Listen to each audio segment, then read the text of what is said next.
Steadfast Star, Interstellar Fleet Book 2, written and narrated by J.J. Green. Chapter 1. Her feet resting on her desk, Carys was about to idly turn the page of her book when her falcon friend Loki swept down from her shoulder and did it for her. Thanks. She would have petted him, but Loki hated it. He seemed to think petting was beneath him. How had he known she'd read to the bottom of the page? She wouldn't have been surprised to discover he was reading too. Loki had settled on her shoulder once more, leaning slightly forward, his sharp eyes focused on the book, when the door to Carys's office flew open. The Bres' purser, Kate Linton, burst in. Fury burning in her eyes, she snapped, "Ellis, what the hell do you think you're doing?" Carys slowly straightened up. Working?" She put her book face down on her desktop, leaving it open so she didn't lose her place. Loki's talons gripped tightly. "Very hard at work," Linton scoffed. "Is your comm broken, or did you deliberately turn it off?" Carys's hand crept to the button on her uniform. "Looks like I forgot to turn it on this morning. Whoops." "Yeah, whoops. You just made me walk across the entire ship to speak to you." Linton strode to the desk and snatched up the book. "What is this thing?" She closed it and peered at the front and back covers.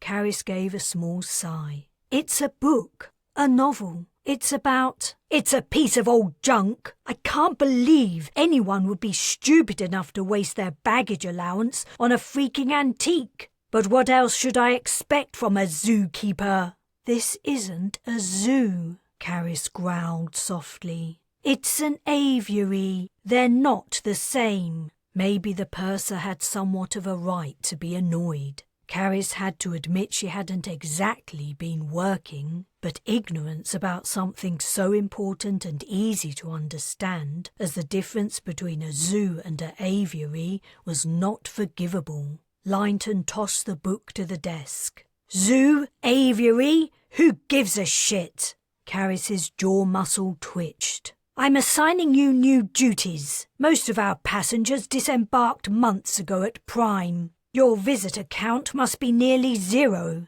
I can't believe I let you slip under the radar for so long. As of today, your zoo is closed. Shut everything down and report to the sanitation coordinator within an hour. You can help with the Sanobot crisis. 1 hour, Ellis. I'll be checking." "What? I can't shut the place down. Birds are living creatures. They need constant care." Linton was already on her way to the door. "Then you'll have to do it in your free time." "I won't have any free time if—" "Figure it out." Linton was gone. Carys sank back into her seat. "What a bitch." Loki pecked comfortingly at her hair.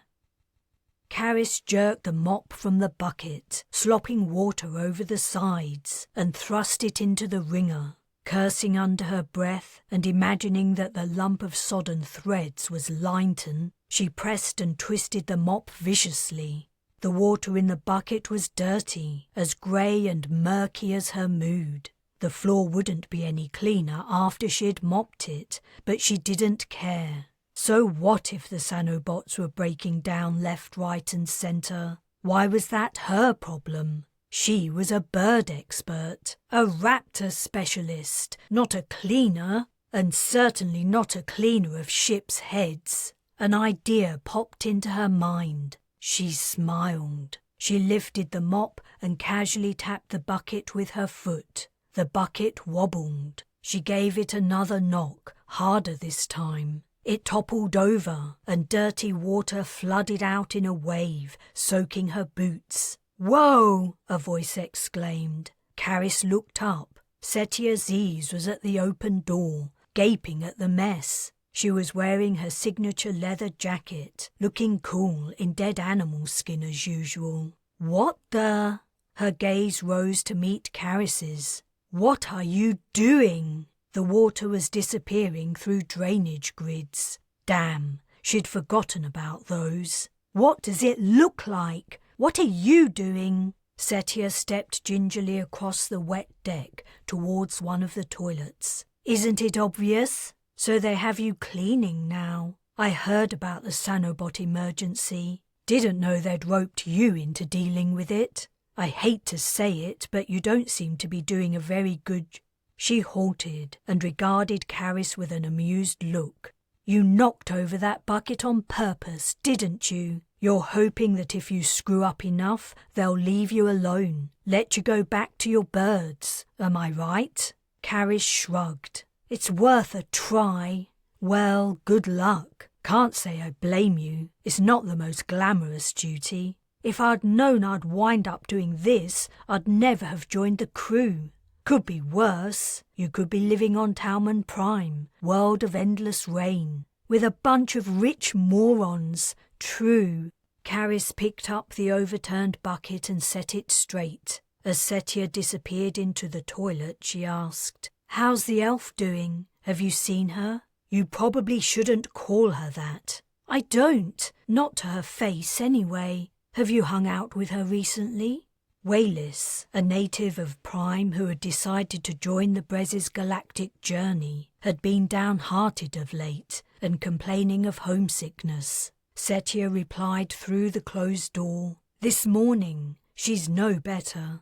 I don't think missing Prime is her real problem. Who would miss that place? Her problem is that nearly everyone treats her like a performing monkey. The only thing they're interested in is her ability to change her physical appearance. They don't see her as a person. Shame. It doesn't help that she looks like an elf, too.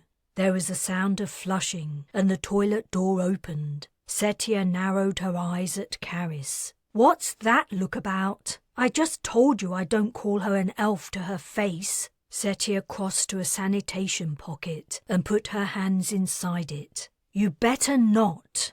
Ooh, what are you going to do? Toss me out of an airlock? Turning to face her, Setia replied, You know, I get that you don't like mopping floors. Decks! It's a deck. We're on a starship. But that's no reason to be mean. You can be nice, Carys. Be nice. Don't take your frustrations out on other people.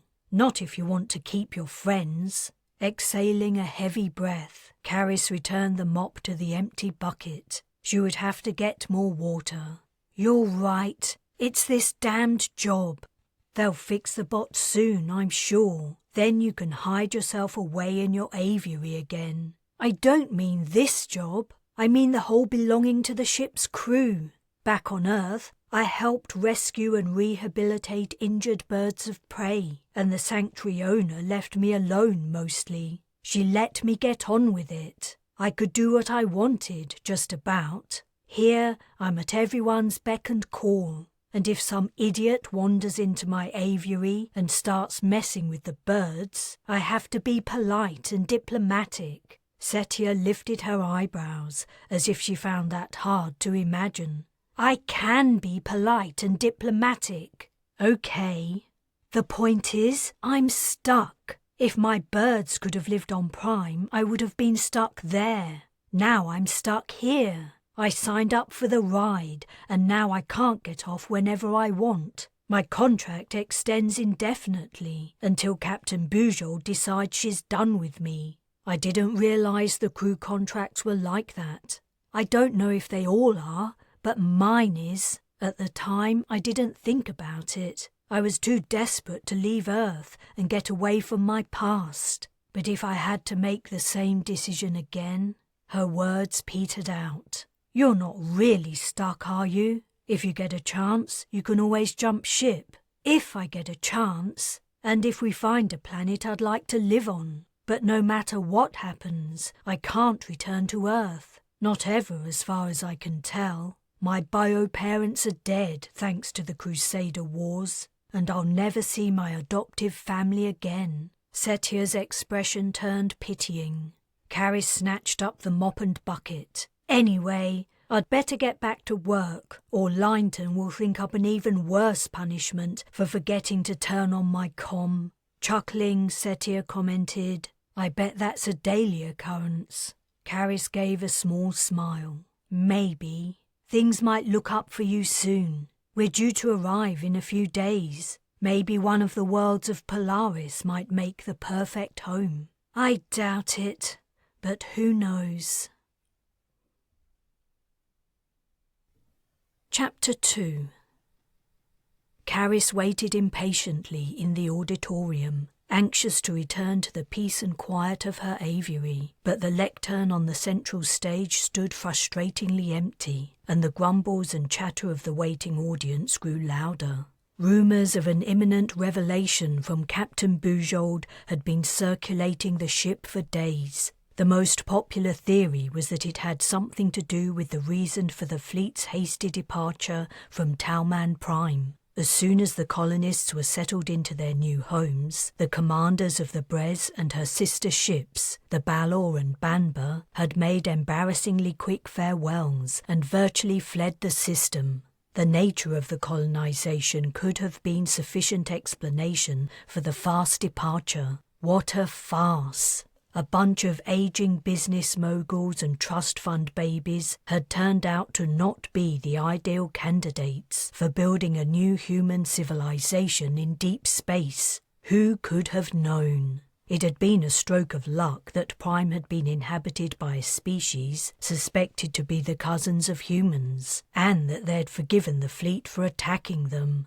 A figure appeared in the auditorium doorway, exciting an immediate hush. Mapper Robbins walked to the stage, crossed it, and took an empty seat in the front row. Disappointment rippled through the throng. He wasn't going to speak ahead of the captain. Carys watched the old man. As always, his expression was mild, giving nothing away. No doubt he already knew the subject of the announcement. Skein mappers had been excluded from the decision-making process during the failed genocide on Prime, but since then they had been readmitted to the inner circle. The higher-ups had put all the blame for the terrible treatment of the Primians on the late Lieutenant Colonel Markham, saying the stresses of his position had sent him crazy. Predictably, they were rewriting history. The truth was, all the commanders had gone along with Markham's plans at first, even Bujold. Carys didn't trust any of them as far as she could throw them. A second figure appeared at the auditorium entrance. At last! A wave of quiet spread from the scarred, severe features of Captain Bujold as she regarded the crowded room. When all was still, she marched to the lectern. Her gaze swept the rows of watchers from the lowest to the highest tiers of seating. "Thank you for coming, everyone. I am not one for speeches, as you may have already noticed. In fact, I contemplated sending out a ship-wide statement detailing what I have to tell you today. But I felt that, on this momentous occasion, a written missive would not do justice to the historic, extraordinary nature of what I am about to impart. If the captain's arrival hadn't already captured everyone's attention, these words certainly did. A profound silence reigned as Bujold paused. She continued, "There has been much speculation about the true purpose of the Interstellar Fleet. In the years before our departure, pundits argued that the fleet's professed objective of settling Talman Prime was a smokescreen for a deeper intent. 3 massive starships to only colonize one planet? It was overkill, a remarkable waste of resources." A rare smile played on the captain's lips. The pundits were right. Murmurs of surprise disturbed the stillness. Bujold waited for the hubbub to subside. "We are many light years into our journey, and our first task of disembarking most of our passengers is complete. I am finally at liberty to reveal the nature of our mission." She rested her hands on the lectern. "What I am about to tell you is not news to some. However, for the rest of you, I can confirm whispers you may have heard during your time on Earth. The truth is, during various periods of the history of our world, aliens lived among us. We have also encountered them during classified military expeditions into deep space. I am not talking about the Primians, who we guess probably originated on our home planet and are cousins of Homo sapiens. I am talking about intelligent species from extrasolar worlds, who most likely evolved hundreds of millennia before humans even existed. Discomfort crawled into Carys's stomach and she grimaced. Not this shit again.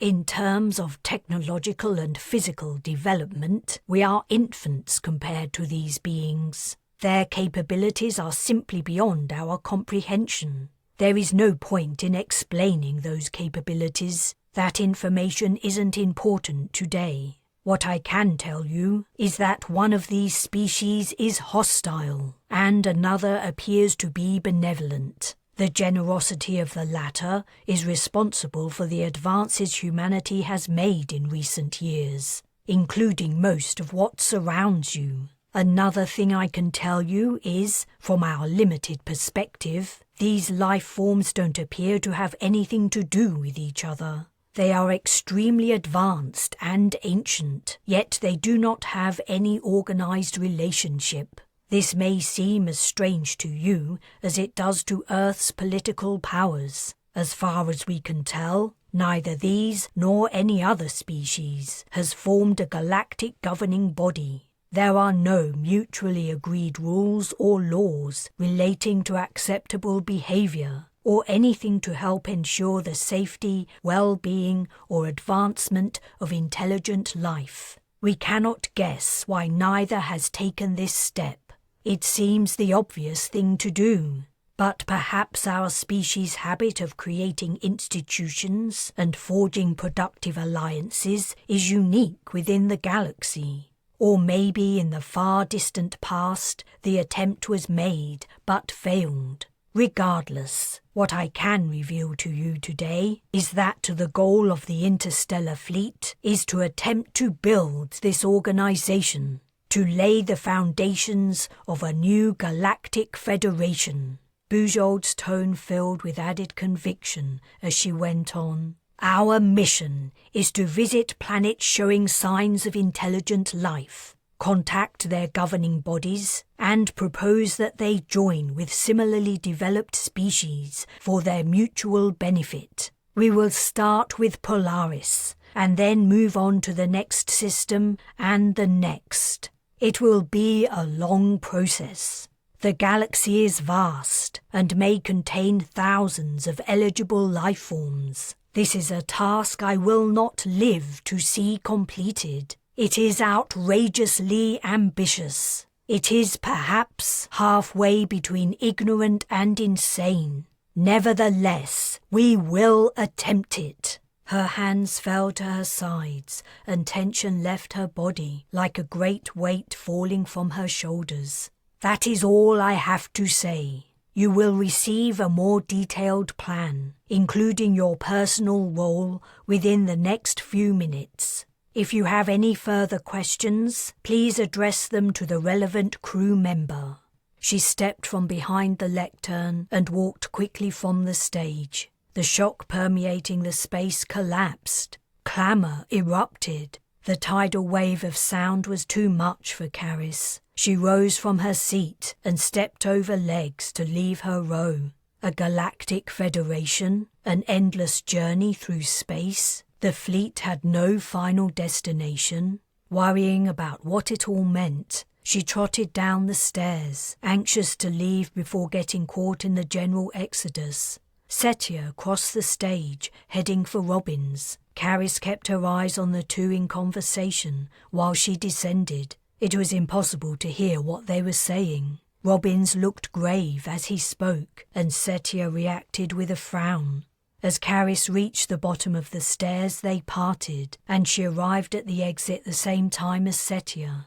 "Some news, huh?" Setia remarked. "Have you checked what you'll be doing?" "What I'll be?" Carys recalled Bujold mentioning that everyone would have a role. "No, I'll have a look in a minute. though I don't think I'm going to like it. Linton will probably have me slopping out alien latrines. What were you talking to our mapper about? Setia pulled a face. I wanted to know what his skeins told him about the mission, particularly our time at Polaris. I thought you didn't believe in his predictions. No, I do. Kind of. I think there has to be something in it anyway. He was right that our activities on Prime had a big impact on how things turned out. If Waylys hadn't ended up on the Bres, she couldn't have sent down all our data and reversed the direction of the war. Setia gave an impish grin. I just like to tease him about it. So what did he say about Polaris? What's his forecast? He doesn't have one. He doesn't have one? Isn't it his job to have one? Every skein he casts comes up wildly different, he says. Even with identical inputs minutes apart. The maps are chaotic, and he doesn't know why. Doesn't know what the problem is. Says it's the first time he's seen it happen. And it's the same for the mappers on the Balor and Bamba. None of them has a clue what the future holds. Chapter 3. Waylys put her interface down on her lap and frowned. It's weird. I understand most of your words, but sometimes when I read them together in sentences, they don't seem to make any sense. Your language is hard. What are you reading? Carys idly asked, glancing at the door. Her stint of babysitting the Primian was nearly over. Miriam would be here in a few minutes to relieve her, and not a moment too soon. Carys wanted to get back to her birds, who were far more interesting than any person she'd ever met. A poem.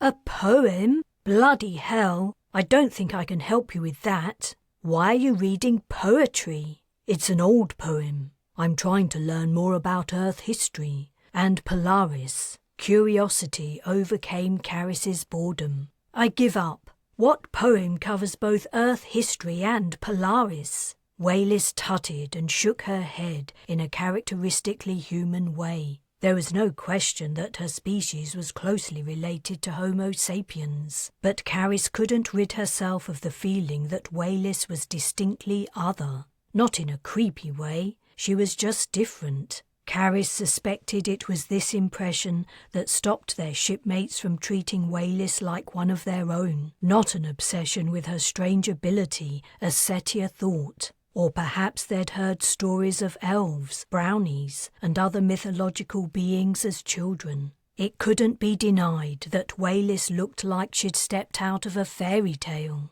Rather than answer the question, she'd walked over to Carys and held up the screen. The poem doesn't involve Earth history, she mildly remonstrated. It's just a very old piece of literature. I was looking up information about Polaris, and I learned it was significant to humans for a long time, even before you understood about stars and space. It was. In my country we call it the North Star. It was used for navigation because it stays in the same place in the night sky. The other stars appear to revolve around it. Exactly. The Steadfast Star. Waylys pointed at lines in the poem. By this northern wagoner had set his sevenfold team behind the Steadfast Star. Yeah, Carys said. I have no idea what that's saying. She frowned. Except maybe the sevenfold team might be the plough, a constellation that points to the North Star. Constellation? A star pattern. People used to group stars into patterns and give them names. Now we know that stars that appear to be near each other could actually be thousands of light years apart. And we know Polaris isn't a single star, but 3 in close proximity, astronomically speaking. You said that, looking at it from Earth, it seems to stay in the same place. So steadfast means motionless? No, more like steady, reliable, loyal. That word has a few meanings. Waylys nodded. I like it when it's your turn to keep me company. You answer my questions. If I ask Miriam a question, she gives me more things to read. If I ask Setia, she makes jokes. Carys winced. My turn? You know we're taking turns to stay with you. It wasn't hard to figure it out. Your time with me ends about now, and then Miriam is next too." The door opened. "Hi," Miriam said brightly. "I was just passing, and I thought I'd stop by for a chat. Fancy seeing you here again, Carys. Have you two been having fun?" "You don't have to pretend," said Carys. "She knows."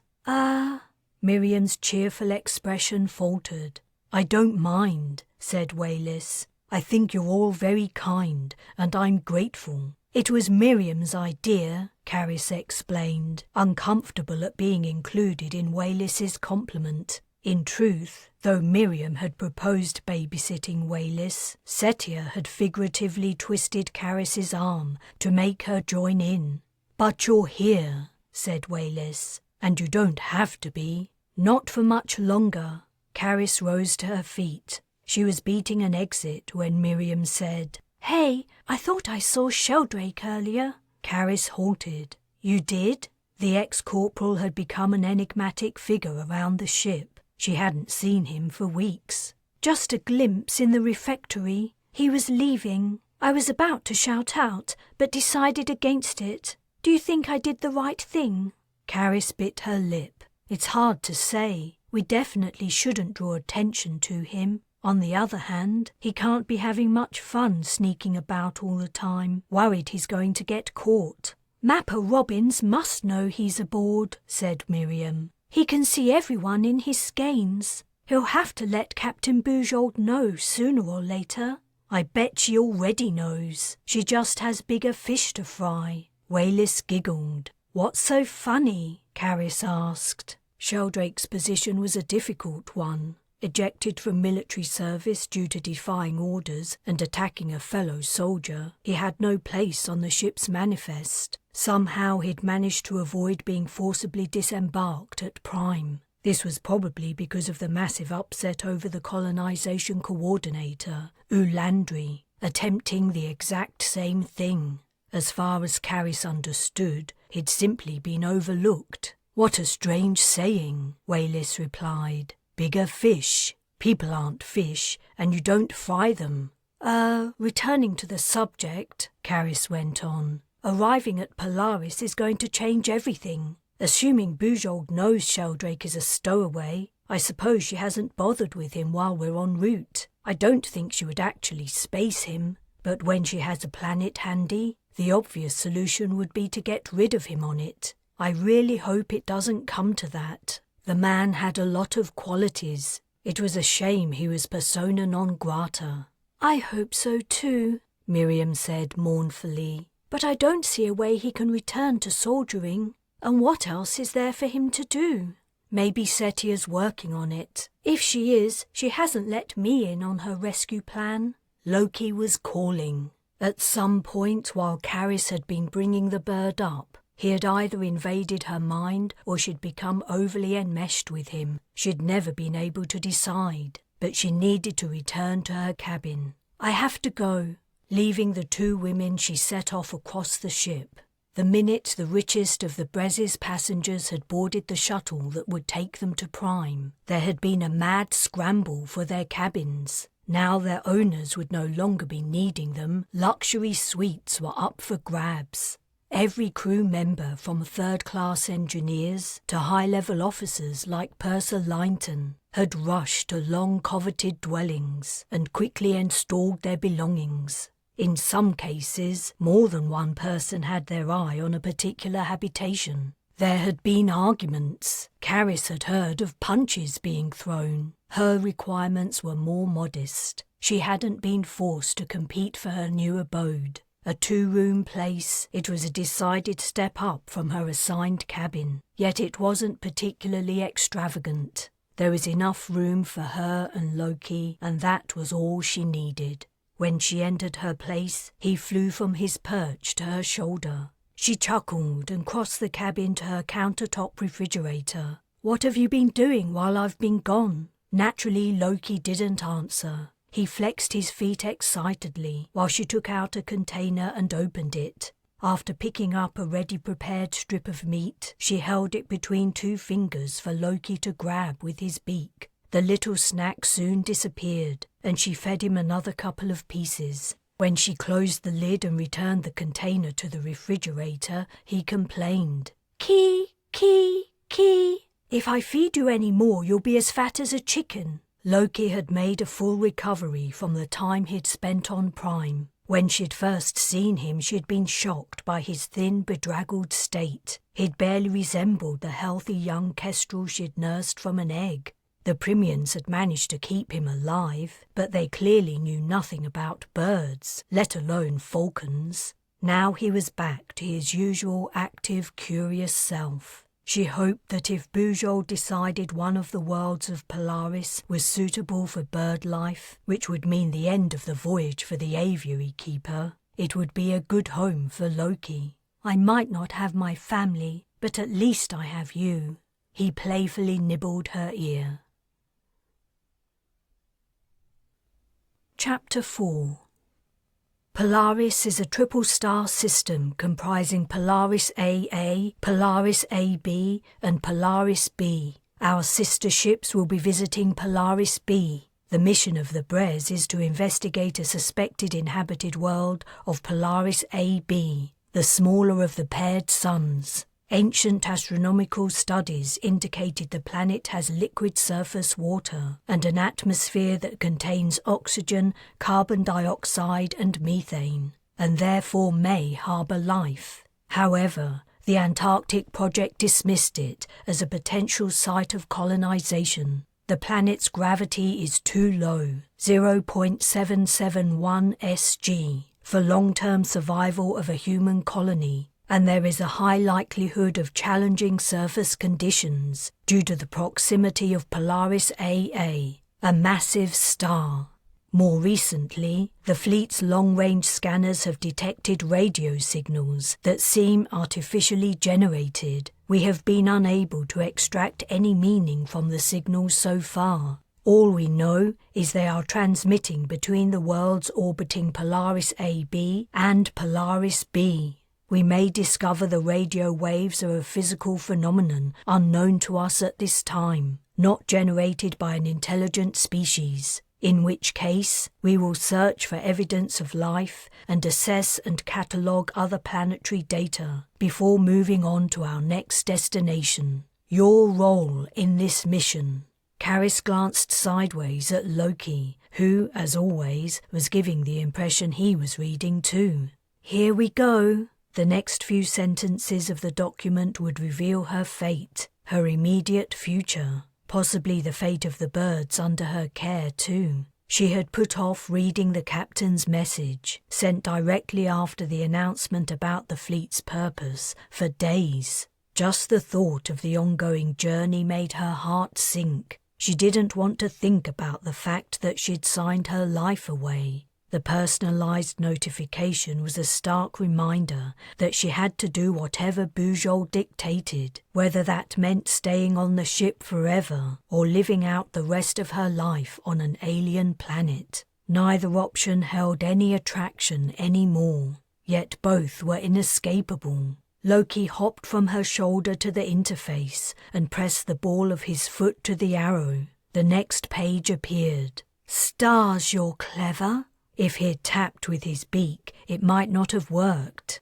His foot had a better blood supply. He gave her a look before fluttering back to her shoulder. "All right, I'll read it." Carys Ellis, you are to establish a suitable area for the release of the birds currently held within the ship's aviary. If no suitable site can be found, we will unfortunately be faced with the only alternative solution. Euthanasia. She gasped. No way! There was more, but she didn't read it. Slamming the interface onto her desktop, she leapt up. Loki lost his grip and flapped to maintain balance, but she barely noticed him. She marched from her office, causing a flurry of wings as she burst into the aviary. The parrots, parakeets, corvids, finches, sparrows, buntings, pigeons, woodpeckers, hummingbirds, toucans, and myriad other forms of avian life scattered at her approach, disappearing into shrubs and rising into the trees and high netting. The outer door was locked, a precaution against Langton disturbing her quiet reading time again. She slammed the release button, and the portal swept open. Her passage through the ship was a blur. She glimpsed startled faces and people moving hastily out of her way. In record time, she arrived at Bujold's office. "Let me in!" she yelled into the intercom. The door opened, revealing the captain sitting at her desk, her expression characteristically stony, an eyebrow raised. "Miss Ellis, I see you have finally read your notice. You're not killing them! You'll have to kill me first. Please sit down. I'm fine as I am, thanks. I just came here to tell you will be seated and you will listen to what I have to say, or I will have you escorted to the brig and you will remain there until you have calmed down. Is that clear?" Carys ground her teeth. With a supreme effort of self-control, she drew out a chair and sat on it, arms folded, glaring at the captain. Bujold knitted her fingers. "I must explain several things to you, and I ask that you do not interrupt. Firstly, you knew from the beginning of our journey the reasons the Bres has an aviary. As well as providing a distraction and entertainment for the colonists during what was expected to be a long voyage, the intention was to release the birds on the new planet. This plan came with several expectations. It was known that some birds might not survive, the ones that did survive might not reproduce, and that genetic diversity would be too limited for any species to become self-sustaining. I have to say, in my estimation, the approach taken by Talman's team in this matter was extremely unscientific," the captain continued. "You are not stupid, Carys, and you are certainly not ignorant regarding birds. You must have been aware that, even if Prime had been suited to supporting alien life, the chances of your birds establishing breeding colonies were non-existent. You must have known from the beginning that taking birds to the new planet was a fool's errand. Am I correct?" Carys looked down, muttering, "I would have looked after them. I'm sure you would have done your best." A softer note had crept into Bujold's tone that made Carys look up. The captain's steely expression had turned pitying. A muscle under one of her eyes twitched. Carys swallowed and focused on her lap again, her fury melting into discomfort that twisted her guts.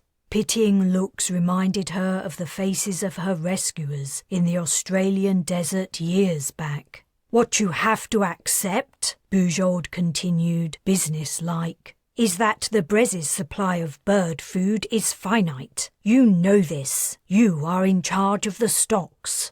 There is also no guarantee that we will ever be able to replenish them. As I understand it, most bird species' diets are highly specialized. It makes no sense to devote precious time and resources to sustaining what are essentially useless animals." "They're not!" Carys snapped, but the captain lifted a hand, signalling her continued command of silence. Carys pressed her lips together. "The aviary has already outlived its intended lifespan. It should have been emptied and closed at Prime. My decision for a stay of execution was in recognition of your efforts in the mission to the planet's surface. But this situation cannot continue forever. It must come to an end sooner or later. And for everyone's sake, I believe putting an end to it as soon as possible is the kinder option all around. I'm sure you would not like your birds to starve to death, and nor would you wish to witness it."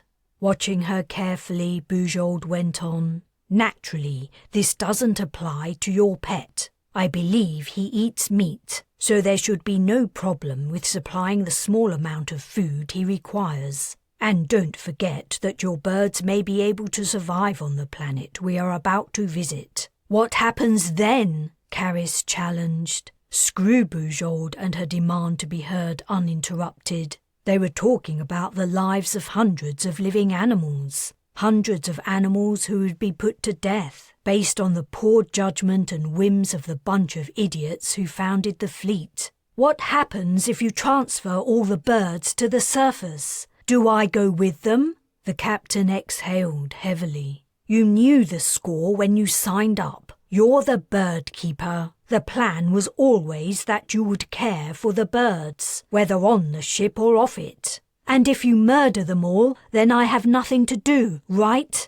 Like them, I'm excess weight, taking up resources. If the birds can't leave the ship because there's nowhere suitable for them to live, they'll be killed. But either way, I'm leaving, right? Carys leaned forward in her seat and gripped the armrests. There are many factors to consider. We don't know what we'll find when we... You can't seriously be contemplating abandoning me on an alien planet. If you were required to disembark at our destination, you wouldn't be alone. The fleet is currently home to several uninvited guests and passengers with no defined role. For our onward journey, when we leave Polaris, only essential crew will remain. If you always wanted to strand us, you should have done it on Prime. At least there we would have been able to live in whole communities of humans. Perhaps, but everyone made their choice, for better or worse. As I recall, you seemed happy to continue the voyage. Carys's shoulders slumped. Now you understand the situation, said Bujold. There's nothing further to discuss. I'm very busy with other matters. Carys held the captain's frank gaze for several moments before finally accepting the hint and rising to her feet. Still, she hesitated. Surely there was something she could say, some argument she could make that would guarantee the lives of her birds and give her some control over her own future. Nothing sprang to mind. With heavy steps, she left the captain's office. Before she had gone far, she encountered a familiar figure. Sheldrake was heading towards her, his head down, but then he spotted her and halted. What's up? The ex-corporal rarely acknowledged her these days. Her face had to be betraying her feelings. Bad news. Personal, or something to do with the ship? I don't know much about what's going on. Don't like to go on the net in case I get picked up. Both, I suppose. It might be bad news for you too, depending on your perspective. I wouldn't worry about getting picked up. Soon, all your worries will be moot. What do you mean? Let's have a drink. I'll tell you all about it. Chapter 5. Beer? Carys had never known Sheldrake to drink anything else, except for that one time on Prime, when they had all drunk Miriam's smuggled tequila. Sure. Sheldrake's gaze roved the bar. Carys input his order and hers. The ex-corporal had suggested they visit one of the most basic drinking establishments, which, in the first stage of the voyage, even the lowest passenger class could patronise. Orders were anonymous, sent via keyboard rather than commed. He'd insisted they sat in a corner booth, which gave a good vantage point. The place was otherwise empty, unsurprisingly considering the Bres was down about 90% of her original complement of passengers and crew. The bar smelled faintly of alcohol and sweat. The Sanobot crisis apparently wasn't over. Seemingly satisfied no one was about to leap out and drag him off to the brig, Sheldrake relaxed and rested an arm along the back of the bench seat. I don't know what you're so worried about, Carys said. Bujold wasn't born yesterday. If she wanted you off the ship, you wouldn't be here. I guess so. He didn't seem convinced. It doesn't hurt to take precautions. He'd maintained his military crew cut, and he was clean-shaven. Even his civvies were soldierly in style, simple, plain, clean and crease-free. How are you doing? Birds okay? Yeah, they're good, for now. The slot on the tabletop opened, and a beer and gin and tonic rose up. She pushed Sheldrake's drink to him and took her own, glad of the short reprieve. She was regretting speaking to him in the passageway. She'd been in shock from her meeting with the captain. It wasn't her business to give the man a heads up about his future on the ship. His life was hard enough as it was after losing the profession he clearly loved so much. She didn't know how to tell him his life was about to get even harder. He took a sip of beer. What about the others? I don't know what's been happening with them. Hanging out with you guys is a little risky. They're fine, except for Wayless, the elf. She chuckled and put down her glass. Don't let Setia hear you calling her that. She thinks it's rude. I guess it is, but the resemblance. He shook his head. Warning noted. I don't want to get on the wrong side of Setia. She's scarier than Bujold. You were going to explain why I don't have to worry anymore? That isn't what I said. Damn, he'd misunderstood. I said your worries were moot, as in, they don't matter. His frown encouraged further explanation. I was on my way back from a meeting with Bujold. She knows about you, or at least I think she does. She said there are several stowaways aboard and... Carys took a breath. She plans on getting rid of you all at our next stop. His expression relaxed. Is that it? I don't think that's gonna happen. Huh? Why? I bumped into an army friend just before I saw you. I've been keeping a low profile, but occasionally an old buddy will slip me some scuttlebutt. He said the latest word is the planet can't possibly be inhabited. It's too close to the massive twin star, making it too unstable for life to have evolved. Your friend said that? Carys took the slice of lemon from her drink and sucked on it. That's what he said. She put the lemon down. Wait, how can the science team know so much? How can we scan normal space from the red zone? Red zone was the informal name given to the paths through ordinary space-time the fleet travelled, dwarfing the distances between star systems. We aren't in the red zone. You're kidding. We've arrived? Bujold didn't say a thing. There was an announcement this morning. Even I got that news. Shit! Not turning on your comm had its downsides, apparently. Anyway, even if the scientists are right, Bujold could still put us off at Polaris B. Us? You're on the captain's list too? After taking another heavy breath, she told him about the rest of the meeting. I'm sorry. He put a hand on her shoulder. She attempted a nonchalant shrug. In truth, she was barely holding herself together. She appreciated his gesture, even though it nearly tipped her over the edge into a shameful display of excess emotion. He meant something to her, and that made his sympathy more affecting. During their long non-stop march from the forest to the fledgling settlement on Prime, as they'd tried to get help for Miriam and Setia, she and the corporal had grown, not exactly close, but closer. Shared hardship did that to people. She was bonded in a similar way to her adoptive siblings, Patrin and Kayla. They'd been displaced children too, in the same secret Crusader camp in Australia, enduring terrible conditions, abuse and deprivation. Memories of people she would never see again invaded her mind. She picked up her drink and downed it. I suppose it had to happen sooner or later. We'll figure something out. Sheldrake patted her shoulder. We can't let your birds die. That's cruel. It's wrong. I know. But even I have to admit Bujold does have a point. Some of those birds still have years of natural lifespan, and I can't conjure their feed out of nothing. Lifting her empty glass, she asked, Another one? I'll order this time. The same? A double. I can see we're gonna be here a while.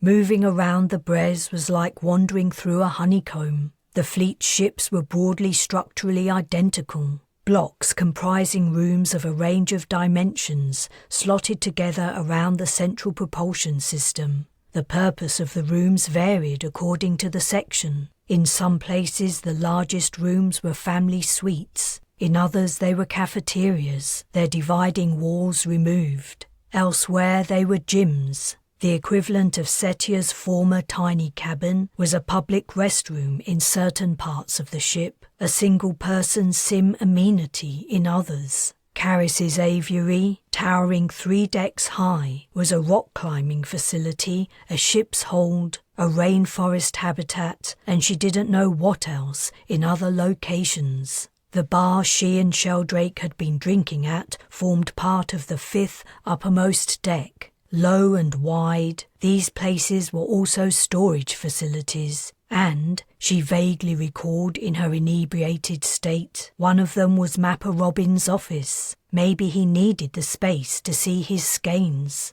The repetitiveness of the ship's structure, once you grasped it, made it hard to get lost. As soon as you recognized which area of a block you were in, you could navigate to where you wanted to go fairly easily. Nevertheless, Carys and her drinking companion were struggling to find their way home. She'd lost count of how many gin and tonic she'd drunk, and Sheldrake had poured enough beer down his throat to sink a battleship before, unusually for him, moving on to shots. They stepped into a lift, and she slumped against the wall. "Which level?" Sheldrake asked, swaying.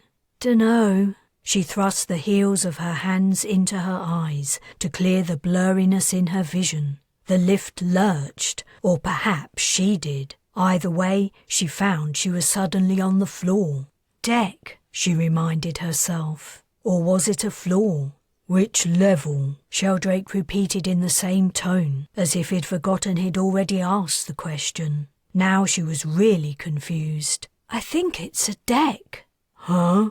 Sheldrake swung around and unbalanced himself. His legs twisted and he dropped to her side before putting his head on her shoulder. After a pause he asked, "Where are we going?"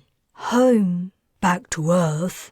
"No, cabin. Your cabin and mine." "Where's your cabin?"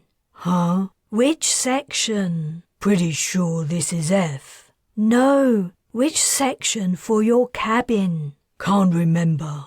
"Me neither." She rested against the wall. Sheldrake was a big loose lummox leaning on her, but it didn't matter. She was sandwiched between him and the corner, which took both their weight. "Guess we can sleep here." She mumbled agreement, her eyes closing. "No funny business, though." "What?" "No trying something, 'cause I can't defend myself." "'Kay. I wasn't thinking about it, but okay." Sheldrake sat bolt upright and waved his arms around. "Have to fight them off, all the time." His sudden movement jerked her back to consciousness. "Fight what?" "Women. All the women." He sank onto her again. "All the time." "Right." She had almost passed out once more when he spoke again. "That stuff I said, you know, what we talked about." She opened one eye. "Yeah?" "It's just between you and me, right?" "Course." She couldn't remember what he'd said, or what she had said for that matter. "I won't repeat a word." "Thanks." His hand rose into the air, loosely clenched. It took her a moment to realize what he wanted. With great effort and concentration, she fist-bumped him. "Night, Sheldrake." "Night, Ellis." Chapter 6. Somehow, Carys had made it back to her cabin. She had no recollection of the journey. All she knew was she was in her bunk and she felt like shit. The last thing she remembered was sitting in the bar, reminiscing with Sheldrake about their time on Prime, laughing about the moment a fountain of water had erupted from a tree and hit him in the face. After that, the only image in her mind of last night was of a lift door repeatedly trying to close on the foot of her outstretched leg. That and the sensation of something soft and heavy pressed into her side. She shook her head, instantly regretting it. The clapper of an enormous bell seemed to swing from side to side within her skull, clanging against the bone. Reverberations passed through her and landed in her stomach. Its contents objected to the assault. She leapt up, hand clamped over her mouth, and flew to her shower room. As she vomited into the toilet, she thanked the stars that she hadn't commandeered one of the luxury suites. Her cabin's head was only a few paces from where she slept. She would never have made it if she'd had farther to run, and Linton would never have allowed her to borrow one of the few working Sanobots to clean up the mess. Exhausted and head throbbing, she crossed her arms over the bowl and rested her forehead on them. The automatic flush sucked the puke out of sight and replaced it with a lemon scent. She dragged herself to the wash basin, stuck her face under the tap and gulped a couple of mouthfuls of water. As she straightened up, she avoided looking in the mirror.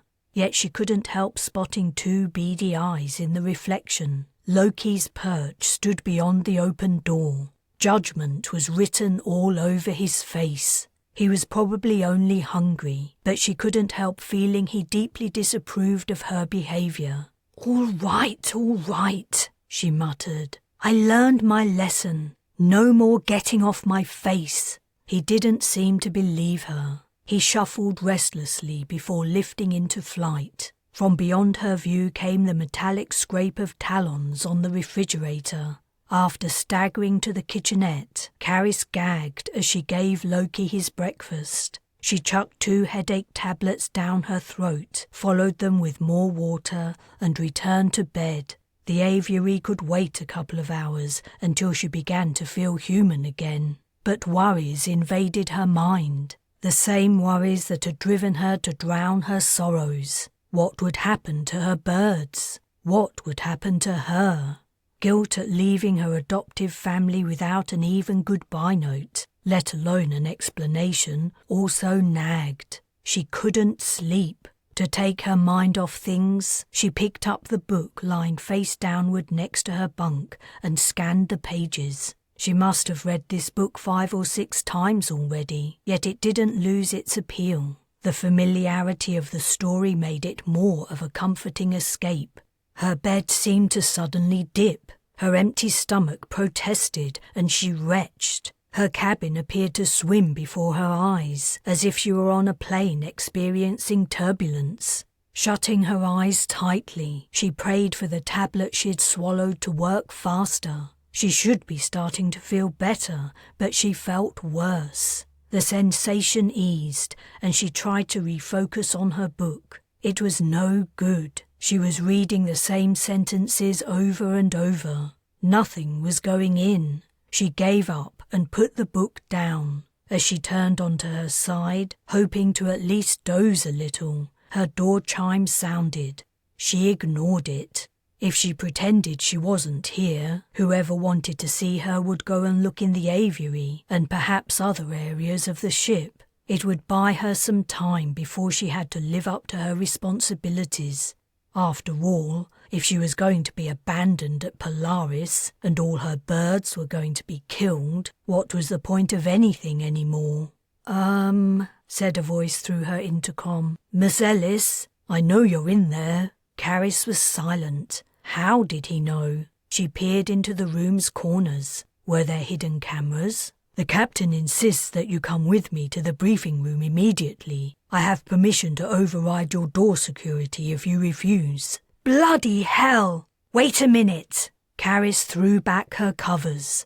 Damn Bujold and her bloody heavy-handed tactics. What did she want now? Carys hastily sought out her uniform. The jacket lay crumpled on a chair. She had no idea where the trousers were. Sod it, she seethed. If Bujold was in such a hurry, she could bloody well see her birdkeeper in her pyjamas. She slammed the door release. A young soldier waited in the passageway. His eyes popped as he took in her state. Do you want a minute to, I'm fine, thanks. Let's go.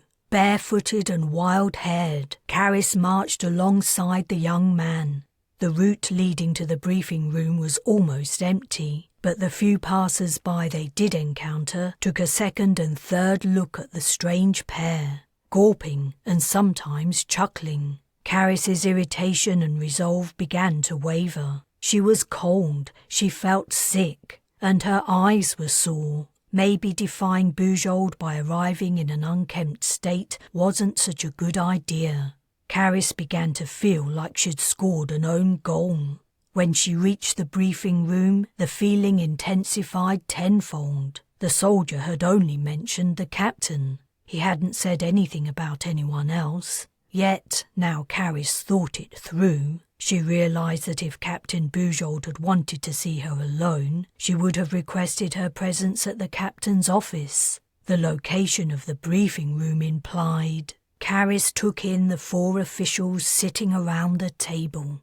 If the passers-by had gawped, the only way to describe the attendees' expressions was utter and profound amazement. "Ms. Ellis," Bujold said icily, "thank you for joining us. We seem to have interrupted your well-earned rest, for which I can only apologise. Please take a seat." The officials' gazes followed her as she slunk to a chair. A jug of water sat at the centre of the table. She reached out, grabbed it, and poured herself a glass. "I don't feel well. Will this take long?"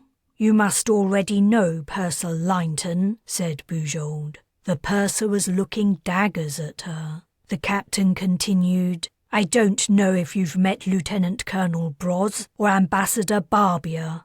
Carys had heard about Bres. He'd taken over from the late Lieutenant Colonel Markham. Barbier was news to her. "I didn't know we had an ambassador," Bujold explained. The presence of ambassadors was classified until after the first phase of the fleet's mission. Each ship carries a diplomatic representative to lead negotiations with other intelligent species about joining the Galactic Federation. Purser Linton might have been angry about Carys's appearance, but Barbier looked apoplectic. His almost black eyes burned as he glared at her, and a flush suffused his olive skin. His thick black hair seemed to echo his fury, shaped by a razor into jagged peaks. "I see." Carys tore her gaze from the ambassador. "And you wanted to see me because—" "As you must have noticed," Bujold replied, "the Bres was recently attacked." "It was? She was? Carys swallowed. "Someone fired at us? Why?" "Of course someone fired at the ship," Barbier snapped. "Didn't you feel the impact?" "I thought that was my Carys's words dried as she took in the news. When she'd signed up to the fleet, no one had mentioned the possibility of space battles. The ambassador threw her a withering glance. He asked Bujold, "Are you sure this person has something to offer? She barely seems to function as an adult, let alone as a member of the crew, least of all as a consultant regarding the situation we face." "Hey!" Carys protested, but she saw his point. She took another drink of water. "If you don't need me, I'd like to go and lie down." "Stay right where you are," Bujold retorted. "Ellis, listen. The Bres was fired upon by a ship in the Polaris AB system. As a result, we've returned to the red zone for the time being, but I don't want to give up the attempt to make contact. Clearly, an intelligent species inhabits the system. While they're obviously antagonistic, that doesn't necessarily mean they're unfit to join the Federation. Not so long ago, fire first, ask questions later would have been humanity's answer to the arrival of aliens." "Uh-huh." Carys remained confused about what this all had to do with her. The captain closed her eyes, took a deep breath, and exhaled slowly between pursed lips. With a tone of infinite patience, she went on. "Before we were attacked, we managed to run some close scans of the life-supporting planet. Its surface is mainly water. The only land masses are the peaks of mountain ranges protruding from the oceans. What appear to be metropolises, if that's what they are airborne." Carys blinked. "Initial impressions indicate the dominant species, which has built starships capable of space warfare, is aerial." "There." Carys recalled the information on the planet in the captain's notice, in particular its low gravity. "Birds?" Barbia snapped. "Of course they're not birds, you fool! Really, this is completely ridiculous."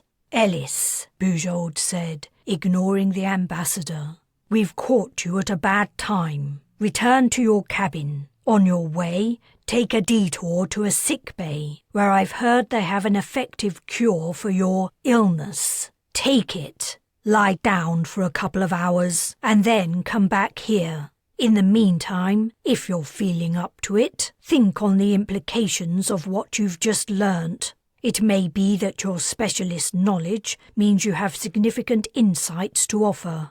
I certainly hope so."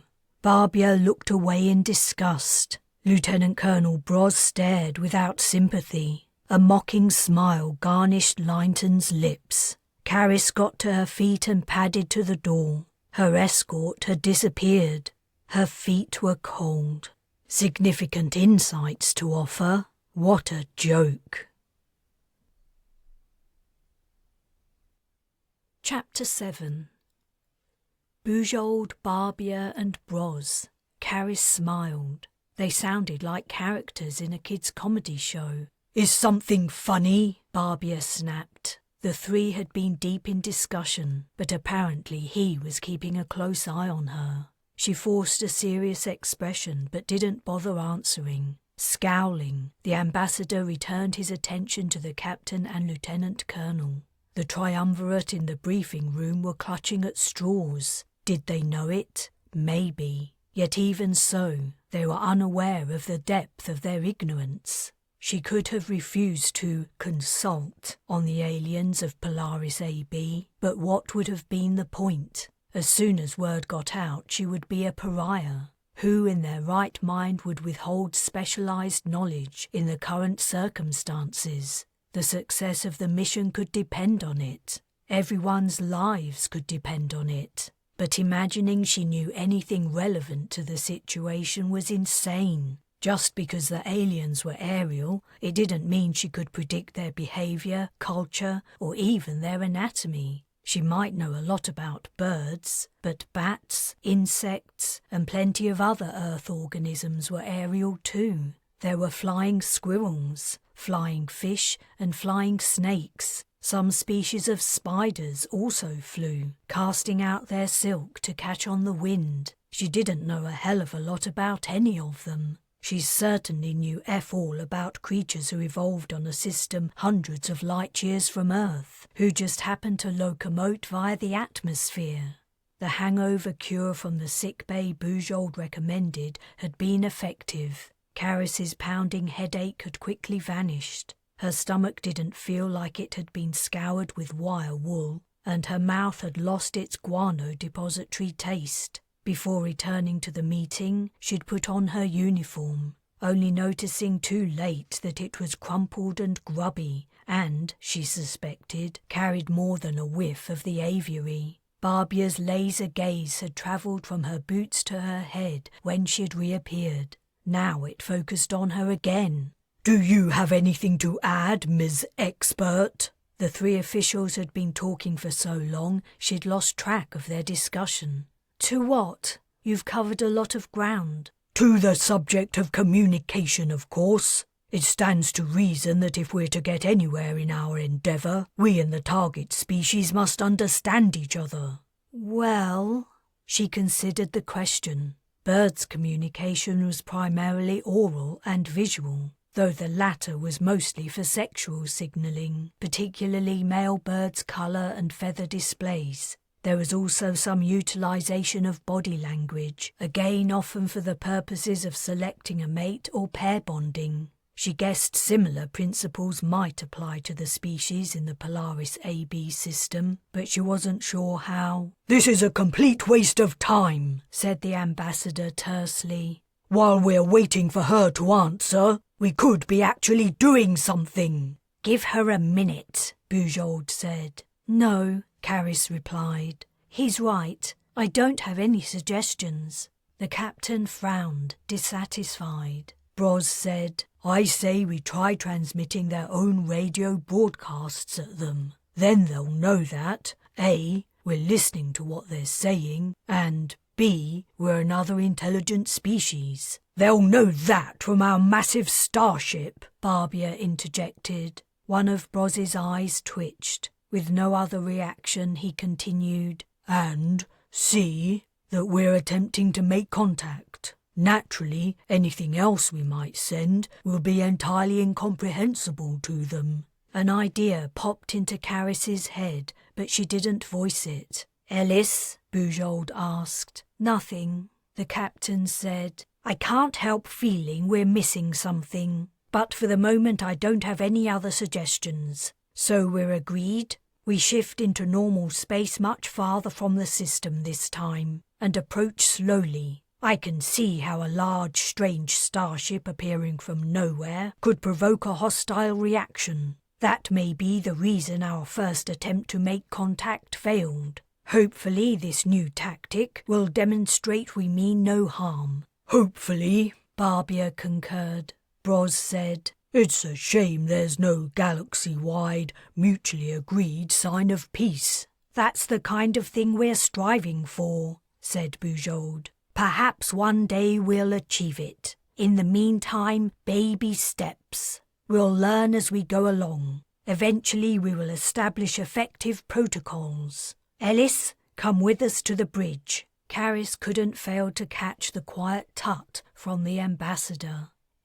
She'd never been on the Bres' bridge. She couldn't decide if she was surprised or not about how closely it resembled the bridges of starships on dramavids. There was the pilot, sitting in the centre, watching a ghostly 3D hollow of the ship suspended in front of her. The man sitting at her side had to be the co-pilot, present in case of an emergency. Ship's officers sat at consoles ranged in a semicircle. She didn't know exactly what each was doing.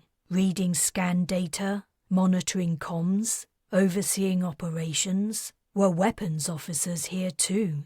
Everyone seemed very intent on their jobs, though she'd noticed their gazes snap to the screens the moment the captain had appeared. "Sit over there, Ellis," Bujold ordered, nodding at a vacant seat.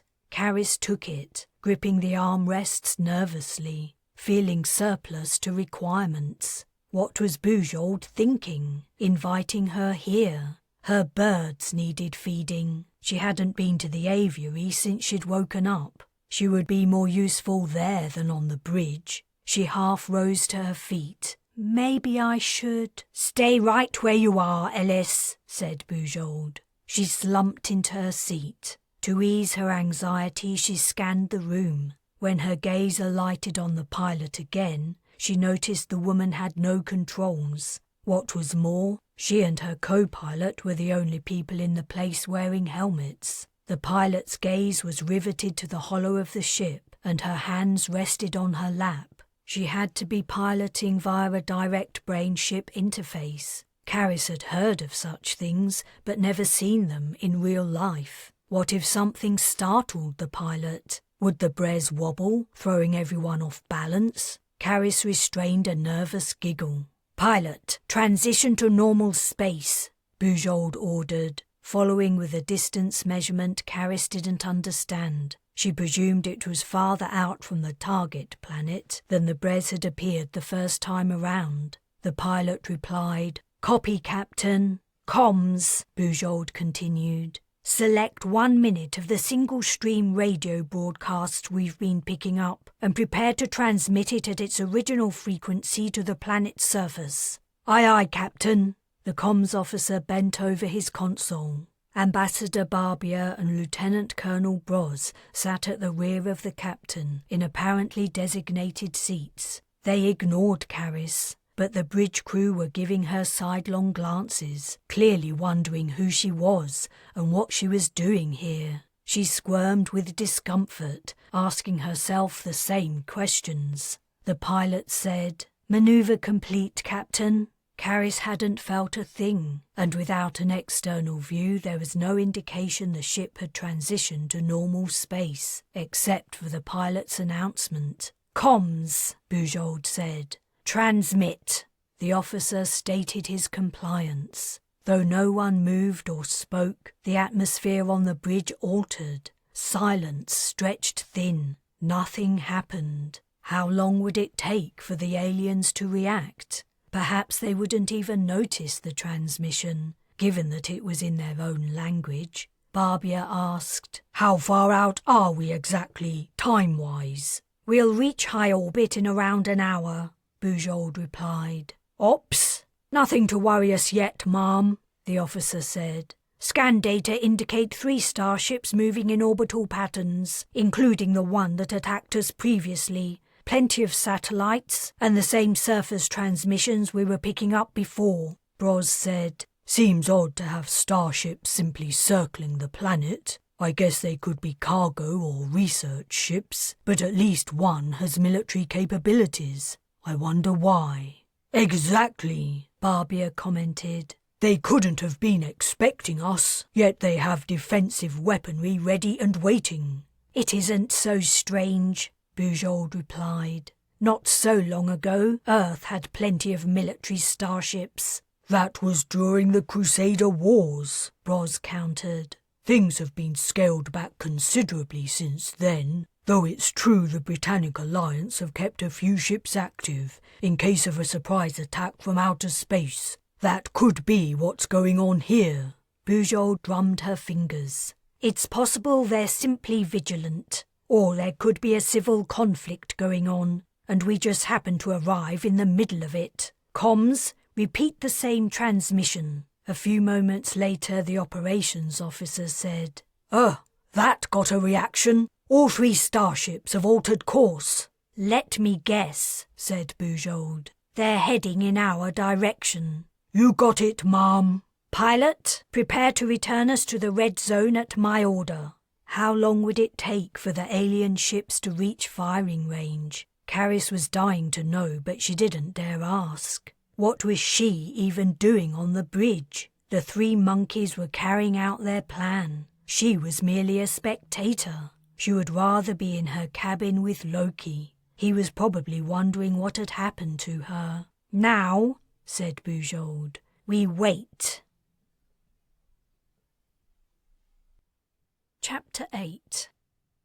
Half an hour had passed and nothing had happened. There was nothing for Carys to do, and the only things to watch were the bridge crew performing unknown tasks and the hollow of the Bres hanging in front of the pilot. The ship didn't even seem to change position as far as Carys could tell. Perhaps that was unsurprising. In the vastness of space, there was nothing to steer around, and they were flying straight and true, heading for the aliens' vessels coming out to meet them. She mulled over the idea she'd had earlier on how to communicate with the aliens. As nothing important seemed to be going on, she decided to give it a shot. "Captain, I was wondering..." Bujold shot her a glance to freeze lava.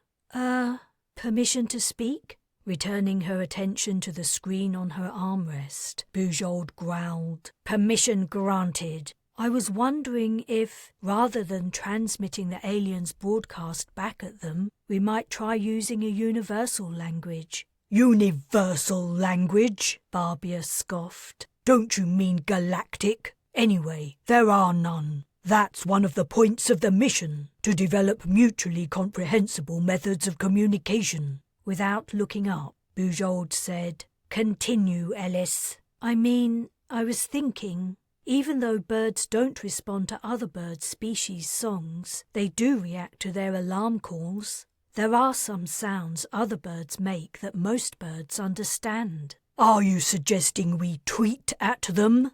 asked Barbia sarcastically. "No, but..." "For goodness sake," Bujold snapped, "spit it out." "I was thinking, what about music? Humans who don't speak the same language can understand when a piece of music is sad, or when it's happy and joyful." Barbia snorted with derision. Or if not music, then..." Carys faltered. The captain regarded her with a raised eyebrow. "We want to show them we don't mean any harm, right? We want to show them our intention is to communicate with them. They have starships and can travel in space. One thing they must know about is maths. Is there a way we can transmit mathematical equations to them? Maybe they'll take it as a sign we want to share our knowledge." Bujold turned her raised eyebrow to the comms officer. Is there a way to transmit mathematical equations? The man frowned.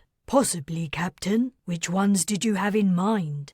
Barbier said, I don't think there's a lot of point, even if it were possible. The essence of diplomacy is reaching common understanding and mutual accord. A jumble of numbers is meaningless and will only confuse matters. I believe Lieutenant Colonel Bres has the right idea. If the aliens hear us repeating their own messages, they will know we're interested in them, in what they have to say, and that we're prepared to meet them at their level as a starting point. Bujold drummed her fingers. Incoming message, the comms officer announced. Back straightened and all gazes focused on him. Oh, it's identical to the comm we sent. They're playing it back at us. Excellent, said Barbier. We're already making progress. Please air it on the bridge, Bujold said. I'm curious to hear what they sound like, the comms officer replied. It is audio, but it's outside normal human hearing range, ma'am. Too low. I can raise it if you like. Please do. The man bent over his panel, and a few seconds later a shriek pierced Carys's ears. She winced. She was reminded of the screech of a barn owl, but this was louder and far more unnerving. Oops, said the comms officer. I'll lower it. The series of sounds that followed was somewhat like tweets, but oddly discordant. That's enough, Bujold said. The noise stopped. Retransmit the same message. While the officer obeyed, Carys pondered the alien's speech. It tied in with their aerial environment. Low-pitched calls would carry long distances. One of their ships fired, someone yelled. 2 seconds to impact. Pilot, Bujold snapped. Return us to the red zone. Shit. Would the Bres make it to safety before she was hit? The transition took longer than a couple of seconds. The ship had suffered damage the last time around. The back of the pilot's neck was rigid as she focused on her hollow guide. We should return fire, said Bres. No, Bujold replied.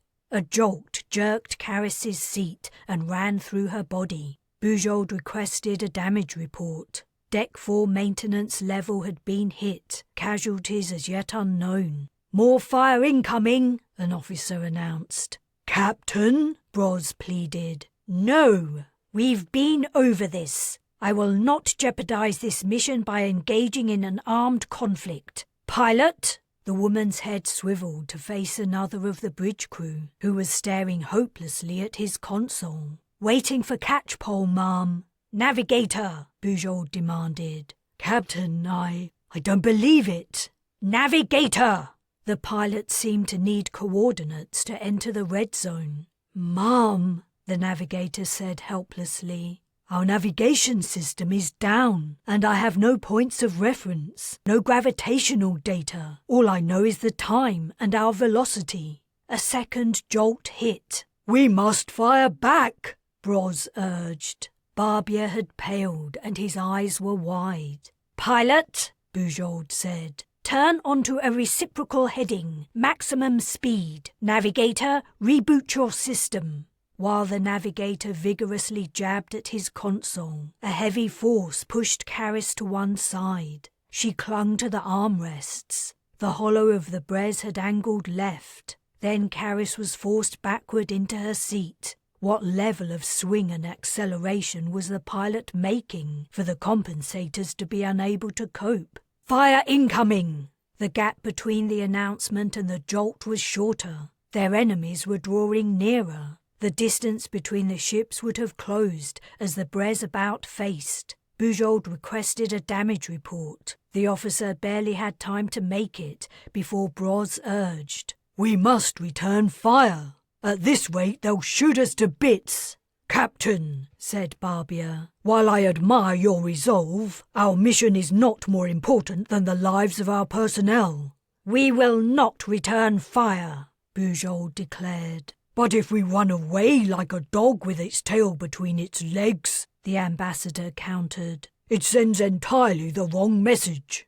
We must maintain our dignity, our reputation, our status as a... You will not question my authority, the captain thundered. Navigator, the reboot didn't work. Everything's dead. I'd have a better idea of where we are if I looked outside. They're firing again! A crushing pressure stuck Carys to her seat. The jolt ran through her like she'd been kicked by a horse. Even she began to question Bujold's response to the attack. What weapons did the Bres carry? Heck, up until now, Carys hadn't known the ship had weapons. Maybe shooting back wasn't such a bad idea. After all, the aliens had fired first. Humanity had come to them in peace. They were the aggressive ones. If the Bres didn't return fire, could she outfly her attackers? If not, Bujold would have to change her mind, or everyone would die. How long would the captain's resolve last? Bres was shaking his head. Carys' lip read the words shameful and foolhardy. If the ship survived, would Bujold survive as her commander? The enemy vessels are slowing down, an officer announced. Silence reigned. The man who had spoken gazed at his screen.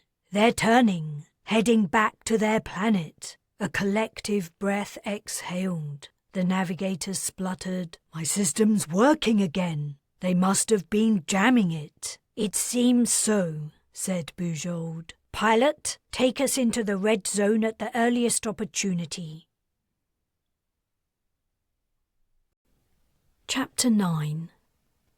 There was no rarebit. Carys went back to the other end of the breakfast buffet and checked again, lifting the lids on the heated containers. Where was the rarebit? She needed it. Of all times, she needed it now. Loki's talons bit uncomfortably into her shoulder. All right, I'm just looking, okay? She wished he hadn't come with her. Loki always attracted stares, and if there was one thing she hated, it was attention. But he'd been unsettled lately, and that made him clingy. He was probably picking up on her mood. He'd always been sensitive. The shadow of a figure crossed the staff area on the other side of the buffet. Hey, she called. It was unusual to see a human server. She wasn't going to let this rare opportunity go to waste, not when it came to the availability of rarebit. A man in a white ship's uniform stepped out, his expression a mixture of suspicion and annoyance. Can I help you? There's no rarebit. There's always rarebit at breakfast. Why isn't there any? Can you make me some? The man's eyebrows rose. No. Why not? Isn't that your job? A small part of her cringed at her rudeness. A very small and quiet part who didn't dare stand up to disgruntled Carys. The server smiled simperingly. You misunderstand. I wasn't refusing. I don't know what you mean. Before she could answer, he continued, his gaze roaming the buffet. Oh, cheese on toast? Yes, rarebit. The Bres's rarebit wasn't all that tasty. Despite the best efforts of the food technologists, none of them had ever been able to recreate the authentic taste of real cheese, especially not tangy carefully, melted and bubbling with a light brown crust on freshly toasted bread. But there was nothing else that reminded her so well of home, and, with a little help of something with a taste that vaguely resembled rarebit, she could pretend. Cheese on toast is off the menu for the foreseeable future, I'm sorry to say. He didn't look remotely sorry. What? But why? The machine broke, and until it's fixed, there won't be any more of that particular breakfast dish. We have many more foods for you to choose from. He spread a hand expansively. Sausages, bacon, eggs, congee, pickles, cereal. I want rarebit! Wait. You have a machine just for rarebit? Not only for cheese on toast, all toasted items. We've put in a ticket, but the mechanics are busy at the moment with the Sanobots. Carys clenched her fists impotently. Everything seemed to be breaking down. It was as if the manufacturers who had supplied the fleet had only built the equipment to last as long as the voyage to Talman Prime. She felt like she was breaking down too. Pressure was building up inside her head. Her life had gone to shit. She needed her comfort food, but of all the thousands of dishes the Bres had to offer, rarebit was the one thing she couldn't get. And there was something about the server's moustache that was deeply annoying. "I'll leave you to make your selection," he said, retreating hastily. She glared at the breakfast spread. Everything looked unappetizing. Yet she had to eat something. She had walked all the way to the refectory. After a sleepless night, replaying yesterday's attempted first contact farce over and over again in her head, she was full of anxiety and despair. If she went to work without eating, she would be anxious, despairing, and hungry. "What's it to be, huh?" she murmured to Loki. The refectory was filling up. Her ploy of arriving early to avoid other people had been defeated by the absence of rarebit and her own indecision. Loki bobbed his head in the direction of a tray of bacon. "Yeah, I bet you'd love some. It's far too salty for you, and you know it. Besides, you already ate." "Is that bird sanitary?"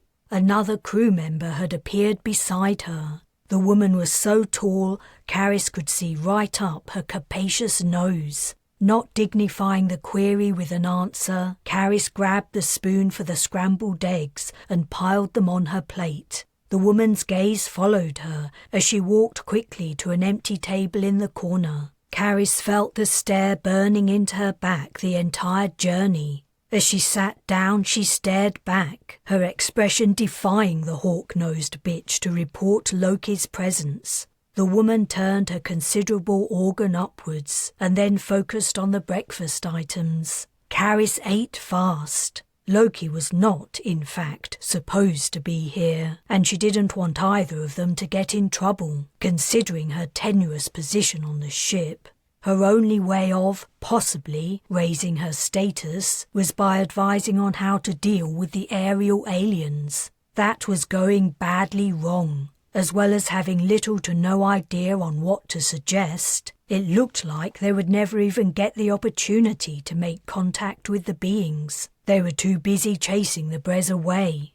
A shadow blocked the light. Carys swallowed her final mouthful of scrambled egg and looked up. "Oh, hi." Her day hadn't gone well so far. She doubted the arrival of Mapper Robbins was going to make it any better. "Good morning," Robbins said. "May I sit? It's a free ship. You can sit anywhere, and you can have the table to yourself because I have to go and—" "I don't eat breakfast," he interrupted as he took the opposite seat. "I want to speak to you. I was passing by and saw you sitting here alone, so I thought I would seize the moment." She was about to make a lame excuse, but tiredness and a sense of defeat hit her hard. No words came out. He took her silence as permission to carry on talking. "I'll get straight to the point. I have a proposal to make." She groaned. "Not another one." "I'm sorry." "Oh, I see. You think I want to send you on a mission again. It's nothing like that." "I wasn't even thinking you wanted to send me on a mission. Everyone seems to be proposing I do this, that, and the other these days. But I can't do any of it. I just wish you would all leave me alone with my birds. That and rarebit. That's all I want. Literally all I want. It isn't too much to ask, is it?" That doesn't seem a lot," Robbins replied warily. "However, if you would hear me out, you may be interested in what I have to say." Carys pushed her plate to one side and let her arm flop heavily onto the tabletop. "I'm all ears. I'm looking for an apprentice, and have been for quite some time. Mapping is a skilled profession. As well as considerable practice, it requires certain rare personality traits. I believe you may fit the bill, and I'm not getting any younger. I need to begin training someone up, or face the risk of leaving the ship without a fully trained mapper. What do you think?" She had only been half listening, deep in her misery. The last of his words finally filtered through. She blinked. You want me to be your apprentice? He lifted his hands. Not exactly. I could show you some things. You could try casting a simple skein. See how you get on. Then we can both see how we feel about continuing. Me? Become a mapper? That isn't exactly what I said. I don't know. Birds are really my thing. Carys, you don't seem to be hearing me very well. Is something wrong? She shrugged. I suppose I could give it a go. I mean, it beats being abandoned on an alien planet, right? Or being expected to offer advice on life forms you've never met, or tending to animals you know will never live out their natural lives. She rubbed her eye with the heel of her hand. Can Loki come too? I see no reason your bird cannot remain with you while you're at work, but... All right, I'll do it. When do I start? Chapter 10. Before she could meet with Robbins in his office, Carys had to feed her birds. At least they were living in a huge aviary rather than cages, so she didn't need to muck them out too. Guano was powerful stuff in concentration. Among the trees and undergrowth with insects, bacteria and other small organisms, bird excrement just about disappeared by itself. Visitors might occasionally get hit by an off-white splat, but that was more entertaining than worrying. But the aviary's days of being open to visitors were over, thanks to Purser Linton, and, according to Captain Bujold, the days of the birds themselves were numbered. With a heavy sigh, Carys took a sectioned tray from a shelf. Below the shelf stood a row of Hessian sacks containing various grains, seeds and nuts, as well as specially formulated pellets of many kinds. When stocks ran low, it would be the pellets that would be hardest to replace. Other types of food humans also ate and could, theoretically, be taken from the ship's stores. But Bujold would never allow it. She would never risk the crew's supplies for the sake of, as she put it, useless animals. Carys had always considered birds equally as important as people, but she had to admit her opinion was in the minority. She thrust a scoop into a sack and transferred the contents to a section of a tray. Later she would go to the growing rooms to beg for green leafy vegetables, fruit scraps, and whatever else the growers could spare. Some birds only ate fresh food, which might be the first thing denied to them if things got tight. She gave a long sniff, wiped her nose with her sleeve, and scooped grains into another section of the tray. Faint tweets, squawks and screeches permeated the feed room from the aviary. The birds were hungry, and they'd seen her on her way in. They knew feeding time was imminent. A short while later she was ready to begin. As she left the office, she was almost mobbed as birds descended to eat from the tray even before she made it to the feeders. Others might have been intimidated, but she didn't mind the batting wings, questing beaks, or grasping scaled feet. The birds didn't want to eat her. She filled the feeders and tossed the remainder of the food into the undergrowth, where certain species would have fun foraging. In the noise and bustle of concentrated eating, she watched her feathered friends, wondering what would become of them. The truth was plainly evident. There had never been a proper plan for them when the fleet set out. The birds had been brought along purely for entertainment purposes, to keep the rich passengers amused during their voyage, and nothing else. Another realization hit, and she blinked back tears. She had become what she hated. She had gone from rescuing and rehabilitating vulnerable creatures to being an agent of their destruction. She might as well have taken a position in an abattoir.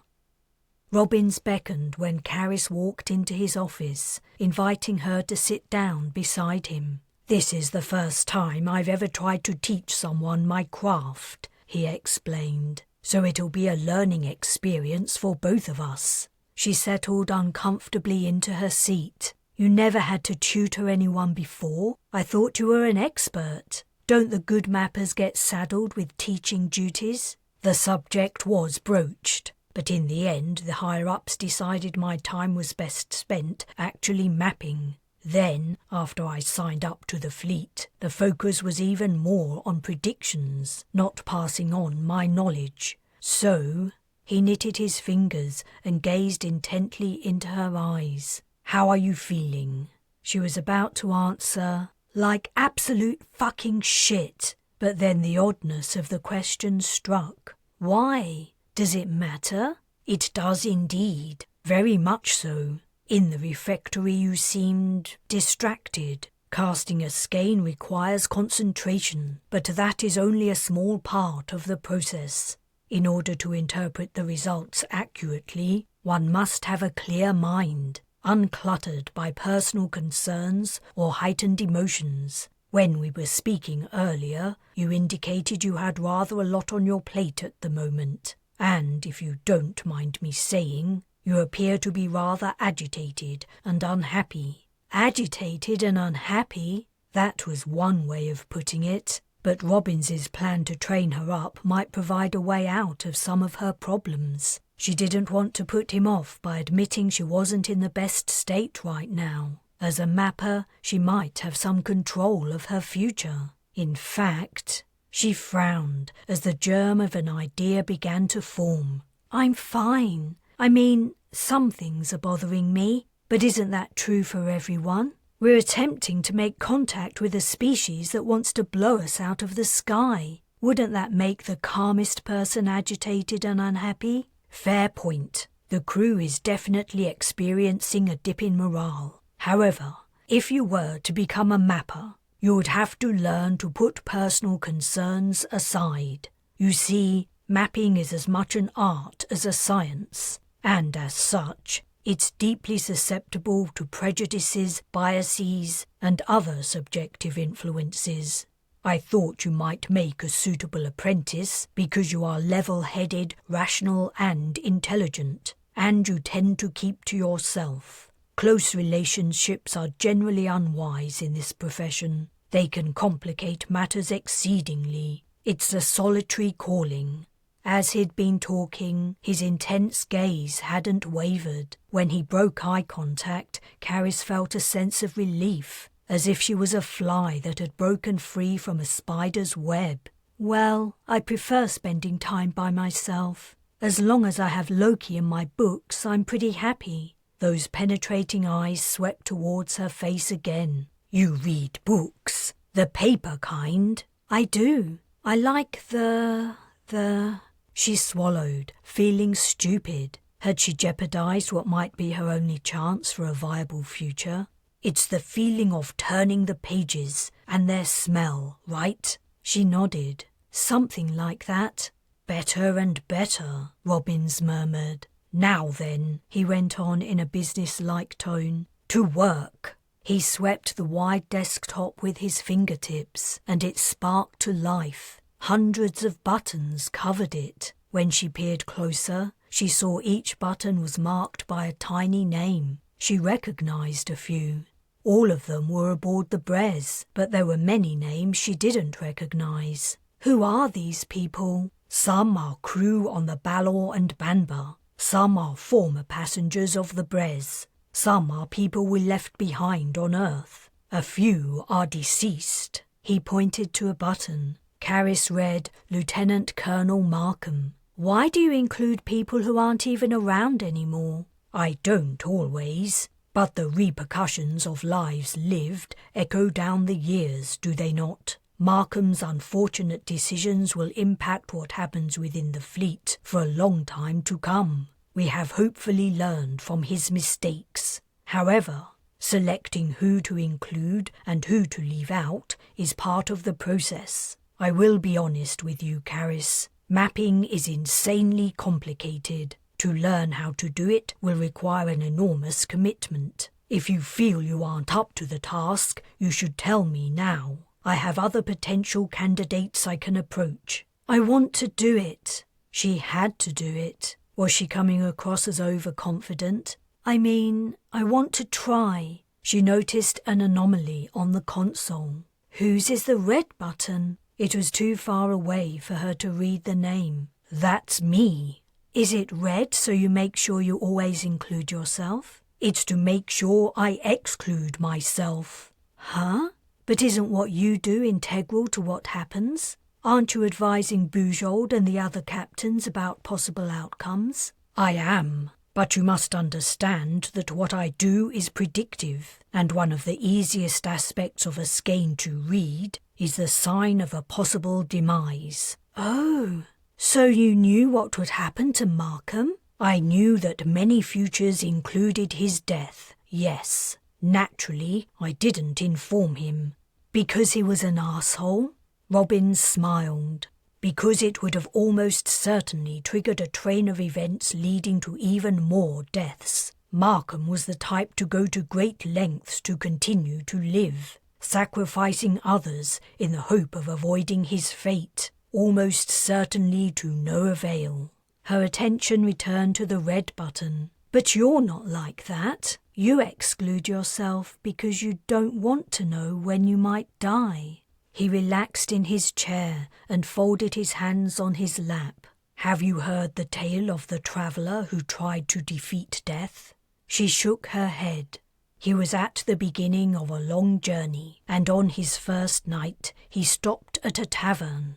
After eating his evening meal, he went to his room to sleep. But on his way there, to his great surprise, he encountered death in the corridor, scythe, hooded cloak and all.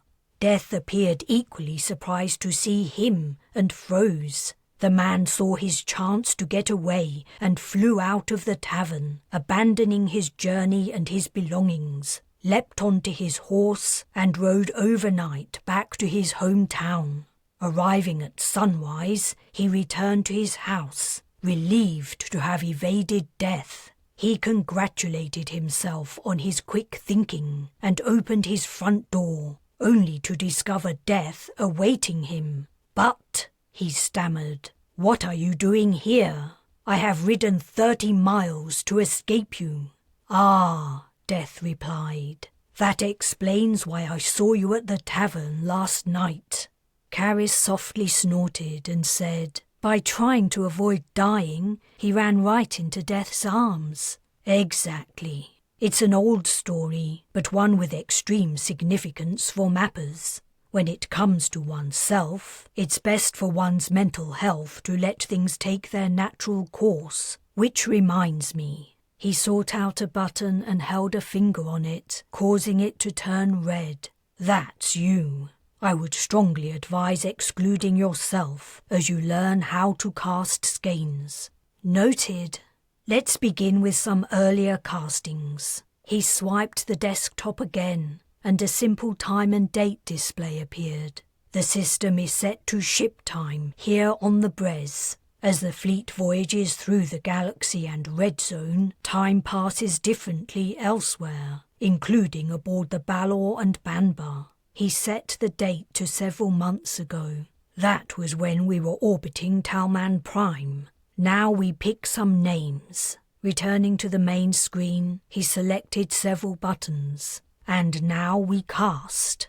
The room's lights dimmed, and a set of fluorescent green dots appeared in the darkness, interconnected by very thick green lines. "Can you guess who the dots represent?" "Not me or you," Carys joked.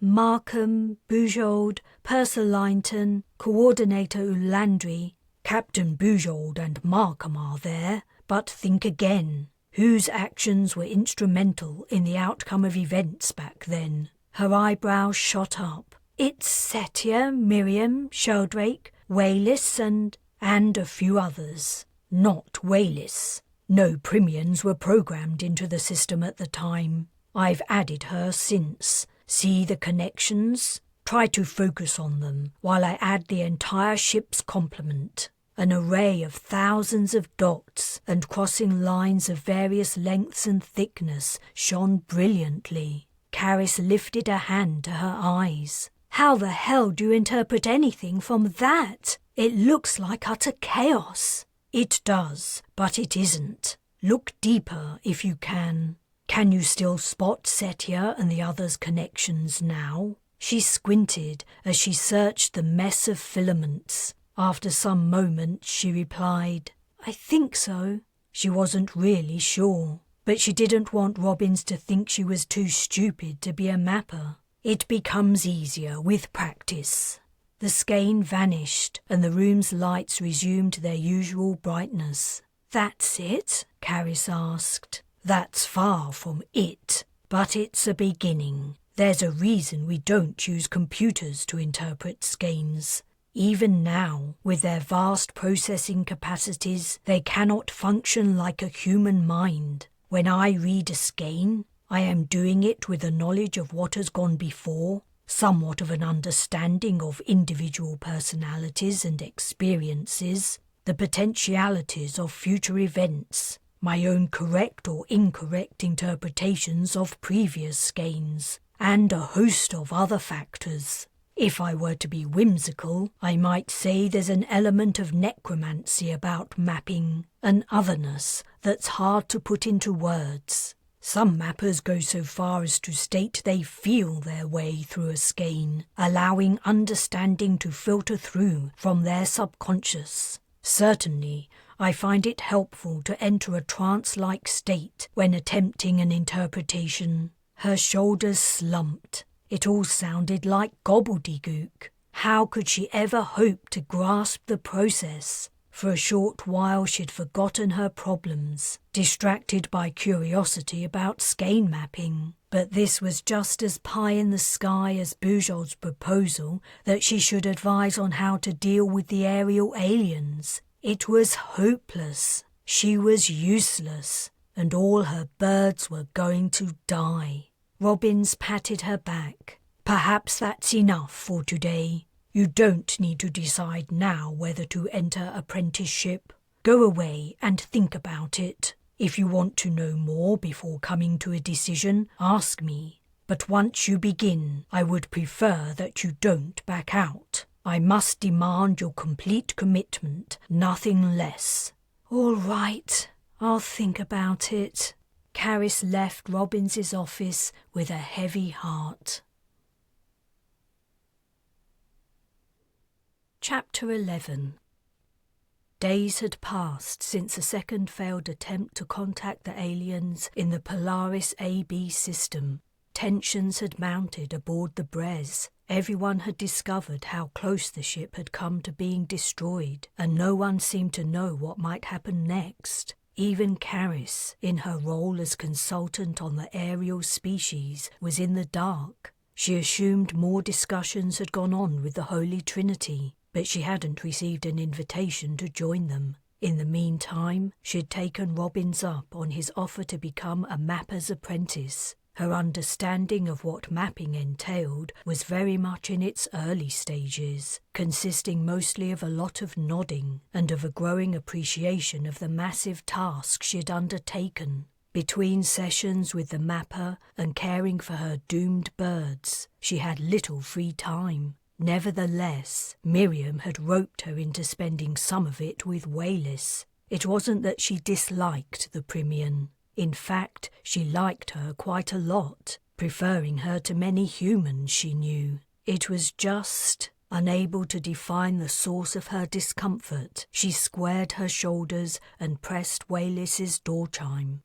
After settling her with a seat and a drink, the Denisovan had plenty of questions lined up for her, mostly relating to Earth and its history. She had clearly been anticipating Carys's arrival. Carys answered the first few as well as she could, but then she said, "You know you can find out all this stuff by searching the ship's database? I'm pretty sure everything you want to know is in there." "I know, but it's different hearing it from you. I don't know if I can explain, but when I read the history files, it's just dry information. Hearing it from a person brings it to life, makes it more meaningful.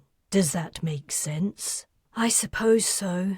Carys pretended to smooth back her hair, surreptitiously tapping her earcom for a time check. She'd only been here 10 minutes. 50 minutes to go. "What else do you want to know?" "Something that definitely isn't on the database. I'm curious about that." Waylys pointed at the insignia on Carys's uniform, a symbol depicting 3 hares running in a circle, joined at the centre by 3 ears. Carys touched the badge. I remember you saying the same symbol appears on Prime.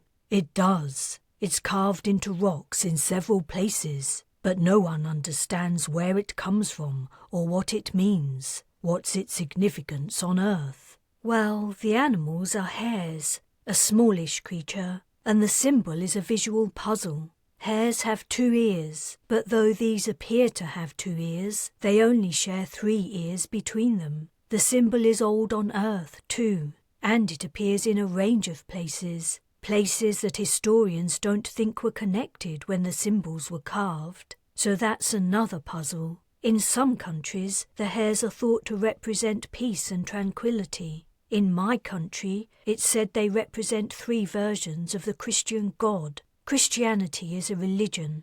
Thank you. Waylys was making notes. That gives me a lot to think about. I'm also interested in the Crusader Wars. You must have been a child while they were going on. Do you remember much? Carys stiffened. Not really. Like you said, I was only a kid. Waylys peered at her. Did I say something wrong? It's fine, but I don't know a lot about the war. Right. I thought you came from the West Britannic Isles. Wasn't your country invaded? I don't know anything about the war, Carys snapped. Ask me about something else. Okay, Waylys replied hesitantly. In that case, the door chime sounded. Carys relaxed. Setia and Miriam had arrived, but Carys was confused. Were they early for their babysitting shift? Carys, Setia said. You're here too. What a coincidence. Damn Setia and her sarcastic humour. Yeah, big coincidence. Look, if you guys don't mind, I'll go. I'm really busy. Carys rose to her feet. Busy organising the fleet's next attempt at contact? Setia had lifted one eyebrow, giving her maddening know-it-all look. She'd also sidled closer to the door, as if to block Carys's exit. What are you talking about? Miriam said gently. We know you've been involved in the planning, and we'd like to know what's going on. The captain has the ship on an information diet. In your position, you must know something. You can tell us. We won't pass it on. Setia, Miriam and Waylys regarded her expectantly. It was a setup. You and Setia came here now on purpose, didn't you? Carys accused. Planning to interrogate me. You are rather hard to talk to, said Miriam. And while you're at it, Setia said, why have you been spending so much time with robins? Is that something to do with the plan? There is no plan. Or if there is, I don't know anything about it. What makes you think I know so much? I'm just a flipping bird keeper. The cheek. She'd come to keep Waylys company when she could barely spare the time, only to find herself under cross-examination. And if I did know anything, why the hell would I tell you about it? Because we're your friends, Miriam murmured reproachfully. I don't know anything, Carys reiterated, her jaw clenched. Setia sat down on a sofa, crossed her legs, and examined the fingernails of her right hand. You're being economical with the truth. Don't deny it. Not so long ago, after I dragged your drunken ass back to your cabin, you were spotted going to a meeting with the captain, the new lieutenant colonel, and some other guy. Her eyebrow lifted again. In your pyjamas. And you were on the bridge when we dropped into normal space and got attacked for the 2nd time. You've been in the thick of it right from the start. And honestly, it's a complete mystery as to why you're keeping quiet about it all. She tilted her head, fixing Carys with a glare. That was you? That was me what? You're the reason I woke up in my cabin after you got shit-faced? Yes, it was me. After I found you passed out in a lift, I carried you to your new place and tucked you into bed. No need to thank me. She was certainly strong enough to carry someone her own weight across the ship, and it explained Carys waking up in her bunk. What about Sheldrake? Did you take him home too? She hadn't seen the ex-corporal since their drinking session. Sheldrake was with you? He must have left before I got there. How's he doing? Miriam asked. But before Carys answered, another realization sunk in. You know about the meeting with the captain? The entire ship knows about it, Setia retorted. Your forced march in your jammies was hot gossip. Don't forget that no one around here has anything better to do with their time than talk about everyone else. We want you to fill us in on what happened, explain what you've been doing with Robbins, and tell us what Bujold has planned. Is the ship going to rejoin the rest of the fleet? Is the captain going to give up on Polaris AB? I don't know. Setia regarded her from under hooded eyes. I think you do. With a sense of defeat, Carys slumped once more into her seat and sank her face into her hands, muttering, All right, I'll tell you what I know. She'd been avoiding telling her friends about what Bujold had said. She'd delivered the news about the imminent expulsion of unwanted passengers to Sheldrake, and that hadn't gone well. She didn't want to tell Setia, Miriam and Waylys that the captain most likely intended to oust them too. Setia had sympathised, as far as she was capable of sympathising, when Carys had complained about her precarious position on the ship. Neither of them had known at the time that Setia was in the same insecure state. Now, not only was she supposed to convey the bad news, she also had to tell them she had probably secured her own future by becoming Robbins's apprentice. Bujold might expel the aviary keeper and her useless avians. She would not expel a trainee mapper. Carys looked from Setia to Miriam to Waylys. She opened her mouth to speak. Miss Ellis, report to the bridge immediately. Carys started in shock. The captain's command had arrived via her earcom, bursting through the words forming in her mind. She'd forgotten she was wearing the device, against her usual habit. Bujold also apparently had the ability to override the com request function. If the captain wanted to speak to you, there was no formality of accepting the communication. Yes? Setia asked. You were going to say? I'm sorry, I have to go.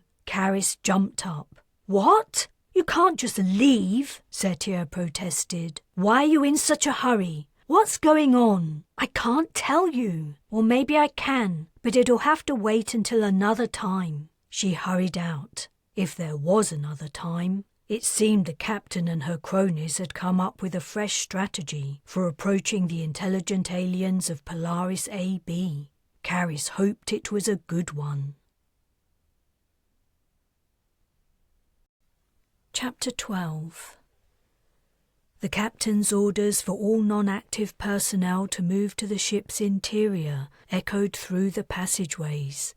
Stepping onto the bridge, Carys felt as though she was walking through treacle. All heads were down save 4. The pilot, forced by her job to look forward, the captain, and Lieutenant Colonel Bres and Ambassador Barbier, stiff-backed with tension. Bres's features twisted with barely suppressed fury. Barbier was pale, and his skin softly gleamed with sweat. His knuckles were white as he gripped his armrests. Only Captain Bujold was calm. She seemed almost serene, in fact, as if entirely in her element. Her gaze flicked to Carys. Resume your former seat, Ellis. We are about to make a third attempt at contact. Third time lucky, Barbier commented in a strangled tone. Captain, I still think, if you don't mind me saying... I do mind. Please be silent. Ellis? Carys had halted midway to the place she'd sat before, fascinated by the exchange between Bujold and the ambassador. What was different this time around? Were they about to be blown to pieces? She dropped into her seat, wondering if she was about to live out the final few hours of her life. So much for her plan to become indispensable as a mapper. If Bres dropped into normal space near the alien's planet, wouldn't they jam the navigation system again and attack? Only this time they might not give up their pursuit. Bujold was insane. "Pilot," the captain said. "Return us to normal space at the same coordinates as our first entry into the system." "Copy, Captain." The first attempt had put them up close to the planet. There would be no waiting around this time. "Ellis," Bujold said, "we recently received intelligence that has thrown a new light on things. The Balor commed to let us know they're in communication with the target species inhabiting the Polaris B system. It turns out the life forms of Polaris B and Polaris AB are aware of each other's existence. Neither species has invented interstellar travel, so they have not visited each other, which is probably just as well. It turns out their attitudes are mutually hostile. They've been sending messages of hatred and belligerent intent for decades." "Oh, I see you understand what has happened. The broadcasts we picked up?" "Exactly. So the recording we played back to them was a declaration of war or something? Who knows? But from their reaction it does seem likely. No wonder they came after us. No wonder indeed. So I have decided that this time we will go along with your suggestion of sending them mathematical equations. We'll see. It may do the trick." "Hold on," Carys spluttered, alarmed. "It was only a thought. I don't have any idea." "No one will hold you responsible if the attempt fails," Bres muttered, "assuming anyone is left alive." "Wait," Carys said. "If we know the aliens we're trying to contact have been sending antagonistic messages to the ones at Polaris B, can't we ask them to help us translate their language? I mean, they must understand it. The Balor has informed us they do understand it, but they refuse to offer us any help with, I quote, the evil freaks. Entering normal space, the pilot announced. "Comms, begin transmission. Repeat until I tell you otherwise." "Aye, aye, Captain." What equations were being sent out? E equals mc squared, the law of gravity, Schrödinger's equation? Maths wasn't Carys's strong suit. Biology was more her thing. She couldn't begin to guess what formulas the captain might have selected or for what reason. "Alien ships heading our way," Ops reported. Bres glared at the back of Bujold's head. It didn't take long to get their attention. If the captain heard him or felt his eyes boring into her skull, she told the pilot to prepare to return the ship to the red zone. Carys wasn't sure what the point was. The aliens would surely kill the Bres' navigation systems again, leaving them sitting ducks, unless Bujold intended to retaliate if the ship was attacked again. "Fire incoming!" an officer blurted. "Damn it!" Bres yelled. "It isn't working!" "Hold your tongue, Lieutenant Colonel," Bujold retorted, "or I will have you removed from the bridge." The threat appeared to send him into a rage. He turned puce and he bared his teeth, yet he remained silent. Barbia's olive skin had faded to almost white. A blow buffeted the ship. Carys rocked in her seat. A secondary shock ran through her, her nerves thrilling at the nearness of her death. "More fire!" "I insist we fire back!" Bres yelled, leaping to his feet. "Sit down!" the captain snapped. "I will not! You're mad! You're going to get us all killed!" Bujold's lips moved as she spoke softly via comm. The Bres jerked once more, as if flicked by a gigantic finger. Carys held on grimly. On the one hand, the captain's determination to fulfill her mission was admirable. On the other, Carys had a feeling Bres was right. "Hull breach, deck 3, an officer reported. Bujold dispatched a team to deal with it. "Please, Captain," Barbia whined. "Listen to reason. Don't sacrifice us all on the altar of your stubbornness. If you won't return fire, at least consider leaving orbit. That will show them we mean no harm. They may give up the chase as they did before." "Wasn't it you who said we shouldn't run like a dog with its tail between its legs?" Bujold asked sardonically. Throughout the last few minutes she'd betrayed no emotions, appearing as tranquil as a lake on a windless day. The bridge doors opened and 3 guards appeared. Without any warning, the ship received a 3rd hit. The impact shuddered through the bridge. Terrified glances passed between the officers as they gripped their consoles. Carys's heart was in her mouth. All her worries about her birds and her future were stripped away. Her life and all the decisions she'd made, right or wrong, had concentrated down to this moment. Bres gaped as he realized the guards were here for him. "How dare you! I will not!" His next words were cut short as he was seized. "Let me go! I order you to release me!" An undignified tussle ensued. The guards might have exerted control over their superior officer more quickly, but they appeared reluctant to manhandle him. "I'll have you stripped of your position, Bujold!" Bres screamed. "I'll have you court-martialed and executed!" The captain turned away from the fight and asked for an update on the position of the alien ships. "They're basically surrounding us," came the reply. A report of depressurization on Deck 5 came in. "Don't do this," Barbia sobbed. "Please, we must defend ourselves or leave, and soon, before they hit the engines." "Lift!" Carys exclaimed, the word leaving her lips almost before she understood what she was saying. Bujold's attention pivoted to her. "What? They fly, right? Send them the formula to calculate lift. Oh, what is it?" Carys flicked her hands in frustration. The captain asked the bridge, "Does anyone know the mathematical formula to calculate lift in flight?" Blank stares greeted her. "Bernoulli's equation!" The phrase exited Carys's mouth like ejected vomit.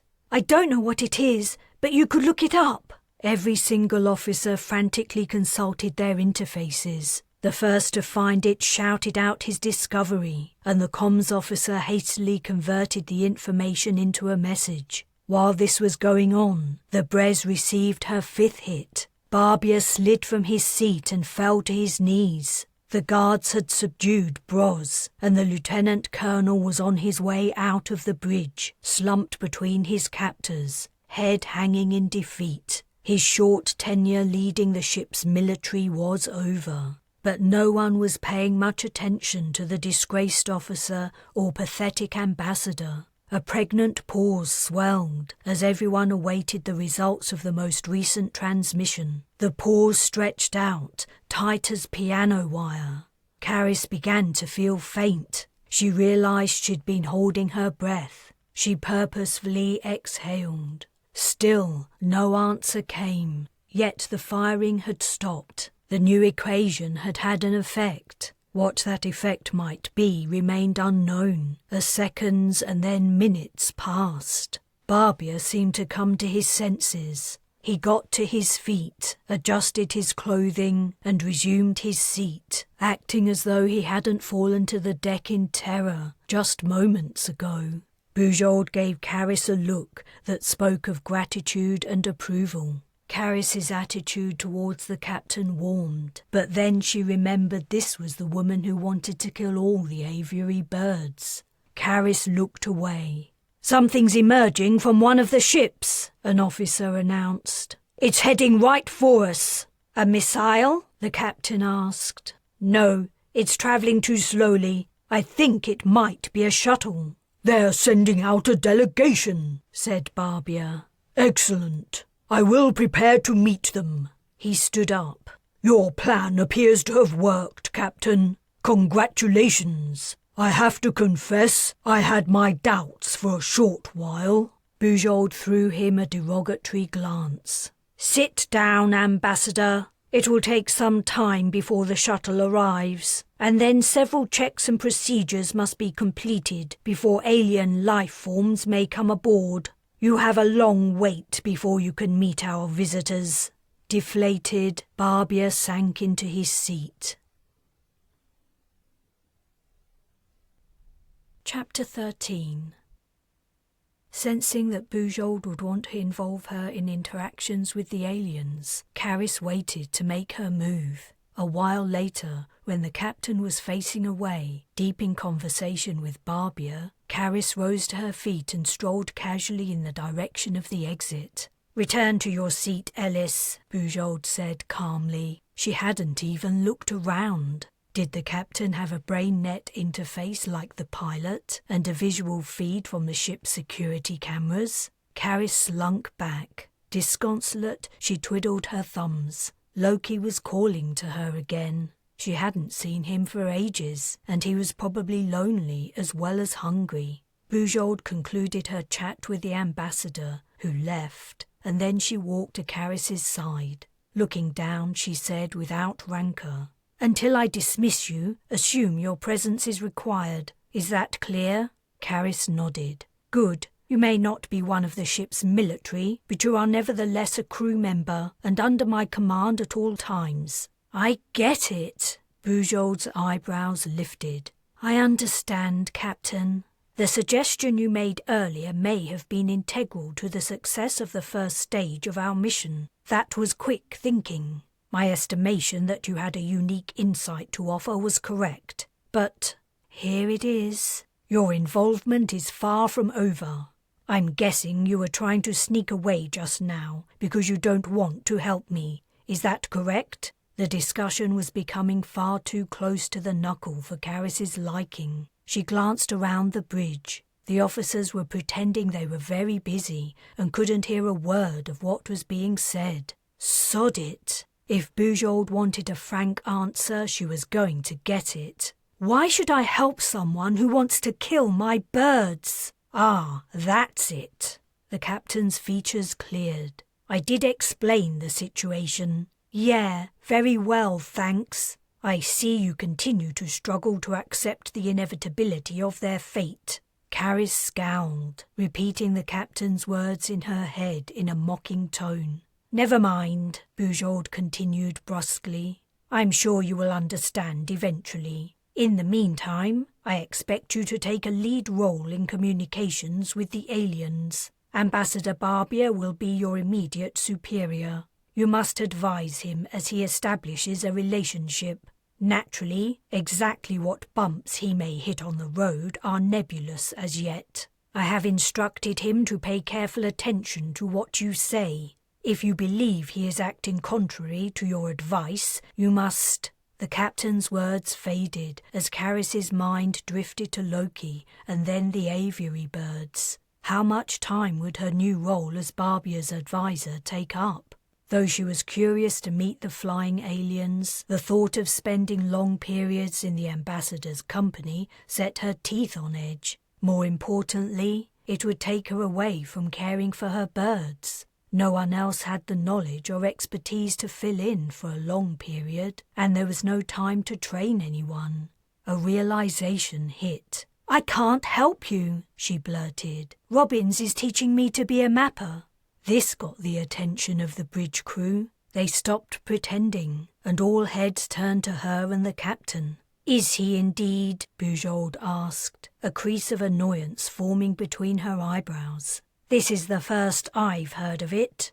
He selected me for personal qualities he said he couldn't find in anyone else. I'm indispensable, I'm afraid, so I can't—" Bujold's expression transformed to one of amusement. "Nice try, Ellis. I will speak to Mapper Robbins. Wait here while I—" Her gaze became distant as she apparently listened to a comm. "Really?" she commented to the unknown speaker. "I see. Interesting. Stand by for further orders." Her attention returned to Carys. "There's been a strange turn of events. The shuttle appears to be empty." "Oh, well, that's great. You don't need me after all." "On the contrary, I need you more than ever. But before I decide what to do with you, I want to discover what's in the vessel's interior. That will take me a while. You have half an hour to complete any urgent tasks. Then you must go to the shuttle bay. I will meet you and the ambassador there." The Bres' engineers had rigged up an umbilicus from a shuttle bay airlock, joining the ship with the alien's vessel.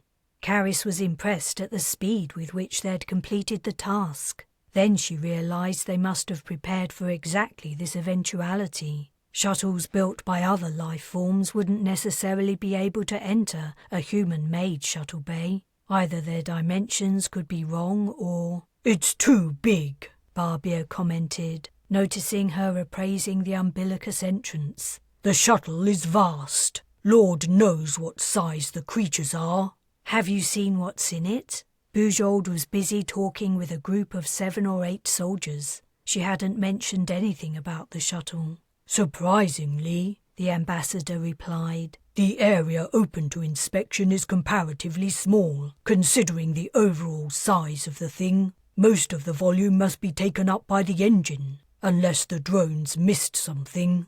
"Drones?" "Military surveillance drones were used for the initial search. There's very little to see, just empty metal-walled spaces. Readings indicate the atmosphere is breathable, but there's no agrav." Bujold approached. "Ellis, I was planning on sending you in with armed support to see if you could glean anything not apparent from the drone footage. But I've changed my mind. It occurred to me there's only one reason the aliens would send an empty shuttle, and that's in order to transport some of us to them." "Whoa," Carys murmured. "I'm convinced the moment anyone steps aboard that thing, it will seal its hatch and depart. Therefore I must think carefully on how to proceed. Ambassador, it wouldn't be wise for you to be present for first contact with this species. They jumped immediately to a hostile response as soon as our ship appeared. That was somewhat understandable, given the state of affairs with their nearest neighbour. I imagine they thought we were from the Polaris B system and about to attack. Nevertheless, they're clearly capable of deadly aggression. I would prefer not to risk my only highly experienced diplomat until a reliably friendly relationship has been established." Carys had a strong feeling about where Bujold's reasoning was heading, and she didn't like it. The captain faced her. "But you're fine with risking me, right?" Bujold's features hardened. "Insubordination won't get you anywhere, Ellis, and it certainly won't prolong the lives of your precious birds. I appreciated your input on the bridge earlier, but my gratitude has its bounds. Your guess that I want you to meet these creatures is correct. However, I won't be sending you in alone. As well as the military team here, I want to include some civilians. You may select one person to go with you. Think on it. I will take your suggestion into strong consideration, though I retain final say on who it should be. You have 1 hour. You want me to pick a friend to take into danger with me? Some people would consider meeting a new intelligent life form an honour and a privilege. Some people are very stupid." The captain gave a sardonic snort. "I will tell them I chose them for the mission. You won't have to take the blame." "Thanks." As Bujold left, Carys considered who to nominate, if anyone. It didn't seem fair to drag someone else into the dicey venture. On the other hand, she might need all the help she could get, and a familiar face would be a comfort in a strange environment. One thing was for sure. She wouldn't be taking Loki with her this time, not after what happened on Talman Prime. How long would the mission take? She had no idea, and neither did Bujold by all appearances. "Lucky you," Barbier remarked, drawing her from her thoughts. "Really?" "Of course. I would love to be in your place. I'm dying to meet these aliens." Carys stared at him. She was reminded of Lieutenant Colonel Markham prior to the first foray to Prime, expressing his regret that he wasn't coming along. His words had rung as hollow then as Barbier's did now. Let's hope it doesn't come to that. She had an hour to pack essentials, organise temporary care for her birds, and choose someone to accompany her. As she exited the bay, an idea popped into her head. She opened a comm. "Carys," Robbins replied. "Exciting news. It looks as though the citizens of Polaris AB may be the second members of the Galactic Federation. You heard, huh? I suppose you also know Bujold wants me to be one of the team to make first contact. I had guessed you might be favoured. Yeah, big favour. Look, the captain wants me to pick a companion, and I was wondering if you could cast a skein to see who would be best. I can try, he replied doubtfully. However, my skeins are all over the place at the moment. It seems the number of variable factors is huge. But, he paused before continuing, do you need me to tell you? Isn't it obvious who would be most suitable? She understood, and her brisk walk transformed into a trudge. You're right. Damn. Chapter 14. I don't believe it. Setia dumped her backpack on the shuttle bay deck. Bujold has a whole ship full of personnel to choose from. Why me? Didn't I do enough on Prime? She inspected the pulse rifle she'd been allocated. Why wouldn't she pick you? Carys countered. You're super strong, and you're trained in combat. Setia gestured at the military contingent, running through equipment checks. Okay, but I don't think any of them are as strong as you. Sheldrake certainly didn't seem to think so. I heard their armour had a power boost. Besides, my strength isn't important. If we end up on that low-grav planet, everyone will be strong. Even you won't be weak. What do you mean, even me? Come on, you have to admit you won't be winning a weightlifting contest anytime soon. Carys gritted her teeth as she shoved rations into her pack, already regretting her choice of companion. Setia would be handy to have around if it came to a fight, but she had the diplomacy of a bull elephant in must. Yet she also seemed to have a thing for protecting people she thought were vulnerable, like Wayless. Carys straightened up. Yeah, now I think about it, you have a point. I'm utterly helpless. Was this Robbins's idea? Setia asked. You two have spent a lot of time together lately, which you never got around to explaining. What have you been doing? Am I here because he saw something in his skeins? The skeins are unpredictable right now, as you already know. You told me so when Bujold made her announcement about the fleet's mission, remember? Now stop bloody interrogating me. I don't want to do this any more than you. The captain entered the bay and headed for the military contingent. Setia commented, It's a shame she didn't pick Sheldrake. Sheldrake? Why? I mean, he's okay, but not because he would be good for this trip. He would, but I meant for his own sake. This could have been his chance to prove himself and get back into Bujold's good books. Then he wouldn't have to sneak around all the time. Carys bit her lip. You're right. I didn't think of that. Bujold had reached the military group. She addressed a burly, bull-necked man. I don't think I've introduced you to Carys Ellis and Setia Ziz. They're veterans of the mission to Talman Prime. Torres gave them a curt nod. Ellis, Ziz, you'll be under the Major's command for the duration of the assignment. You'll also be working with Dr. Moody. The man she indicated was tall and thin and had the face of a 12-year-old. A heavy fringe of white blonde hair didn't help the resemblance. You've received your briefings, gentlemen, the captain continued to Torres and Moody. Then she turned to the group as a whole. The first objective is to thoroughly examine the shuttle's interior. If, as we guess, the vessel disengages and flies to one of the alien ships, or the planet's surface, your second objective is to establish peaceful contact. You are all armed, but you may only discharge your weapons when under immediate threat of physical harm. You will find the latest scan data of the planet on your interfaces. You will be able to comm the ship at all times, as well as each other. Her eyes momentarily flicked upward. You will enter the shuttle in 11 minutes and 38 seconds. I'm clearing the bay in case of depressurization. Good luck, everyone. Depressurization? Setia gave Carys a worried look. She apparently had the same concern. What was Bujold expecting might happen? Could the shuttle be booby-trapped? Might it not be a shuttle at all? Hey, Captain! Carys called out. Bujold halted and turned. Carys hurried over. Was she doing the right thing? She'd already put Setia in danger. She only had a second to decide. She blurted, "I want Corporal Sheldrake to come along too." What was the man's first name? She was surprised to realise she didn't know. "Former Corporal Sheldrake? I thought he disembarked at Talman Prime." There was the slightest hint of amusement in the captain's eyes. Bujold was playing with her. "Well, he didn't, as you know perfectly well. Can he join the team? It's very important," Carys added uncertainly, racking her brains for something to back up her assertion. "Because?" The captain's left eyebrow lifted. "Because that's what the skeins say."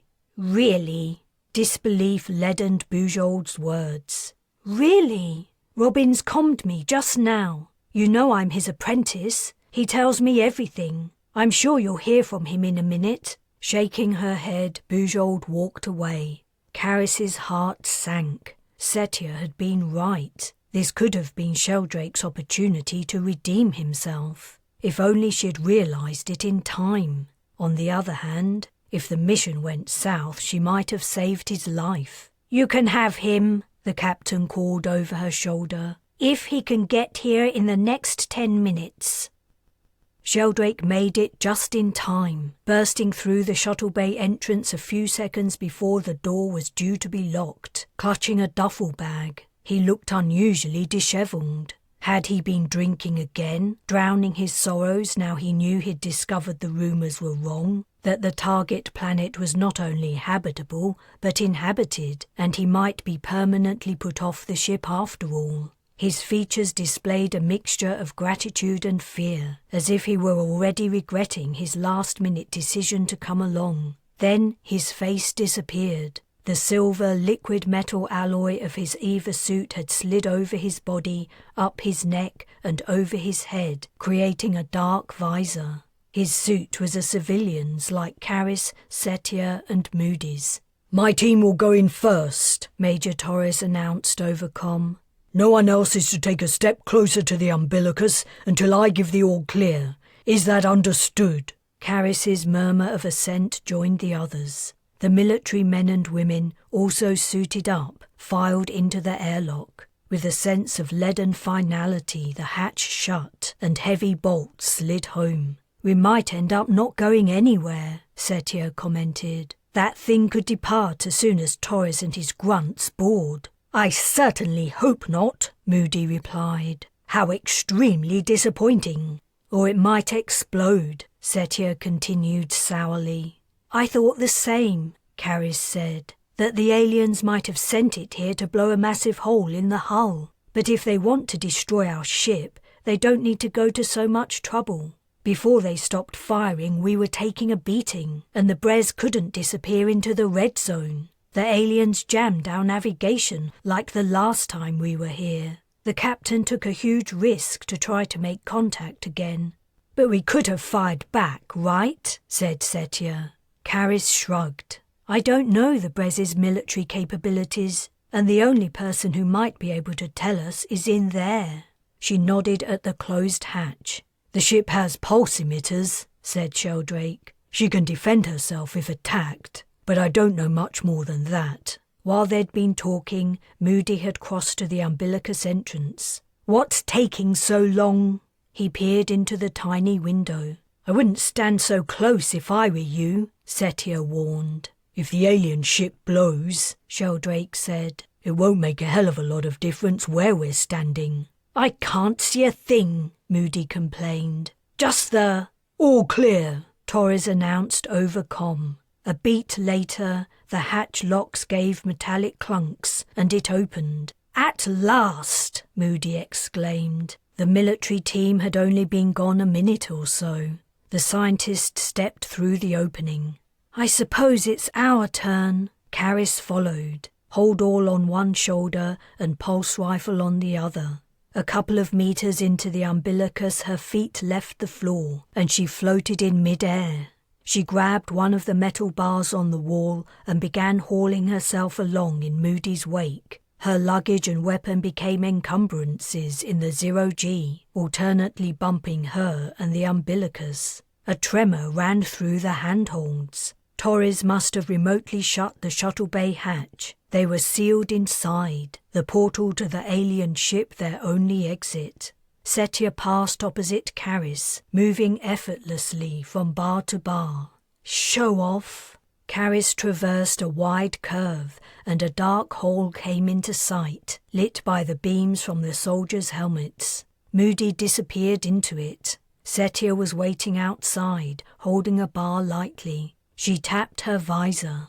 Carys couldn't figure out why, so she ignored her. Setia tapped her visor again. Check your HUD. Carys hadn't been paying attention to the figures displayed in a corner of her vision. The percentages of atmospheric gases were changing. The level of oxygen was increasing, and the amount of CO2 was dropping. The air on their planet must be different, Setia said.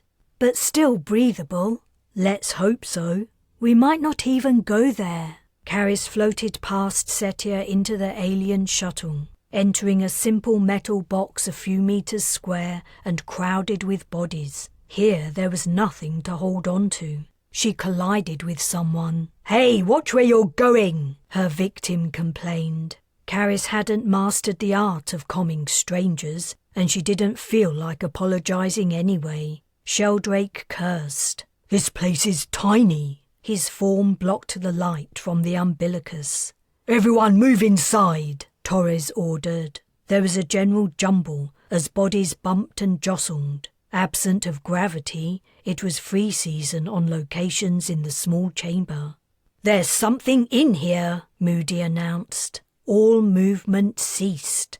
Carys spotted the lanky form of the scientist in a corner. He was holding a portable scanning device. What kind of something, Doctor? Torres asked tetchily. It's organic, but that's as much as I know. The constituents don't match anything on the database. That may be why the drones didn't pick it up. Is it alive?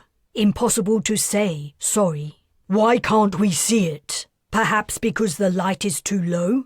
My scanner has detected its presence, but I don't know exactly where it is. I mean, if we looked around a little... Everyone out, Torres snapped. Now! As the first person to obey floated towards the exit, it slid shut, cutting off the light from the umbilicus. The alien ship juddered and moved. Acceleration pushed its human occupants against the metal wall. Carys had a vision of the shuttle tearing away from the Bres. The fleet ship, her home, and the aviary shrank into the distance. Chapter 15. Someone's boot pressed into Carys's backside. She wriggled free, only for another boot to plant itself on her visor. She shoved the attached offending leg away from her face. Ugh, she muttered. Haven't those creatures heard of inertia dampeners? Wedged tightly in a mass of bodies squeezed against a bulkhead, complaining was her sole outlet. The rest of her team also squirmed, their personal space not just invaded, but beaten into submission and utterly vanquished. Luckily, their EVA suits prevented even closer contact. Nevertheless, Carys drew her elbows into her stomach and closed her fists under her chin. The bodies she was far too near wouldn't stop moving. Knees were thrust into her back and shoulders scraped against her side. As they adjusted their positions, she silently resented them. Is that you, Carys? Setia's voice sounded tinny and weird, not like it should if she'd spoken over comm. Yeah, where are you? A knock resounded through Carys's head. Our helmets are touching, Setia explained. I thought I would try an experiment. I'm glad this situation is working out for you.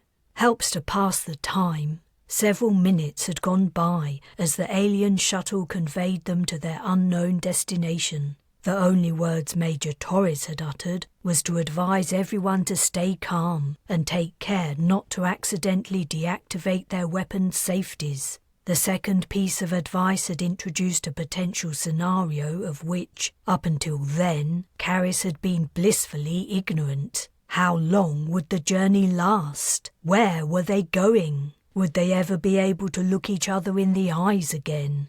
Once we get out of this human pancake, said Setia, and if we get the opportunity, what do you say to you, me and Sheldrake splitting off from the others? I say, firstly, please talk to me the normal way, and secondly, no way am I parting company with our military friends. What are you thinking? If the aliens attack, I'd rather be behind a bunch of armed, trained men and women than off alone somewhere. Maybe, but don't you think we're more likely to be attacked if we're seen as a threat? Setia maddeningly continued to talk via their helmets. She went on, don't forget this is first contact. Both sides are going to be jumpy, wondering if the other is out to kill them. I'd rather not be with the hoorah guys in that situation. You know what they're like. When Markham wanted to commit genocide, they were right behind him. Carys wasn't sure that was a fair assessment of the ship's military. She guessed that, if asked, most would say they were only following orders, and generally she would feel a whole lot safer with Torres and his grunts. Yet Setia had years of experience working security for the great Elec. Maybe she did have a point. Have you asked Sheldrake? He'll want to stick with his mates, won't he? I asked him before I asked you. He's on board. It turns out feelings among his former buddies about him disobeying Markham are mixed. Only a few friends have stayed loyal, and he says Torres in particular hates his guts. If Sheldrake had known the Major was in charge, he might not have come on the mission. So Setia had a helmet conversation with the former corporal too. I don't know, Carys replied. I'll think about it. She might have argued they could be reliant on their team to get back to the Bres, but it was clear there was no way back without the aliens' help. The humans were entirely in the creature's hands, or wings, or things. As time dragged by, Torres gave regular pep talks, telling everyone to keep their minds fixed on their goal. But the prolonged discomfort had made Carys hazy on what their goal was, except maybe one day to be able to freely move their arms and legs. I found it, Moody announced. What have you found, Doctor? Torres asked, forced evenness in his tone. The organic substance, or I believe I found it. I found something. The misery of the circumstances had driven the scientist's earlier discovery from Carys's mind. Somehow she'd forgotten about the imminent threat of an invisible alien being. Could you expand on that? Torres asked. I can do even better than expand on it. If you'll give me a moment, I just need to figure out how to... A beat later, a vid played on Carys's HUD. It was a visor view, partly obscured by a dark substance. Beyond the smear was the close-up of what seemed to be someone's groin. Mercifully, due to the extremely close proximity, Carys wasn't sure if her assessment was accurate, or if the person was male or female.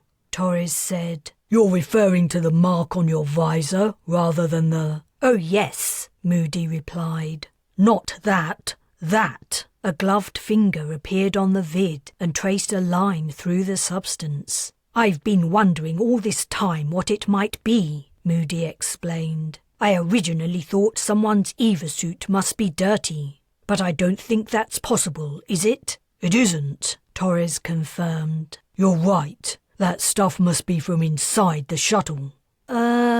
Said an unknown voice Carys guessed belonged to one of the soldiers. That shit's on my visor too. I don't believe it's excrement, Moody countered. Just a turn of phrase, Doctor, said Torres. Switching to one-to-one. Whatever conversation went on between the scientist and the Major, Carys didn't hear. Eventually Torres announced, The organic material in here with us is probably harmless. It might be left over from a cargo shipment. His conclusion made sense. The aliens wouldn't have had a shuttle ready and waiting to transport unexpected arrivals from another planet. They were using an ordinary hauler.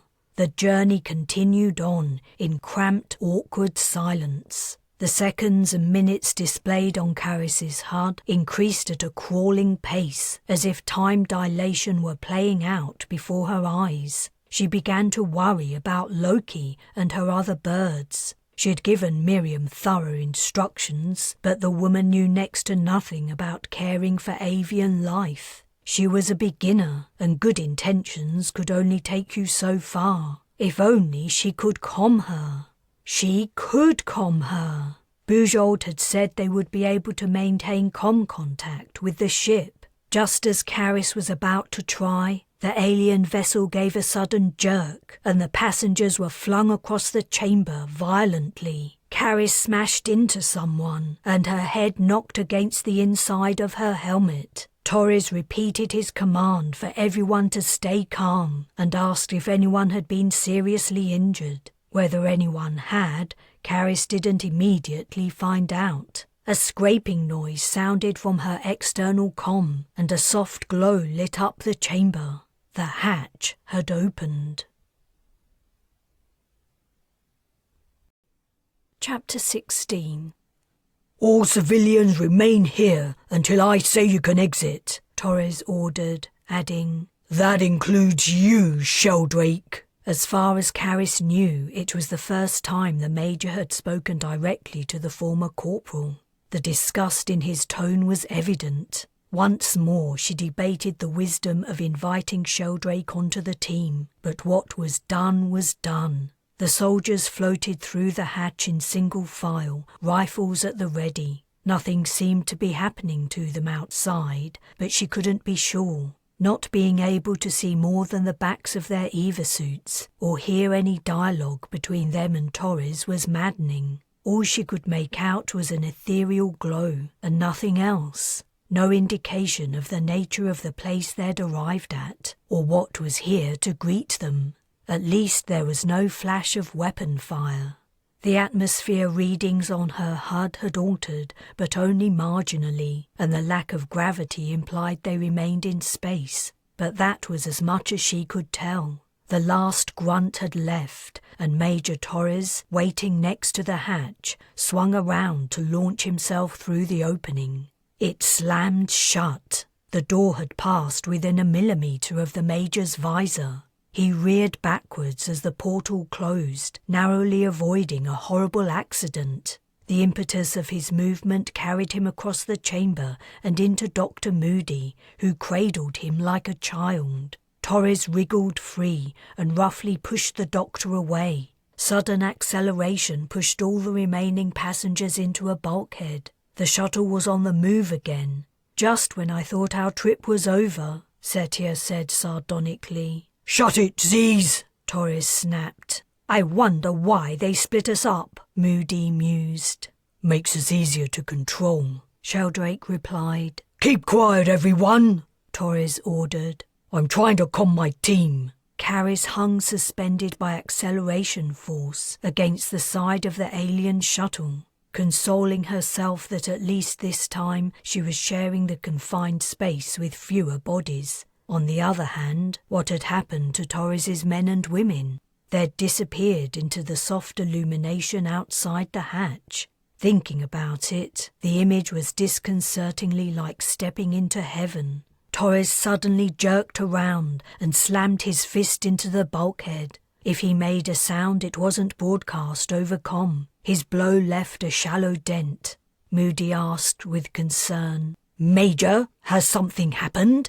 Torres's reply was strangled with suppressed emotion. "I can't reach them. All their comms are dead." "Shit," Setia whispered. Then silence pressed in. Carys recalled the soldiers in the Bres' bay, calmly checking their equipment. She remembered their young, serious faces, intent on their jobs. "I'll request further orders," Torres announced, his voice businesslike again. Carys became aware of her breathing, which had sped up, and she could hear the rushing of her blood. Surely the aliens intended to kill her and the others, the same as they had the soldiers. But if that was so, why hadn't they killed them all at once? Why split them up? And why go to the trouble of targeting just a few humans, when they could have destroyed all of them on the Bres? Nothing made any sense. The silence continued as Torres presumably talked to Bujold.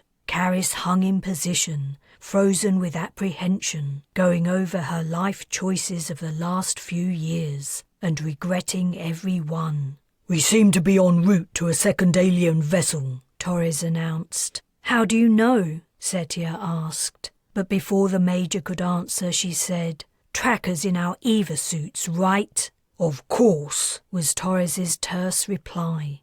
Naturally, the captain wanted to keep tabs on them. "Well, I don't know about anyone else," said Setia, "but I'm not going down without a fight." "We are not to discharge our weapons unless directly attacked," Torres said. "Captain's orders." "Screw that! If we let them get the first shot in..." "You're still under my command, Z's." "We're a long way from the Bres, and the way things are going, it doesn't look like we'll make it back. I'll look after number 1, thanks." Torres reached around and grabbed Setia's rifle. She pulled it back. Their tug-of-war descended into a struggle, and they fought, their movements hampered by the force pressing them into the bulkhead. Moody murmured gentle protestations. Sheldrake struggled to reach them, but he was prevented by the acceleration force. Carys only watched, bemused at the irony of the situation. The fighters faced almost certain,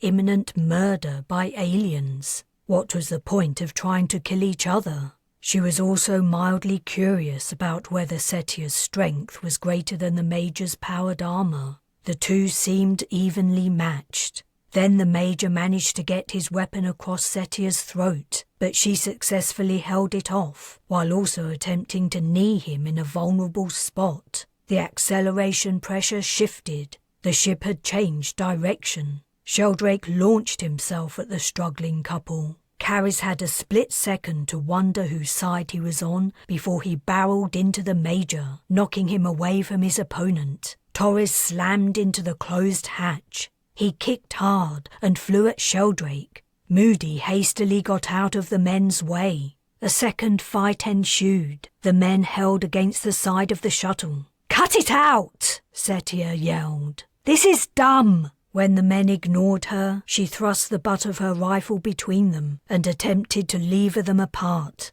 Moody joined in, grabbing the Major's shoulders. Carys half-heartedly grasped Sheldrake and pulled. The shuttle appeared to have reached cruising speed.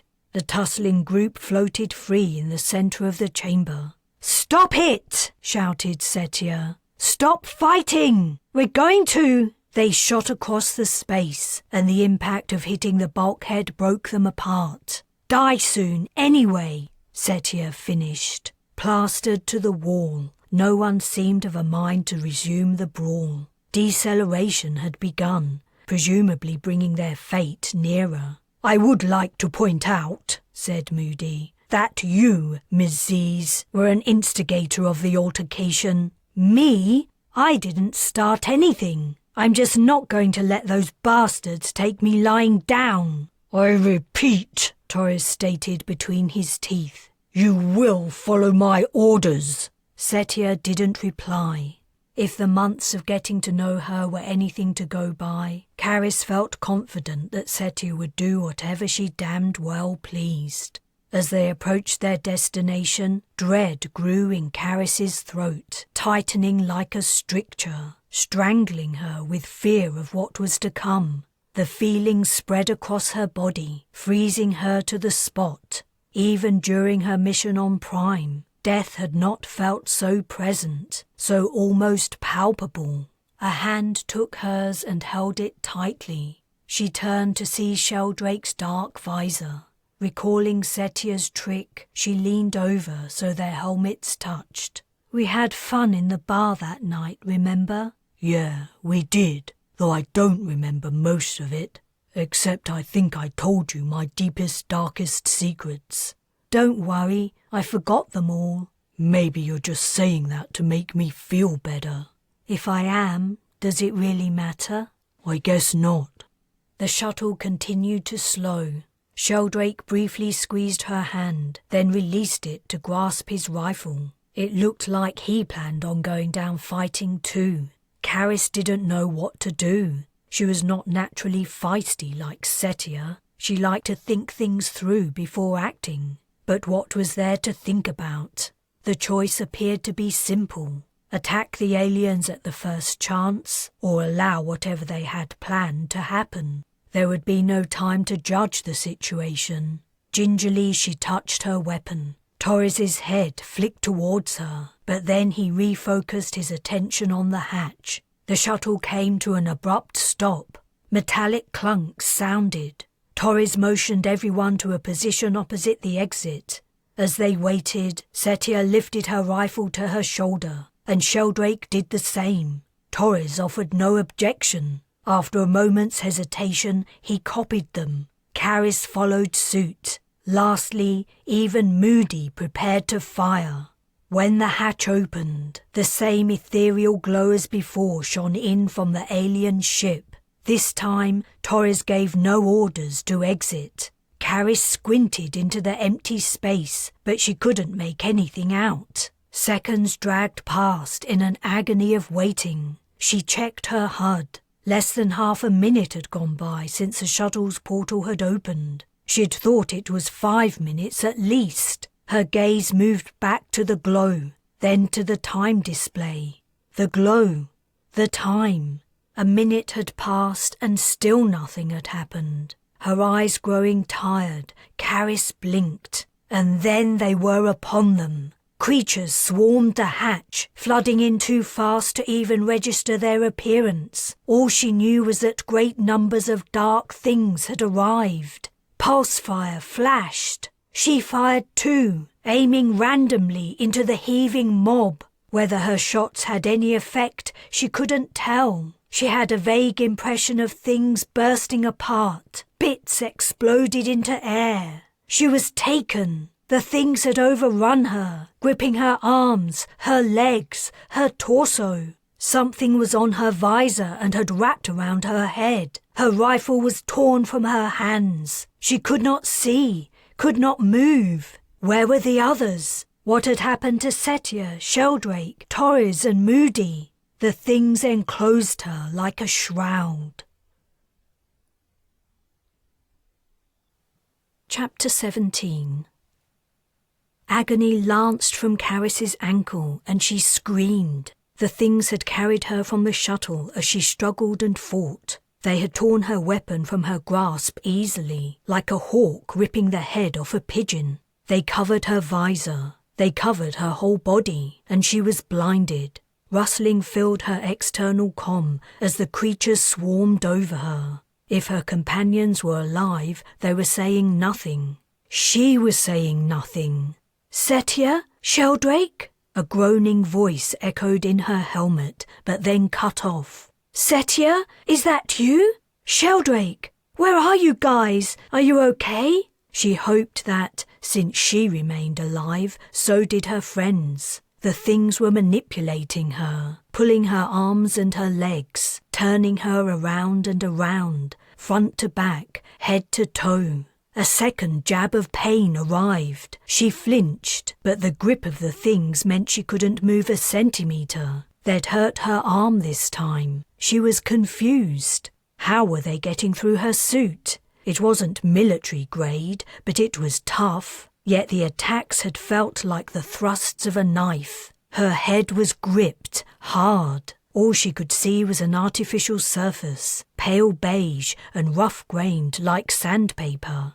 Pressure emanated from her neck, as if something was sawing at it, as if they ripped off her helmet and fresh air burst over her. She was slammed around. The things were on her face. Sharp prickles danced on her skin. Moans and gasps sounded from everywhere. And rustling, so much rustling. That was how they'd hurt her. They'd cut off her suit. Get! She forced the word out through a clenched jaw.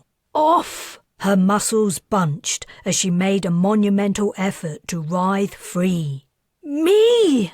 Carys? It was Setia, but she couldn't answer. The body of one of the things had clamped itself over her mouth and nose. Something tugged at her hair so hard she feared she would be scalped. Her ankle and arm burned. Then the creatures were gone. As fast as the things had arrived, they left, racing from her, pummeling her in their haste. The sudden freedom after long minutes of restriction was disorienting. She lazily spun, the aliens' parting prods lending her momentum. Someone was puking. A quarter turn brought Moody into view. Vomit erupted from his mouth, spreading out in a wide fountain unhampered by gravity. The scientist's clothes were torn and his hair was wild. His baby face glowed red. "Gross," Setia muttered. She entered Carys's field of vision. Setia was barefoot and blood oozed in globules from a cut on her thigh. As their gazes met, she said, "Some welcoming committee, right?" Then her eyes narrowed as she peered closer. "They got you too?" Carys looked down, except there was no longer any down. Her ankle was masked by blood. She checked her arm. The wound on it seemed shallower. Sheldrake drifted past, his head near her feet. "They seem to like Torres best." "Huh?" Carys had spun nearly full circle.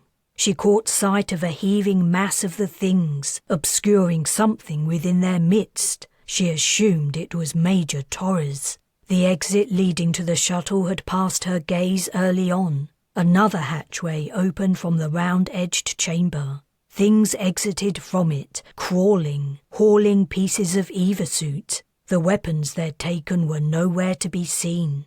A blob of vomit sailed close by. She ducked and hunched, narrowly avoiding a collision. The creatures suddenly departed Torres in a flood. Dark-shelled and many-legged, they zoomed purposefully away, 10 or so heading for the exit, roughly the same number flying to a corner where they huddled. The Major was in a bad state, leaking blood from numerous wounds, and he was unconscious. Perhaps he'd fought the hardest. "Stars," Setia said. "This place is a mess." The contents of Moody's stomach and blood from many of the companions' injuries spread wider and wider. Soon it was going to be hard to evade an encounter with an undesirable liquid, yet it was almost impossible to maneuver.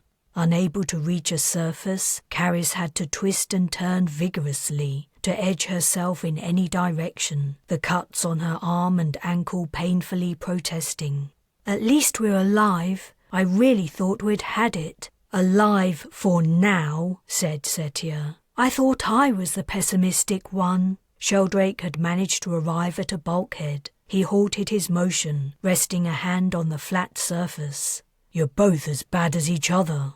Carys and Setia shared a questioning look. The Major groaned and his eyelids fluttered. Vomit was floating on a clear trajectory to his face. Setia reached out with a toe and gave the Major a gentle push, sending him out of danger and towards the opening to the rest of the ship. In response, the things in the corner rose in a throng, grabbed the Major and propelled him back to the center of the room, right through some puke. Setia shrugged. "I tried." Major Torres fully wakened. His gaze darted around the chamber, resting on each companion in turn. He patted his abdomen. When his hands came away wet, he said wonderingly, "What the?" "Sorry," Moody said. "I've been rather unwell." The scientist's face had paled to a ghastly shade of green. He appeared to be fighting a second urge to upchuck. Sheldrake said, "You're wounded, Major." "I know."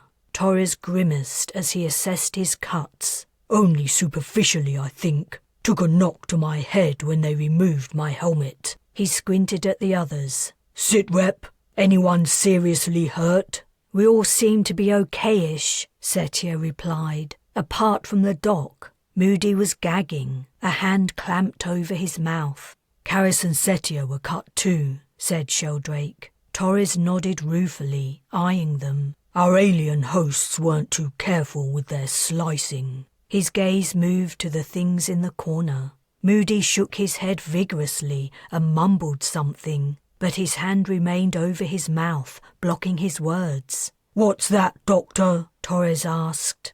Maybe he's been hurt as well, Carys offered.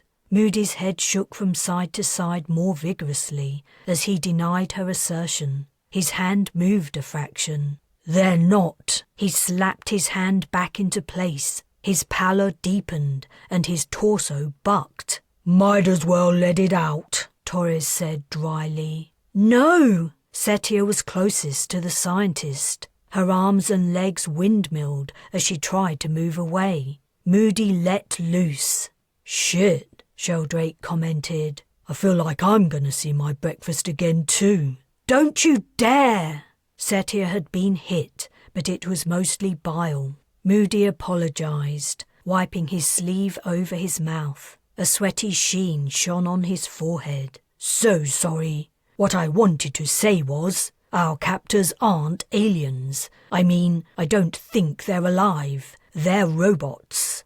Carys swiveled to take another look at the creatures clustered in the corner. There was a metallic look to them she hadn't noticed before, and they were in complete control of their movements, not flailing around due to the lack of gravity. They had to have some kind of mechanism for propelling themselves, though nothing was outwardly visible. Despite acting in unison, none had uttered a sound since grabbing the newcomers from the shuttle. Unless they were telepathic, they were communicating or being controlled electronically. Setia asked, "So we haven't met the real aliens yet?" "That's my guess," Moody replied. "They want to get the measure of us before meeting us face to face." "Well, the rifles they took from us are going to make a great impression." "Makes sense," Torres said. "They don't know why we're here or anything about us. They don't want to leave themselves vulnerable to attack." "I wonder what conclusions they'll draw," Sheldrake speculated.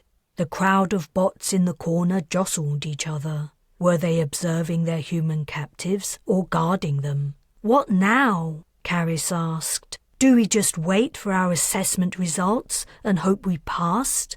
"The Major should ask Captain Bujold what we're to do next," Moody suggested. "Not possible," said Torres. "No helmet, so no helmet comm. My ear comm might have worked, but they took it out." He jerked his chin at the bots. "We're on our own." "I see. I wonder if we can leave this room, or must we remain here and wait for the aliens to come to us?" "Only one way to find out," the Major replied. "But first we treat our wounds." It was easier said than done. When they returned to the shuttle to retrieve their packs, they discovered they were gone, which meant they had no food or water, let alone any medical supplies.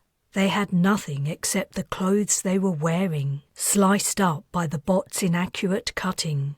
The material their clothes was made from didn't tear easily into bandages, and they had no scissors. When the Major reached for the knife he'd worn strapped to his calf, he discovered it had been taken. They returned to the chamber.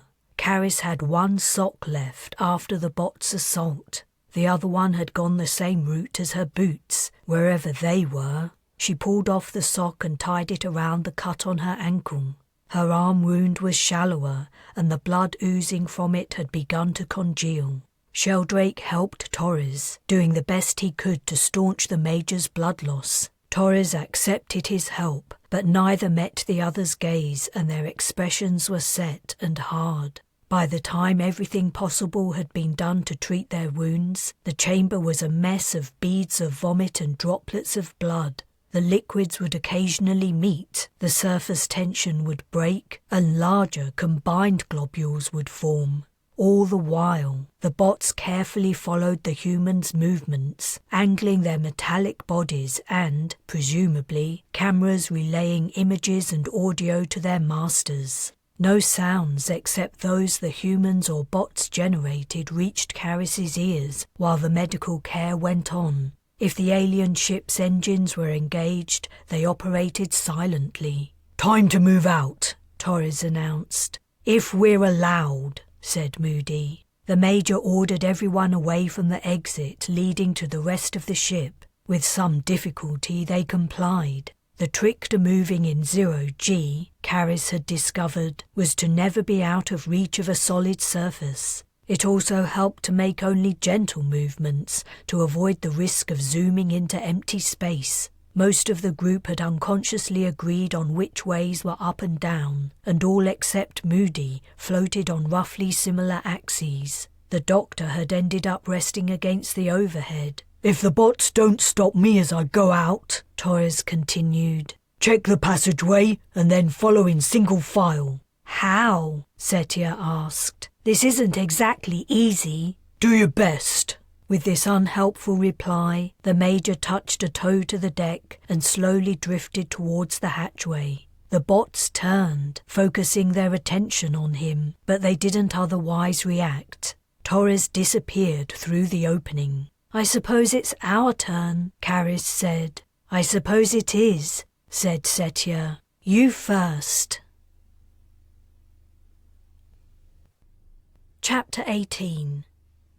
A sandpaper-like surface coated the passageway, giving some purchase for Carys's fingertips and toes as she eased herself along. Having companions was a definite bonus. If someone accidentally floated too far from a wall, someone else was usually within reach to haul them back. It was like a game of the floor is lava in reverse. Torres moved slowly at the front of the group. Sheldrake brought up the rear. Carys, Setia and Moody muddled along in the middle.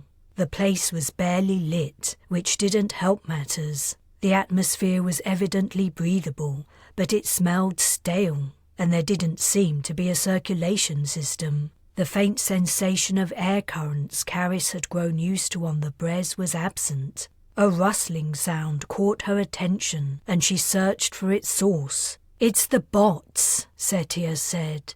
"They've been following us for a while now." Carys spotted them. A short distance beyond Sheldrake, dark humped shapes filled the passageway. The bots were keeping pace, almost out of sight. "Are they waiting to attack, do you think?" she asked. "Probably just observing. If they wanted to kill us, they could have. All they had to do was cut deeper when they removed our suits." Moody said, "They must be continuing to collect data, or perhaps they're here to prevent us from entering prohibited areas." "That assumes we're going somewhere in particular," Setia remarked. The scientist shrugged. "This way." Torres scooted into an opening above his head. They had passed several similar exits. As she followed the Major, Carys wondered what made this one different. Maybe it was only that Torres wanted to get off the main thoroughfare. Puzzlingly, the vessel had appeared to consist only of labyrinthine passageways so far. They hadn't encountered any hatches or doors that might lead to rooms. If openings into other areas existed, they were invisible to human eyes. The new passageway was narrower, which meant the wall was closer and easier to move along. Their progress sped up. The narrowness also made it more confined, however, and the air seemed harder to breathe. To take her mind off the uncomfortable sensation, Carys asked, "Dr. Moody, what's your subject? I take it you aren't a medical doctor?" "Ha, absolutely not. I'm a xenobiologist. My thesis was on the growth stages of Riftia pachyptilla, the giant tube worm."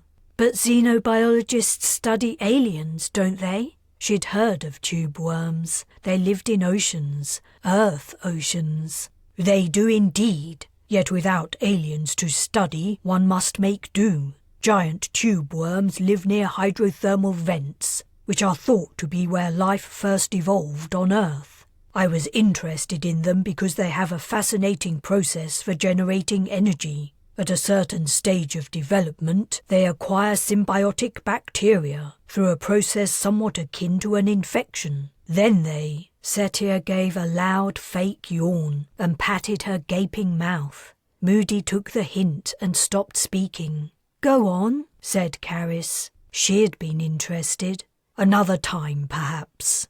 Carys threw Setia a harsh look. "Dead end." Torres backed up, forcing Moody to back up too. Everyone turned awkwardly in the narrow space, gently prodding the walls to reverse their direction. Sheldrake began to move ahead, but Torres ordered him to wait, adding, "I'm leading this mission, soldier."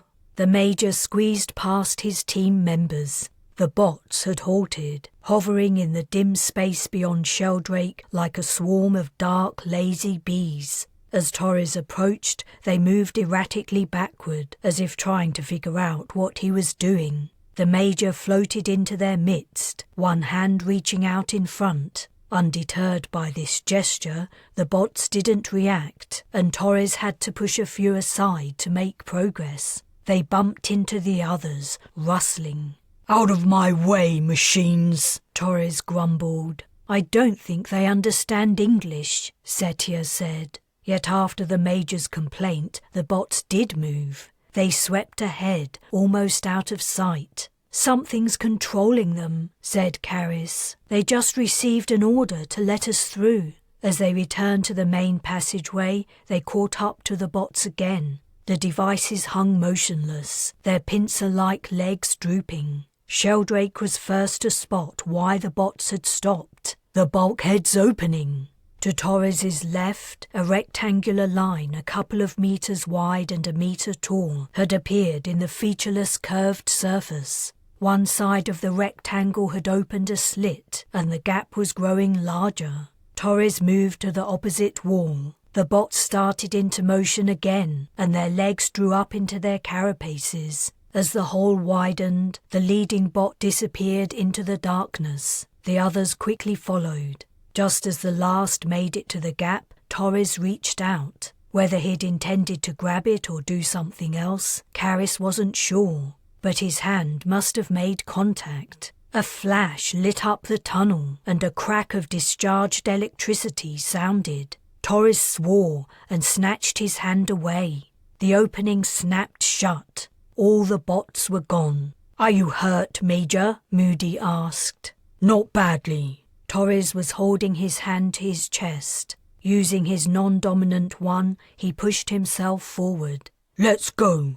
They headed farther down the long curving passageway. The arterial route sprouted more side passages, some large enough to fit a human, others smaller. Torres elected to ignore them. No more bots arrived. "This place reminds me of an ant's nest," Carys commented. "What I don't understand is," said Setia, "where are the aliens? And why aren't there any rooms? I mean, where's the bridge and the engine room? Even an alien ship would have those, wouldn't it?" "I doubt we're in the main part of the ship," Moody said. "Then where are we?" Sheldrake replied. "I really hope we aren't in the waste disposal system." "I don't have a clue where we are," said Carys, "but one thing gives me hope. The ship hasn't moved since we arrived. The engines seem to be turned off.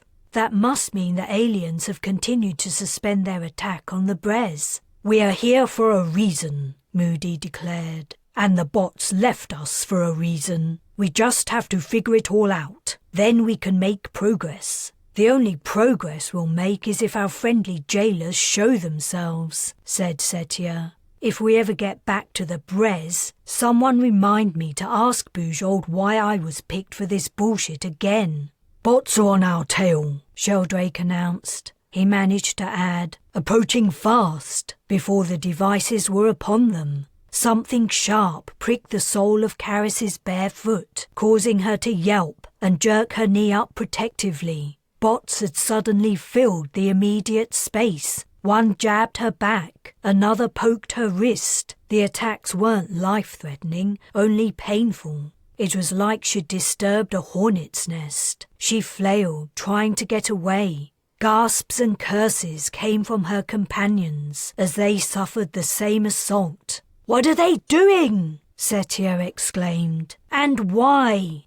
The onslaught Carys was suffering was targeted mostly on the lower half of her body. She flew forward and encountered Torres, who was punching and kicking the bots. Ducking a fist, she snapped, "You're in my way!" "Stay right where you are!" "Sod that!" She started as another sting hit, then gave the man a push. "Ow!" A bot had pricked her thigh. "They want us to move forward." "I said, stay right where you... Ugh!" She had shoved him into the wall, convinced the bots were only trying to force them to go faster in the direction they'd already been heading. Using Torres's chest as a springboard, she sailed forward. In the space beyond the group, there seemed to be fewer bots, and they weren't attacking. "Move faster," she told the others. "They want us to speed up." Not waiting to discover if the others had heeded her words, she thrust against a wall and travelled in a long diagonal arc to the other side of the tunnel.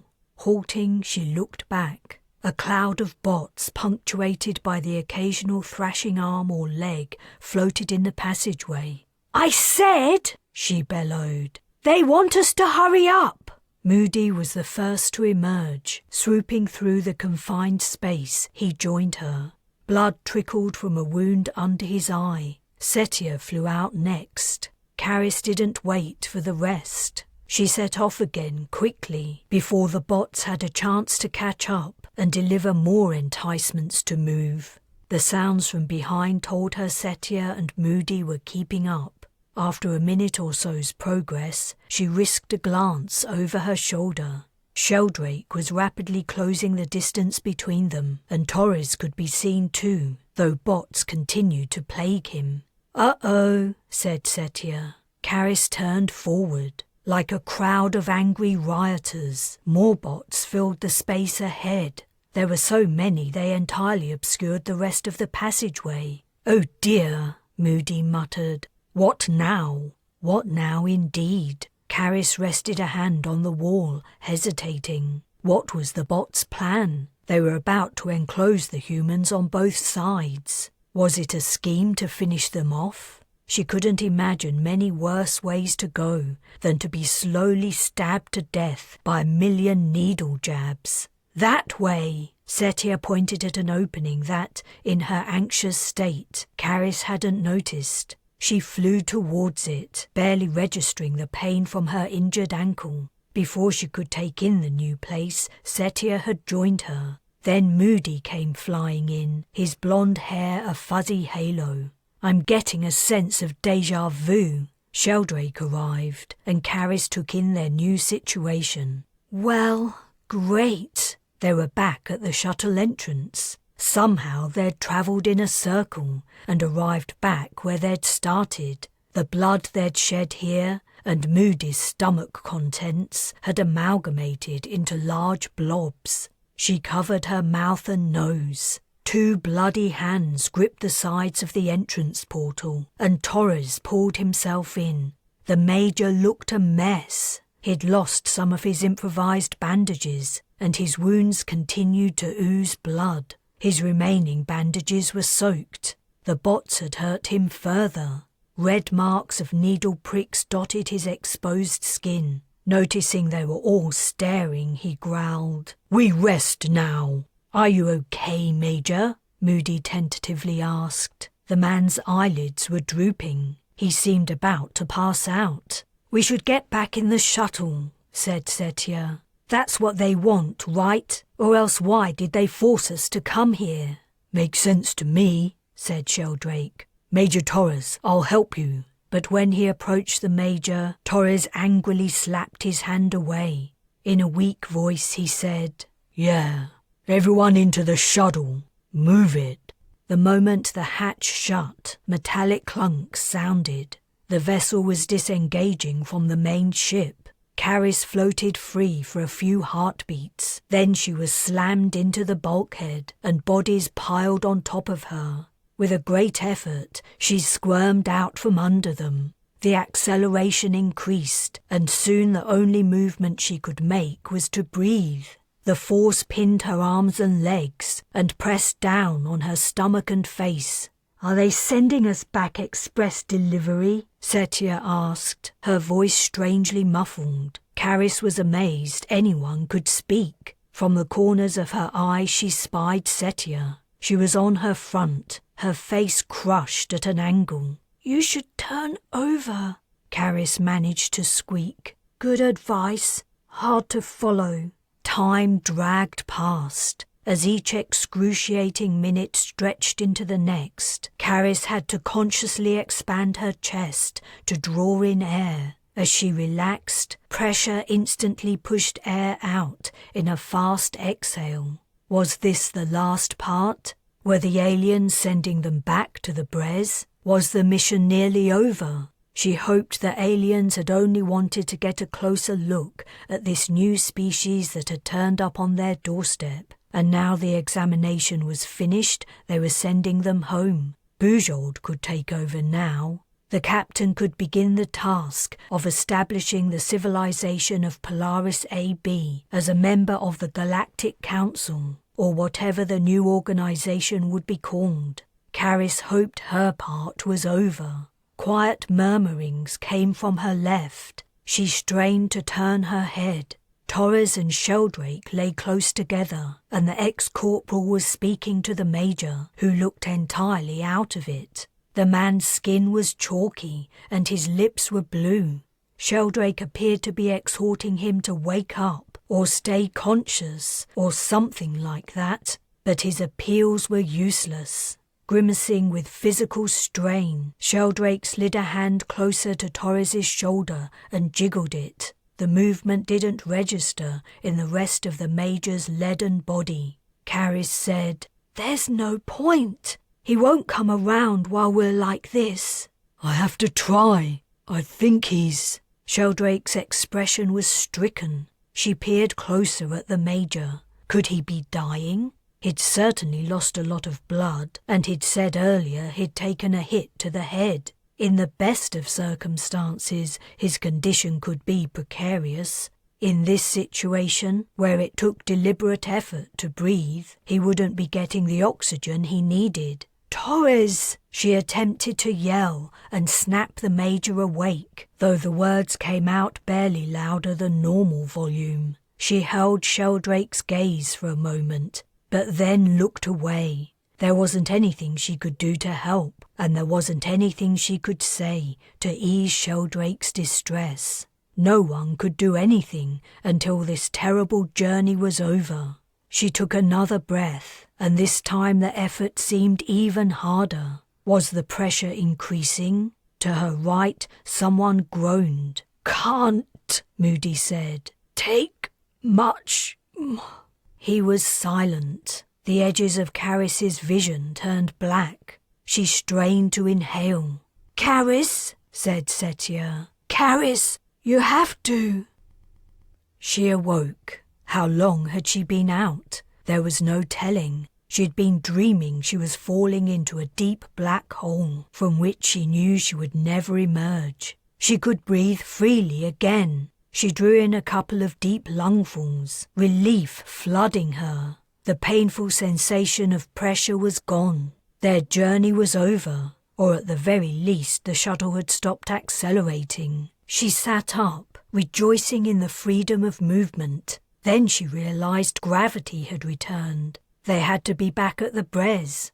"Major Torres!" Sheldrake was hunched over him, an ear pressed to Torres's chest. He lifted a hand to the Major's neck. "How is he?" Moody asked. Sheldrake didn't reply. With a look of despair, he put one of his hands on top of the other and began chest compressions. Carys watched in shock as Sheldrake worked. She'd known the mission was dangerous from the outset, but she'd never imagined the most capable and experienced member of their team would be the one to... The hatch opened, sending a tremor through the shuttle. Light flooded in. It wasn't starship lighting. It was too intense, and the colors were wrong. But of course it wasn't starship lighting. They couldn't be on the Bres. The shuttle hadn't fitted into the bay. It had been linked by an umbilicus. The Bres's gravity field didn't reach it. So if they weren't on the Bres... Setia stepped to the open portal and peered out. Burnap's balls! Chapter 19. Carys tried to stand, but she was too wobbly. She crawled to join Setia at the hatch. When she caught sight of the view, she sank onto her backside. Blinking and squinting in the strong light, she could just make out rank upon rank of billowing, wispy white clouds below, spreading to the far distance. The sky was pale blue like midday on Earth, yet with a glaring difference. 2 suns shone in the heavens. She could barely look at one of them. The other sat directly in front, close to the horizon, small and yellow-tinged. A much larger sun hung overhead, a vast lake of unbearable luminosity, bigger and brighter, but more diffuse than its modest fraternal twin. For all the energy pouring from the suns, little seemed to be reaching the planet. The air was frosty and thin. Her lungs ached and her eyes smarted. Unable to endure the spectacle of the sky any longer, she looked down. The shuttle sat on a curved platform of smooth grey stone. At the edge it simply stopped, as far as she could tell. Misty nothingness lay beyond it, and there was no barrier to prevent the unwary from tumbling to their deaths. "Ah, Polaris AA," Moody breathed. Carys started. In her preoccupation, she hadn't registered the scientist's arrival. His eyes were squeezed almost shut, and he was shading them with a hand as he peered up. "I always wondered what it would look like to the naked eye. Marvelous, simply marvelous." Polaris AA, the supergiant, the big sister to little Polaris AB. "I wouldn't look at it too long if I were you." Setia took a step backwards into the shuttle's interior. "Indeed," Moody concurred.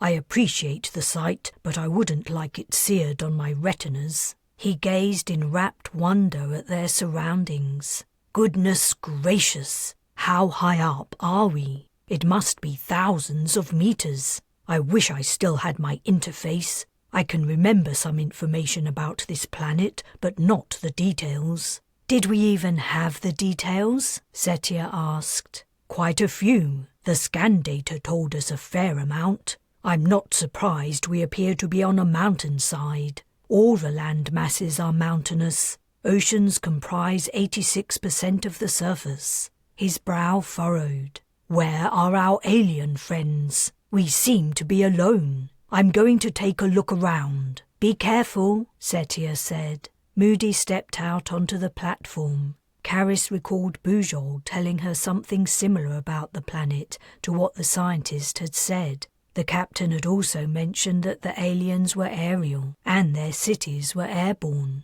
Yet there was no sign of any metropolis in the sky or any of the planet's inhabitants. When would the beings running the show appear? She leaned out and looked to left and right. Where had Moody gone?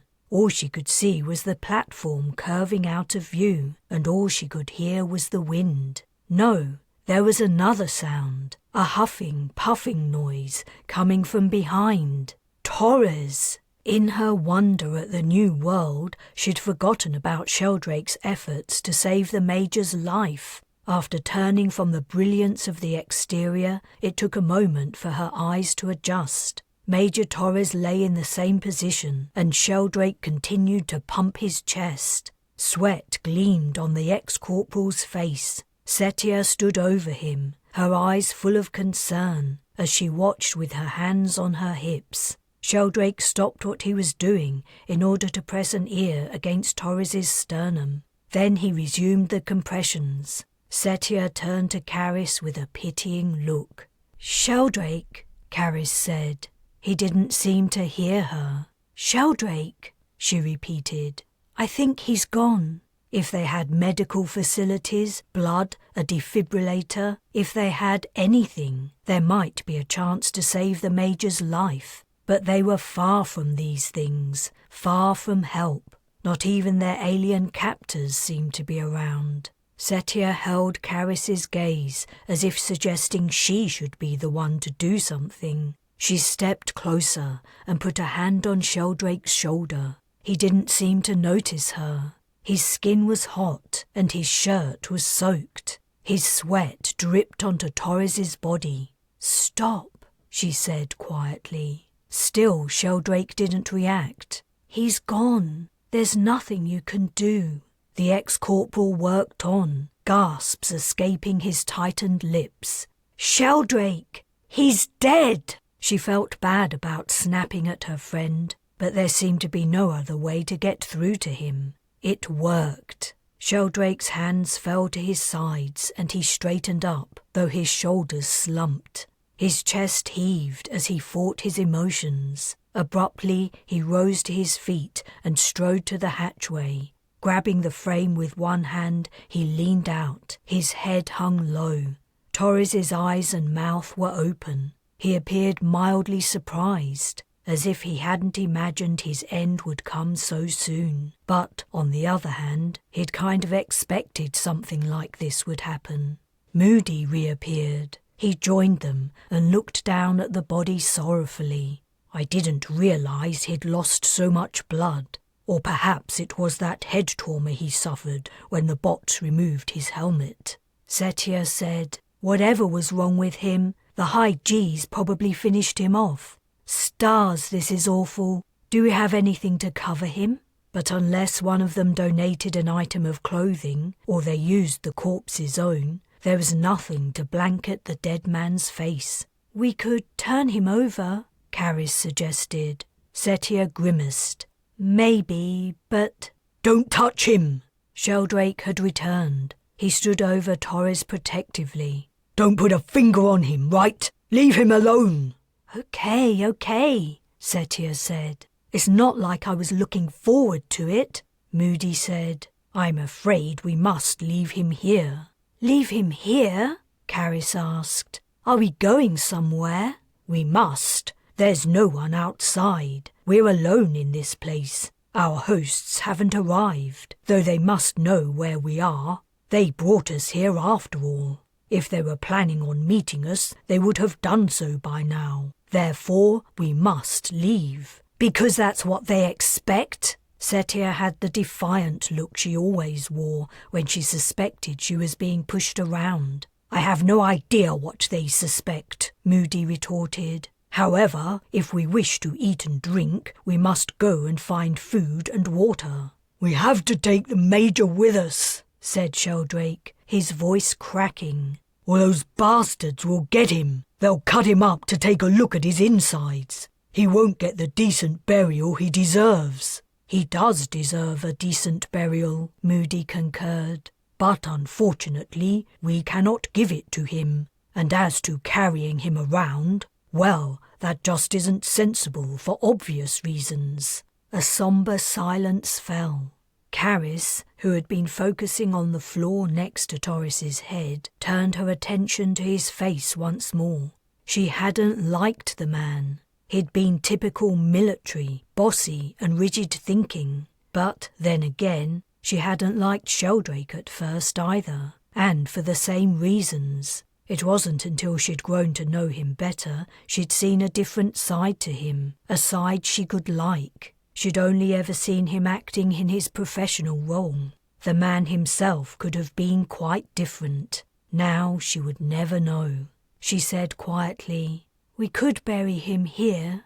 I'm not sure there's any point, Moody said. The aliens will surely dig him up. As Sheldrake mentioned, they must be curious about our anatomy. Of course there's a point, snapped Sheldrake. The man deserves honour for his sacrifice, even if we're the only ones who will ever know about it. The scientist nodded thoughtfully. I apologise. I was thinking in purely practical terms. Let's do it, said Carys. And we can say a few words. Sheldrake, you must know the right stuff to say. I'll try to remember. The Major had been a large man and heavily muscled, but moving his body was surprisingly easy. Carys had forgotten about the low gravity on this world. After spending so long in 0G, the new situation had made her feel like everything was back to normal. It wasn't. As Setia had said, even a weak human was strong on this planet. She helped to carry Torres outside, half expecting to discover a welcoming committee just beyond the shuttle's exit. But Moody was right. They were alone. All that greeted them was bare, rocky mountainside. The platform the shuttle sat on seemed to be the only manufactured object in the place. The wind was icy and took her breath away. There has to be something else besides this platform, Moody said. Some kind of construction. What possible reason could there be for a landing pad in the middle of nowhere? We can't dig a grave in rocks, Setia said. "Let's put Torres down for a minute while we figure this out." They laid the body gently on the platform. For the first time, they could see the shuttle from the outside. It was oblong, with smooth, rounded corners that would slip easily through an atmosphere. The grey hull was matte and scored with marks, some old with crusted edges. Carys shoved her hands into her armpits in an attempt to warm them. The mountainside rose out of sight above, and below it disappeared into clouds. There wasn't anywhere suitable for a burial. It would have been hard enough to dig in soil without a spade, but digging this surface was impossible. "We have to do something," said Sheldrake. "We can't just dump him." "I'm not sure we have a choice," Moody said. "Then I'll stay here. You guys go and do your thing. I'm not leaving the Major." "That's dumb," Setia said. "What are you going to do when the aliens come for him? Bite them?" "I'll do whatever I have to." Moody tried to reason with Sheldrake, but the ex-corporal cut him off. An argument ensued, Setia joining in. Sheldrake was clearly going through something. He and Torres had fought not so long ago, so Sheldrake's reaction was odd. The aliens didn't seem to be coming for them any time soon, so Carys decided to explore. "I'm going to take a look around." The others didn't answer, too intent on their disagreement. She walked to the mountainside edge of the platform. The rocks and shale of the slopes wouldn't have looked out of place on Earth. If it weren't for the massive sun beating down and the other one disappearing below the horizon, she might have been on any typical mountain back home. She climbed up, the loose stones slipping under her feet and hands. At 30 meters above the shuttle she stopped and looked back. Setia, Moody and Sheldrake continued to bicker over Torres's body. Her companions and the shuttle aside, the view reminded Carys of a once familiar sight. In her work with raptors, she'd often rescued orphaned chicks. She'd climbed the mountains of West Bi to reach their nests, gathered the bundles of fluff and carried them to safety. Jutting out from the mountainside, the platform where the shuttle stood looked exactly like an eyrie. For animals forced by gravity to lumber awkwardly over land, the shuttle pad was hard to reach. For aerial creatures, it was an easy landing place. There was nothing else here because the aliens didn't need anything else. Whatever the shuttle usually brought to the surface could be transported away again by air. Her gaze drifted to the distance and the setting sun. The intensity of daylight was fading. A red-hued haze gilded the far cloudscape, though the light from the sun above remained intense. Just as her attention alighted on a particularly tall peak of cumulus, something burst from it. Wide wings spread from a narrow body, and the head angled downward like a hawk scanning for prey. The creature circled once, its wings riding the air. Then it plummeted into the clouds and was gone. Chapter 20. After some searching, Sheldrake had found a level area of ground on which to place Torres's body. They would have to transport the corpse 50 meters or so down the slope. Carys was loath to touch it. The thing had lost its resemblance to a human being. It was a darkened, horrible facsimile of the Major as he'd been when he was alive, and no doubt the aliens would come for him sooner or later anyway. So what was the point? She was tempted to suggest leaving him on the platform, but in the time they'd spent looking for somewhere to put the remains, Sheldrake's agitation and grief had only increased. She feared he might lose his mind entirely if they didn't give Torres some type of burial. So she helped to pick up the body, and slowly they carried it down. While she'd been helping in the search for a resting place for the corpse, she'd also been scanning the skies, hoping for another sight of the flying creature. But she'd seen nothing. Had it been one of the intelligent aliens? That had been where her mind first jumped. Yet considering the general topography of the world, many life forms would be aerial. It could have been just an ordinary native animal, and surely if it was one of the ruling species, it would have flown closer, curious about the newcomers. It was a puzzle, and no one else had spotted the animal, so she had no other opinions to draw on. She wasn't even confident that others had believed her when she said she'd seen something. "This is it." Sheldrake indicated a roughly horizontal patch of shale. Setia was holding Torres's shoulders, and Carys and Moody had a leg each. They tried to lower the body onto the patch, but the space was too small. Sheldrake barked instructions to move it this way and that, but to no avail. Torres was a big man and simply wouldn't fit. In the end, they had to turn him onto his side and bend his knees so he was in a fetal position. Sheldrake also folded the Major's arms to the front. Carys averted her gaze from the corpse's rigid, blackening, surprised face. They had climbed down into the misty upper cloud layer. Frost iced the ground, freezing her bare feet, and her breath condensed at every exhale. "Find stones," said Sheldrake. "As many as you can."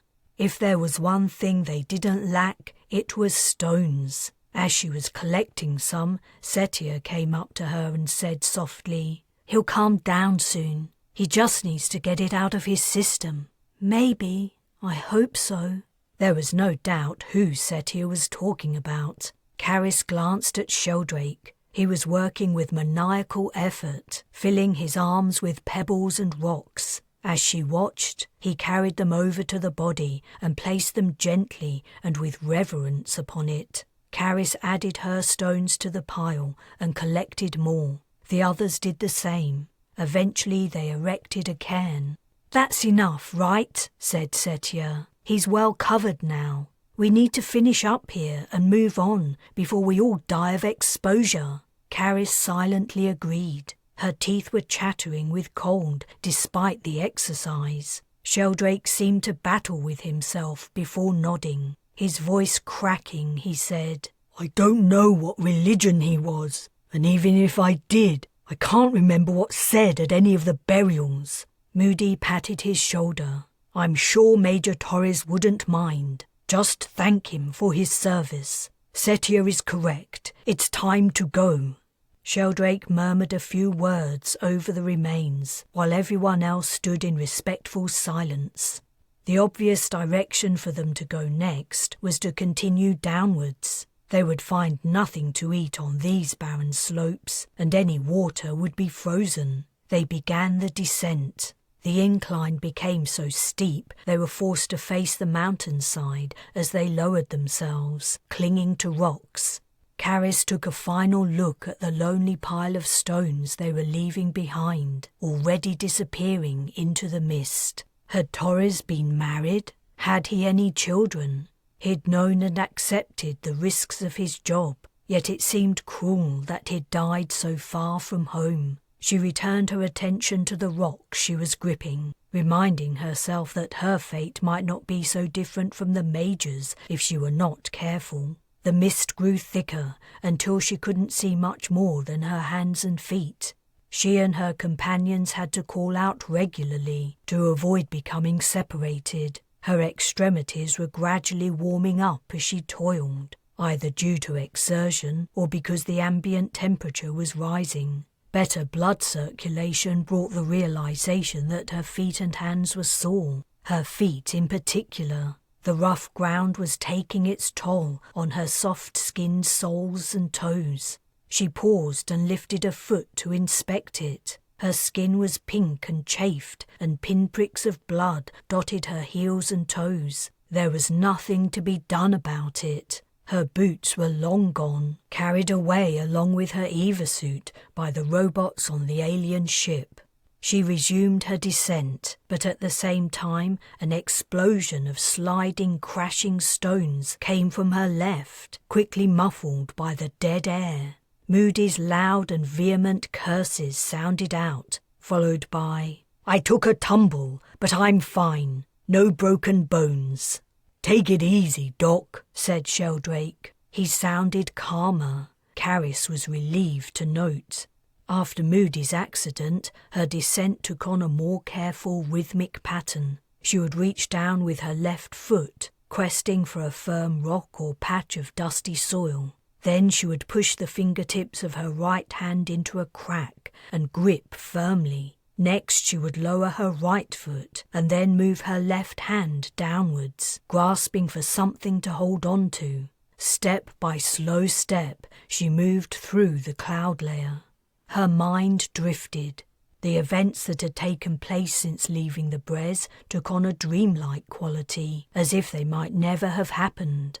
She began to imagine she was back in West BI on a rescue mission, a pair of orphaned eagle chicks nestling in a pouch on her back. She half expected that, when she emerged from the mist, she might see the green hills of her homeland stretching as far as the eye could see, glistening after recent rain. There was a second cascade of stones, shattering her trance-like state. No one called out as Moody had before to explain the source of the noise. "Was that you again, Doc?" Sheldrake asked. "You okay?" "I'm perfectly fine. I did not fall." "Ellis?" asked Sheldrake. "Not me," Setia added. "Wasn't me either." Carys halted, panting. The ensuing silence from her companions grew more and more uncomfortable, until Moody stated the obvious. "If it wasn't one of us, then who was?" Another sudden rush of tumbling shale cut off his words. This noise sounded farther off.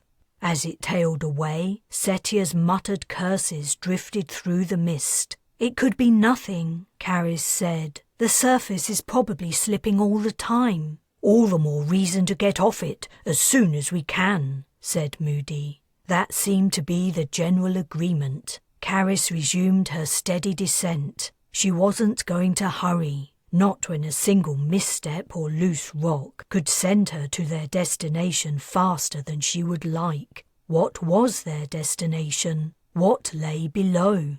They were leaving behind inhospitable land, but whatever they were heading towards might be worse. The mist thinned during her musings until she spotted a small dark figure a short distance away. The person had seen her too. "Hey, Carys," Setia said. "It is you, right?" Carys momentarily halted again to give Setia a brief wave. Some minutes later, Moody also became visible, and then she saw Sheldrake too, farthest out. While they'd been in the thickest area of cloud, they'd moved far apart. Now they could see each other. The group angled their movements to draw closer. They were the only living, moving things as far as Carys could see. Whatever might have caused the anonymous rockfalls remained invisible. She guessed, hoped, it was natural erosion. The strong wind at the upper levels had dropped as they'd entered the cloud layer, but the noise of another wind was rising. But was it wind, or was it— "I can see water," Moody announced excitedly. Carys looked over her shoulder and down. Not only was grey-blue water visible, vegetation sprouted from the rocks leading to the ocean. Tough, smooth spines radiating from central crowns dotted the mountain slopes. "Thank the stars," said Moody. "We are nearly there. I wasn't sure how much more of this I could stand. My feet are killing me." "Nearly there?" asked Setia. "Is that where we're going?" "Naturally," Moody replied. "Where else?" Carys scanned to her left and right. An expanse of nearly vertical rock face spread out to each side. The ocean did seem the obvious place to go, yet the water was likely to be salty and undrinkable. Her mouth and throat were already parched. Moody said, "We should descend to the waves." Carys regarded the ocean again, doubtfully. The waves didn't seem high or dangerous, but something felt off. She couldn't put her finger on it, so she didn't say anything and continued to climb down. The cloud cover that had shrouded them burned away. The rays of the gigantic sun seared them once more, though only half the star remained above the horizon. Carys's exposed skin had turned pink, promising severe sunburn soon, but there was no shade anywhere. Moody was the palest of them all and would suffer the most, but if he realized his predicament, he didn't mention it. The scientist was almost bounding down the slopes. It was clear why he'd slipped before. He was over-eager, acting like the kid of a mountain goat that hadn't quite found its feet. Carys was about to call out a warning and advise him to slow down when the scene below distracted her. What was wrong with it? She'd seen plenty of seas and mountains in her time, though the plants were different and the colossal orb in the sky was new. Everything else should have looked about the same. It didn't. Moody was a good 15 meters below Sheldrake, who was closest to him. Setia wasn't far behind. Carys's slower pace had left her last of all. A strong sense of foreboding hit. "Stop!" she blurted. "Everyone, stop going down!" "Huh?" Setia squinted up, lip curled. "Why?" Carys didn't want to look stupid by uttering the accurate answer. "I don't know." So she said, "Just do it!" Moody either hadn't heard or was deliberately ignoring her. He'd continued his rapid descent. "What's up, Ellis?" Sheldrake asked. "It isn't safe." It was the best answer she had. "Dr. Moody, you have to stop." "I don't see any cause for concern," Moody replied in a soothing tone. "The sooner we reach the water, the sooner we can rest." He was passing one of the spiky plants, a particularly large, thick-stemmed specimen. It was the lowest of them all. In the zone Moody had just entered, no plants grew. The rocks were large, bare and smooth. "Sheldrake!" Carys yelled. "Get him! Bring him back!" She turned fearful eyes to the darkening half of the horizon. Sure enough, it was different, and in the brief second she watched, it altered. It was growing, rising. The ex-corporal stared at her as if she were mad. "Please!" He didn't need further urging. He slipped down the rocks like a sailor sliding down a ship's ladder. "I must protest," Moody complained as Sheldrake reached him. "You've got to do what Ellis says." Sheldrake grabbed the scientist's arm and dragged him upwards. Moody's bare feet scrabbled at rocks, and his free arm waved about, but he seemed to quickly give in to the stronger man's will. He allowed himself to be hauled higher. Meanwhile, Carys continued to focus on the ocean, almost unable to believe what she was seeing. Setia followed her gaze. The other woman's face screwed up as she tried to make out the source of Carys's fear. Holy shit! She'd seen it. The Bres' scientists had initially concluded this planet was uninhabitable due to its proximity to supergiant Polaris AA. They'd been wrong. It clearly was habitable. But they'd been right that the influence of a massive celestial body could be devastating to life. Approaching them was a tidal surge larger than Carys could have imagined. That was what her subconscious mind had been trying to tell her. As soon as she'd seen the rock face denuded of all plant life, she should have understood. "Move it, Doc!" Sheldrake had seen it too. The men raced up the stony slope much faster than they'd climbed down it. The wave hit the farthest edge of the mountainside, where it curved out of sight. Though the rational part of Carys's brain told her she was in the safe zone, evidenced by plants and dust lying thick in the cracks between rocks, she ascended higher. She couldn't help it. The idea of being caught up in that monstrous swell filled her with horror. The dark water occupied her entire vision. Now frozen, she clutched rock so tightly her hands hurt. The immense setting sun, the creature she'd seen wheeling in the sky, Torres's death, the journey in the alien shuttle, the bots on the alien ship, all was forgotten. Only one thing was on her mind, the wave.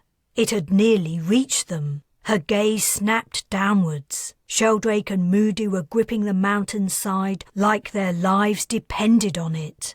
Pressing their stomachs into the rocks, they watched the water with wide eyes. It rose. The crest skimmed the tips of Moody's toes in the gentlest of wet kisses. He flinched and jerked his knees up. Then it was gone. Chapter 21. They had found a hollow in the cliff face in which to spend the night. Hollow was a generous way to describe the spot. It was the merest indentation in the stubborn verticality of the mountainside. Lying down was out of the question. The best the place offered was the opportunity to sit rather than cling to rocks to avoid falling. Reascending to a higher point where the ground was flatter was out of the question. If they were not already exhausted, the temperature on the upper slopes was too low. No one would have lasted more than a few hours before succumbing to the cold.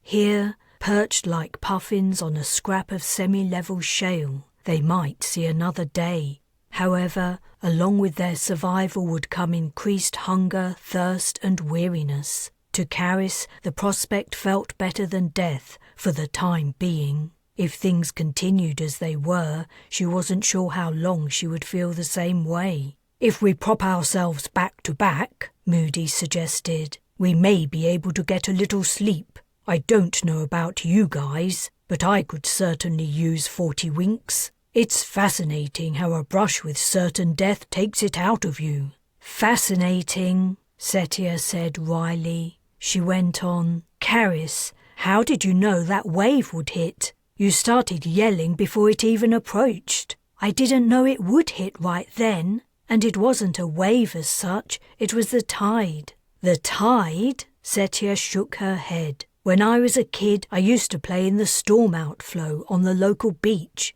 I remember tides. The sea would go out, then a few hours later it would come in again. That was no tide, that was a tsunami." "No, tsunamis are caused by tectonic activity. Tides are caused by the gravitational pull of celestial bodies. You can't have a sun the size of Polaris AA in the vicinity without a massive effect on the planet's water. When I saw no plants growing on the rocks below a certain line, I guessed it was because no plants could grow there. Plants are tough and resilient. You'll find them in all of Earth's tidal zones. For nothing to grow on the lower slopes of this mountain, the force of water regularly sweeping across them had to be tremendous. I would be surprised if any plants at all grow on the coastal seafloors." Setia frowned. "I thought birds were your thing. How come you know so much? How come you're so suspicious when I know something you don't? What can I say? I read a lot." "It was an astute observation," Moody commented, "and I am extremely grateful for it. Going back to my proposal, Sheldrake, would you mind being my partner as we attempt to get some rest? We are fairly close in height." "Sure," Sheldrake replied. "We could all use some shut-eye. You go first. I'll wake you in an hour or so." The two men turned back to back and shuffled sideways to prop themselves against the cliff. Moody relaxed and closed his eyes. "Want to do the same?" Setia asked Carys. "We can try." They moved into the small remaining space next to the men. Carys ended up facing Sheldrake, their knees almost touching. "You go to sleep, Carys," Setia said. "I don't think I can." She was cold, hungry, and dreadfully thirsty. She knew from childhood experiences that privation made her more alert, not less so. In that case, Setia settled against her back, and in a few minutes Carys felt her go limp.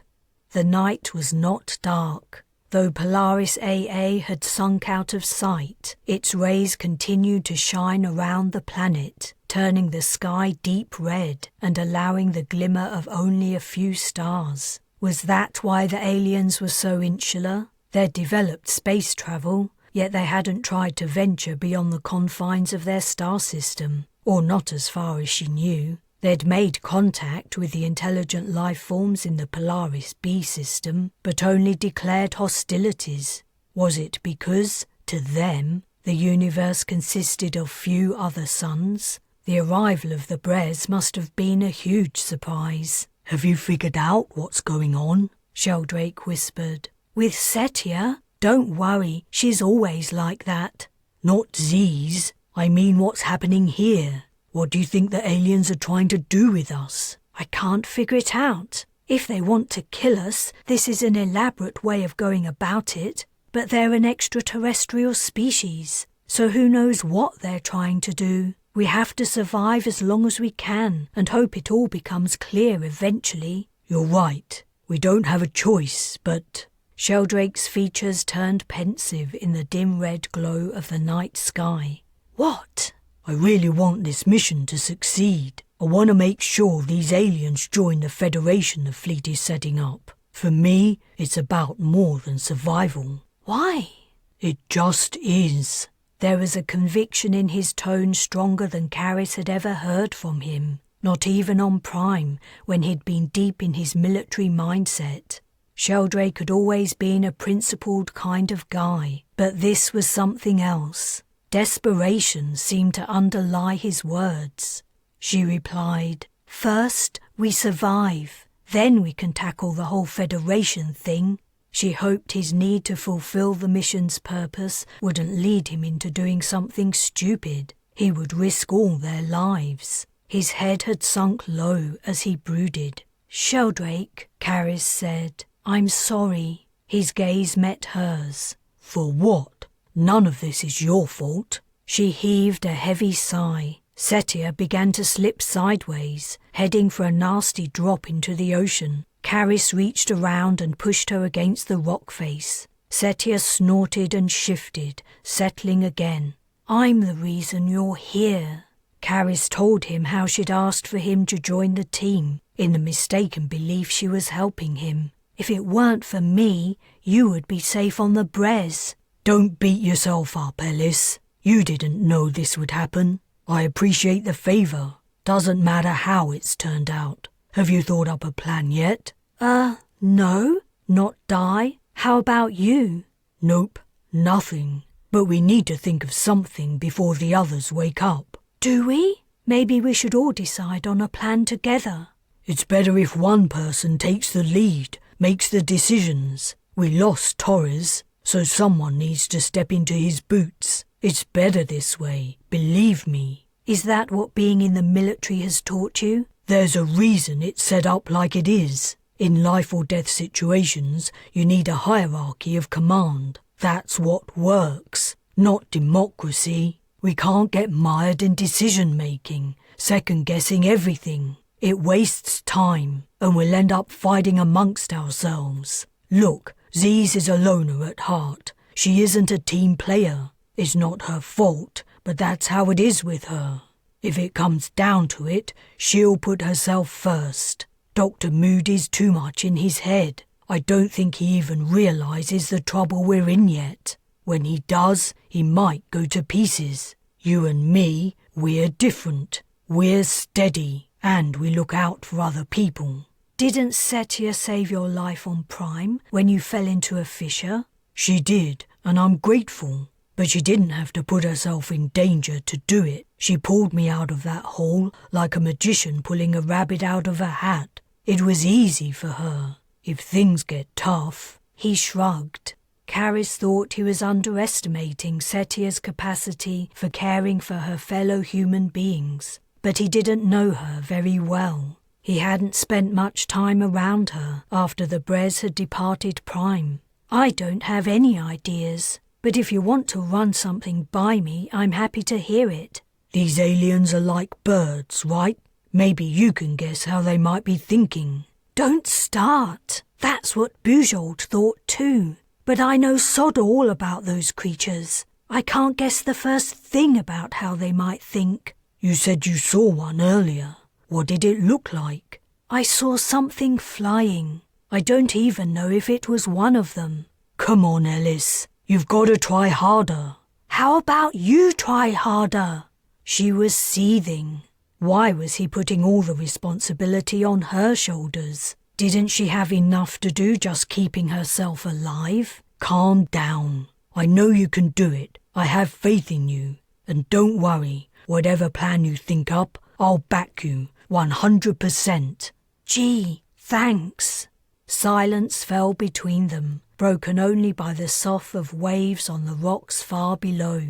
Despite rejecting Sheldrake's proposal that she become de facto leader of the team, she did think hard about what they should do. She cast her mind back to the glimpse of the creature in the sky, the single sign of life anyone had seen since they arrived on the planet. She delved once more into her memory of the sighting, and it occurred to her there had been something odd about the animal's appearance, but she didn't know exactly what. As time passed, while she waited to wake Setia, a second tide arrived, filling the air with a rushing sound. Then it was gone. The sky began to brighten. Sheldrake decided to wake up Moody, so Carys woke Setia too. The other woman started violently, and Carys had to turn and grab her, nearly causing both of them to slip to their deaths. Setia apologized and told Carys to go to sleep. The stars had faded. Even the occasional satellite passing overhead had disappeared. Soon Polaris AA would emerge and irradiate them with its terrible rays. Carys closed her eyes, her mind a blank about any future plans. As it was, she would be happy to survive the next few hours. Chapter 22. A deep bass rumble shook Carys from her slumber. Her first realization as she returned to consciousness was that Setia's back was rigid against her own, almost as hard and unyielding as the mountain slope. Her second realization was a painful sensation emanating from her right cheek. Whilst deeply asleep, she had slumped onto a rocky protrusion. It felt as though it had bored a hole in her face. Polaris AA had risen, half visible around the curve of the mountainside. The sun hung fully above the horizon, taking up a vast amount of sky and casting Sheldrake and Moody's forms into shadow. She lifted her head. What? Stay still, Setia hissed. Carys focused her blurry vision. Sheldrake still sat opposite, but he wasn't looking at her. He was looking at a spot to her rear, his expression grave and intense. Moody was awake too, and peering over his shoulder, his gaze fixed in the same spot as Sheldrake's. The scientist's eyes were round, and his mouth slack. Sheldrake's attention flicked to her before moving away again. He'd given no indication of what he was looking at, or what she should do about it. He was frozen, his hands clasping his knees. The rumble sounded again. Carys hadn't been sure if she had dreamt it, and there might be some other reason for her companion's terror. But now there could be no doubt. The thing that Setia had warned her not to trigger with her movement had to be the cause. Her mind flew back to the Bres' bridge and the sound recording the comms officer had played, piercing everyone's ears with screeching.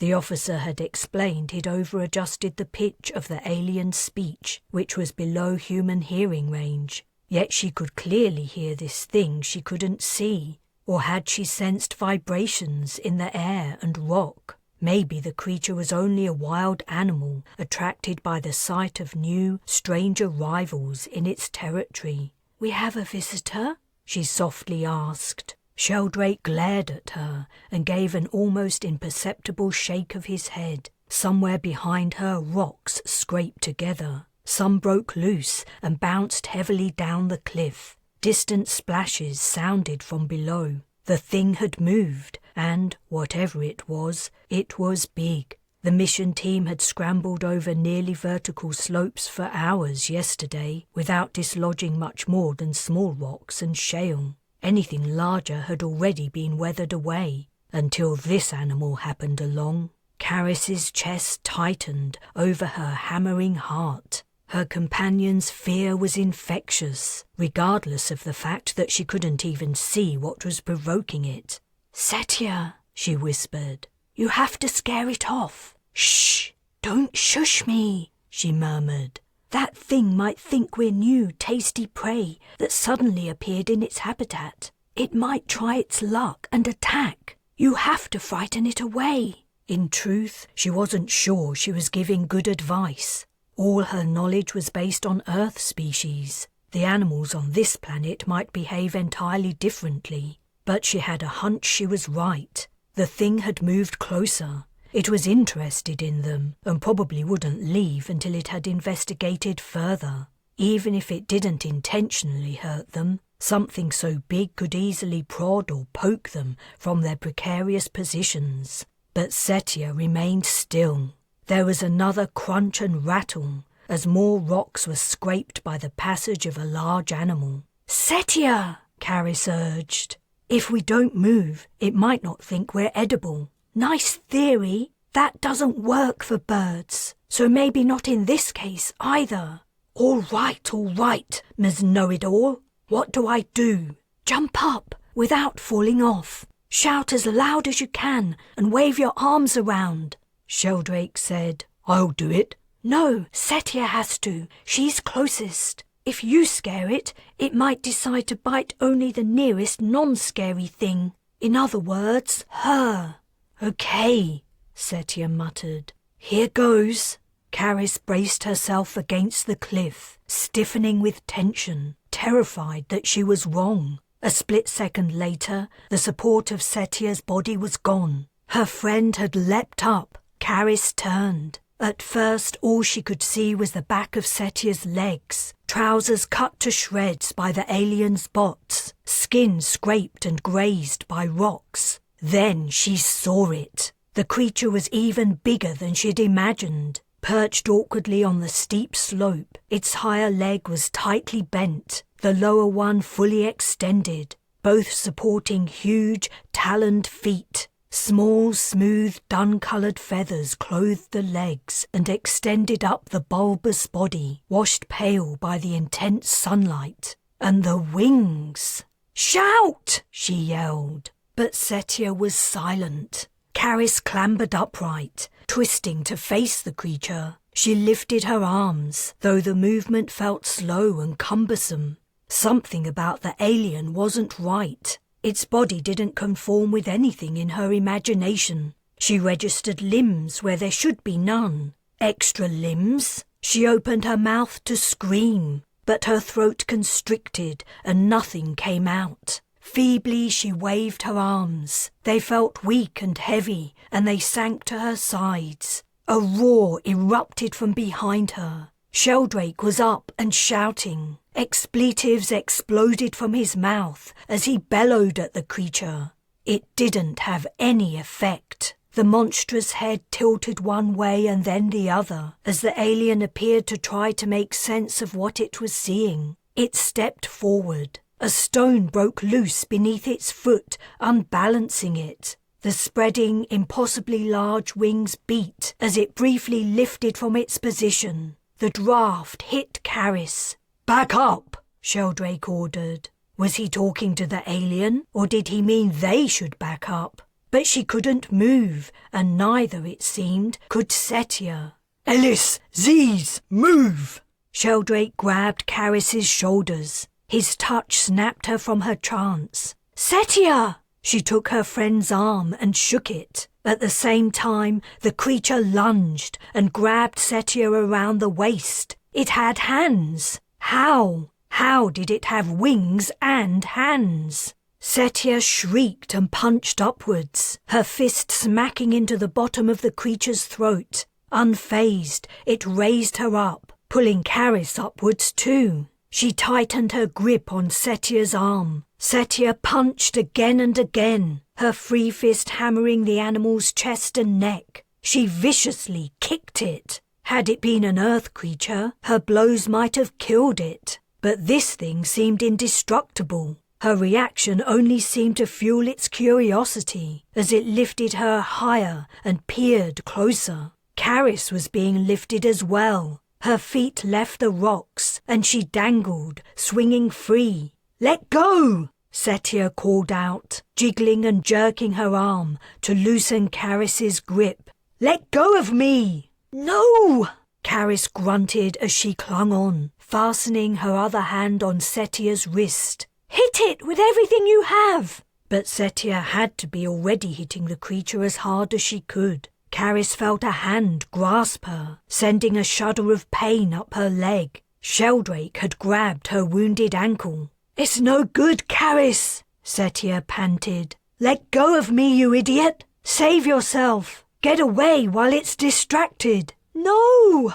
A worse pain than the one from her ankle was building in Carys's chest. Setia wasn't the best friend in the world, but there was no way she was going to give her up to this horrendous beast. The great wings beat again, and the creature rose into the air, taking Setia with it, and, by extension, Carys too. There was a sharp tug on her leg from Sheldrake, breaking her hold on Setia's arm. She fell onto rocks. Her knees smacked into them, and she tumbled sideways. The fall to the ocean loomed, but something caught her shirt, and she hung suspended, her arms windmilling, before she was hauled backwards onto solid ground. The creature was already meters away, flying out over the waves. Setia held tight to its stomach. She continued to fight, punching and kicking, squirming to break free. Helpless, Carys watched. A knot thickened in her throat, and her chest heaved. The alien flew on. It was heading south, perpendicular to the rising sun, at an astonishing speed. Now she could see it at a distance. Carys knew this was one of the creatures she'd seen yesterday, soaring at a high altitude. What would it do with Setia? Where was it taking her? Would aliens be along soon to get the rest of them? "Oh my goodness!" Moody exclaimed. What had he seen? Carys squinted for a better look at Setia and her captor, but nothing seemed to have changed. "Ellis," said Sheldrake, "there's something you need to see." He gently touched her shoulder. Tearing her focus from her friend, Carys turned. More aliens were approaching, but they were crawling across the cliff face from Moody's side of the mountain. Though they seemed to be the same species as the alien that had taken Setia, they were smaller, much smaller, only the size of an adult human. Perhaps they couldn't fly. They appeared to rely heavily on their hands to make their way across the rocks. "We stand a better chance against these," Moody remarked, squaring his fists. There were 7 of them. Even with the additional strength conferred by low gravity, Carys doubted she and her companions could put up a good fight in their weakened state. At least 2 against 1. It was unlikely they could avoid whatever the aliens intended. They halted a few meters away. Their light golden eyes, bisected by vertical pupils, surveyed the beings from another world. The humans stared back. Concern for Setia snapped Carys's attention back to the wide ocean. Her gaze returned to the distant flying creature. It continued to flap lazily, its burden loose in its grasp. Setia appeared to have given up fighting. Was she injured? Had it killed her? Or perhaps she had wisely judged that this was not the moment to make her captor release her. It did anyway. Carys screamed. Setia's tiny figure plummeted towards the water, turning over and over in the air. She hit the surface of the ocean and disappeared. Chapter 23. Setia. In her mind's eye, Carys saw her friend stepping gingerly over spilled water in the Bres' restroom, admonishing her for calling Wayless an elf. Carys saw Setia tossing Miriam over a stream on Talman Prime. She saw her sipping a margarita in one of the Bres' bars, chuckling over some joke. The creature that had taken her friend continued to fly nonchalantly over the open waves, as if it had only discarded a piece of rubbish inadvertently picked up. The place where Setia had vanished was already impossible to distinguish. The distance was too great. Had she risen to the surface of the water, surely a fall from such a great height would have killed her. Carys choked.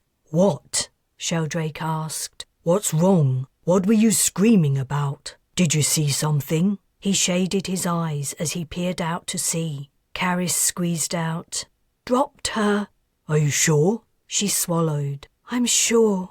"That creature must be 2 or 3 miles away, and the sunlight is extremely strong. You might be mistaken." "I'm not mistaken!" Carys covered her mouth and breathed in deeply. Then she let her hands fall to her sides. "I saw her hit the water."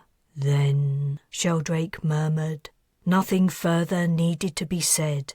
If Setia had been dropped into the ocean, even if she survived the impact, how could she swim all the way back to land? And if she managed the feat, how would she scale the cliffs and find them? "I'm sorry," said Moody, "but there's nothing we can do to help her, and we have more pressing issues at hand."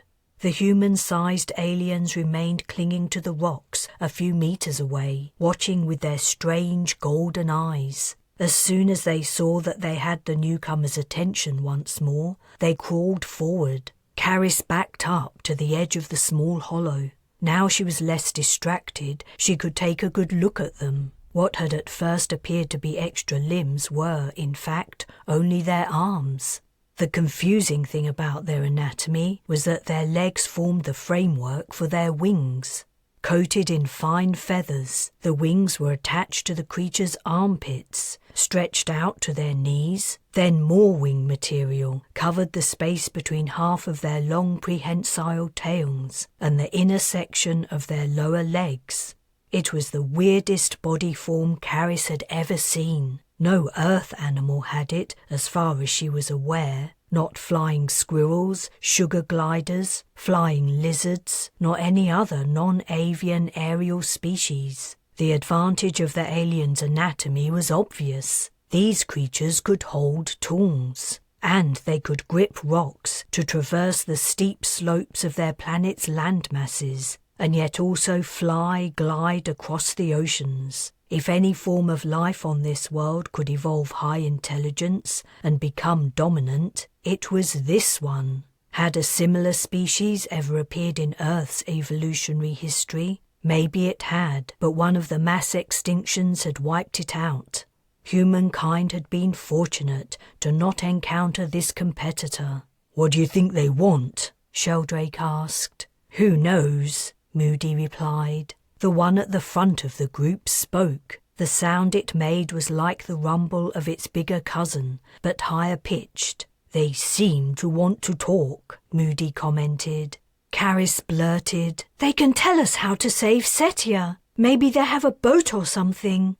Even as the words left her mouth, she knew how stupid she sounded. How could they possibly convey the idea of a boat to these aliens? What use would they have for boats? The group simultaneously edged closer. Carys moved backwards and stumbled over the lip of the hollow. Sheldrake grabbed her. "Take it easy," Moody said. "I don't think these ones mean us any harm." "You don't know that," Carys exclaimed. "They might mean us a lot of harm, just different harm from the one that killed Setia." She gasped. She'd said it. She'd stated the fact that Setia was probably dead. With perfect timing, all the aliens' heads swung sideways and they gazed out over the ocean. Carys looked in the same direction, but all she could see was water and empty air, dazzling in the rays of Polaris AA. The aliens chattered among themselves, and the two at the rear crawled away. The remainder moved towards the humans. The leader arrived within touching distance of Moody and reached out, its bizarre monkey hand open. Moody didn't flinch, but neither did he touch the offered hand. "I believe it wants something." "They're scared," said Sheldrake. "They've seen something out there." Carys couldn't decide who was right. Maybe they both were. She couldn't think. Her head was filled with the image of a tiny figure spinning in the air, plummeting towards distant waves. "What do you want?" Moody asked the creature. He performatively patted his ragged, dirty clothes. "I have nothing to give you." The creature stretched further and gently stroked the scientist's arm. As if emboldened by Moody's non-reaction, it grasped his wrist. "Oh," Moody muttered, "I'm not sure." Another alien chattered loudly and flapped a hand while staring intently at the horizon. The one holding Moody gave a firm pull on his arm. "They want you to go with them," said Sheldrake, "and fast." "Only me?" "All of us, I should think, though I agree the matter seems urgent." Carys could also feel the creature's tension, though whatever was causing it remained beyond her sight. "We should do what they want," said Moody. "I'm sure they mean to help us." "You don't know that," Carys snapped. "Look at what one of them did to Setia." "But not one of these," the scientist countered. "These seem to be different." "They're just younger, that's all. Anatomically, they're the same." A shock ran through the creatures, and they chattered noisily. Moody's alien let go of him and ran back to the others. They appeared to come to a decision, and they began to hastily crawl away, following the two who had already left. Sheldrake said, "We should go with them. Some shit's going down. They were trying to protect us." "You don't know that. We can't trust them." "Maybe not, but I trust my gut." Moody wasn't even arguing. He was already scrambling over the rocks on the tail of the departing aliens. "We have to leave with them," Sheldrake urged. "No!" Carys gazed out over the ocean. The alien that had taken Setia was out of sight. Where had she hit the water? "If we leave, how will Setia ever find us? We have to stay here." "Stay here with no food, no water, and in this light? We won't survive another day." Carys couldn't deny the truth of his words. They were all badly sunburned, and on the slopes there were no trees, no crevices, nowhere to escape the scorching beams. But something kept her rooted to the spot. "Ellis," said Sheldrake, "I know what you're thinking, but you're wrong. Ziz wouldn't want you to wait for her. She would want you to save yourself." The small aliens had vanished around the curve of the mountainside, Moody on their tail. "Come on!" Blinking away tears, she stepped towards him. "That's it. Let's go." They hurried after Moody, but by the time they reached the other side of the curve, he'd disappeared. "What?" Carys abruptly halted. "Where's he gone?" The mountainside continued into the distance, featureless except for rocks dotted with spiny plants, already baking in the heat from Polaris AA. "He's got to be here somewhere." Sheldrake peered downwards, as if Moody and the aliens might have descended to the waves. An arm appeared from some rocks and waved. "There he is!"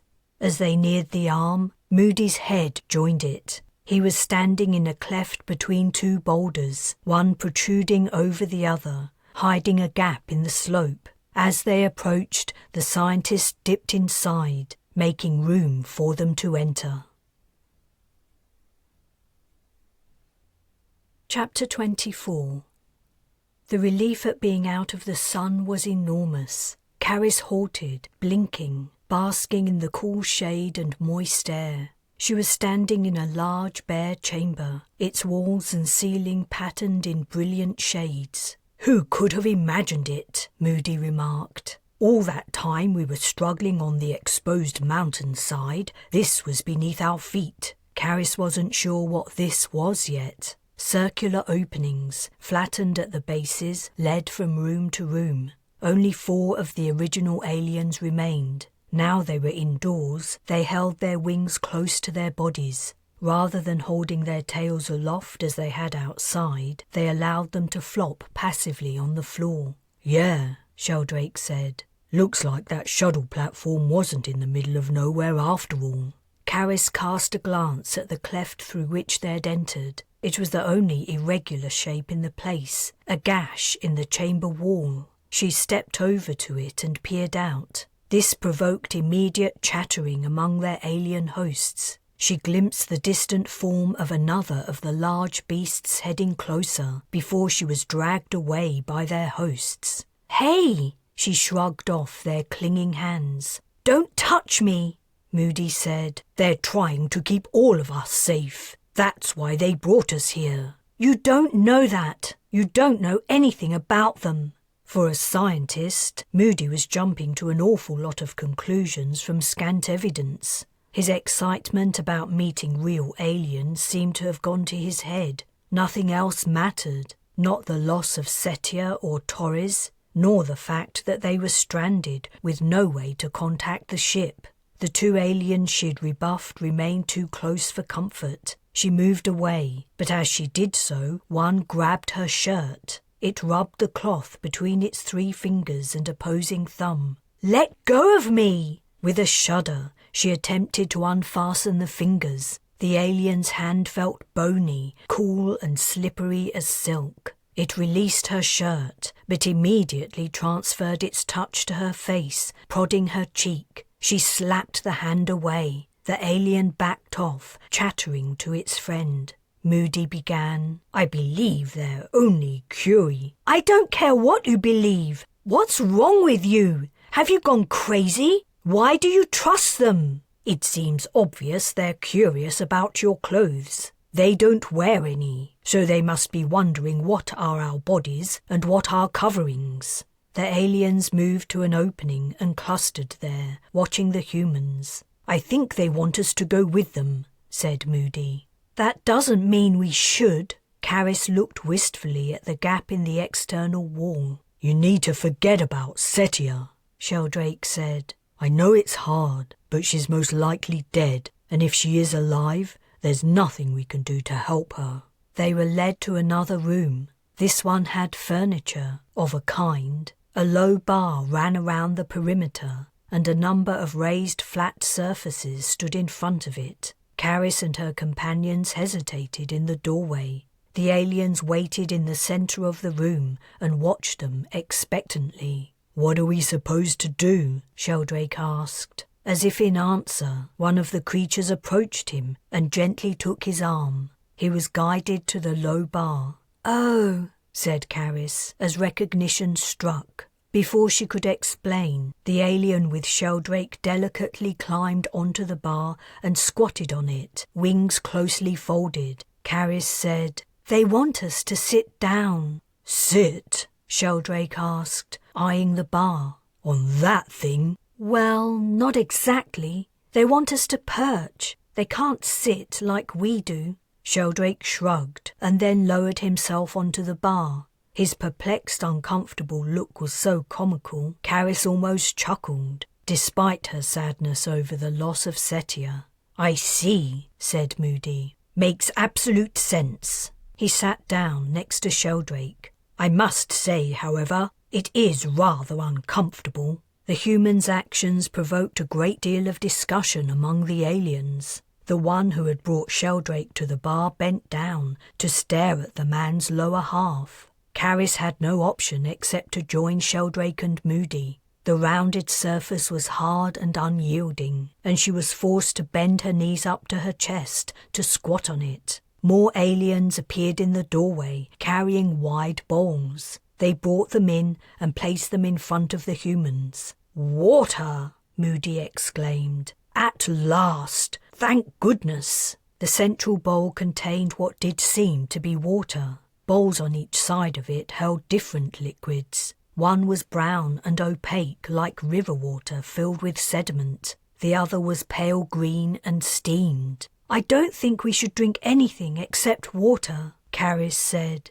"If that's what the middle one is, the others might be poisonous to us." "Excellent point." Moody leaned over the central bowl and sniffed. "Can't smell anything." He dipped in a finger and cautiously touched it to the tip of his tongue. "I believe it is water. We're all dreadfully thirsty. In the circumstances, it would be reasonable for one of us to take the risk of drinking it. I'm willing to play guinea pig, but I'm not sure how." It was clearly a problem. The bowl was wide and shallow. It wasn't too large to pick up, but he would probably slop water all over himself if he tried to drink from it. On the other hand, to bring his lips sufficiently near the surface to drink, he would have to submerge his nose. He wasn't a cat or dog with a lapping tongue, or an elephant with a handy trunk. As Moody tried to figure it out, the aliens continued to watch. Then one stepped forwards and picked up the water bowl. "No, no,"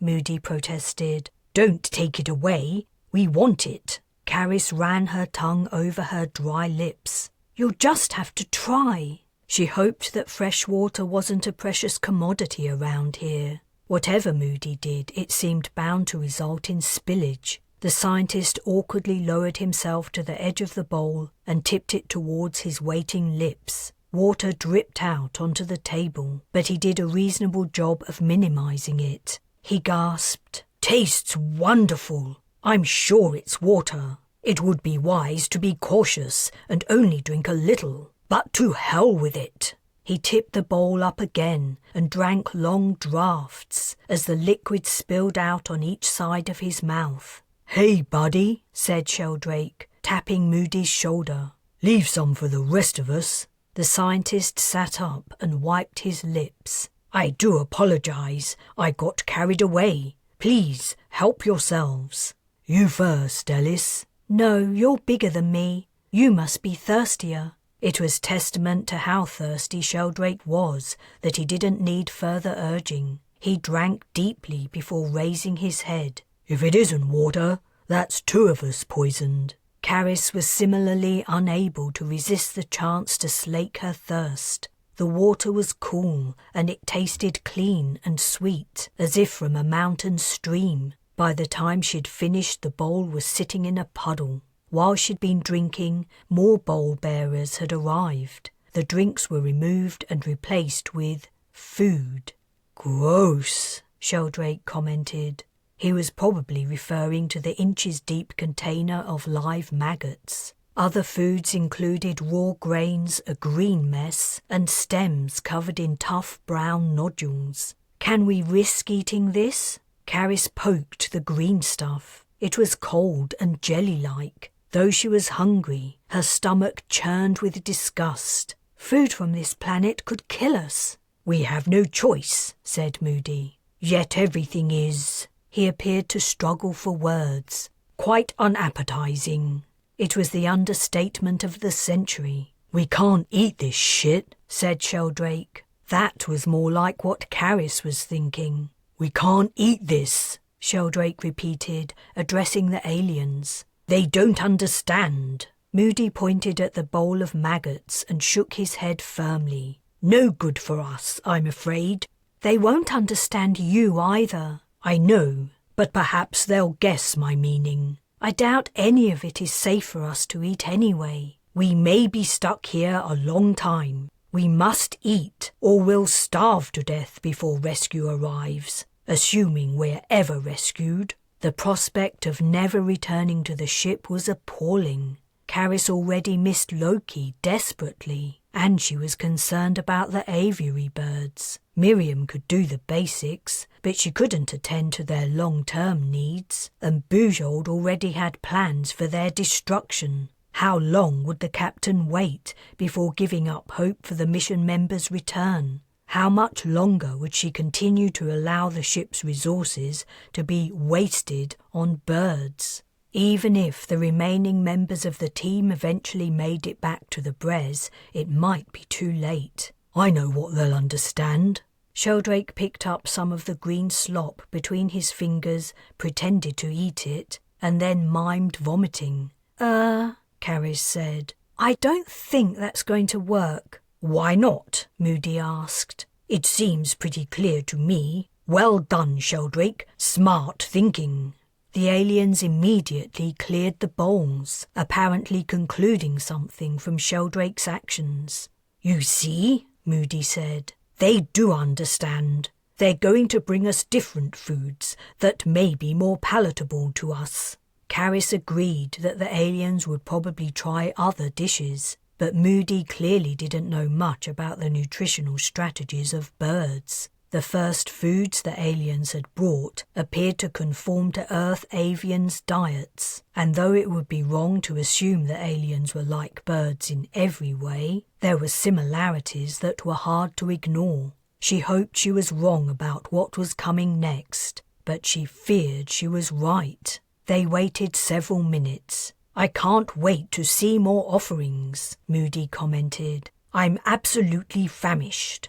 Carys shifted uncomfortably on the bar. The hard surface was digging into her buttocks. More food arrived. At last! The aliens set the bowls down. "What?" Moody bent over them, and his features twisted. "What the hell is this stuff? It looks absolutely disgusting." New substances filled the dishes, liquid substances of a range of colours and textures. Bits and pieces of what might have once been other foods hung suspended in the fluids, and the odours given off were acidic and somewhat putrid. Sheldrake wrinkled his nose. "Looks like someone already ate it." "I think you've got it," Carys remarked. "You mean this is—" Moody's eyebrows rose to spectacular heights. "Surely not! Why would they—" Understanding dawned on his face. "Of course! I was forgetting." "You were forgetting what?" Sheldrake asked. "It's a common habit among birds to feed their young with partially digested, regurgitated food." "What?" Sheldrake turned green. Carys said, "When you mimed puking up your guts, they assumed—" He put a hand over his mouth and gagged. Chapter 25. No one seemed to know what to do about the food situation. More dishes were offered, but nothing the humans could eat. In the end, the aliens brought water again, which was gratefully received. The ache in Carys's stomach eased somewhat by filling it with liquid. The light in the room was fading. There were no artificial lights in the ceiling or walls. Instead, rays shone from numerous slits. The beams had a natural, golden quality. Was it sunlight, reflected through a series of mirrors to illuminate the habitation? The strength of a sun like Polaris AA would allow for the possibility. "What are they doing?" Moody asked. The bowls of water were being removed and, along with them, the low tables. "I guess feeding time's over," said Sheldrake. "Well, they tried their best, but we can't eat their food. We'll have to fend for ourselves somehow." "We will," Moody agreed. "I wonder if they will allow us to leave this place." "There's only one way to find out." Sheldrake got to his feet. "Look," Carys said, "I don't know what's going on any better than you two, but I think we should rest. I'm exhausted after that night on the mountainside, and we don't seem to be in any danger. I know I was skeptical at first, but I think you are right, Moody. The attitude of these aliens is different from the one that took Setia. They want to help us, or at least protect us. We should try to figure out how to communicate with them and spend some time recovering." Sheldrake replied, "It's early days. We shouldn't relax our guard yet. If we're going to sleep, we should take turns keeping watch again. And if something happens," Moody said, "what could we possibly do about it? We are unarmed and outnumbered. We are utterly defenseless. We might as well do as Carys says and take the opportunity to fully rest ourselves. Who knows what tomorrow may bring?" The tables were gone, the light had dimmed to twilight, and the aliens were watching expectantly once more. Moody asked, "Will they bring us some bedding, do you think?" "Probably not," Carys replied. "They most likely expect us to sleep on our perches." "I see." The scientist lay down on the floor. "Well, this is going to be rather uncomfortable, but never mind." Carys curled up in a corner of the room, resting her head on her arm. The aliens seemed to guess the humans wanted to sleep and left them alone. The room suddenly turned dark, as if someone had closed the apertures leading to the exterior.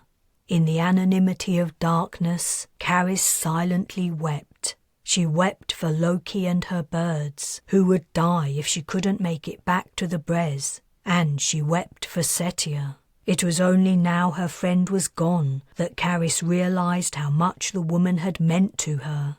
Their relationship had been candid. They hadn't spared each other's sensitivities, but their abrasiveness had been like that of sisters, confident to speak their minds, knowing the other wouldn't take offence. They'd had an understanding born of mutual affinity. She had brought Setia here, and now her friend was dead. When Carys awoke, her arm was stiff and sore, and her neck had a crick in it. The wound on her ankle was throbbing too, but upon inspection it didn't look infected. Sheldrake was already awake and alone, perched on the bar. With a groan she sat up. "Where's—" "He's gone to check the place out." "He just left? No one stopped him?" "The corridor's empty. No guards. Look for yourself if you don't believe me." "I believe you." She rubbed her neck. "Bad night?" "You can tell. How about you?" "I slept okay, but there's an empty, angry hole where my stomach used to be." His words reminded her how long it had been since she'd eaten, and a sympathetic growl issued from her middle. She was ravenous. "Same here." "We've gotta eat today. If we don't, we'll start to get weak and confused. Gotta keep our wits about us." She stood and stretched, gingerly twisting her neck to one side and then the other. "I don't disagree, but we might have to overcome some squeamishness." "I'm not eating maggots. We should look around on the mountainside and find our own food." She walked to the door and peered up and down the empty corridor. "Assuming we aren't prevented from leaving this place, what do you think we'll find to eat? You saw what it's like out there, and it's dangerous. Another one of those big aliens might swoop down and—" She couldn't complete the sentence. The loss of Setia was still too raw. "We'll have to take our chances. Besides, we have to try to contact the ship. Let them know we're alive. We'll never do it from in here." She turned to face him. "How do you propose we do that?" "The Bres will be scanning the planet. If we built something, like stones laid out to spell help, they might see it." Carys wasn't confident the Bres still existed. With her navigation jammed, she wouldn't be able to jump to the red zone. And the aliens had at least 3 ships with military capabilities. Even if Bujol changed her mind about firing back, the Bres might not win the battle. But voicing her doubts wouldn't help matters. "That's not a bad idea." Footsteps sounded in the corridor. Moody was back. "Come with me, guys. I found something. You have to see it." "What?" Sheldrake asked, getting to his feet, but the scientist was already hurrying away. He said over his shoulder, "I want to show you and see if you agree with me about what it is. It's remarkable, not at all what I was expecting." He was heading in the opposite direction from the way they'd arrived yesterday. The corridor curved, and an opening in the wall came into view. It was circular with a flat base. "That's one of their vertical access points," Moody remarked, scurrying past it. "Useless to us." Carys took a look through the portal. A wide tunnel ran straight upwards and downwards, with narrow ledges set into the wall at intervals. She leaned farther in to try to see the bottom, but it disappeared into darkness. A flurrying sound came from above. An alien was descending, gliding smoothly around and around. It lightly touched a toe to one of the ledges, and then, as she watched, it flew past and descended into the tunnel's depths. "Carys!" Moody had halted and was waiting, hands on hips. "We have to hurry. We don't know if our hosts might decide to restrict our freedom. They don't seem to know what to make of us at the moment, but who knows how long that state will continue." He took them farther along the corridor until they reached a smaller doorway. "These may be for aliens who haven't completely mastered flying yet." Beyond him was a set of spiral stairs leading downwards. The treads were wide, and the steps progressed at a shallow gradient. Beckoning, Moody raced down them. Carys and her companions navigated 6 or 7 turns until the stairway abruptly stopped at an exit. Like the other openings, it was circular, but a smooth, featureless door sealed it. "Don't worry," Moody announced. "It's fine. It isn't locked, or at least It wasn't a moment ago. He pushed the door. As it opened, noises from the other side leaked out. Mechanical noises, hammering, clattering, and a faint low hiss Carys was sure she'd heard before, but she couldn't place it. There was also the chatter of alien voices. The voices quietened, and so did most of the mechanical sounds. Some noises continued, a regular thump, thump, thump, and the jangle of something metallic falling. They were in a workroom, or perhaps a factory. Rows of aliens, 100 or more, perched on bars at low tables. They seemed to be making netting from a fibrous material. At the farther end of the room, bright blue flames flared. Acetylene torches? Were they causing the familiar low hiss? "What is this?" Sheldrake asked. "What's going on?" Moody replied. They seem to be making large, loose bags. The smaller workers create the main part by hand, and the larger aliens attach metal chains. They weld them? Carys asked. Only to join the chains to make a loop. I've no idea what the bags are for. I just thought this place was a remarkable find. This area we've been brought into is clearly for manufacturing, isn't it? It has to be. Raw materials are flown to the platform where our shuttle landed, and workers transform them into... "I think we're going to be okay," Carys blurted. "We'll be fine. For now, anyway." "You mean the workers won't turn us in to their superiors?" Moody asked. "I'm not sure that's at all certain. If it is a manufacturing area, presumably there are supervisors, managers, and so on. Sooner or later, someone important is bound to discover our presence, and then they will report to the authorities."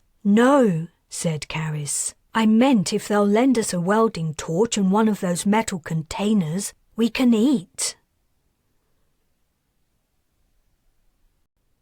Chapter 26. Carys drew tiny circles in the dust on the floor of the chamber where she and her companions had slept, and then motioned towards her open mouth with her hand, fingers and thumb pressed together at the tips. The alien looked at her. What was going on behind those golden eyes? What did it make of her? Compared to the aliens' pointed saurian snouts, human faces had to seem strangely flat. And what did it make of her teeth? Its own were long and sharp, suited to tearing and cutting. Human dentition, particularly molar teeth, would be confusing. It had no need to grind up its food. If the aliens were anything like earthbirds, the grinding would take place in a crop, aided by grit and stones. "It's grain," she said, frustrated. "Grain! You brought us some earlier." Clearly, there was no point in speaking. The words coming out of her mouth were utterly meaningless to it. But surely the eating gesture wasn't hard to understand. She plucked at the circles in the dust once more, but this time she pretended to move the grains to the alien's mouth. As her hand neared its razor-sharp teeth, it pulled its head backwards sharply and moved away, shuffling on its taloned feet. She sighed. Loki wouldn't have been this obtuse, nor would most of the birds in the Bres' aviary. If there was one thing bird life on Earth understood, it was the need to eat. Why was it so hard to communicate this simple message to a being from another world? Carys sat on her haunches, ruminating. "I'll try," said Moody. He patted his stomach and pointed at the circles Carys had drawn. Nom nom, delicious." Chuckling, Carys said, "Thanks, that should do the trick." "Something needs to do the trick," Sheldrake grumbled. "I'm starving." In the end, no attempts to communicate the desire for the aliens to bring them grain again worked. They tried everything, but their hosts barely glanced at the drawings in the dust, and though they studied the humans' mimes more intently, they obviously couldn't make head nor tail of them. It was only later in the day, presumably dinner time, when the aliens brought a range of food again, that the humans could finally show what they meant. Carys sprang upon the shallow bowl of raw grain. "This! We can eat this, but we need to prepare it first. She scooped up a handful and let it fall between her fingers. What next, Moody? Sheldrake, help me out here. Moody grabbed a fist of grains and put them on the table. Then he proceeded to grind the pile with his still closed fist. The aliens watched. They'll never get it, Carys said. We'll have to show them. She picked up the bowl. Let's go back to the factory. Work on the factory floor had stopped, and the place was empty. Perhaps it was lunchtime. Carys and Moody pulled fibrous material used for making nets out of a metal container. The container was large, far larger than they needed for their requirements, but it would have to do. Meanwhile, Sheldrake had set off in search of a welding torch. Half of the group of aliens followed him, while the others stayed with Carys and Moody. The watchers stood in a half circle, their gazes fixed on the humans. You know, Carys said as they worked, something doesn't add up. Have you noticed their teeth? What are they doing eating the types of food they gave us? I had noticed, Moody replied, but I didn't want to say anything. It is odd that a creature with a predator's teeth would eat cereals, vegetation, and small insect life. Very odd indeed, but I refrained from voicing my observation for obvious reasons. You thought Sheldrake and I would assume we were on the menu? Something like that. I thought it was unlikely, given our host's behaviour towards us so far. And what's the point in worrying about something you can't prevent? We could have run away, escaped back to the mountainside. Our chances of survival out there would have been slimmer. Carys turned the container upside down and shook it before carefully scooping out the threads that remained inside. Well, if this works, we will have improved those chances quite a bit, though I doubt we'll ever get off this planet. One step at a time.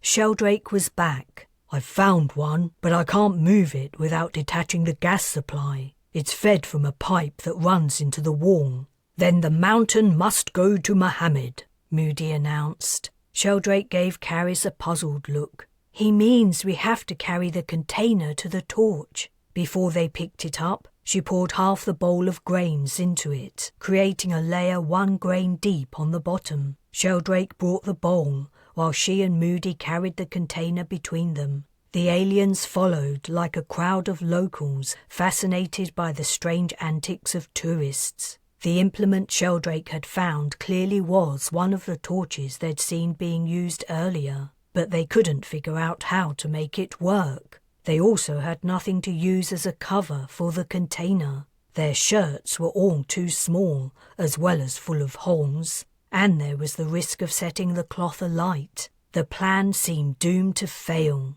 It's no good, Sheldrake said. It was a good idea, Ellis, but even if we managed to get this thing working...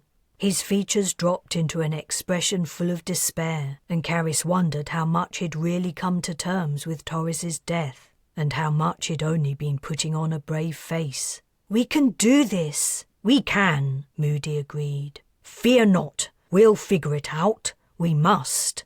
Indeed, they had to. Carys's stomach was an angry monster demanding to be fed, and she was already feeling the weakness Sheldrake had foretold. One of the aliens stepped forward and removed the torch from Sheldrake's grasp. He wants us to put it back, Moody said, before we hurt ourselves. The alien's demeanour, as far as Carys could interpret it, did seem to indicate the attitude of an adult taking a box of matches from a 3-year-old. But then the alien did something to the torch, and a blue flame spurted from its end. He returned it to Sheldrake and stepped away a few paces. I think they're fascinated to see what we're going to do next, Carys commented. Okay, Sheldrake, you do the honours. Moody, help me lift this thing up.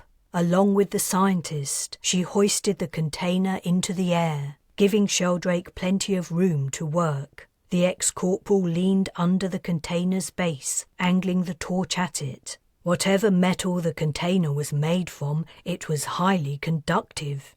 Moody said. This is getting rather warm. Carys felt the same. Yet there were no telltale sounds coming from the interior indicating her plan had worked. We have to hold on to it as long as we can. Ow! The heat was becoming unbearable. It's no good, Moody gasped. I have to. They partly lowered, partly dropped the container to the floor. Sheldrake moved out of the way just in time. Guys! We couldn't help it.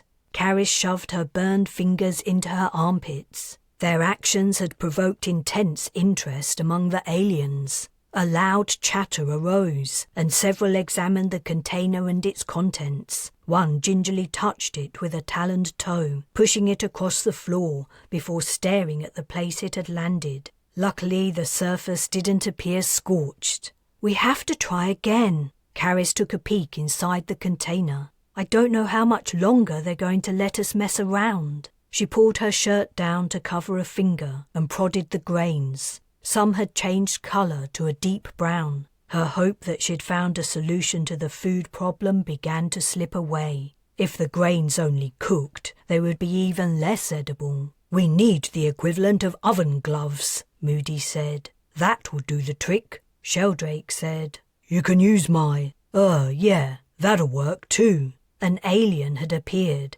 carrying a pile of the fibrous material. It helpfully pulled it in half and gave one load to Carys and the other to Moody. As the humans started up their process again, the onlookers clustered so closely, Carys feared someone would get singed.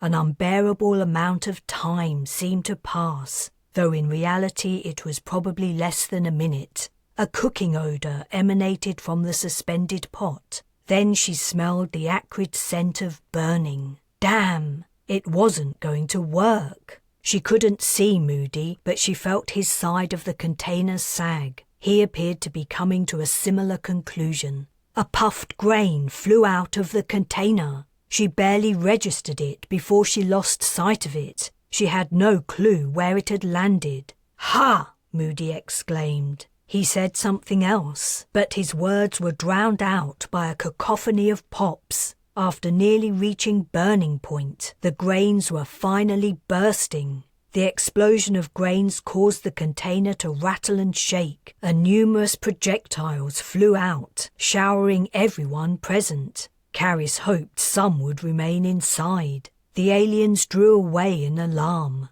"You can stop heating them," she told Sheldrake. "They're hot enough." Moody was laughing. Sheldrake grinned as he held the acetylene torch like a trophy. "You did it, Ellis! You goddamn did it! I knew you had it in you." Carys's feelings were mixed. She was glad they would finally have something to eat, but her mind was back in Australia. Holding a billy can, she huddled over a campfire, a starving, displaced child, popping grains spilled from the harvest, painstakingly gathered from the dirt. Chapter 27. Many popped grains remained in the container. Many more were scattered all over the floor. Hunger prevented Carys from caring too much about eating dust on the tiny morsels Sheldrake and Moody gleaned after eating the clean ones.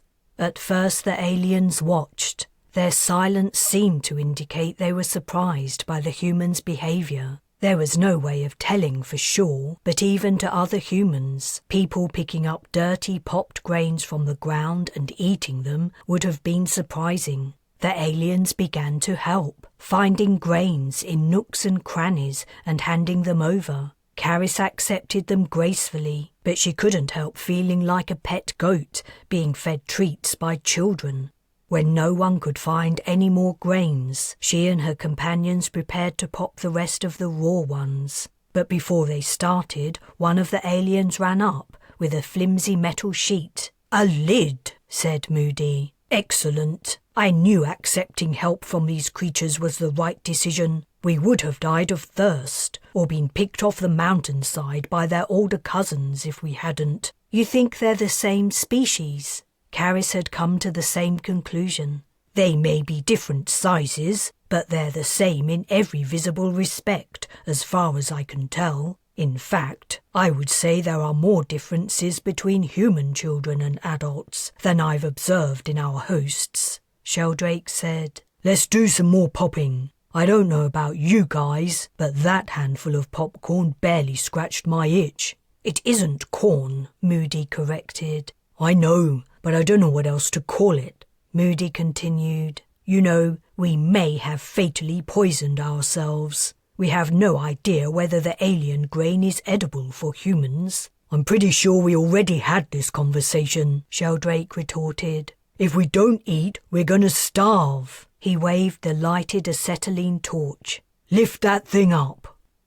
After suffering no immediate ill effects, they returned to their room somewhat less hungry than they'd been when they left it. There had been a shift in mood. The aliens' attitude towards them had changed. How exactly, Carys couldn't articulate, but she felt it nonetheless. She sensed a change in herself, Moody and Sheldrake too. This change was easier to define. Prior to popping the grain, their prospects of living longer than a few weeks had been slim. Now, assuming the aliens' food could sustain them, they might live for years on this planet. The dishes they'd rejected earlier remained on the tables, along with bowls of water. The aliens rapidly cleared them away. Carys wondered if they might bring more grain. She hoped they would, but trying to ask them was probably futile. They hadn't understood her gestures before, and there was no grain left to use as a communication prop. I can smell something. Sheldrake drew himself up to his full height and sniffed the air. What is that? It smells like... His words petered out. He stepped to the doorway and leaned around it. Carys also sniffed, but the only odour she could detect was the musty fragrance the aliens emitted. Man, I'm still so hungry, Sheldrake commented, moving back into the room. Maybe I'm imagining it, but I thought I smelled barbecue. Barbecue? Ha! Moody chuckled and shook his head. Chance would be a fine thing, but Carys could smell it too, except the scent wasn't quite like barbecue.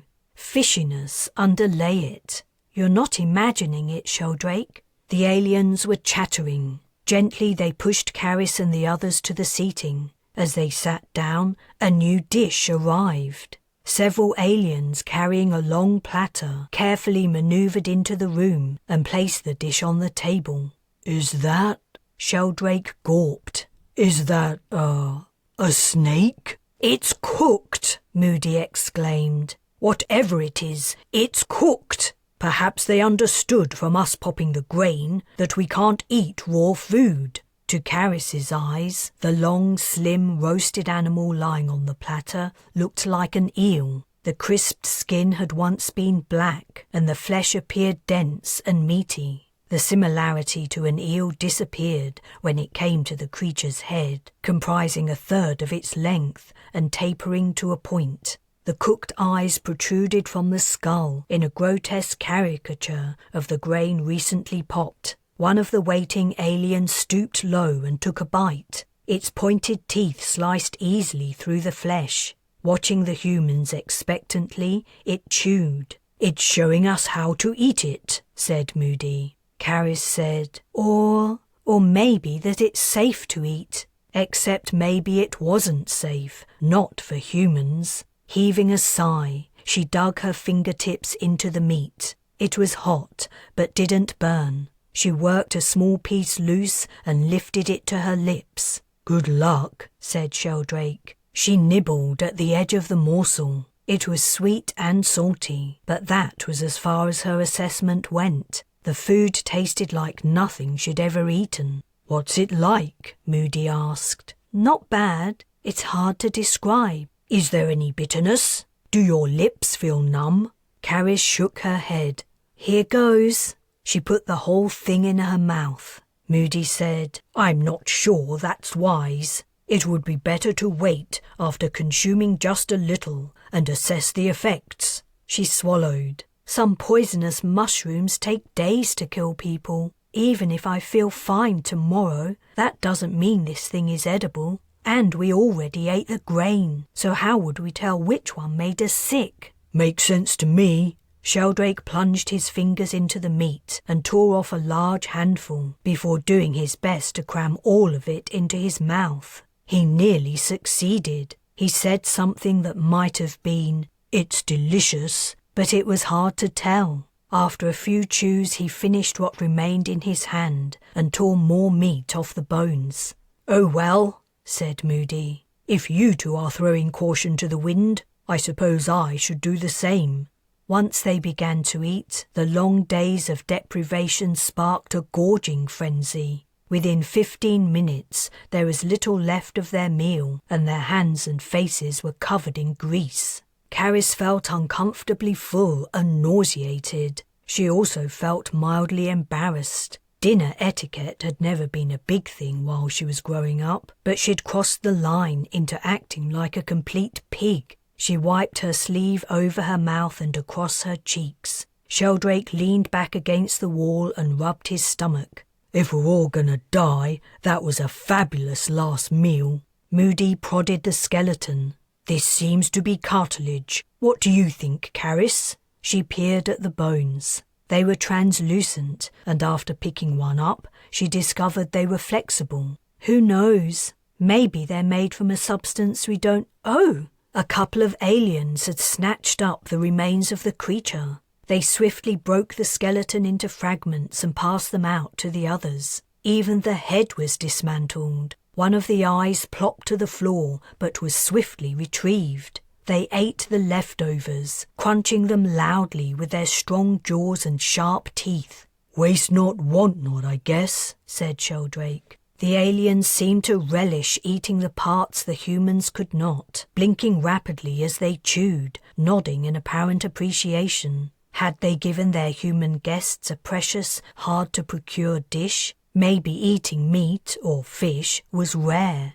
Carys felt touched and slightly guilty that their hosts were going to such lengths to help the strange beings who had appeared on their mountain. Did they know she and her companions weren't from this planet? She hadn't seen any interfaces or anything similar. The aliens didn't even seem to use comms. How did they get their information? "Guys," Sheldrake said, "now we're in better shape. We need to make moves. We should try to contact the ship and report on our situation." "I'm not averse to the idea," said Moody, "but I'm at a loss as to how." "It's simple.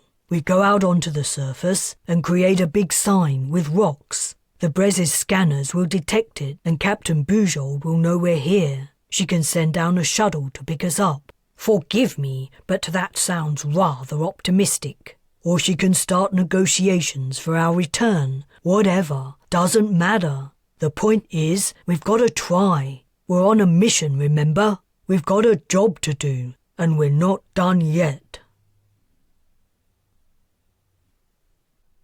Chapter 28. The problem was, when they retraced their steps to the entrance chamber and tried to exit via the gap in the wall, the aliens wouldn't allow it. They stood in the way, backs to the exit, waving their arms. Some of them unfolded their wings too, as if to give extra weight to their meaning. The humans should not, or were not allowed to, leave. "What now?" Moody asked. "We force our way through," Sheldrake replied. "There's nothing else for it. We can't stay here forever." "But they might bite us," Moody countered. "And I do not like the look of those teeth." Carys said, "They've been kind so far and virtually let us have the run of the place. I don't think they'll bite." She stepped up to the crowd and gently eased herself into it. The aliens' feathers were soft as eiderdown. Then two of them grabbed her and pushed her away. "I'm sorry, we have to leave," she said soothingly. She stepped forwards again. Up close, she could see networks of lines in the aliens' golden irises. Their pupils dilated as she approached. They were clearly feeling strong emotions about something.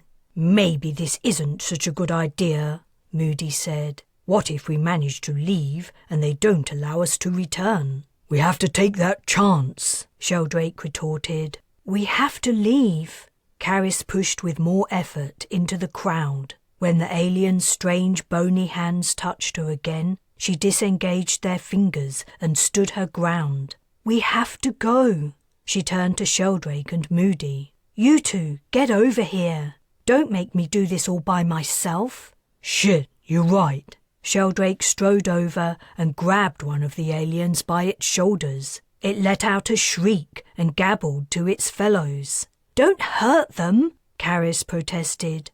"I wasn't going to."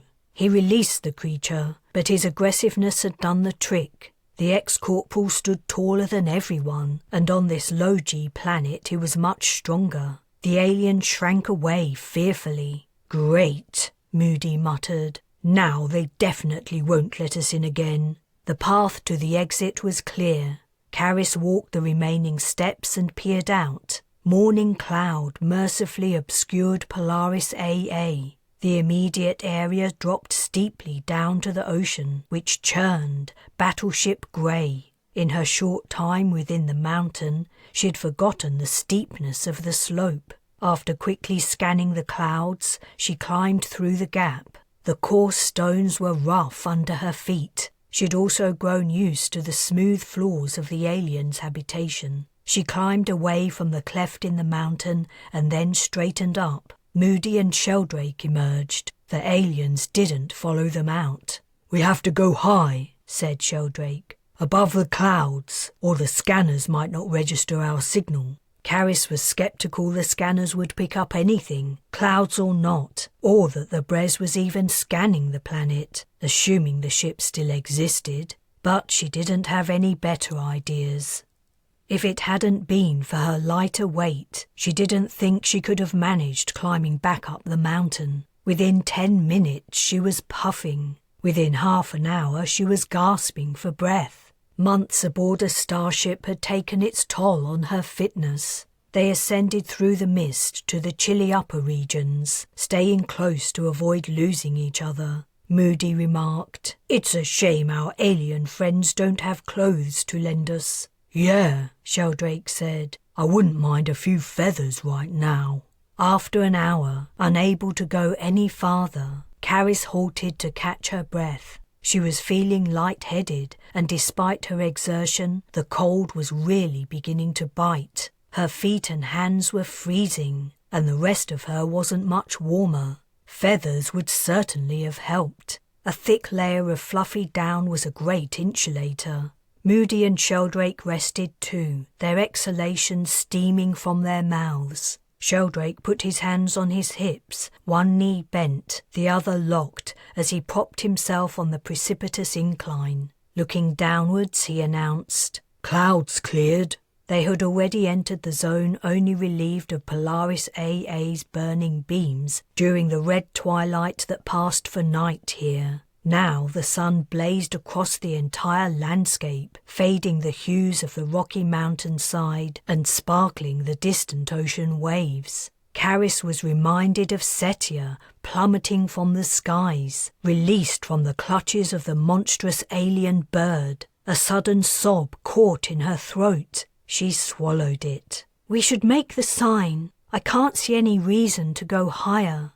Sheldrake turned his attention to the upper slopes, squinting as he appraised them. "We ought to put it next to the shuttle platform. The Bres will have tracked all the vessels in orbit. They'll know the shuttle landed there." He jerked his chin at the protrusion 100 meters or so higher. "A distance like that isn't going to make a big difference," Carys countered. "Not to starship scanners. We're already tired. If we carry on, we'll exhaust ourselves for no reason. And I don't know about you guys, but I'm bloody freezing." "Carys is right," Moody said. "Besides, the construction of the sign is more important than its position." 2 against 1, Sheldrake shrugged. "Democracy wins." "What exactly are we supposed to be making?" Moody asked. "We make the word help with rocks. It's simple, short, and there's no mistaking that a human must have made it." They set about looking for large stones noticeably darker than the others. It proved a hard task. Polaris AA had baked the mountainside, washing all hues to a uniform pale grey. but they had the advantage of being able to move large rocks to access the one sheltered from the planet's suns. Sheldrake and Moody would work at a boulder, twisting and hefting it, and Carys would reach into the hollow to lift out the unbaked stones. Slowly they gathered a pile of rocks of a darkish colour. Carys placed another on the pile. "How many do we need?" She inspected her hands, which were beginning to chafe. Her toes were already numb. "I'm guessing 50, Sheldrake replied. Her resolve faltered. There were only about 20 rocks in the pile. "No need to guess," Moody said. "We can work it out. If we want to create a sign with letters, say 2 meters high—" "Not big enough," Sheldrake interrupted. "The scanners will never pick up anything that small." "Actually, they will. Especially if they've been programmed to look for signals such as the one you propose." "I'm going to look for more rocks," Carys announced. The men would take a while to come to a decision. Neither Sheldrake nor Moody seemed to notice as she wandered away. She spotted a small area of roughly level ground and headed for it, deciding to rest for a while and maybe rub some feeling back into her toes. When she reached the area, she cast a glance back at Moody and Sheldrake. They were still talking. With a sigh, she set about clearing the many loose stones strewn over the ground to create a smooth space. As she worked, she wondered how so many stones had ended up in this spot. Had they washed down in a rainstorm? That didn't seem to be the case. They were scattered all over the place, not in any particular shape indicating a natural cause. Had something living brought them? She couldn't think why a native animal would put stones here, but then she didn't know anything about the creatures of this planet. The slope seemed absent of any life forms except the bird-like aliens, and they would have no reason to. She gasped and leapt upright. Her foot hit an unstable stone and her ankle bent sideways. Unbalanced, she fell. Sliding and tumbling down, she desperately flailed, seeking something to grasp to halt her progress. Her hand slapped a pointed protrusion, and she managed to cling on with her fingertips. Nose pressed to rock, she drew in deep lungfuls of air.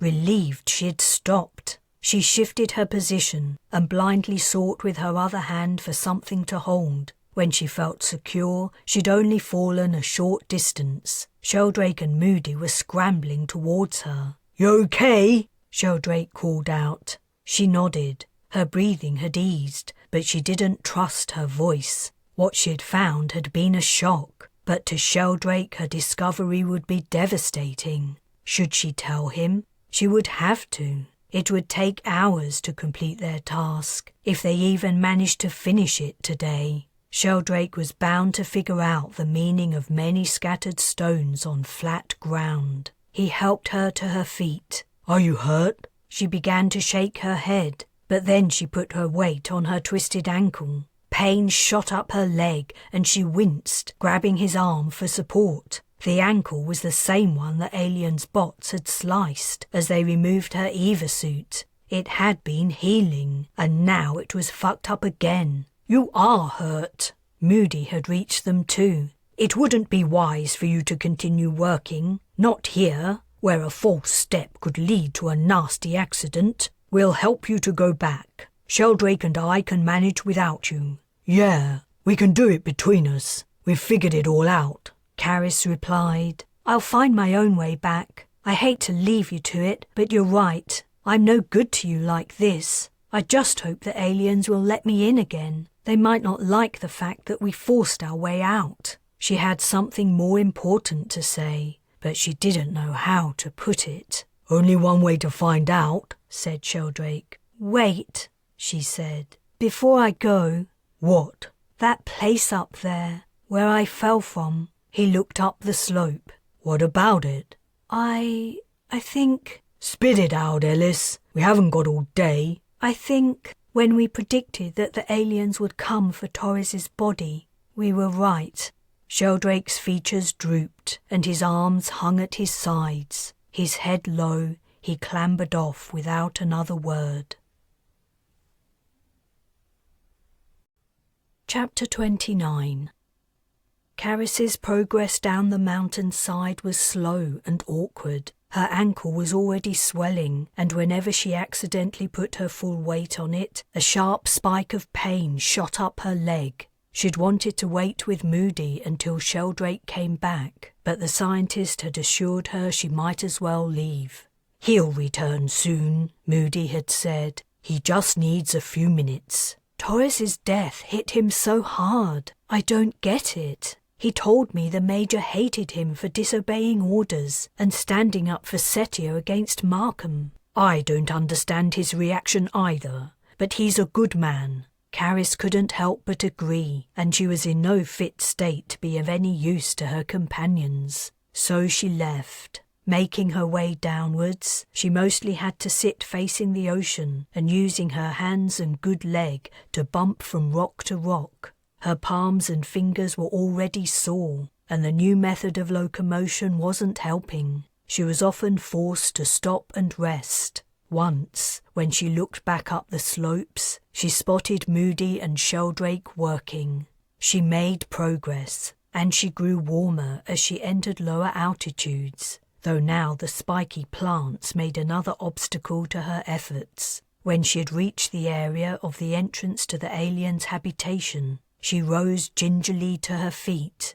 Propped on an outcrop, she peered to the left and right, seeking the gap between two large rocks. It was nowhere to be seen. She checked up the slope again, and then she looked down at the ocean. She'd thought she was in roughly the right place, but she had to be wrong. The problem was, everything looked the same. Rocks, plants, ocean, sky, blazing sun and smaller sun. No, not everything was the same. There had been a hollow where they'd spent their first night. Moody had disappeared around a curve when he'd followed the aliens. The cleft between two rocks had been beyond the curve. Nothing like a hollow or curve was visible. She'd come to the wrong place. Somehow, as she'd descended the mountainside, she must have gone off course. Carys swore. She was thirsty and hungry, and her ankle hurt like hell. Yet she had no choice except to wander to and fro, trying to find the entrance to the aliens' abode. Moody and Sheldrake were out of sight. Even if she'd been in a fit state to climb up to them, it wouldn't be fair to ask them to take a break and show her the right way back. Wincing and muttering curses, she limped and hopped in what seemed to be the most likely direction, though really she had no idea. More monotonous rockscape appeared, apparently no different from the area she'd left. This had to be the wrong way. She turned and went back. After another half an hour of scrambling, she no longer knew where she was. Had she passed the spot where she'd first stopped? Had she gone higher or lower? She hadn't seen the scoop in the mountainside where they'd rested, or anything like two boulders marking the entrance to the aliens' abode. She halted, exhausted. Polaris AA was burning her skin to a crisp. She had no clue where she was, and she couldn't contact Moody or Sheldrake. They might have finished creating the sign by now, and could be looking for her. The two men would be tired out, and her stupidity in getting lost meant they had to expend more energy. She sank onto a rock, rested her elbows on her knees, and put her head in her hands. "I'm an idiot! A useless waste of space! A liability!" What on earth had Bujold been thinking? Why had she included the freaking aviary keeper in the mission team? The captain was a moron, and everyone was paying the price. Carys lifted her gaze to the endless ocean, feeling a temptation to jump. At least her ordeal would be over. She'd screwed up long ago when she'd signed up to the fleet, and the consequences of her dumb decision were playing out. She only wished she hadn't brought Loki along from Earth, but she'd had no choice. He was bonded. He would be missing her up on the Bres, wondering what had happened to her. The familiar umbilical tug emanated from somewhere inside. She could feel him. She could hear his key, Key, key. She could see his bright, intelligent eyes watching. Damn it! She couldn't give up. Giving up would be cowardly. It would be letting down Loki and the aviary birds. And it would be letting down Sheldrake and Moody. With a great effort, she pushed herself upright. She would do her best to help her companions try to get back to the ship. She would find the gap in the rocks if it killed her. She took a step, tripped, and fell. Oh! Landing on her back, she slid down, gasping, buffeted by rocks, scratched by plant spikes. This time, it took long seconds for her to find a way to stop. She managed to shove her foot into a crevice. The shock reverberated up her good leg, but the horrible sliding ended. Thanking the stars she wasn't on Earth, where the higher gravity would have made her accidents and injuries so much worse. She took stock of her new surroundings. The ocean was close, the upper reaches of the mountain farther away, and she was just as lost. Wearily, she turned onto her front. There was nothing for it. She would have to climb up again. Hating this world and everything in it, she reached for a rock to grip. Something wasn't right. Something odd had caught her eye, but she'd looked away again before realizing it. She peered left and right, up and down. What was it? The landscape seemed different, yet all she could see was the usual, there. A short distance below her, maybe 8 or 10 meters, lay a pile of rags. There wasn't anything remarkable about the remnants of clothing, except they shouldn't be here. The aliens of this world didn't wear clothes, and neither she, Sheldrake, nor Moody had removed any of their cut and torn garments, which meant a shock of understanding hit. The clothes were Setia's. She'd made it back. She'd survived the fall into the ocean, and she'd swum kilometers to reach the mountain. An impossible feat, yet she'd done it. Carys had known about Setia's physical advantages, conferred on her by an alien on Earth, but she hadn't known her friend had that amount of strength and stamina. They'd given her up for dead. They hadn't waited to see if she might make it back. Carys slumped against the rocks, guilt and regret washing over her. Setia must have been exhausted when she reached land, yet she'd climbed as far as she could, searching for her friends. Had she called out to them? Were they already inside the mountain by then and didn't hear her? No, no, no. Somewhere in Carys's misery a question niggled. Why had Setia taken off her clothes? That part of the story conjured from the evidence didn't make sense. Carys eased herself downwards to take a closer look. Perhaps the clothes weren't Setia's. They could have belonged to Torres. The aliens might have discarded them after they collected his body, though why they would have placed them in a pile was a mystery. As she drew closer to the forlorn heap, she noticed it was a strange shape. It was too lumpy for simple textiles, as if something was filling them out, as if... The oddity of the shape resolved itself. Carys gasped. Setia! It wasn't Setia's clothes. It was her. She was curled up, her head tucked under her arm, her knees drawn into her chest. Barely any of her skin or hair showed, and what was visible was almost the same colour as her garments. Her ordeal through the ocean and on her climb had caked her in dirt. Setia! Carys screamed. She slid down the slope faster, nearly falling in her haste. Setia! Wake up! It's me, Carys! You're going to be okay! Setia! Setia didn't react. Her body didn't move a millimetre in response to the shouts. Was she even breathing? Carys halted. She was on a protrusion overlooking the place where Setia lay. The immediate area beneath her curved inwards. With climbing equipment she might have attempted it, but without it there was a serious risk of falling. And if she fell and died or was injured, Sheldrake and Moody would never find her. They would never know Setia was back and needed help. Carys leaned out. "Setia, can you hear me? If you can, move something. Anything, just so I know you're still alive." No reaction. Carys stifled a sob and whispered, "Setia, please." Chapter 30.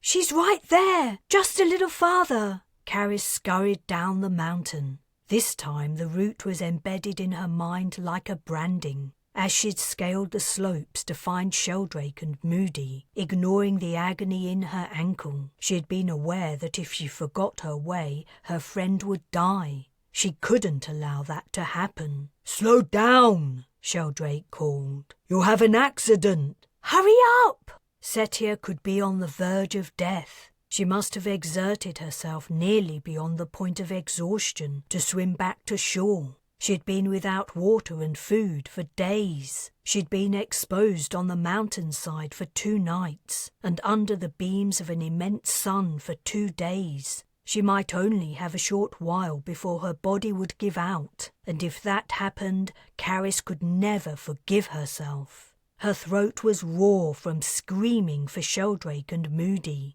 Her ankle was a ball of fire. Her hands and feet were bleeding. None of it mattered. All that mattered was reaching Setia. "I can see her," Moody announced. "My goodness, it's no wonder she didn't respond to your shouts. Are you sure she's still—" "Don't say it!" Carys yelled, swinging around to glare at him. "Don't you dare say it!" "Take it easy," Sheldrake said. "We'll get her. Don't worry about it. We'll reach her, whatever it takes." But once they had assessed the situation, his confidence seemed misplaced. The spot where Setia had finally given up her efforts, where she had collapsed, unable to go on, happened to be one of the most inaccessible parts of the slope. There was no getting down to it without a rope, and to reach it from below would require descending a considerable distance and climbing up.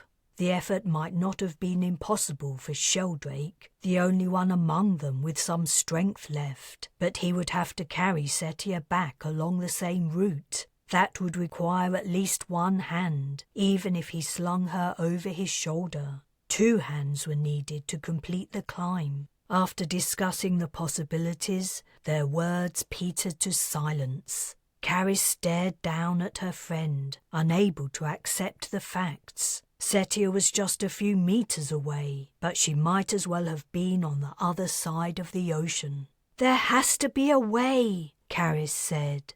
"There has to. What if—" An image popped into her head. Sheldrake could dangle her by a rope made from their clothes knotted together. He could lower her to Setia and then pull them both up, but it wouldn't work. If they all stripped naked, they didn't have enough textiles to make a rope the required length. Could she jump down and try to wake Setia? If she were conscious, they might manage the climb together. She was about to suggest the idea when Sheldrake whispered, "Shit." His eyes were focused out to sea, squinting in the sun's glare. Carys followed his line of sight. In the far distance, something was moving among wisps of cloud. Something with wings. "No."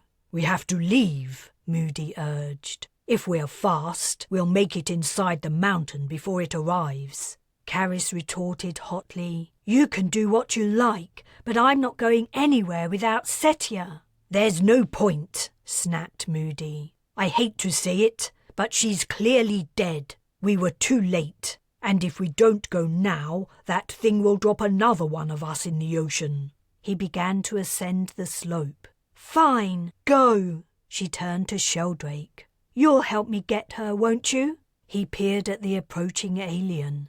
"I don't know, Ellis." "We abandoned her once already. We can't do it again." "I get it, but the mission's more important than any of us. You and me need to survive if we're gonna see it through." "The mission? Who gives a shit about the mission anymore? We're screwed. The Bres probably no longer exists. We're on our own, and that makes each of us more important than anything." Sheldrake was silent, his attention fixed out to sea. "There has to be a way to reach Setia. We just need to think of it. Maybe we can hide until the alien's gone. It might not even notice Setia. I didn't at first." But there were no hiding spots for them on the steep open slopes, and their enemy was drawing nearer every wing beat. It flew at an astonishing speed. Despite what he'd said, Sheldrake didn't leave. As he hesitated, it soon became too late to get away. The alien was flying directly at them. It had clearly spotted them from afar. Carys attempted to alert Setia one last time, but to no avail. The woman hadn't moved one iota from the time Carys had first found her. Moody could easily be right. Perhaps remaining near the body as the predator flew closer was a wasted sacrifice. But if they ran from it and saved themselves, what was the point of anything? What a miserable existence it would be to live in constant fear of discovery, always remaining out of sight. The alien was flying on a direct heading, like a rocket locked onto them. Carys checked Setia again, hoping beyond hope to see a sign of life. There was none. But she noticed something. In this area of the mountain, not far above sea level, the slopes were dotted with stones. Weathered down from above, they had caught among the rocks on their slow progress to the ocean. She stooped and picked one up. On Earth, it would have weighed at least 3 kilos. Here, she hefted it easily in one hand. "Good idea," said Sheldrake, also picking up a stone. The alien swooped down and landed near Setia. Ignoring the healthy humans, picking its way across the rocks, it stepped closer. Its strange head angled low, wings raised high for balance. Its arms hung loosely as if forgotten. What did it want with Setia? Was it checking this was the same human it had dropped from the sky yesterday? Was it the same alien as before? It looked the same, but so did all the smaller aliens living in the mountain. "Hey!" Carys called. "Leave her alone!" The alien's head snapped to the side as it looked up. "Ellis," Sheldrake murmured, "maybe that wasn't such a good idea." "What do you suggest we do? Let it take her again and finish the job it set out to do last time?" "Just saying." The alien returned its attention to Setia. When it reached her, it bent low. With its wings spread, it was hard to see what it was doing. Setia's body shifted a little. Had it prodded her, or was she finally coming around? "Leave her alone!" Carys screamed, launching a stone at the creature's head. The missile sailed over it and smacked into lower rocks. She grabbed 2 more stones. At the same time, Sheldrake threw his. It glanced off the alien's outstretched wing. "Damn! That should have been an easy throw. Why's it so hard to hit?" "Different gravity," Carys replied. "We aren't used to it." The alien had turned to face them, golden eyes glaring. Setia lay between its feet. Stretching out its wings, it opened its razor-toothed mouth wide, as if to issue a deep-throated roar. Yet no sound came out. A deep shuddering sensation like thunder ran through Carys. But there was no thunder. The ground vibrated. She threw again. The stone flew so close the creature must have felt its passage. Another stone issued from Sheldrake's hand and whistled over the alien's shoulder. Carys tossed the second stone into her right hand and hurled it, but the alien had simultaneously crouched to pick Setia up, and the stone passed through empty air. "No! Put her down!" Impotently, Carys clenched her fists before feverishly scanning the ground for more projectiles to launch. She heard the whoosh of 2 massive wings beating. The alien had taken to the air. It had picked up Setia. It was taking her away again. Carys screamed her rage at the creature, incoherent with grief and fury. Why wouldn't it leave them alone? What use did it have for Setia? The creatures already had Torres. Why did they want her too? The alien flew to Carys and Sheldrake's level and rose higher. Setia dangled, doll-like, from its grasp. Her head lolled, and her face was ghastly white. The alien clasped her like a trophy. It was gloating. It was showing them that their efforts were useless, that it had what it had come for, and there was nothing they could do about it. Its wide mouth opened once more, and its barrel chest expanded as it prepared to issue another silent, victorious roar. A stone thunked into it, right above its flared nostrils, jerking the head with the impact. A screech issued from its mouth. Blood poured from the wound. The majestic wings shivered, and Setia slipped from its grasp. Sheldrake leaned way out over the precipice to snatch at the falling figure. His fingers closed around her shirt, but he was overbalanced and about to follow Setia down the mountain. Carys seized the waist of his trousers and yanked it. He stumbled backwards, drawing Setia into his arms, gasping, "I got her!" The alien flew slowly away, its head hanging low, dripping blood. Setia's head rested on Sheldrake's chest, her eyes closed and her features peaceful like a sleeping child. Carys swallowed. "Let's get her to safety before it comes back with its mates. Good throw, by the way." "Copy that. But it wasn't me who hid it." "Huh?" Someone was scrambling down the slope. It was Moody. "Well done, Sheldrake. That was a nice save. How is she?" "Is she?" Carys said. "You came back." "I changed my mind. I decided it was wrong for me to leave. We're all in this together." "You threw the stone that hit it?" "I saw how your efforts were hampered by the lower gravity. I made a simple correction to allow for it." Chapter 31. The word was a barely audible breath of a whisper escaping Setia's lips, but to Carys it meant everything.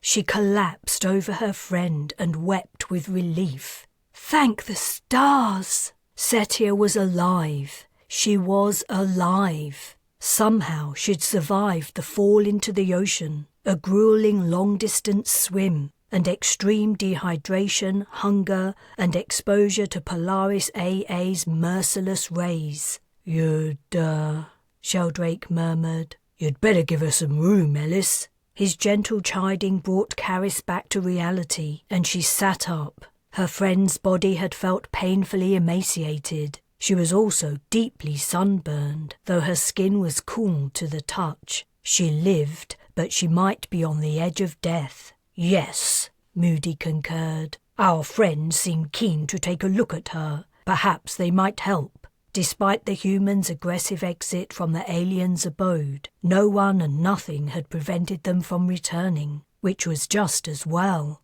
The shelter was the best chance any of them had at a continued existence. Sheldrake had softly laid Setia down in the entrance chamber. Either the aliens' hearing was acute, the chamber was being watched, or they had some kind of alarm system. For a few seconds later the winged creatures had appeared. As soon as Carys moved back from Setia, the aliens crowded in and peered at and poked her curiously. "Be careful!" Carys exclaimed. "She's weak. She needs rest. But first she needs water. Please, bring her water." Whether or not the creatures understood, she couldn't tell. 4 of them gathered Setia up from the ground. "Hey, what are you doing?" Naturally, they didn't reply. They began to carry Setia out. "No, you can't take her. Leave her here. Leave her with us." Carys tried to grab the aliens carrying Setia, but others prevented her.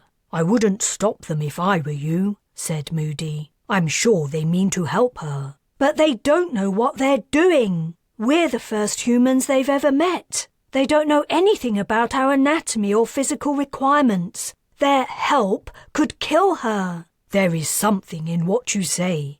Nevertheless, our hosts don't appear to be unintelligent. and they have a much better understanding of their environment and its toll on living beings. I feel confident they will give her the best care we can expect in the circumstances." "Yeah," Sheldrake said. "The aliens are probably the best chance Z's has right now." "Rubbish," Carys snapped.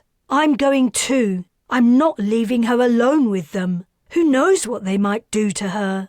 She hurried out, limping and cursing her twisted ankle. The group carrying Setia had reached the end of the corridor. Carys trotted painfully after them to catch up. The aliens ignored her as they went along. She could only glimpse Setia's limp form within the huddle. They reached the hole leading to the shaft, and before Carys could do anything, they stepped into it. The aliens swept aloft. Two held Setia outstretched between their grasping hands as their wings beat higher, their companions flying above them. "No!"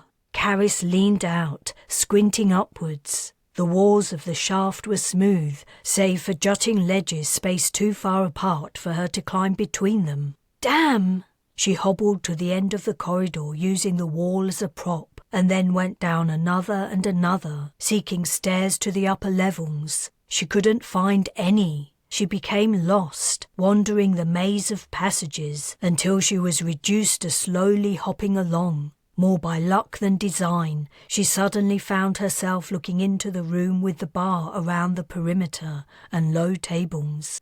"Ellis," Sheldrake said, "where did you go? How's Z's doing?" He sat with Moody at one of the tables. The aliens had provided another barbecued eel, and the ex-corporal's face and hands shone with grease. "They took her upstairs, and I couldn't follow. I got lost." She slumped disconsolately down next to Sheldrake. "You've been gone hours," said Moody. "Have you really been wandering all this time?" Carys nodded unhappily. "Did you see anything interesting on your travels?" "Interesting? No. I was looking for a way to go up to the higher floors. I don't think there is one, not if you don't have wings." "Well, that seems perfectly understandable. Why build stairs when you can fly?" "There are stairs leading down to that production plant we found earlier." "True. I'm not sure. Eat some of this, Ellis." Sheldrake held out a chunk of fish. "You must be half starved." The food looked tempting, but Carys had a greater need. She'd already locked on to the wide bowl of water on another table. "In a minute. I have to drink something before I shrivel to a crisp." The water flowed like nectar down her parched throat. She took a moment to savour the sensation before taking another long drink and then returning to Sheldrake's side. She took the lump of greasy flesh and bit into it hungrily. Through a full mouth she asked, "Did you manage to make the signal?" Moody replied, "We did complete it eventually. We were descending the slopes when we heard you calling." "I still say we should have made it bigger," said Sheldrake. "The scanners will be looking at the whole planet." "The land masses only," Moody argued, "and there are precious few of them." Carys tore another portion of fish from the bones. "And the aerial cities." "Ah, yes, I'd forgotten about them. Regardless, the area of non-aqueous zones is a small fraction of the entire surface. And, as someone said, the Bres will have tracked the movements of the shuttle that brought us here. There may be people examining this very spot as we speak. Our signal will stick out like a sore thumb." "I certainly hope so." Sheldrake leaned his back against the wall and stretched. Then he frowned. "Aerial cities? What are they?" "Places the aliens live, I suppose," Carys replied. "All I know about them is that they exist. Bujold mentioned them." "Doctor?" Sheldrake asked. Moody shrugged. "I don't know any more than Carys." Sheldrake whistled. "Cities in the air. Who would have thought?" He frowned again and then asked Carys, "What was it Z said when we got back? I didn't catch it." I didn't catch it either. I only knew she spoke." "Bitch."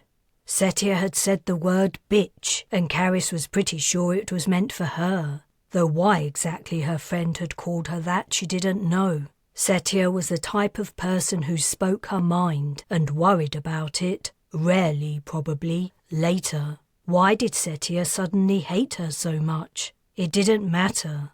Carys could live with being hated.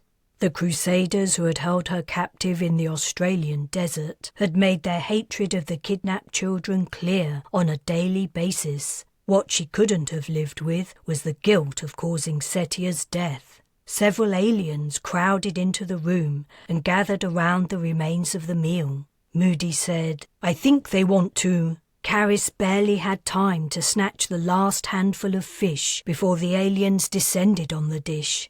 They polished off the bones, skin and head in no time. One of them upturned the plate and licked the grease with a long blue tongue.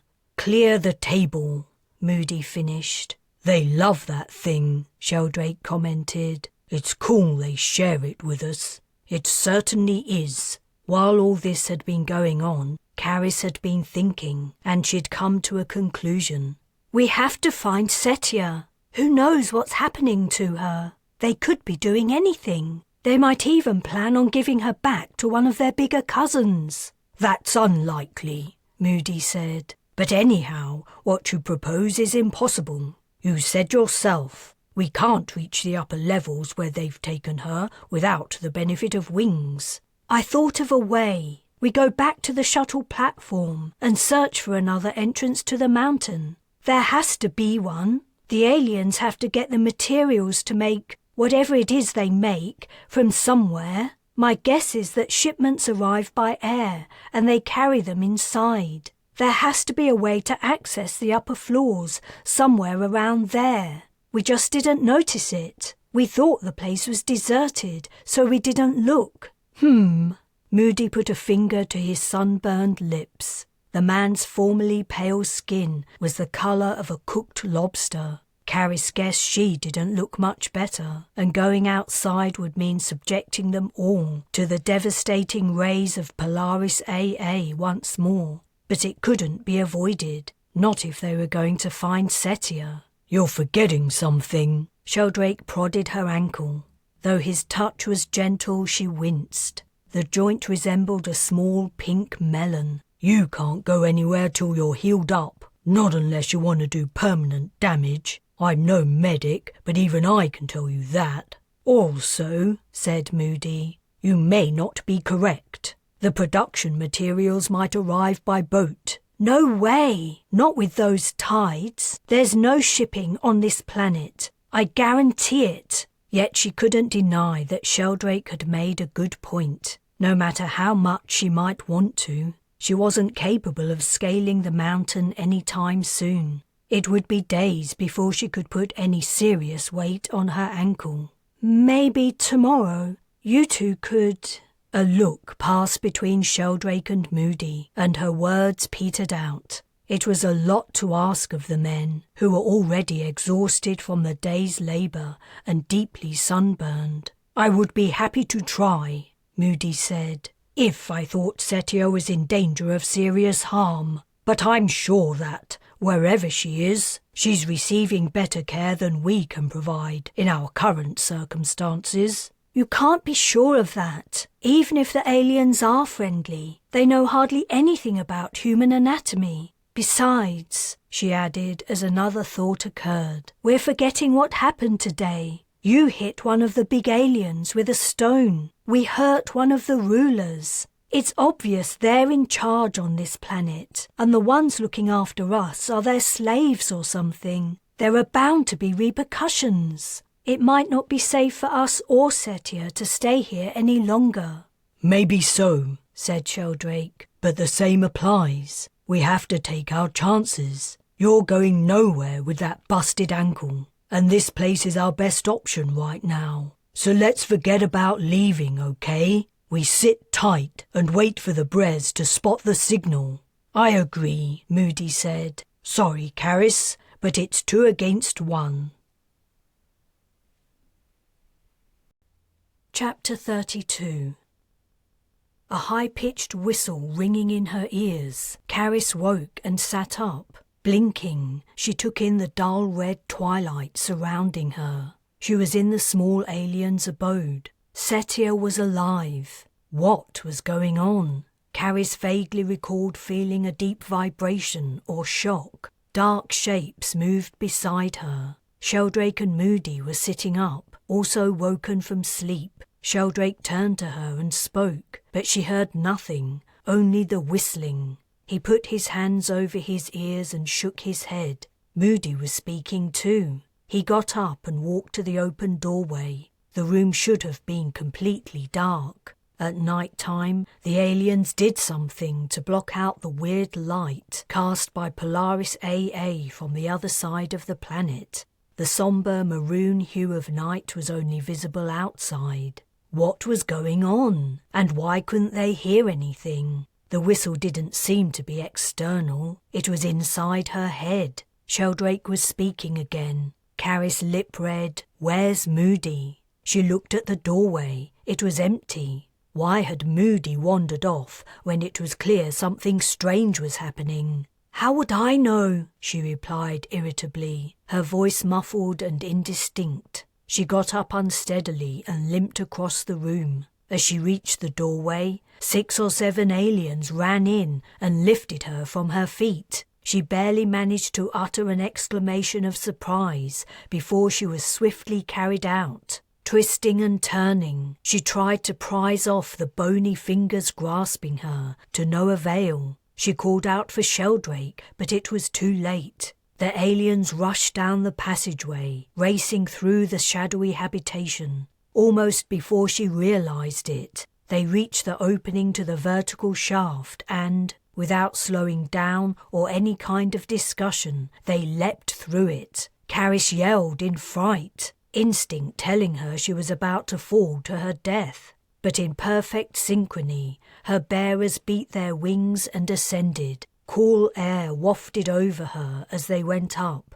The walls of the tunnel sped past, and Carys had a brief, insane feeling that she was on the tube in London, speeding to an unknown destination. She was going to an unknown destination. Where were they taking her, and why? She didn't struggle. If she succeeded in freeing herself, she really would fall to her death. All she could do was gaze upwards in trepidation, her heart in her throat. Whatever might happen upon arrival at her destination, it surely could not be good. A dim red disk became visible and rapidly grew larger. It was the colour of night on this planet. The exit to the surface was open, and the aliens were taking her there. An immediate eviction? Was that all this was? She steeled herself to be ejected onto the rocky slope. Perhaps this was where Moody had gone, and Sheldrake would soon follow. If they were only to be forced out of their shelter of the last few days, she could accept it.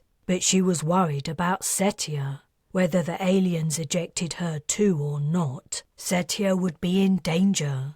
Carys and the aliens burst into the open. They carried her aloft and then swooped to a soft landing, setting her on her feet with the skill of balancing a pencil on its point. Their delicacy notwithstanding, her ankle couldn't bear her weight unsupported, and she dropped to her knees. Tall figures stood before her, tall and wide. 3 of the larger Polarans balanced on the steep slope with the help of outstretched wings. One held Moody, who stared at her hopelessly. A whoosh sounded from behind. The whistle in her ears was fading. One of the unburdened Polarans stepped towards her. She knew what it would do, but she was powerless to stop it. Where could she run to on this bare incline? How could she run on her injured ankle? How would it be possible to escape a winged pursuer?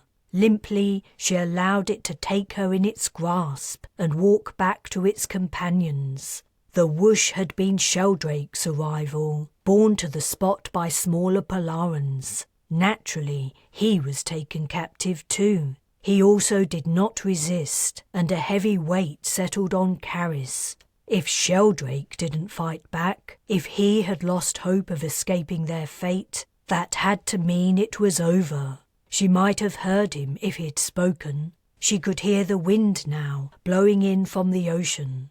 But he didn't say a word. They were about to be carried out across the waves and dropped from a great height. They were not Setia.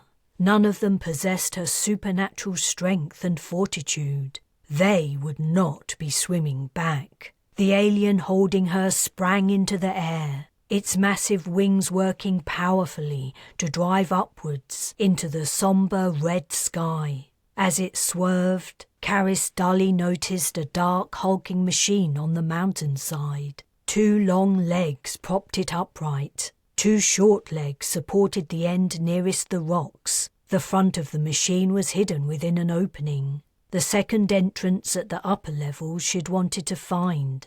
She had been right about its existence. Not that it meant anything now. Nevertheless, the presence of the machine puzzled her, though only for a moment. She recalled the shockwave and whistling in her ears that had awoken her. The machine had to be responsible. Too big to enter their smaller cousin's habitation, the large Polarans had invented a device to control them. The machine had to send some kind of pressure blast through the tunnels. If they didn't obey commands, the aliens would suffer the effects of the blaster. It was possible their ears were more sensitive than humans, and the blast was painful. The journey over the ocean was surreal. How many times in her days of caring for raptors had she dreamed of an experience like this? To fly high in the air, to glide through the upper atmosphere free as a bird. It had been a secret fantasy. Something she had never even admitted to her co-workers, fearing she would appear childish, though, in truth, they probably shared the same private wish. To care for birds, to have an interest in them, had to spark envy and awe of natural flight. In all her daydreams, she had never imagined this would be how her wish would come true. The foam tipping the waves below was red-tinged by the unearthly deflected glow of the hidden sun. The smaller sun was lightening the sky in the east. In the west, maroon clouds gathered. It was in this direction they were headed. Carys became acutely aware of the grip of the alien's hands around her midriff. Each passing second, she anticipated the moment the grip would release. How long would it take for her to hit the water? Would she feel the impact, or would it all be over quickly? She hoped so. To die of drowning, her body broken, would be a terrible way to go. Her captor flew on. The waiting became a terrible strain. To continue to exist on the brink of death was torturous. She was tempted to prise the creature's fingers from her and get the whole thing over with, but she did not. She turned her mind to the people she loved and to Loki, hoping she could hold them in her thoughts until the end. Still, the alien did not drop her. She looked around, wondering what was happening to Sheldrake and Moody. The 2 larger Polarans flew far off to her left and right. The dim light made it hard to be sure, but they seemed to be carrying burdens, presumably her friends. So they hadn't been dropped either. She looked over her shoulder, craning her neck to see a rear view. The mountain where she and her companions had spent the last few days was lost in darkness. How far had they flown? Some birds could fly incredibly fast, reaching over 200 kilometers an hour in a stoop. Even flying horizontally, speeds over 100 kilometers an hour were not rare. Significant time had passed since her capture. So much that she'd lost all her strength and could only hang like a rag doll. They must have flown a long way. Why hadn't her bearer cast her into the ocean? Polaris AB peeked over the horizon and turned the world crimson gold. It was an achingly beautiful sight. Tears gathered in Carys's eyes and spread over her cheeks, dragged by the wind. Her neck muscles strained and sore. She allowed her head to sag for a few moments before gathering the effort to lift it once more. The aliens' powerful flight had brought them closer to dark clouds in the west. Oddly, the shape of the mounded water vapour hadn't altered in all the time they had been travelling. Having spent much of her life gazing upwards at birds, she knew this was unusual. She wiped her eyes and stared at their apparent destination again. They were not clouds. Chapter 33. The Polaris opened its fingers and Carys fell. She had had the briefest glimpse of a rectangular opening, the interior obscured by darkness. Exhausted by the long flight and full of despair and pain, she didn't utter a sound as she plummeted through the cold air. She landed, slamming into a hard surface. By some miracle, she hadn't landed on her bad leg but on her side. Her skull knocked against the floor, dazing her. For long moments she lay still, panting and blinking as she came to terms with her new predicament. She had been carried through the air for so long, the sensations of the experience continued. She could still feel the passage of the wind, the rhythm of her captor's beating wings, and its grip around her torso. She could still see the scarlet ocean far below, and the dark horizon of this strange alien planet. Closing her eyes, she turned onto her back and stretched out her legs. What was this new place? A vision replayed in her mind. As the alien had flown closer to what she'd mistaken as clouds, the nebulous forms had defined into stronger shapes. The mounded structures were not misty and ever-changing. They were solid and smooth. Their surfaces didn't gently radiate the colours of sunrise. They reflected the rays of rising Polaris AB like 10,000 mirrors. When Bujold had mentioned that this planet had aerial cities, Carys had imagined something like Earth's metropolises, only suspended in the upper atmosphere. She had pictured skyscrapers, office blocks, shopping malls, parks and schools. She grimaced. Why the hell would Polaris cities look like anything that existed on Earth? I'm such an idiot. Her kidnapper had dropped her expertly into one of several openings right on the city's edge. The rest of it spread out above and below. From her position as she'd approached, she hadn't been able to see its extent, but it had to be huge. It resembled vast columns of cumulonimbus heralding a storm. She took in a deep breath and exhaled. The air was frigid. "Ellis?" The voice was faint but instantly recognizable. "Sheldrake? Are you okay?" Twisted my knee a bit, but that's it. You? "I'm fine. What about Moody? Did he get dropped here too?" I don't know. He was behind me.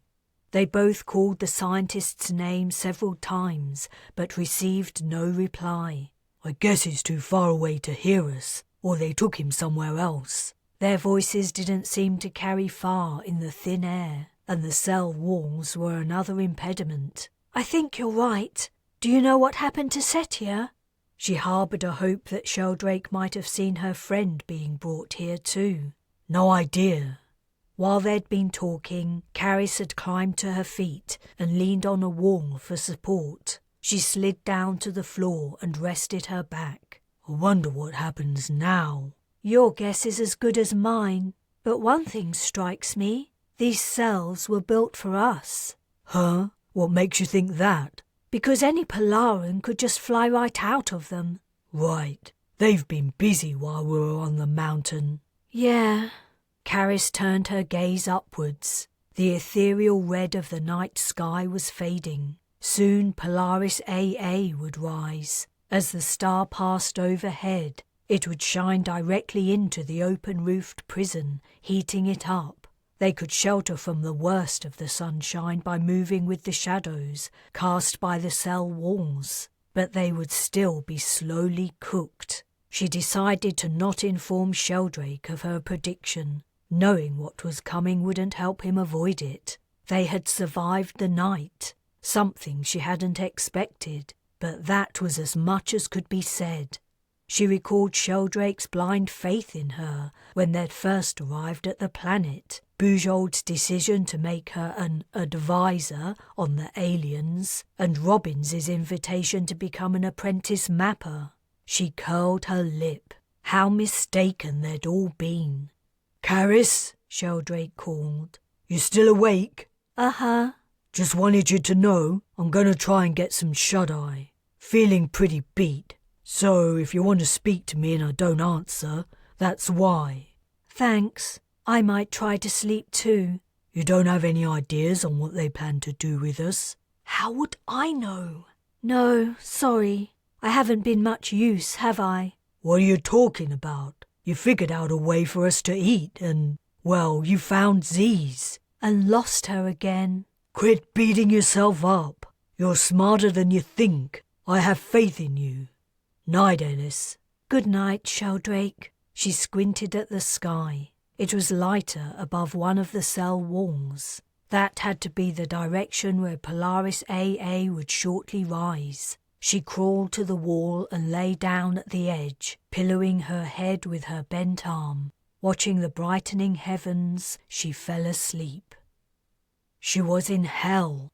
Demons surrounded her, jabbing her with tridents. Their long tails, tipped by points, flicked, and they bared blood-stained fangs, laughing. Faces loomed from nowhere, faces she recognized. Her adoptive mother, Talon, and Talon's children, Patron and Kayla, who she had lived with in the Australian desert, captives of the Crusaders. "Why did you leave us?" they asked. "What did we do to deserve that? Are you coming home? Come home, Carys. We miss you."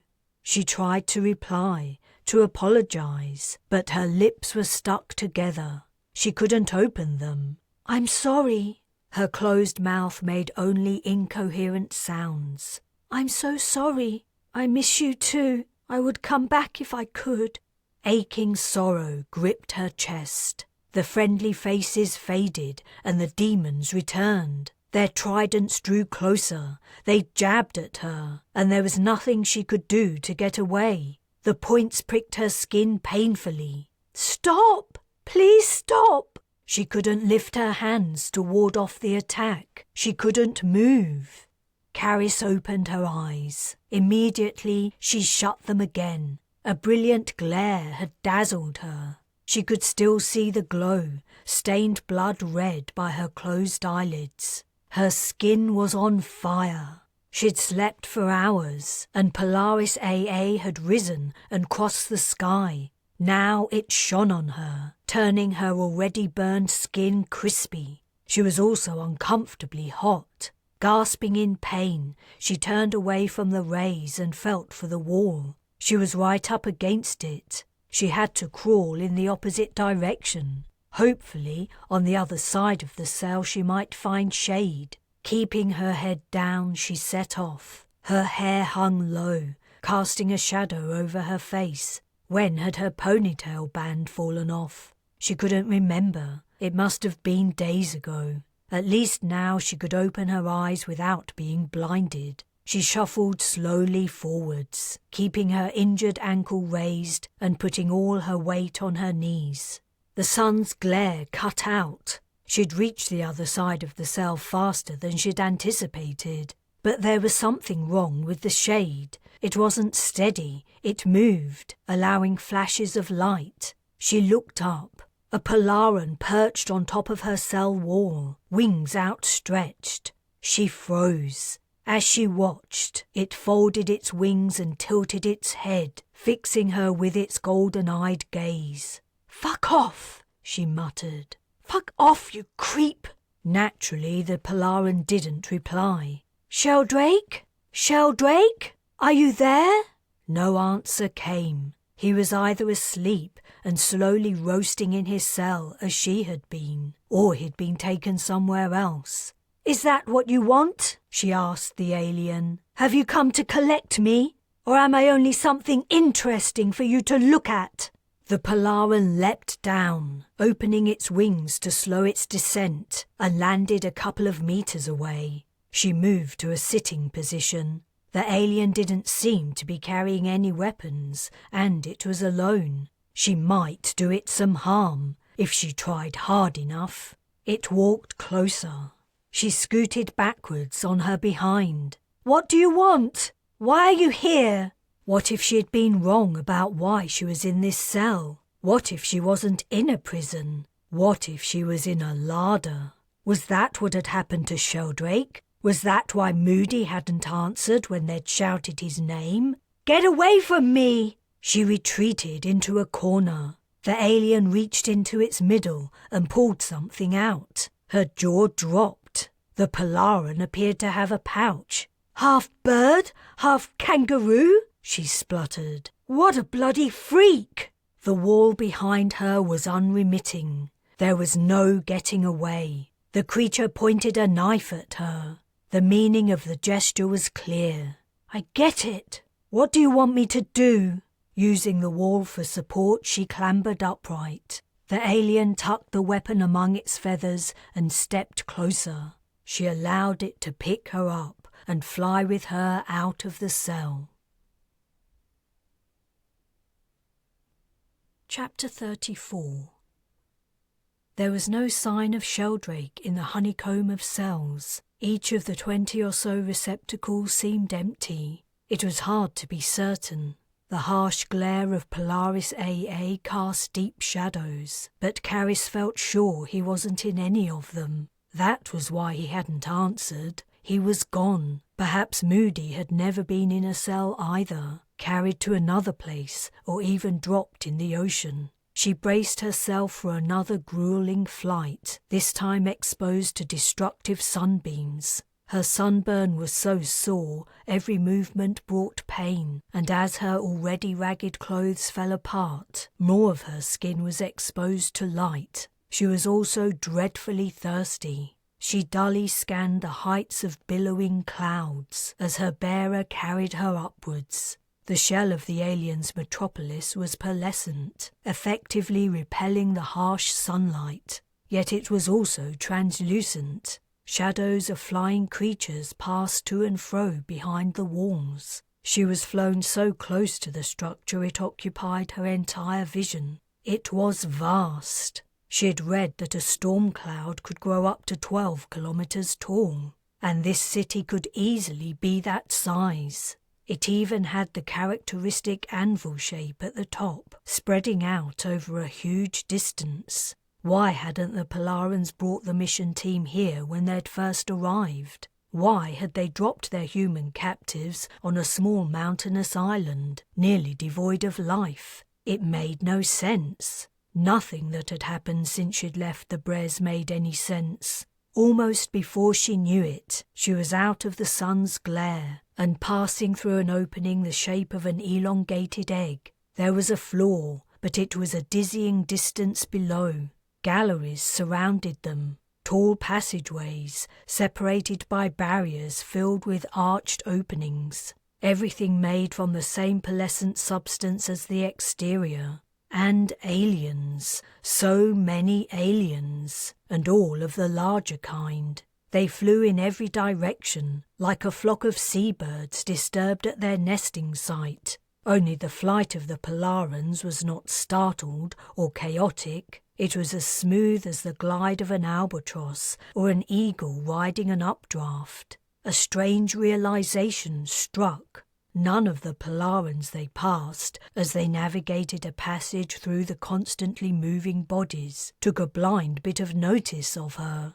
Here she was the alien, and burned and dishevelled as she was, she must have been quite the spectacle. Yet no gazes turned her way. Not that she wanted to be noticed. Attracting attention probably wouldn't be to her benefit. But it was odd. Her bearer flew up and up until they had to be approaching the anvil. Here there were few openings between the galleries. Her lungs laboured to extract oxygen from the thin air, and she shivered. They passed into a thin cleft and then swept sharply right. They were inside a high chamber.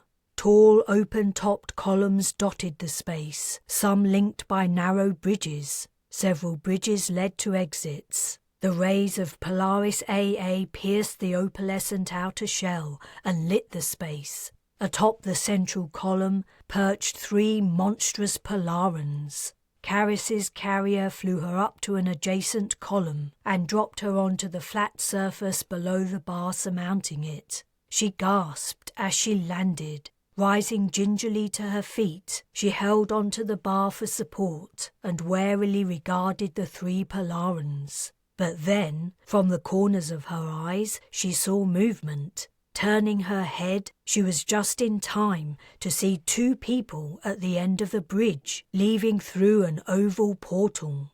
Sheldrake and Moody, but one of the couple was female. The other had black spiky hair. She knew them. "Captain Bujold! Barbia! It's me, Carys Ellis!" Without reacting, they disappeared through the exit. "Bujold! Barbia!" Her voice echoed from the walls. "Where are you going? You can't leave me! I need your help! Help me! Get me out of here!" The captain and ambassador were gone. They had to have heard her. They weren't deaf. What the hell was going on? "Your name is Carys Ellis." The voice sounded artificial. The tone was too measured and flat to be natural. She swiveled, trying to figure out where it had come from. The 3 Polarans regarded her impassively. Had one of them spoken? She peered over the edge of her column at the empty expanse below. No one was here except her and the aliens. She stared at the middle one, the largest. "Is that a question?" "Your name is Carys Ellis," the voice repeated. This time she saw the mouth of the central Polaran move, though naturally the motions didn't remotely match the words she'd heard. Its speech was being translated, so the aliens knew English and they were in contact with the Bres. How long had Bujold and Barbia been talking to them? Had the captain known some mission members were still alive and done nothing to help?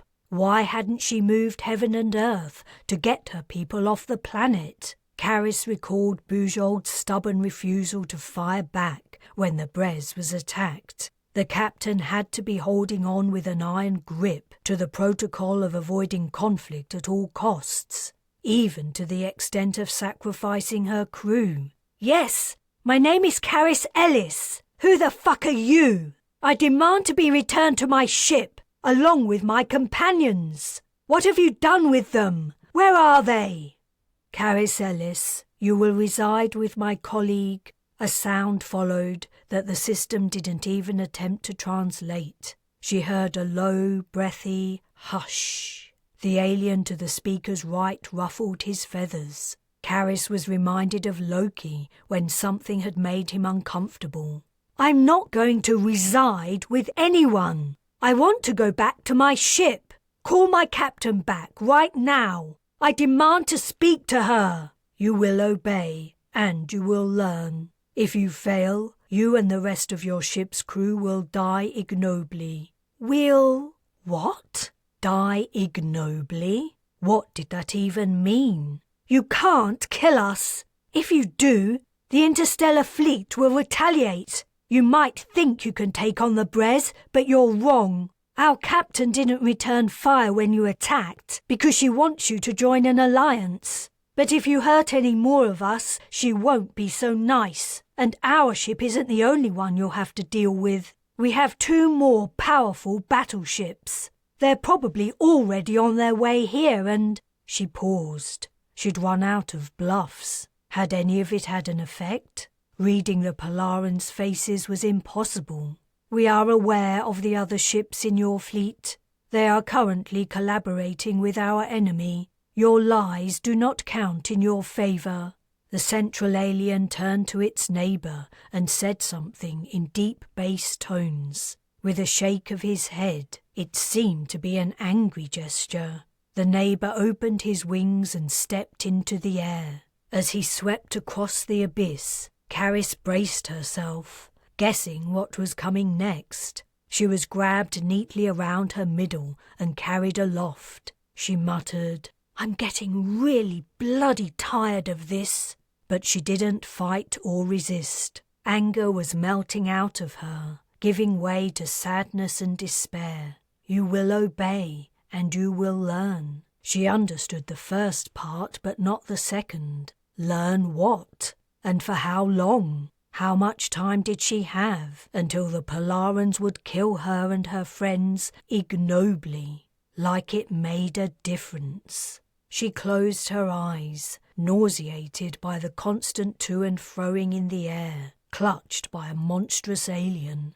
This wasn't exactly what she'd imagined as her future when she'd signed up to the fleet. She couldn't remember exactly what she'd envisaged. Her thoughts had been focused more on getting away from Earth than what lay ahead, but she vaguely recalled anticipating an easy job caring for the aviary's birds, dealing with the occasional obnoxious visitor, and, at the end of the voyage, a new life on an alien planet, somewhere she could forget her past and the people she'd left behind. She had been naive, stupid, and now her bad decision-making was biting her on the arse. Her bearer let go of her. Carys's eyes snapped open, and she released a brief shriek, abruptly cut short by an impact with a hard surface. Unable to prepare herself, she had landed badly. She moaned in pain.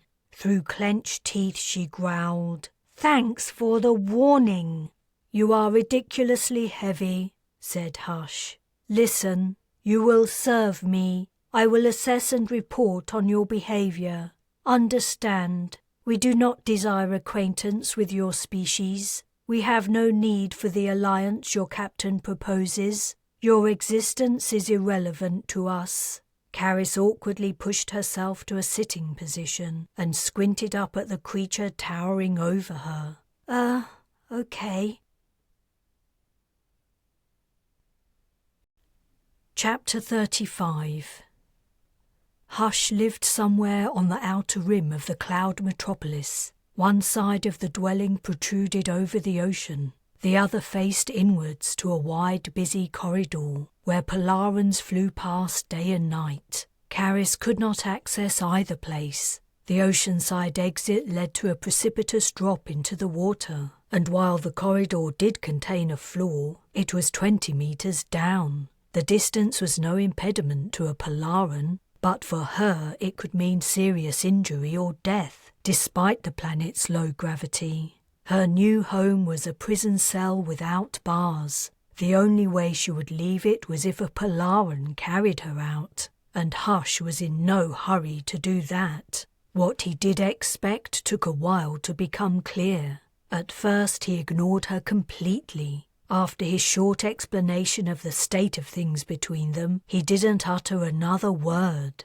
Taking up a position at the outer exit, he looked over the ocean for an hour or longer. Carys asked him about Bujold and Barbia, trying to confirm that it had been the captain and ambassador she'd seen. She asked about what had happened while she'd been on the island, where her companions were, and if they were safe. She told him his people had no right to keep her here against her will, and that she demanded to be returned to her ship. For all the notice he took of her, it was as if she didn't exist. Finally, in exasperation, she asked him exactly what she was supposed to do in order to serve him, hoping this was the magic question he'd been awaiting all along. Nothing. His back and wings confronted her in impassive silence. She clenched her fists, sorely tempted to shove him off his perch into thin air. But of course, that wouldn't hurt him at all. He would only fly, and then probably return to inflict some kind of punishment. Overhanging the one-sided conversation had been the feeling that she couldn't take things too far. She and the rest of the team were under threat of execution, and they had nothing, absolutely nothing, in their favour, not even help from their captain.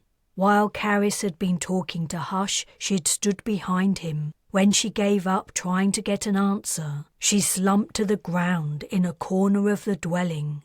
Naturally, there were no chairs. Hush turned from the window, flapped past her, and flew out into the corridor. She got to her feet. Leaning out the exit, she peered to the left and right, but she couldn't spot her new acquaintance among all the other Polarans. "Bye!" Sighing, she regarded the interior once more. It looked like she would be spending some time here. Luckily, Hush's apartment was at a low altitude. The anvil of the cloud spread out high overhead. She wasn't chilled and didn't struggle to breathe. She was, however, hungry and thirsty. 3 doorways opened from the main section. Beyond the first was what appeared to be a place for sleeping. She couldn't call it a bedroom because there was no bed, only a thick bar. This area could be closed off with a curtain. The second area seemed to be for sanitation. High up on the wall, a spout stuck out over a drain, and there was what might be a toilet. Or maybe this was a kitchen. The room also held shelves filled with large glass jars. Did they contain snacks? Carys approached the spout. As soon as she got near it, it activated, spraying cold water. She stepped back, but not before getting splashed. Angling her head to one side, she managed to get a long drink, though her face and neck were drenched. She took down a jar from a shelf and, grasping it under one arm, pulled off the lid. Her stomach rumbled. A gloopy substance filled the container almost to the brim. She sniffed it. The odour wasn't unpleasant. It wasn't appetizing either, though it did smell of salt and something savoury. She tentatively dipped in a finger and touched it to the tip of her tongue. It tasted like bone broth, but the texture was much thicker. Not bad. She scooped out a handful of gloop and ate it, licking the remnants from her fingers. Within a few seconds, her stomach violently objected. Vomit erupted from her mouth, and she sank onto her hands and knees. There was nothing she could do to stop puking. Even when there was nothing left to come up, she continued to painfully dry heave. Minutes later, when the spasm was over, she found herself kneeling in a puddle of puke, eyes watering and throat sore.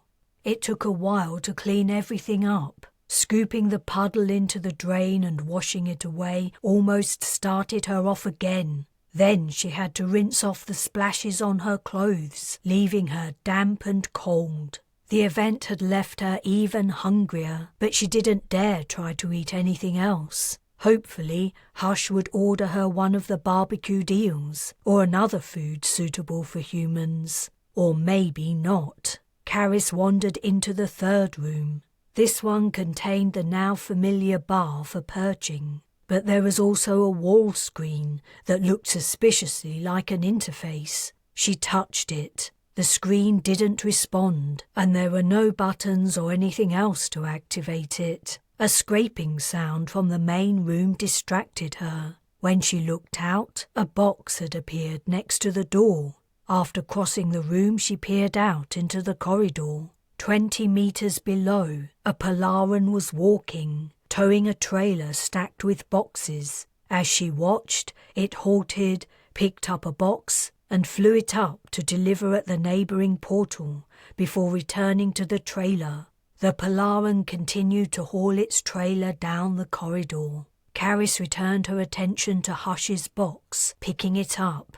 30 centimeters long on each side, it seemed light for its size, and whatever was inside rattled. Whatever was inside it moved. Hastily she put the box down. It jiggled, as if filled with jumping beans. With a toe, she pushed it well away from the open doorway, so it didn't work its way off the ledge. There was no sign of Hush returning any time soon, and there was nothing for her to do. She seemed to be in for a long, boring wait. At the window overlooking the ocean, she sat down. Then, after a few minutes, she lay down and curled into a ball, listlessly gazing at the view. Why had Bujold abandoned her? What had happened to her companions? Was Setia even here in the city, or was she still with the small Polarans in the mountain?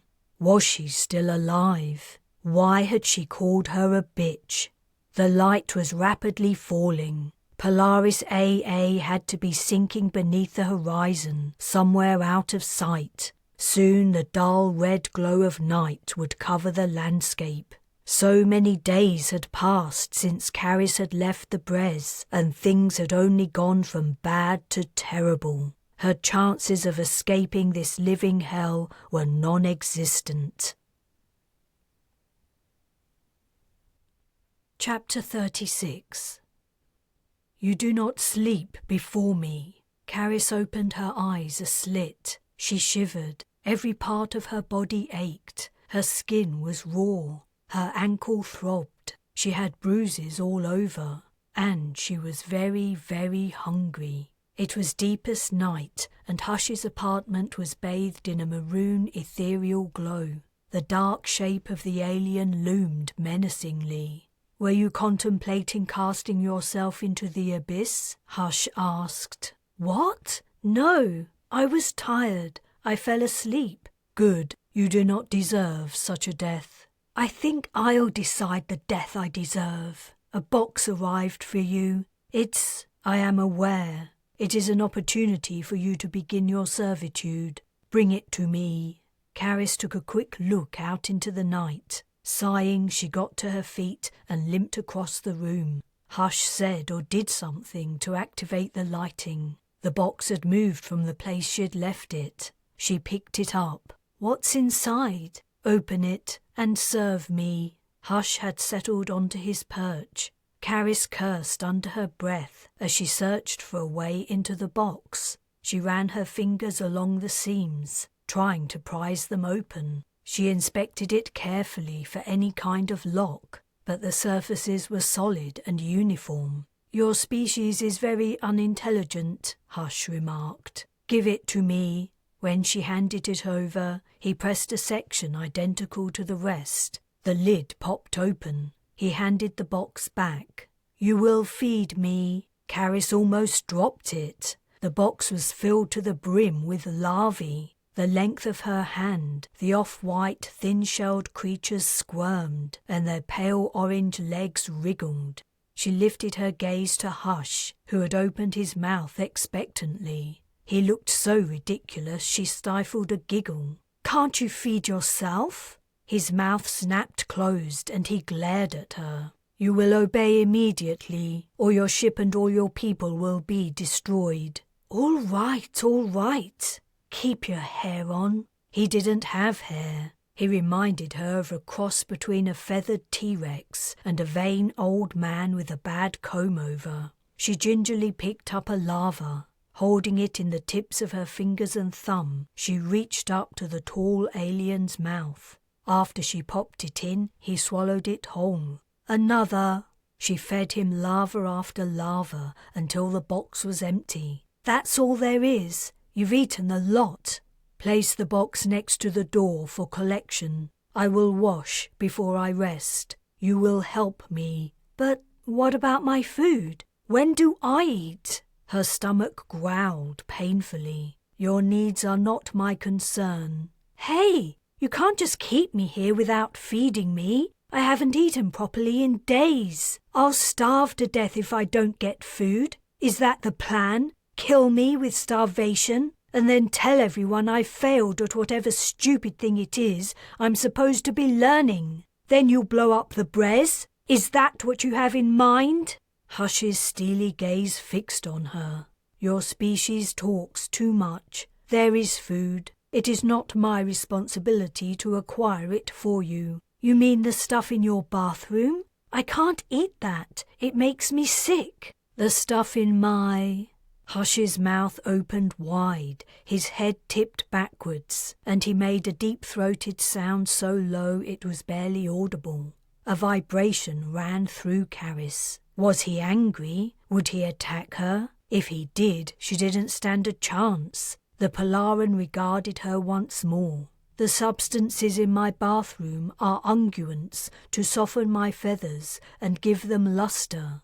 It is a small indulgence. Her guts heaved. Unguents? Like ointments or lotions? Hush's deep roar repeated. Was he laughing at her? Look, I have to eat, the same as every living thing. You might not have any respect for humans, but if you don't give me food, that says more about you than us. Those aliens who helped us on the mountain might only be factory workers or labourers or whatever, but they're better than you. They saw the danger we were in and they helped us. They gave us shelter, water and food, and they even tried to make us stay inside. Stay away from you guys. So you can laugh all you want, but I'm bloody hungry. And if you don't help me eat, count yourself meaner and nastier than the lowest of your kind. A pause followed. Hush stared at her. Then his eyes closed. Quietly he said, "Humans talk a lot." He walked past her, heading for the bathroom. "You will help me prepare for sleep." "I want to eat!" Carys exclaimed, fists clenched. When he didn't answer, she resignedly followed him. Hush was standing with his back next to the spout. Water cascaded over him, sliding off his feathers. "You can eat later, when I sleep. Retrieve the green jar." "How can I eat?" she asked as she took down the jar. "There's no food for me here." "Then you must go and get it. Are all humans this stupid?" "I can't leave this place. If I step outside, I'll fall and die." Hush turned and bent, so the water poured over his head. He rubbed his face and neck, and then stood upright, showering his broad, muscular torso. "Good. You understand now. Humans are inferior.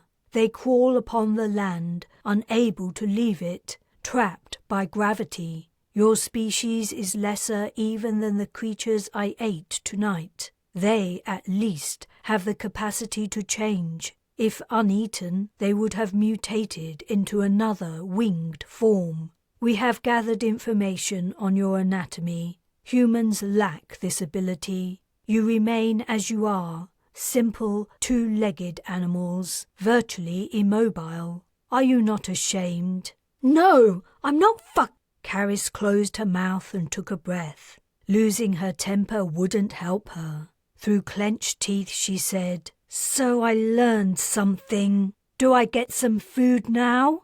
The water stopped and warm air blew from the spout, ruffling Hush's feathers. "You will apply an unguent soon." She picked up the jar and waited, stifling the temptation to hurl it at the alien's head. As she contemplated her target, she noticed a spot where the feathers were disturbed. If it hadn't been for her many years of caring for injured birds, she might not have seen it. Hush had been hit by something. She gasped. Had he been the Polaran who... "Was it you who tried to grab my friend after she'd swum all the way back to the mountain?" Hush was preening himself in the warm air current. The stream suddenly cut off. "You may begin applying the unguent." Was Hush the alien Moody had hit with a rock? If so, it might explain Hush's antipathy towards her and all humans. Of all the Polarans she had to prove herself to,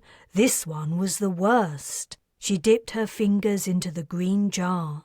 This substance was more liquid than the one she'd mistakenly eaten. It smelled faintly floral.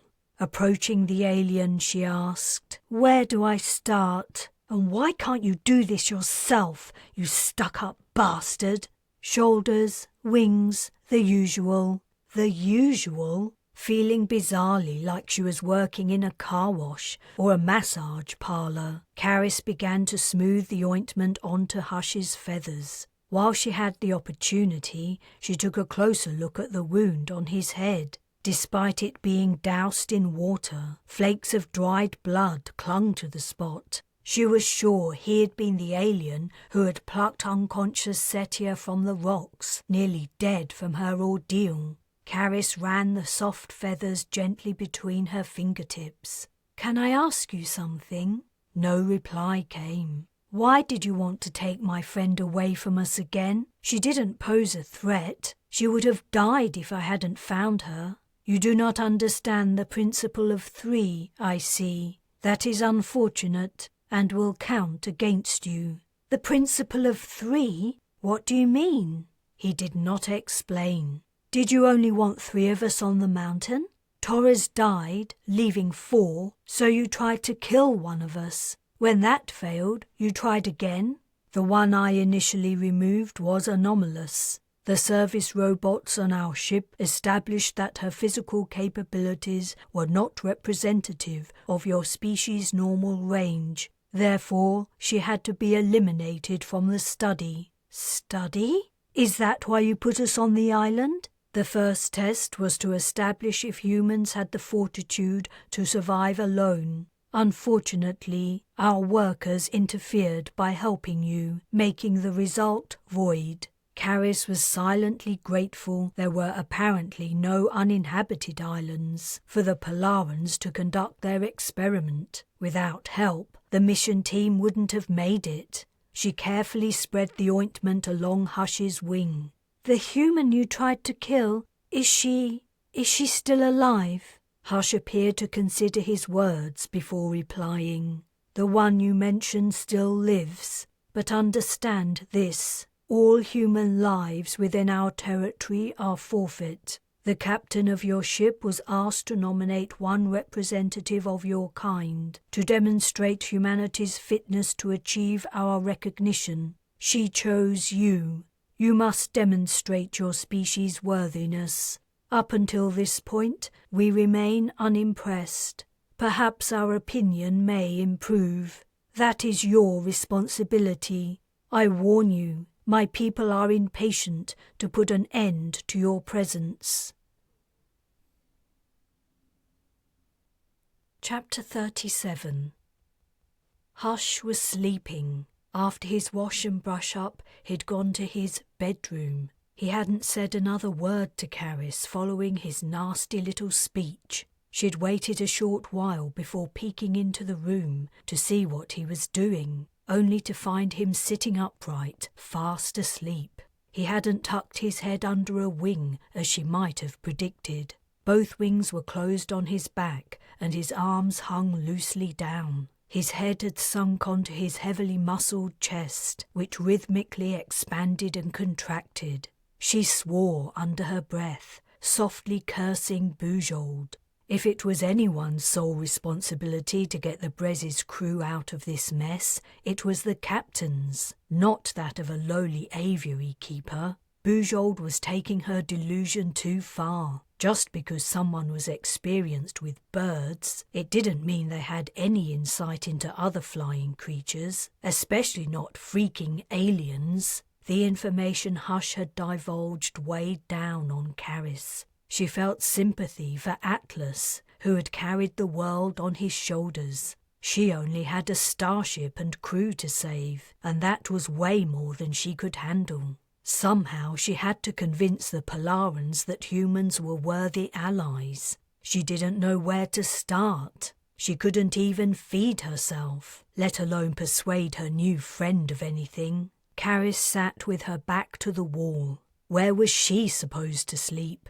It was colder here than in the workers' tunnels in the mountain. If she fell asleep again with no food to fuel her, she might get hypothermia. Nevertheless, drowsiness began to overcome her, and her eyes began to close. She forced them open. Food! She must have food. Maybe one of Hush's lotions might be edible. Despite what he'd said, there were no other options. Her stomach rebelled at the idea. Perhaps Hush might take pity on her tomorrow and arrange a meal for her. But something told her he would not. He wouldn't see any point. No more than a human would bother feeding a worm. Hot tears welled up and she blinked, sending them running down her cheeks. She was truly screwed, and not only would her life be over soon, so would the lives of all her crewmates. Sweet Miriam and gentle Wayless would be dead. Setia, who already hated her, would be executed, and so would Sheldrake and Moody. everyone would die and the Bres' mission would fail. She lay down on her side and curled up, recalling the long path of her life that had brought her here. She remembered the crusaders who had burst into her home and snatched her away from her screaming parents. She recalled the ocean voyage to Australia, during which she had been violently seasick, the march through the desert, and the years of captivity and hard labour under the watchful gazes of vicious overseers. Her only solace during those terrible times had been the other enslaved children. She closed her eyes and pictured the boy who loved horses and his little sister. "Patrin, Kayla, what are you doing now?" She opened her eyes and sat up. There had been plenty of occasions like these when she'd been a displaced child, times when she'd thought she couldn't go on, when there seemed no way to survive. But she had survived. There had always been a way. There was always a way, if only you tried hard enough. And if she was wrong, if this really was the end, what did it matter? Better to die trying than give up, lie down and accept your fate. How could she eat? A Polaran had brought food here from somewhere, like a delivery service. Did Hush order meals from the interface in the other room? But she hadn't been able to get it to work, and even if she did, it certainly wouldn't understand her. What else could she do? The other Polarans, the smaller cousins of the big guys, had fed her and her companions quite willingly. Might she find similar pity and compassion here?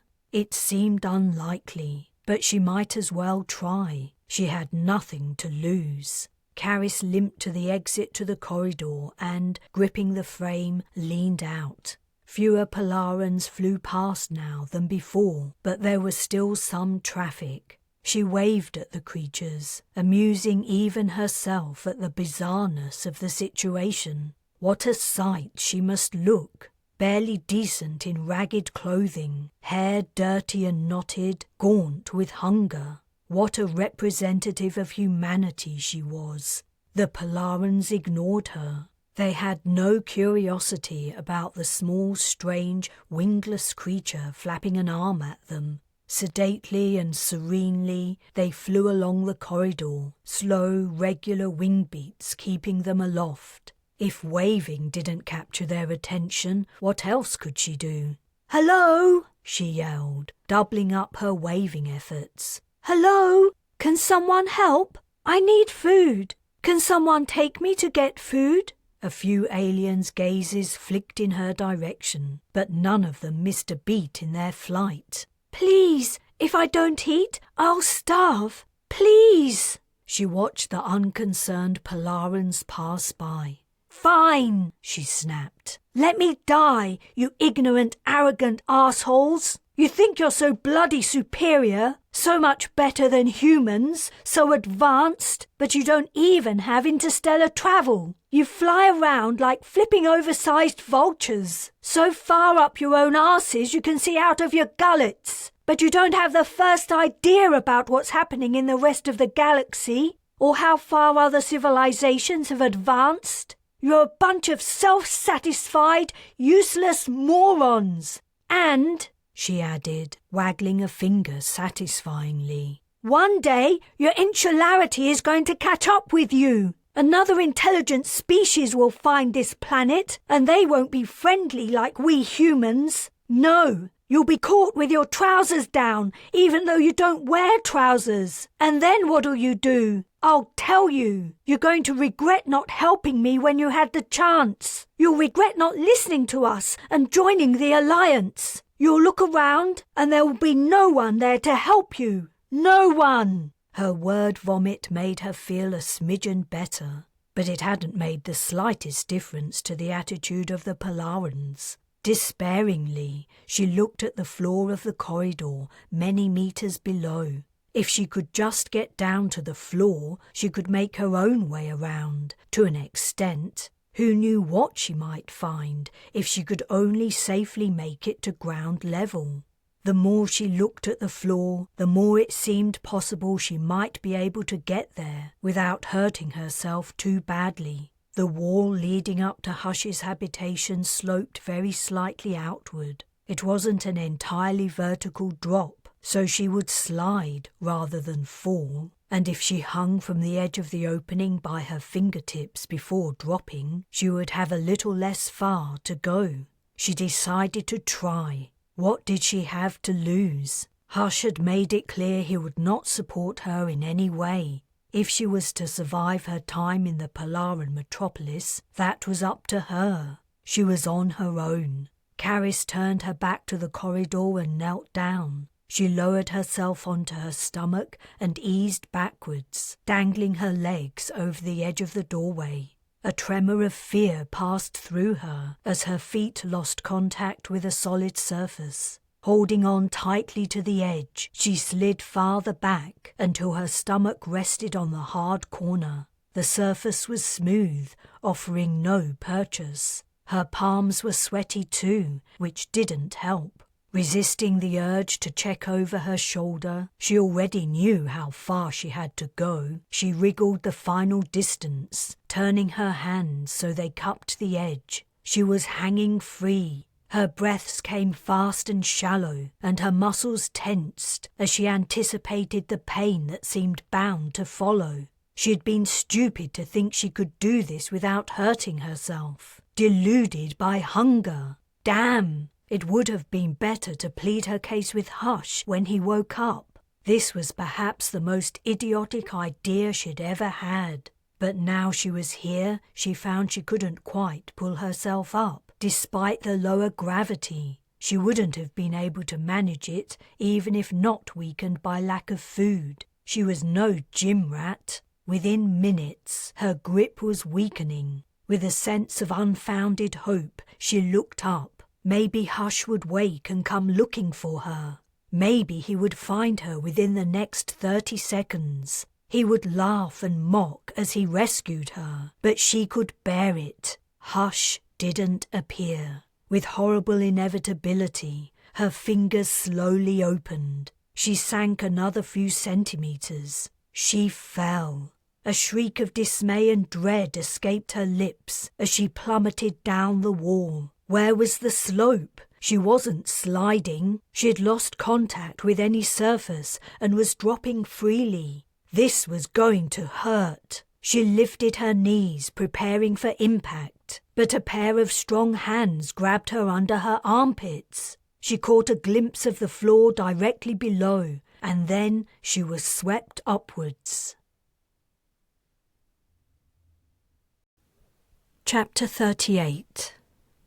They landed only a few meters away. The Polaran set Carys down gently, but she put her full weight on her bad ankle and rested a hand on the wall for support. The alien spoke. Deep rumbles issued from its open mouth. All was meaningless, naturally. "I don't understand." Her rescuer leaned close, inspecting her. He reached out and plucked at her rags. Then he put his head centimeters from hers. Carys would have backed up, but she had nowhere to go. The alien breathed deeply in through his nostrils, and then did the same to one of her shoulders and her chest. He was sniffing her. He spoke again. "It's a waste of time," she assured him. She mimicked his speech. "Rumble, grumble, bumble. It's all meaningless to me."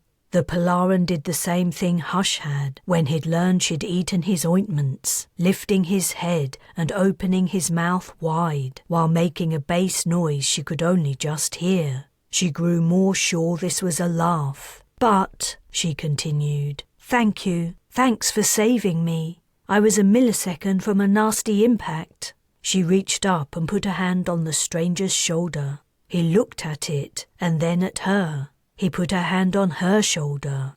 She almost cried. It was the first friendly gesture she'd received since arriving in this horrible place. At least, she assumed it was friendly. For all she knew, it could be a precursor to ripping her head off.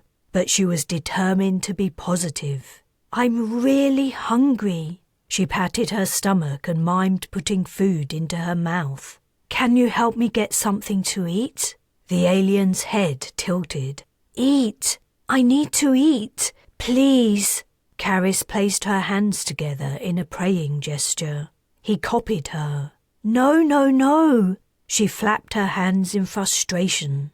This was also copied. Ah! Why was it so hard to make herself understood? Surely her new friend wasn't that stupid. Or maybe he was. After all, he'd been the only one out of scores of passers-by to help her. Perhaps in Polaran terms, he had the equivalent of a learning disability. She scrunched up her face in concentration. The only way she was going to get some food was if she could communicate in a way he could comprehend. She thought back to Hush when she'd been feeding him the larvae, and to the small Polarans in the mountain tunnels. One thing popped into her mind. Whenever they ate, they tipped their heads back and dropped the food almost vertically down their gullets. In some cases this was followed by gnashing bones or whatever, but the former seemed the basic method. She leaned her head so far back her neck was nearly bent double, opened her mouth wide, and mimed dropping something into it.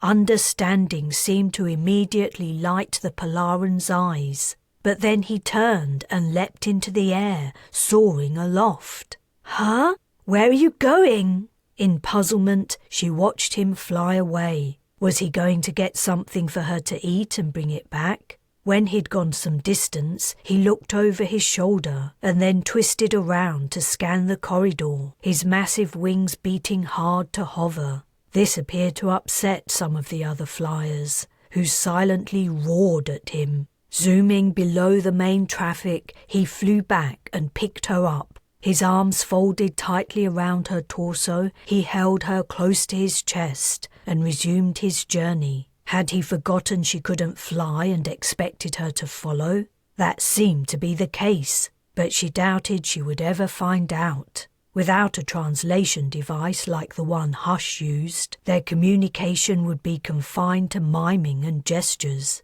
Never mind. Nothing mattered as long as she could finally eat.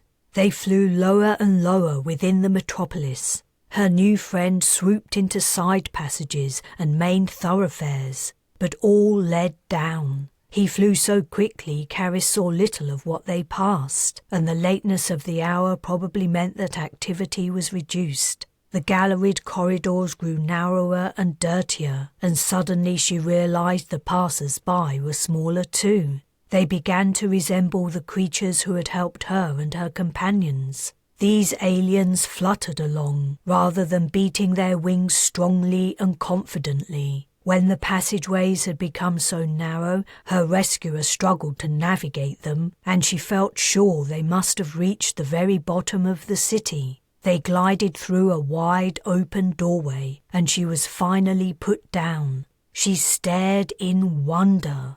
The place they'd entered was vast and full of odours. The smaller aliens worked at tables, ovens, benches, over vats, on production lines and within pits. They sliced, roasted, boiled, fried, sorted, killed, packed, and scores of Polarans bearing boxes exited moments after she arrived, delivered. This was the food production and distribution hub. Relieved that her meaning had been understood, Carys wondered what would happen next. Was it normal for Polarans to come here to be fed? Would she face the same problems in finding edible food as she had before? How could she communicate what she needed? As she hesitated, an alarm blared out. Workers scrambled and flew from a section near a wall, leaving an open space. Lines split along the wall's surface, and huge doors swung outward, revealing a view of the ocean and dark red sky. Fresh sea air swept in, clearing away the smell of food. All attention was on the open portal. Two large Polarans became visible in the darkness, slowly flapping closer. Another shape hung between them. They were carrying something. As the light from the room lit the object, it became clear it was a fishing net filled with struggling sea creatures. The Polarans flew in. Simultaneously, they let go of one side of the net and it dropped open, spilling its contents to the floor. The released animals writhed, jerked, flapped and crawled, glistening with water. Their open mouths gasped as they tried to breathe air, gradually suffocating. The fishermen were leaving, trailing their net. Carys blinked in recognition. That was what the aliens in the mountain had been making. The net looked the same as the one she'd seen in production at the factory. Another pair of fishermen arrived, and another, each dropping their catch on the floor.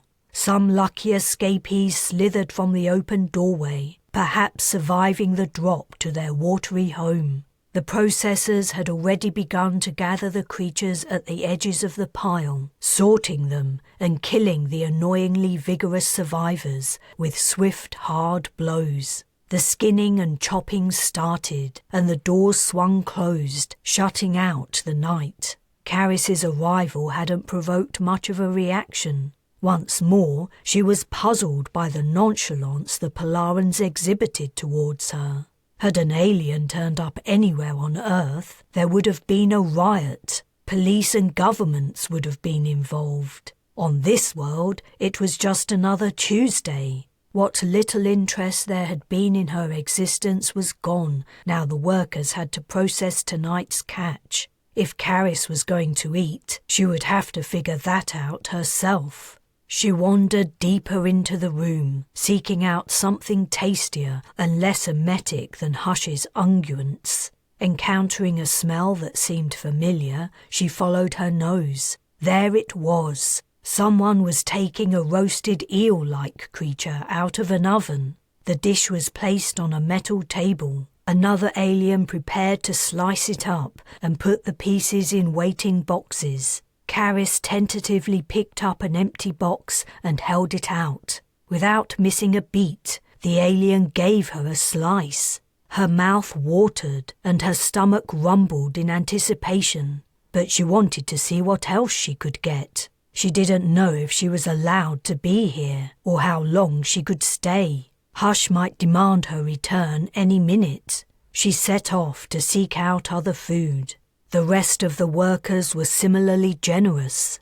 They seemed to feel their role was to fulfill the city's nutritional needs, not to question who ate what. Whatever Carys begged for, she received. Soon her container was full to the brim with fish, vegetables, grains and pulses, all of various kinds, all cooked. In truth, it was rather a mess. Everything was mixed together, and if she hadn't been ravenous, the sight would have made her sick.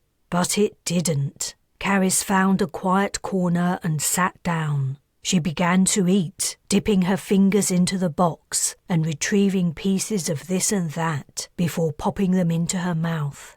The knowledge that she should be more careful, that any of these things could either make her vomit or poison her, nagged at the back of her mind. But hunger overrode the thought. She was quickly full. Days of privation had shrunken her capacity to eat.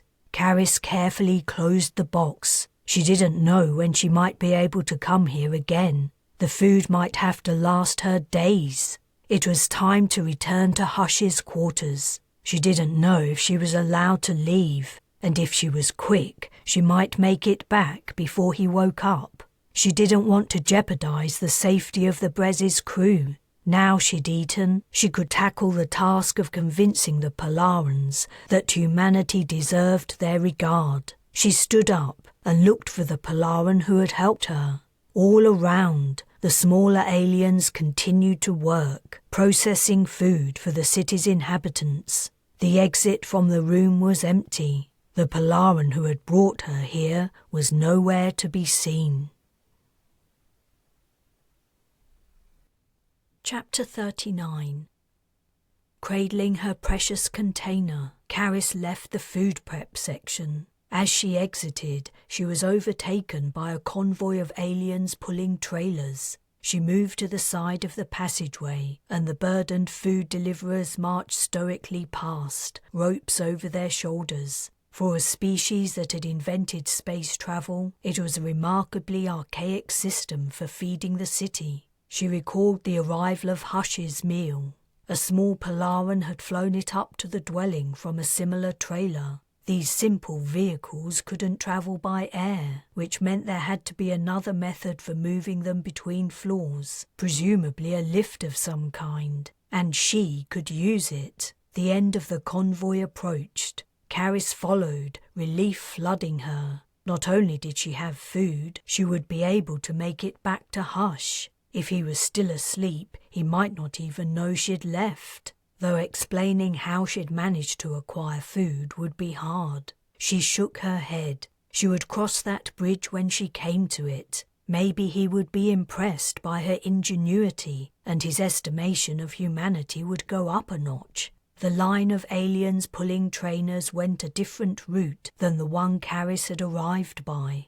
This route led downwards along a sloping corridor, the floor marked by the passage of tens of thousands of trailer wheels. The practice had clearly been going on a long time. How old was the city? And where did Polarans live before they constructed these places? With land so scarce on the planet, she guessed the cities were needed to house an expanding population. How did they stay aloft? She hadn't seen any balloons or other containers for lighter-than-air gases. From her experience on Polaran starships, it seemed the aliens hadn't invented agrav. Perhaps they had engines that enabled hovering, like a jump jet. But surely engines the size required to keep a city in the air would be huge and would send vibrations throughout the structure. She could detect a soft vibration and faint hum if she concentrated. Maybe that was it.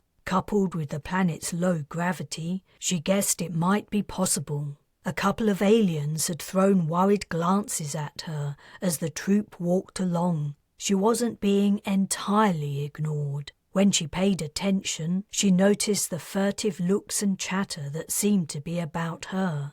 It was as if the aliens were curious about the human following them, but something was preventing them from paying her any attention. The line began to slow. Carys stood on tiptoe to peer over the heads. The aliens at the front had reached the end of the corridor and were arranging their burdens into neat columns and rows. Each new arrival did the same. As Carys walked closer, lines on the floor marking a large square became apparent. All the trailers stood within the lines. She guessed what was about to happen and pushed forward to step within them. But there was no room. The last trailer was slotted into the remaining empty corner of the square, and there was no space to squeeze between them. Carys hesitated. If she climbed onto a trailer, would anyone object? The boxes wouldn't bear her weight. Some meals would be squashed. The aliens took to the air, flying into the shaft that extended above. There was a loud buzz. The assembled trailers shook and the line split. The platform began to rise. What choice did she have? The aliens might be able to fly to accompany their vehicles, but she could not. She tensed and tucked her box under her arm as she prepared to leap, but heavy hands descended on her shoulders. You should not do that. She started in surprise and she watched forlorn as the platform rose beyond her reach. Hush had found her somehow. Would he punish her? Would her behaviour spell trouble for the Bres's crew? Except... The voice she'd heard sounded a little different from Hush's. She turned. It was not Hush. This Polaran was smaller. Her rescuer? It was hard to be sure, but who else could it be? You can speak my language now? I acquired a translator. Cool. He didn't seem to be wearing any devices, but then again neither had Hush. Thanks for catching me when I was falling, and for bringing me here. He stared at her. She looked up at the meal delivery service, which had risen high up the shaft. like a huge dumb waiter accompanied by giant weird sugar gliders. It was on its way to the upper floors of the cloud metropolis. Her lift back to Hush had gone. Not that she particularly wanted to return to him, but he seemed to be her only route back to the Bres, Loki, and her birds. And there was the whole saving the crew from being killed by the Polarans thing. Her helper was still staring at her. "Do you think you could take me back to the place you picked me up? I'm not sure I was actually allowed to leave. If we're quick, we might make it before my, host wakes up." "You have food now?" "Yes," Carys replied, relieved to finally receive an answer. "It's all in here." She lifted her box. "So, if you wouldn't mind—" "Come with me." He turned, and his legs tensed as if he was about to spring into the air. He turned back. "You cannot fly. I will carry you." Carys allowed herself to be lifted into the air once more. So he had forgotten she couldn't fly earlier. As she was carried along, firmly gripping her carton of food, she mused that his mistake was understandable. She had to be the only being in the whole place who couldn't fly. Especially if Bujold and Barbia have pissed off back to the ship. Seething as she contemplated their betrayal, she tried to wrap her head around it. What had happened since the mission team had left? Had the captain really agreed to the ridiculous proposal that a single crew member had to demonstrate humanity's worthiness to ally with Polarans? And of all the people she could have picked, she'd nominated Carys? What about the flipping ambassador? Wasn't this kind of thing his job?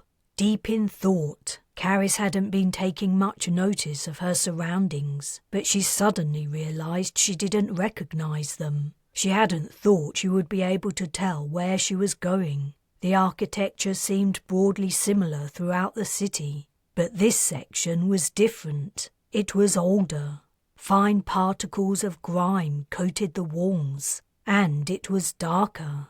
Elsewhere the metropolis was brilliantly lit at night, mimicking the sunlight that penetrated the translucent walls during the day. Darkness invaded, though it was lightening. Daybreak was coming, and, presumably, Hush would wake soon and wonder where his human had gone. "Where are you taking me? This is the wrong way, isn't it?" "No, it is the right way," her companion replied. "I have lived here many years. This is the correct route. Don't concern yourself." "Don't concern myself? But I have to—" She gave up. It had been several minutes since she'd seen any other Polarans, and they wouldn't have understood her pleas for help anyway. She would have to go wherever she was being taken. Her bearer swooped into a low entrance and followed the passage downwards. They seemed to be descending even lower than the food prep section.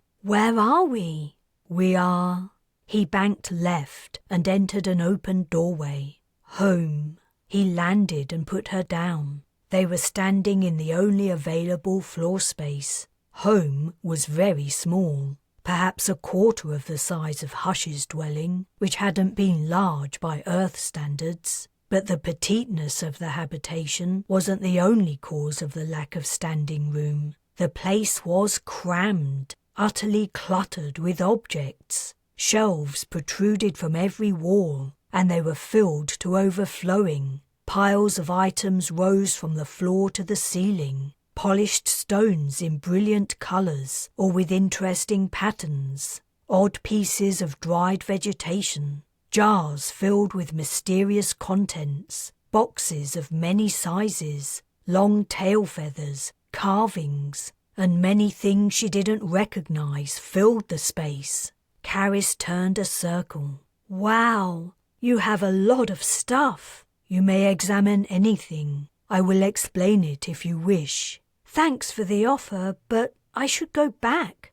"As I said, you don't need to concern yourself. You will not be missed." "I'm not sure you understand why I'm here, or what I'm supposed to be doing."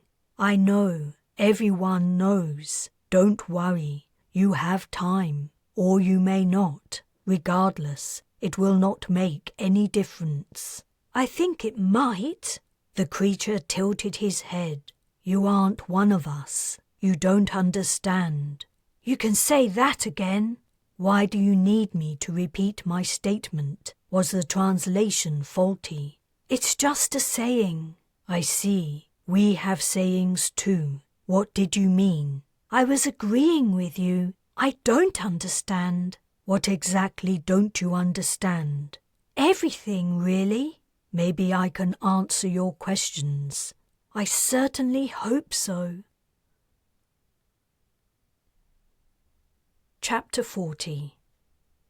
Carys could not for the life of her figure out how to pronounce her new friend's name. When he stated it, his translator didn't even bother attempting to render it into English. The noise he made instantly reminded Carys of Boots, a cat her adoptive mother had acquired while on active service as a Royal Marine. Boots's favourite habit, apparently, had been to throw up hairballs at every available opportunity. The Polaris name sounded exactly like the noise the cat made prior to an evacuation. It was a kind of echoing wail, part distress, part relief that the tummy discomfort would soon be over. I can't say that," Carys stammered. "Can I call you something else?" "You may call me a human name if it's easier." "Okay, how about—" She racked her brains. "Are you male or female?" "You have different names for each sex. I am male." "Then I'll call you—" She looked him up and down. "Perseus." "Perseus," he repeated.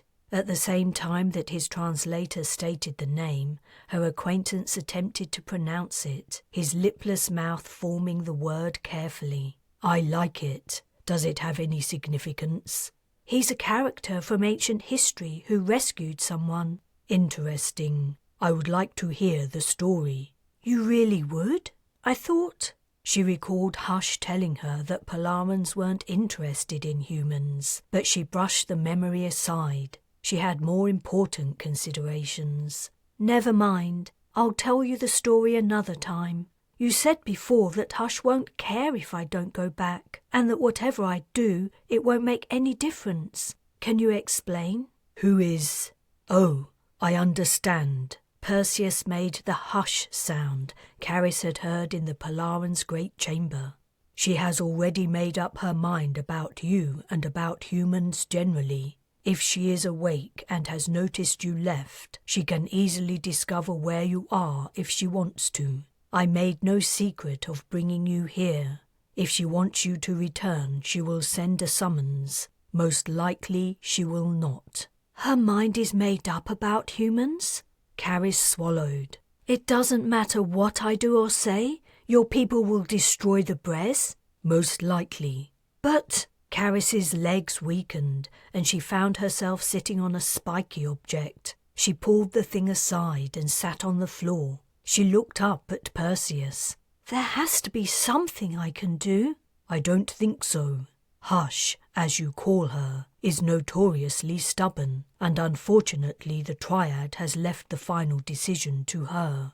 Carys thrust the heel of her hand into her eye, fighting tears, as the enormity of what Perseus was saying hit. Loki, Miriam, Waylys, Mappa Robbins, her birds, the crew, Bujold, everyone would die. She blinked as she looked up again. "What about the people who came here with me? Are they still alive, or have they already been killed?" "I don't know." "Can you find out? Perhaps there was still a way she could save Setia, Sheldrake and Moody. The Polarans might let the mission team members live out their lives on a mountain somewhere. The aliens held humans in such low esteem they might not care." "I can try," Perseus replied, "but I don't have access to secure information." Forlornly, Carys muttered, "I thought Hush was male."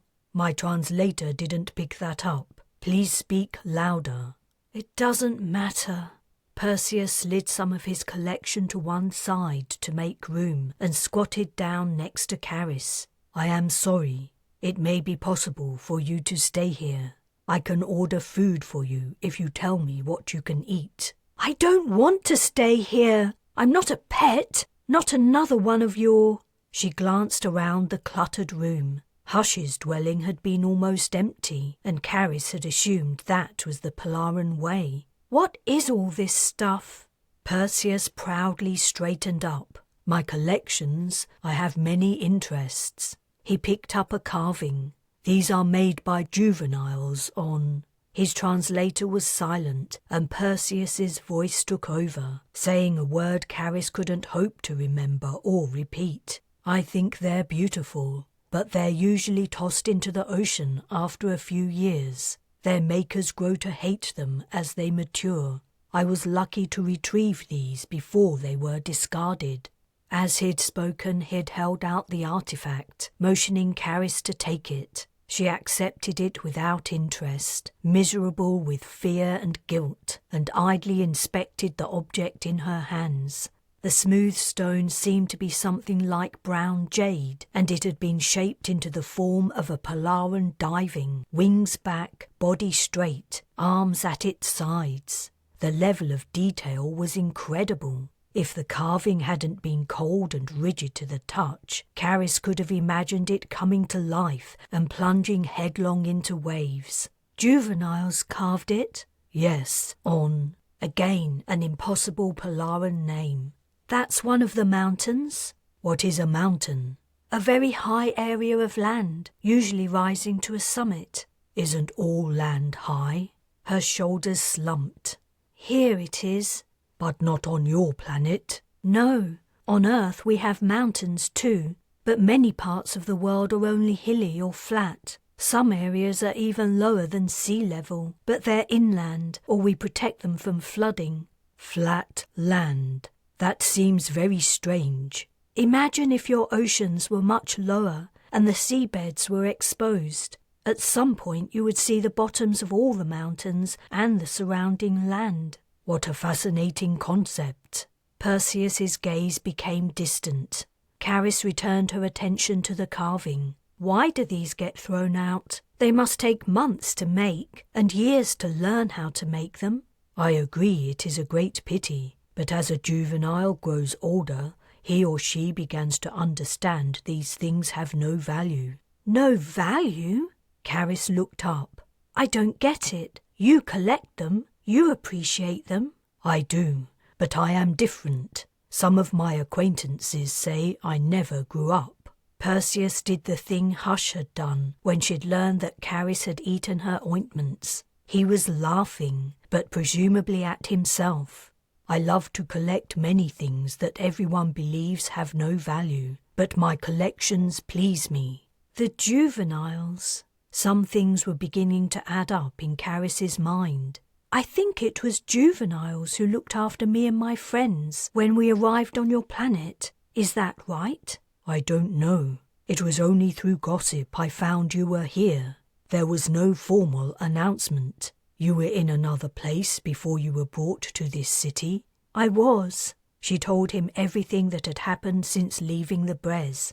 Perseus was silent throughout her story, though at one point he got up and picked his way through his collections to a window and looked out over the ocean. Polaris AA rose high as Carys talked, and light flooded in, illuminating the dusty objects filling the space. They were like tiny mountains, a Polaran landscape in miniature. Carys reached the moment she'd dangled precariously from the exit to Hush's home, starving and desperate. Perseus turned to face her. And that was when I saw you fall. And saved me, Carys concluded. I had heard that a being from another planet was with Hush, and I was curious to see you. It was very surprising to see you simply drop. I was shocked, and I was almost too late to catch you before you hit the floor. You are extremely heavy. You would have been hurt. Carys winced. It wasn't the first time a Polaran had told her she was heavy. In Earth terms she wasn't, yet she couldn't help feeling they were criticizing her for being fat. I know, but I was so hungry I was prepared to do anything. It must be very inconvenient to have no wings. It wasn't until I came here. Perseus returned his attention to the ocean, making no comment.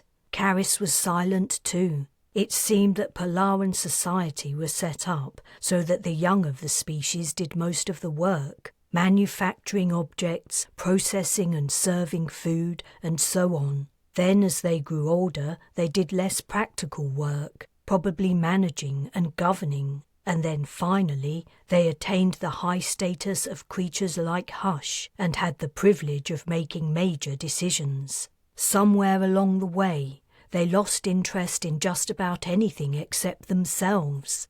Carys recalled the sparseness of Hush's dwelling, guessing the high-level Polarans spent their days grooming their feathers and chatting amongst themselves. Yet they did appear to value ideas. Hush had said something about the principle of three. Maybe they fancied themselves to be great philosophers. Perseus, can you explain something about Polaran thinking? I can try, but you must understand I am not like most of my species. I think I got that already. Can you tell me what it means to die ignobly? That's easy. It means any death that isn't the great death. What's the great death? Humans don't have the great death. Obviously not. We spend our lives trying to avoid dying, but when death comes it arrives in many different ways. Perseus returned to her side and picked up the carving they'd been looking at earlier. This represents the great death, when one of us has achieved all that is possible, when he or she is wise and knowledgeable to the utmost degree. It is time to fly high into the upper atmosphere and then dive into the ocean, bringing the ultimate end to a perfect life. You drown yourselves? If we dive too deeply, we cannot resurface. Drowning follows, naturally, but that isn't the point of the great death. Then what is the point? The point? Perseus paused. Somehow his translator had managed to convey a condescending tone, as if he were explaining something to a child. The point is that we achieve perfection in life. Dying of old age or an external factor, like a disease or accident, is shameful. I see, Carys said, though she wasn't sure she did, recalling Perseus's assertion that he was different from most Polarans. She asked, "Do you agree with the idea of the Great Death?" "I agree with the principle, but I don't look down on anyone who dies differently. I mean, it isn't their fault, is it?" "That's very open-minded of you." "I like to think so." Over the course of their conversation, Carys grew to appreciate just how different Perseus was from other Polarans. He told her most of his peers valued asceticism over material possessions, and they spent their free time discussing ideas and debating abstract concepts, while he preferred to wander the city looking for anything that might take his interest, or hanging out with youngsters working in food prep, sanitation, construction, and other practical professions. He had travelled to many distant mountain islands, but always alone. No one his age wanted to accompany him, and anyone younger didn't have the stamina. Their talk drew to a natural pause. Perseus glanced at the window as if considering something.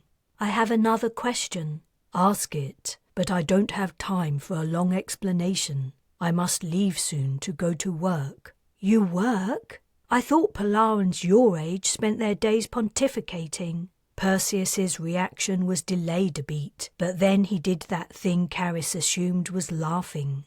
"Pontificating is how I would describe it too, but few of my people would agree. You are right. It is unusual for someone in my stage of life to be employed. I could resign my position today if I wished, and live a simple life, supported by the labour of younger generations. But, I confess, I'm not a thinker, I'm a doer.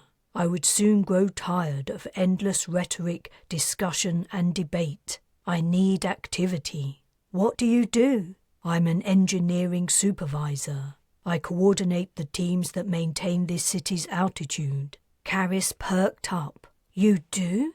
I wondered how it floats. We don't have cities like this on Earth. Ours are on the ground. On the flat ground, of course. Cities this size are impossible on my world unless they hover. No land masses can support them. But how does it float? Do you have giant balloons attached to it? I haven't seen any. My translator doesn't know that word, but I think it's wrong anyway. Our cities float due to opposing magnetic forces.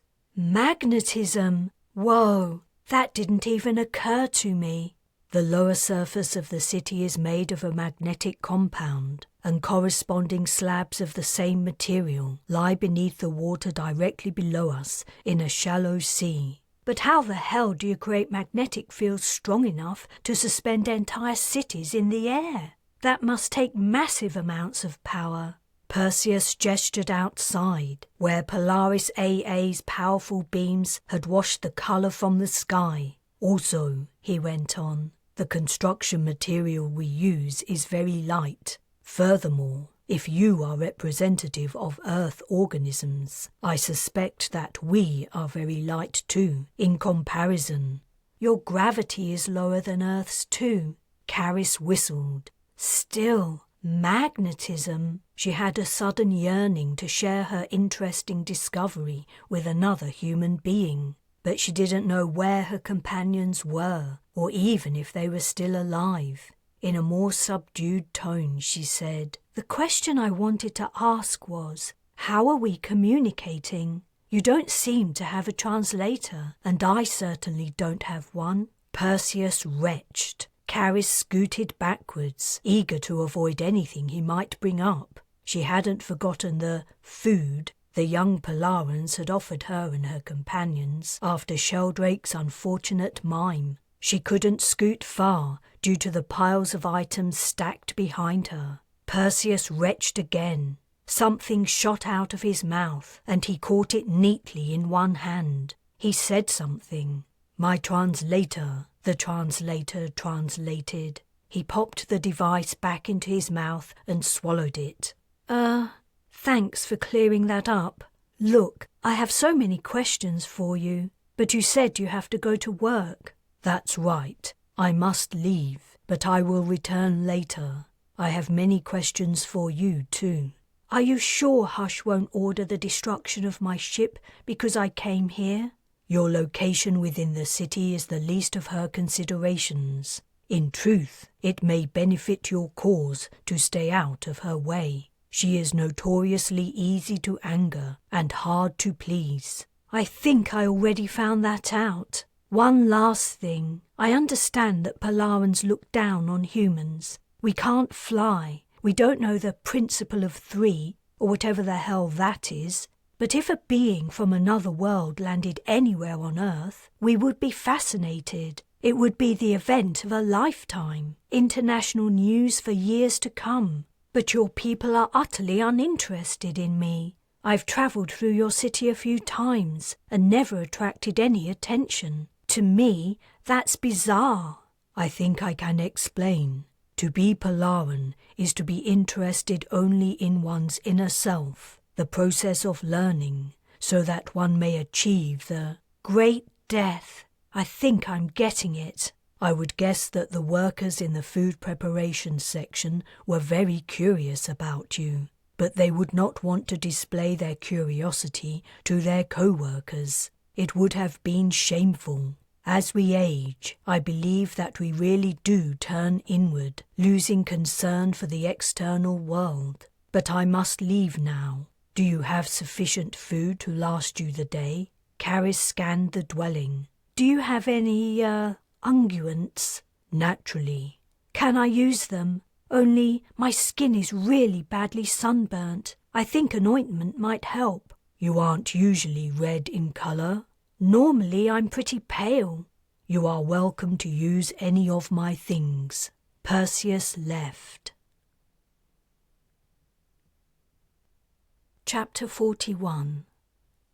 Firstly, Carys searched Perseus's artifacts. It took several minutes of peering into every nook and cranny, opening boxes and examining their contents, and sorting through piles of unidentifiable objects before she found what she was looking for. Something, anything she could wear. At the bottom of a large container made from a papery material, underneath a mound of iridescent, thin-walled glass baubles, lay a piece of woven cloth. She guessed Perseus must have put it there as a cushion for the fragile objects. She carefully picked the baubles out and stacked them in an empty bowl before lifting out the cloth. It was thick and stiff, but it would have to do. The material seemed to be woven from dyed plant fibres. Perseus's bathroom was mercifully uncluttered. Its only contents, apart from the fittings, were jars similar to the ones in Hush's apartment. Carys looked in each one, but none appeared to contain soap. Never mind. She stripped. Her crew uniform was little more than tatters, sliced by the Polaran bots on their ship, torn on rocks on the mountain, and begrimed with dirt and sweat. She rinsed it thoroughly under the waterspout, and then wrung it out before hanging it up near the window in the main room. Next she rinsed herself. The cool water stung her sunburned skin, but she bore the discomfort for the sake of being clean. She also rinsed her hair and ran her fingers through it in an effort to break up some of the tangles. She was beginning to shiver when the water mercifully switched to warm air. Dry and somewhat cleaner, she took down a random jar and experimentally smoothed a little of the contents on her red sore arm. The effect was mild, but it didn't seem to make the burn worse, so she applied the lotion over the rest of the affected areas of her skin. Finally, she wrapped the woven cloth over her shoulders and returned to the room of curiosities. Her clothes, stretched out on a decorative screen near the window, were nowhere near dry. She found her food, sat down, and took in the view as she ate. How long would it be until Perseus returned? Not that he could help her much in her predicament. The information he had given had improved her understanding of Polaran culture, but she was no closer to knowing how to convince the aliens to not destroy the Bres. Perseus had no power or influence within the society, as far as she could tell. From what he'd said, he was seen as quite the weirdo. If anything, associating with him might hinder, not help her cause. Thoughtfully munching on a deep-fried, salty, leafy vegetable, she went through all she knew about Polarans. They were arrogant, insular, obsessed with their inner mental lives at the expense of all external considerations, focused on the single goal of a nameless perfection. What did it mean to be a perfect Polaran? Carys shook her head, dismissing the train of thought. It didn't matter. Humans were so different in so many ways. The Polarans would never believe the newcomers might be worthy of their esteem. She had to focus on the lesser goal, to save the Bres. A sense of hopeless despair rose up. She felt so utterly inadequate and unsuited to the task. But she set her jaw and pushed the feeling aside. Like it or not, capable or not, this was something she had to do. The memory of Sheldrake's bizarre faith in her came floating into her mind. She grimly smiled. She had no idea why the ex-corporal thought she was so capable, but perhaps she might prove him right. The least she could do was to die trying. She hadn't slept all night, but she didn't know how much time she had to come up with an idea. Hush hadn't mentioned anything about a deadline. It might only be when she grew tired of the situation. Deciding the view of the ocean wouldn't offer any useful information, Carys turned her attention to Perseus's many possessions. In her search for something to keep warm in while she waited for her clothes to dry, she'd found a jumble of pictures in a corner. Pulling her blanket over her shoulders, she returned to them.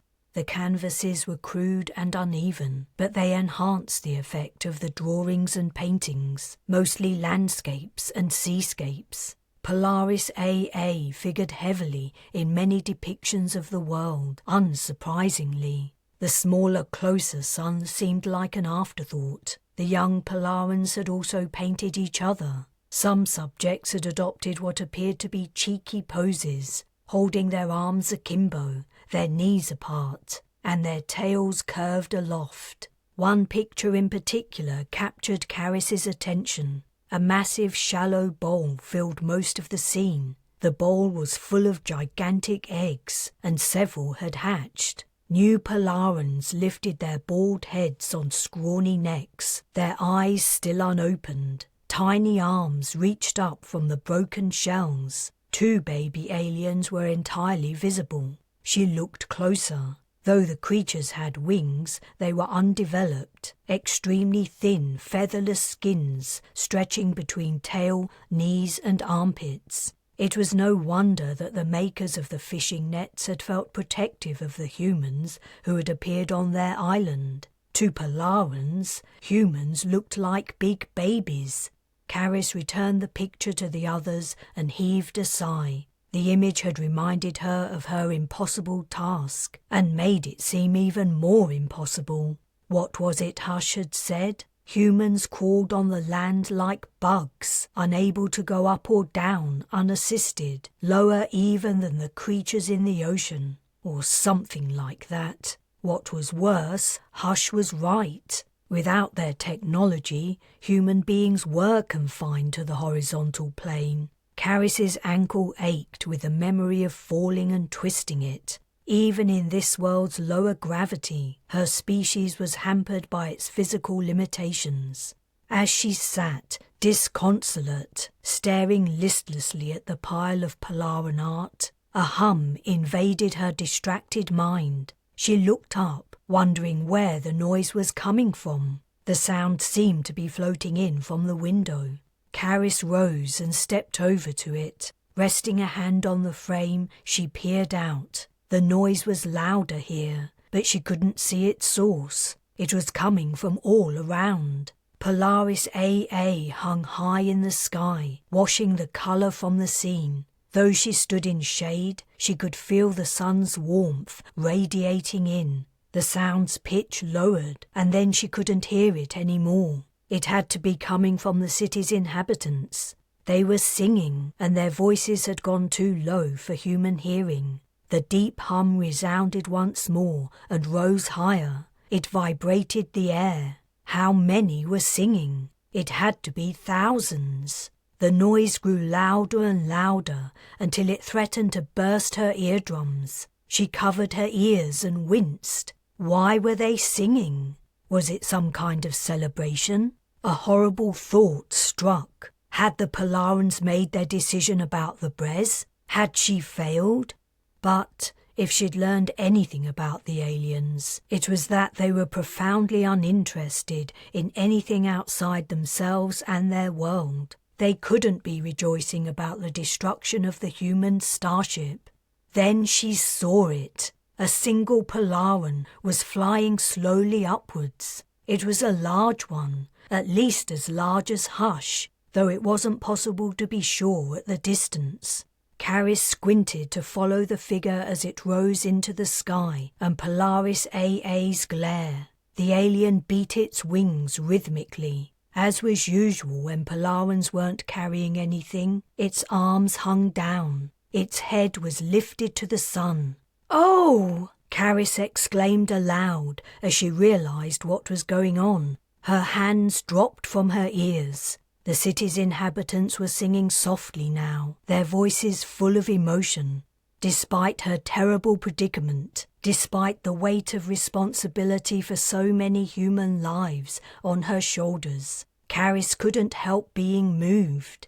Tears filled her eyes as she followed the progress of the solitary creature winging its way steadily into the upper atmosphere. The voices were rising too, not louder but somehow with more intensity. New notes entered the song. Whereas before they had all sung the same melody, now they began to harmonize. Some sung higher, some lower. The city vibrated with the noise, affecting the floor Carys stood upon and the window frame she touched. She closed her eyes. She couldn't look upwards any longer. Brilliant red stained her vision. The singing stopped. She opened her eyes, holding up a hand to shade them. Unable to look into Polaris AA, she focused straight ahead. The falling figure crossed her view, wings folded into the characteristic raptor's stoop Carys knew so well. The Polaran plummeted, back straight, arms at its sides. In less than a second it hit the water and disappeared with barely a ripple. A collective sigh seemed to be exhaled. The silence continued. Carys watched the spot where the Polaran had disappeared, painfully reminded of the moment she'd tried to do the same after Setia's attempted murder. It was easier to do it here. The alien had entered the ocean only 100 meters away. Had Hush tried to give Setia a great death? No, that didn't make sense. In order to achieve the pinnacle of Polaran society, one had to be removed from the real world and reach a perfect philosophical understanding of inner reality. Setia's proposed death had nothing to do with that. Dropping her into water had only been for the sake of convenience. The Polarans could tell that humans were not natural swimmers from their anatomy, and they probably thought that Torres's cairn was another example of human inferiority. Had normality returned to the city? Carys leaned out and looked around. The anvil of the cloud spread out high above, and the windows in the billowing walls were empty. But perhaps they'd been empty all along. She searched the ocean for the place where the suicidal alien had hit, but since she'd taken her eyes off it, she couldn't be sure where it was any longer. Just when she was about to give up looking, the limp form of the dead alien floated to the surface. Waves lifted the lifeless wings. Chapter 42.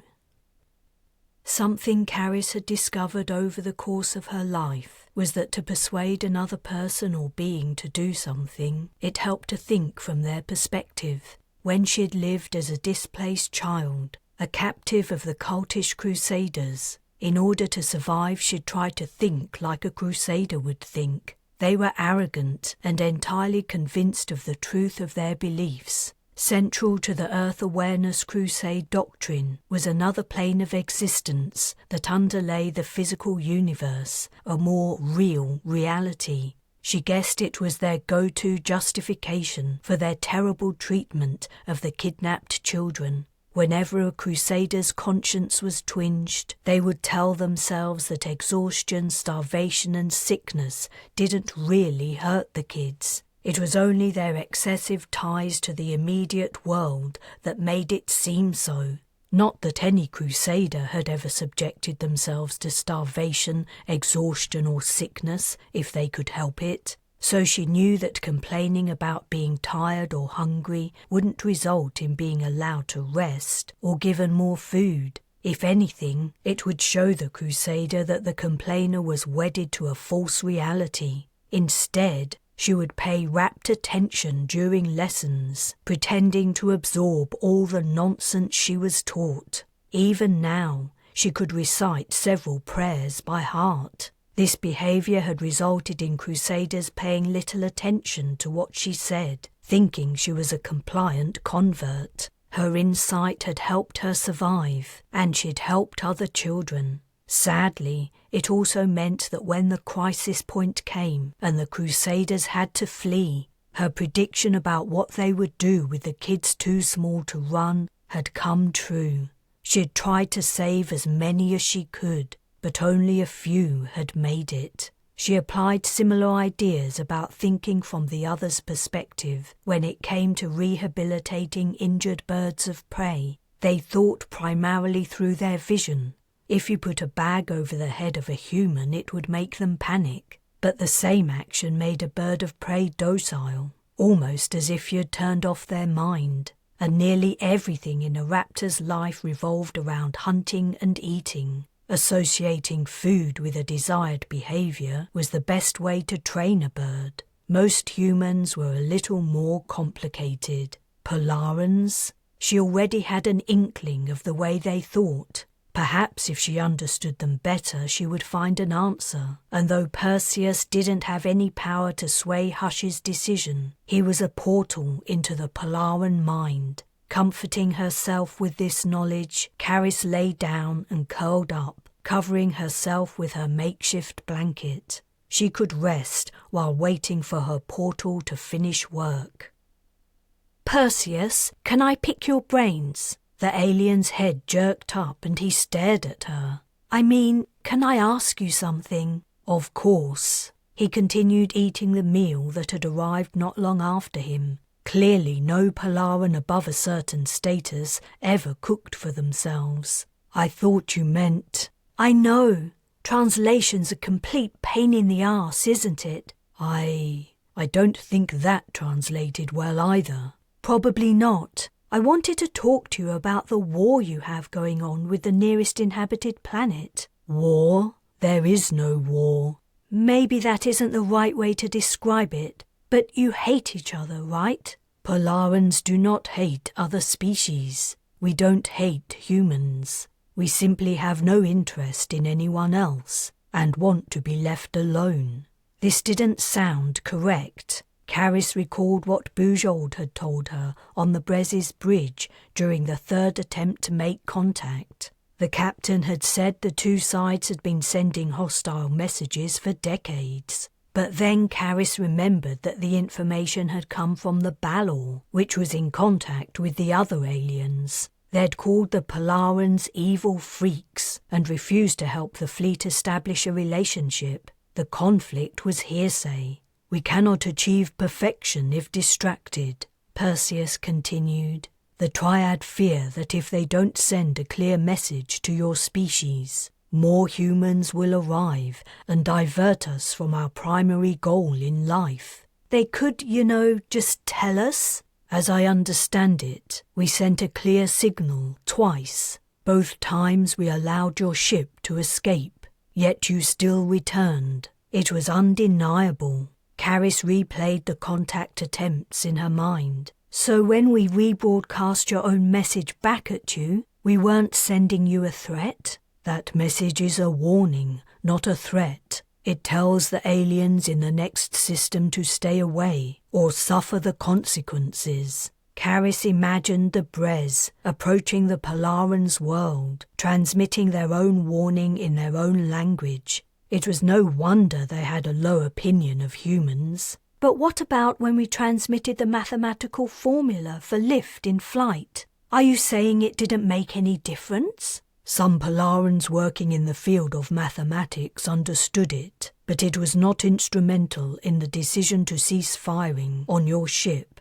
Carys blinked. Bujold's faith in her was based on an erroneous understanding of what had happened. "Then why did you stop firing at us?" "The decision was made to investigate your species further, in order to prove beyond doubt that our assumption was correct, that you have nothing to teach us." "I don't agree, but that's the belief of the Triad and most Polarans." So the odds had been stacked against the mission team right from the start. There wasn't anything they could have done or said. No Polaran with any kind of status was prepared to give them the time of day. The aliens had analysed human anatomy and found it wanting. Then they dropped a few of them in the middle of nowhere, expecting them to quickly die. But the young Polaran netmakers had thrown a spanner in the works by saving them. And now the fate of the Bres's crew hung by a thread. There was no question that the Polarans' reasoning was sound. By killing all the humans who entered their system, they could guarantee that none would do the same in a very long while. "Damn it! What is wrong with you people? You could learn so much, do so much, if you would just look outside your little enclosed world. Our ship arrived from outer space. Hasn't any Polaran ever wanted to leave your system, to see what's out there? We have so much to offer you. Technology, physics, information about the galaxy. so many things, but you insist on living your stupid little lives, working towards enlightenment. And then when you achieve it, you kill yourselves. What's the bloody point? Perseus had watched her in silence throughout her speech. When she paused to take a breath, he said, "Are you angry?" "Yes, I'm angry. I'm bloody fucking angry. I'm going to die. Everyone on my ship is going to die. All the birds I've nurtured for months, including one very special bird I love with all my heart, are going to die. And all because some idiotic aliens have heads the size of their own planet." "I don't think that's possible." Carys's shoulders slumped. It was hopeless. She'd thought for a moment that she might think of a way out, but there was none. To her shame and fury, tears spilled from her eyes. She angrily wiped them away. "Are you sad?" "Shut up! Shut your face, you big-feathered moron! Leave me alone!" She stomped to the exit and looked despairingly down at the drop to the corridor floor. "Do you want me to take you somewhere?" "I want you to leave me alone." "I will, if that's your wish. But first, can I ask a question? What is a bird? We only have your language, nothing else. My translator tells me it is an animal. You were caring for these animals on your ship?" "Yes, I was caring for them. Birds can fly like Polarans. There are many different kinds on Earth." "They sound interesting. It's a pity I will never see them." She didn't answer.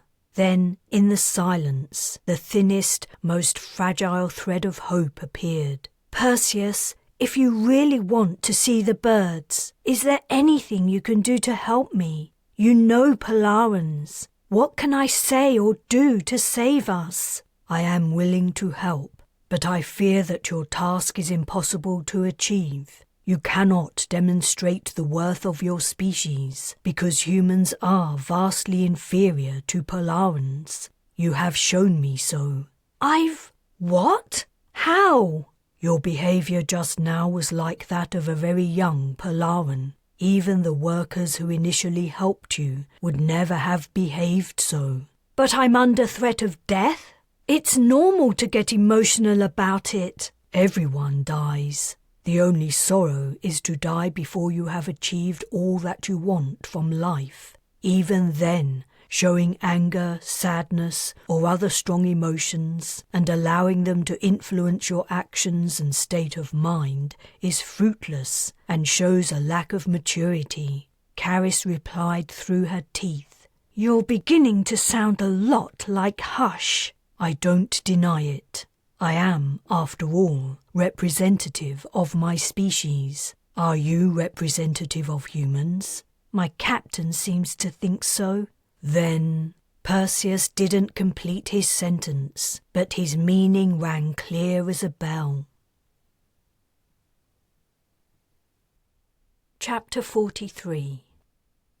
Another crimson Polaran night had passed, and Carys's mood was at the lowest it had been since embarking on this hopeless mission. Perseus's "then" had been ringing in her mind for hours between bouts of fitful sleep. Could he be right? Could humanity really have nothing to teach this narrow-minded, stuck-up species? Had Polarans really reached some sort of pinnacle and no other galactic species could touch them? Did they really have nothing to learn? It didn't seem possible. Yet how could she convince them they were wrong? And how could she do it in the slim period of time remaining before Hush grew tired of the tedious humans besmirching Polaran territory? Perseus emerged from his room. A new box of food had appeared next to the doorway, delivered overnight. The Polaran picked it up.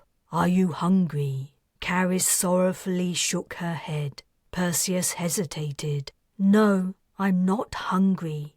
"Were the condemned ever hungry?" "You said yesterday you were willing to help me. Are you sure?" Perseus squatted and opened the box. "One thing you should know about Polarans. We speak the truth and rarely prevaricate. If we say something, we mean it. Is that one of your steps to perfection? One of the first. Only children lie and obfuscate. Isn't it sometimes necessary? His frank gaze bore into her soul. Okay, I get it. If you are willing to help, can you arrange for me to meet with the triad? I don't want to deal with Hush alone. She hates my guts. I'll never persuade her of anything. You don't seem to understand my position. I am not high status. In fact, I am seen as I think the word you're looking for is weirdo. Weirdo. Yes, that's correct. I am a weirdo. Carys smiled sadly. Join the club. Look, could you at least try? It's worth trying, right? Otherwise I just sit around and wait for Hush to remember to execute me. I will try. But what do you plan to tell them? Have you come up with an argument that demonstrates the worth of your species? Not yet. I'm hoping that the pressure will force something to pop into my mind. One thing's certain. If I don't take the initiative, soon it will be too late. I will make the request. He paused and then said, It is done. We must await the reply. You calmed them? Carys frowned and peered at him. How did you do that? We use an internal device. I will show you. He began to retch. No, it's fine, she said hastily. I don't need to see it. It wasn't until Perseus was flying her to the meeting the answer came. Carys didn't know why she hadn't thought of it before. Elated, she blurted, I think I know what to tell them. You have the answer. I'm glad. I wouldn't like to lose you. I like you, and there is still so much for me to learn about humans and your planet. You'll have to be quick. I think I'll be leaving within the next few days. But if she was right, Perseus would have a huge amount of information at his fingertips. The reply to his request had taken hours to arrive. He'd been forced to take time off work, but this didn't seem to be a problem. Carys guessed his job was probably token anyway, and that there were plenty of lower status Polarans who could fill in for him. When he'd related the acceptance of the triad, he'd expressed surprise. Carys was surprised too. Everything that had happened so far indicated that the human visitors were not a priority. Perseus, when this meeting is over, could you do me a favour? If it's within my capacity, I have the rest of the day free.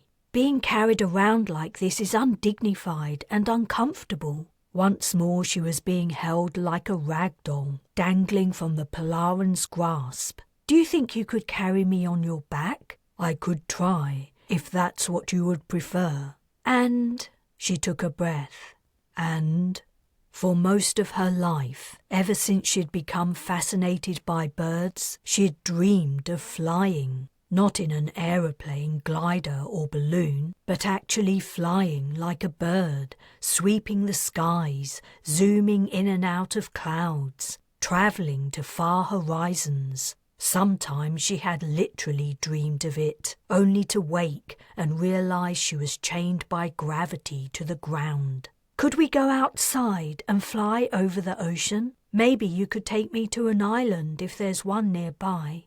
On the off chance that her plan didn't work, it might be her last moment of freedom, her last few hours of life. She wanted to make the most of them. Yes, I would like that too. They arrived at the Triad's chamber. Perseus deposited Carys on top of the column where she'd stood before. He was not permitted to remain. Hush stood in the middle of the three this time. Carys had begun to be able to distinguish one Polaran from the other. Hush's colouring was slightly deeper than her colleagues', and the minor wound on her head was clear. You are lucky, Hush announced.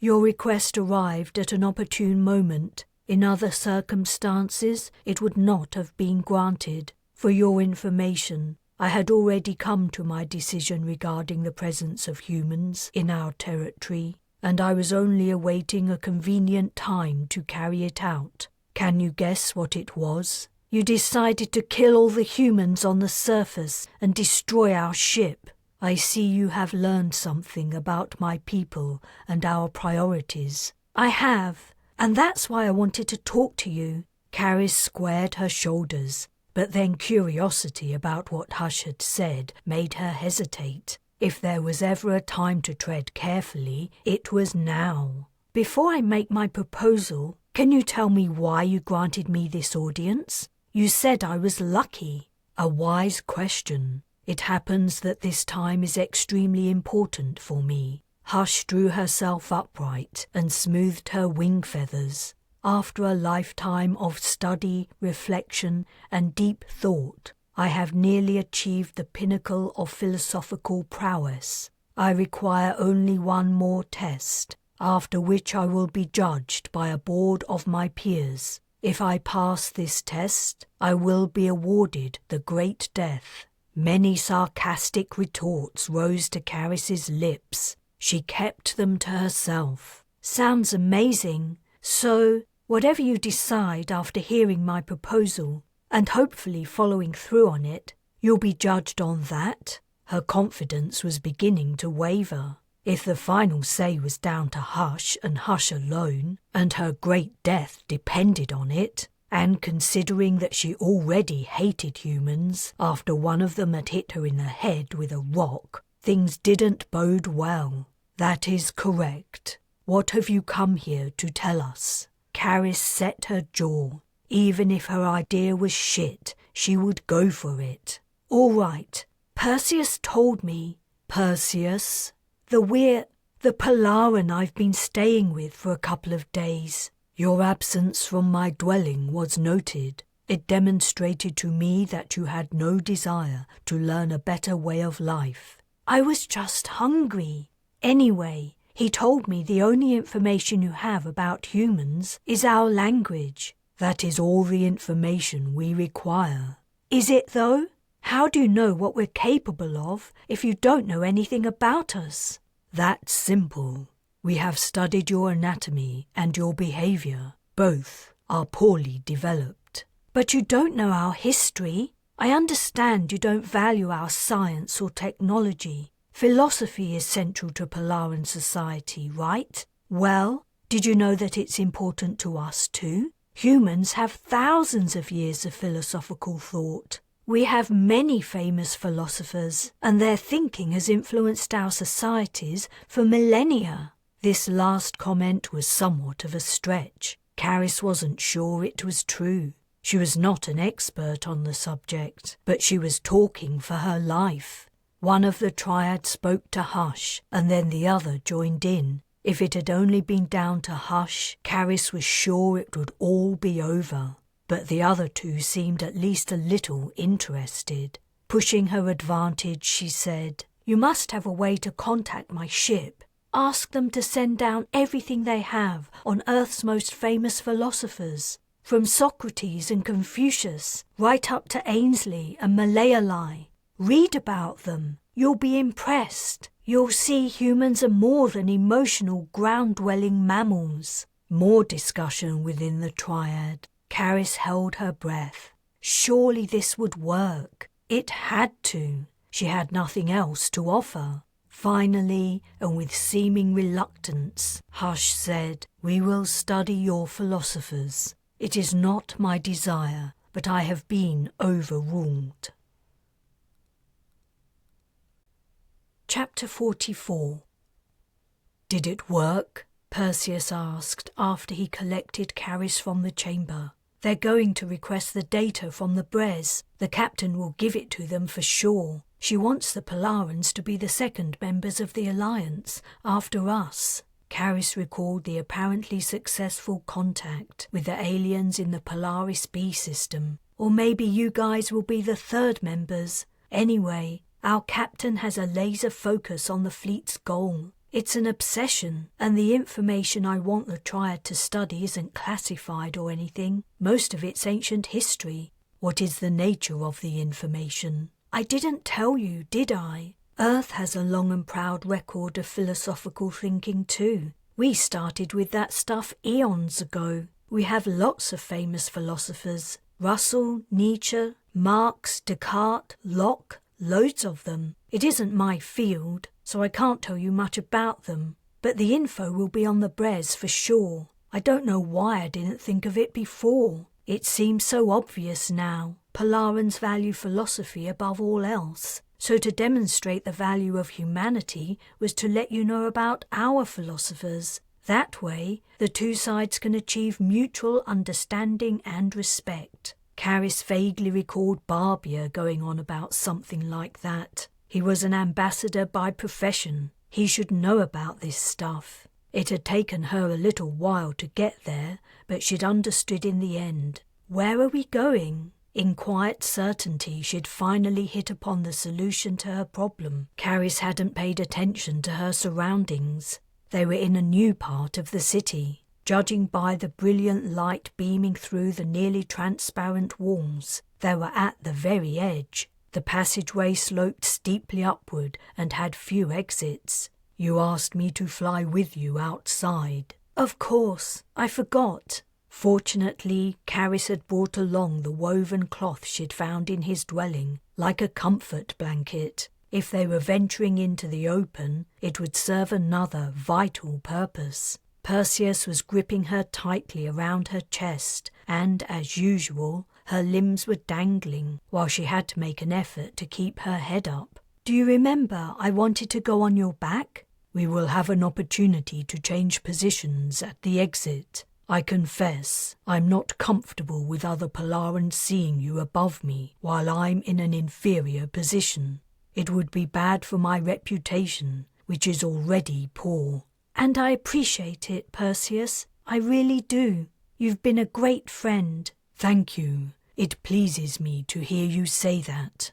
The movement of Polarans in the upper levels was minimal. Few passed by, and those that did utterly ignored Carys as usual. She was growing used to being invisible in this strange world. When they hadn't seen anyone else for a couple of minutes, Perseus flew to a ledge and set Carys down. The wall split open, and the harsh rays of Polaris AA poured in. She winced and squeezed her eyes shut. Take care. Don't worry, I'm not moving a millimetre until you tell me. Her arms drawn tightly to her sides, Carys took a peek. The ledge was only 30 centimetres wide. To one side was a 20-metre drop to the corridor floor. To the other was an abyss. They were up in the anvil of the Cloud City. A strong, chilly breeze threatened to blow her off the platform. Perseus moved to the edge and crouched, leaning out. You must hold on to me tightly. If you fall, I don't know if I can catch you. Looking at the alien's broad back and beyond it to the vast, distant ocean, Carys was beginning to think this was a very stupid idea.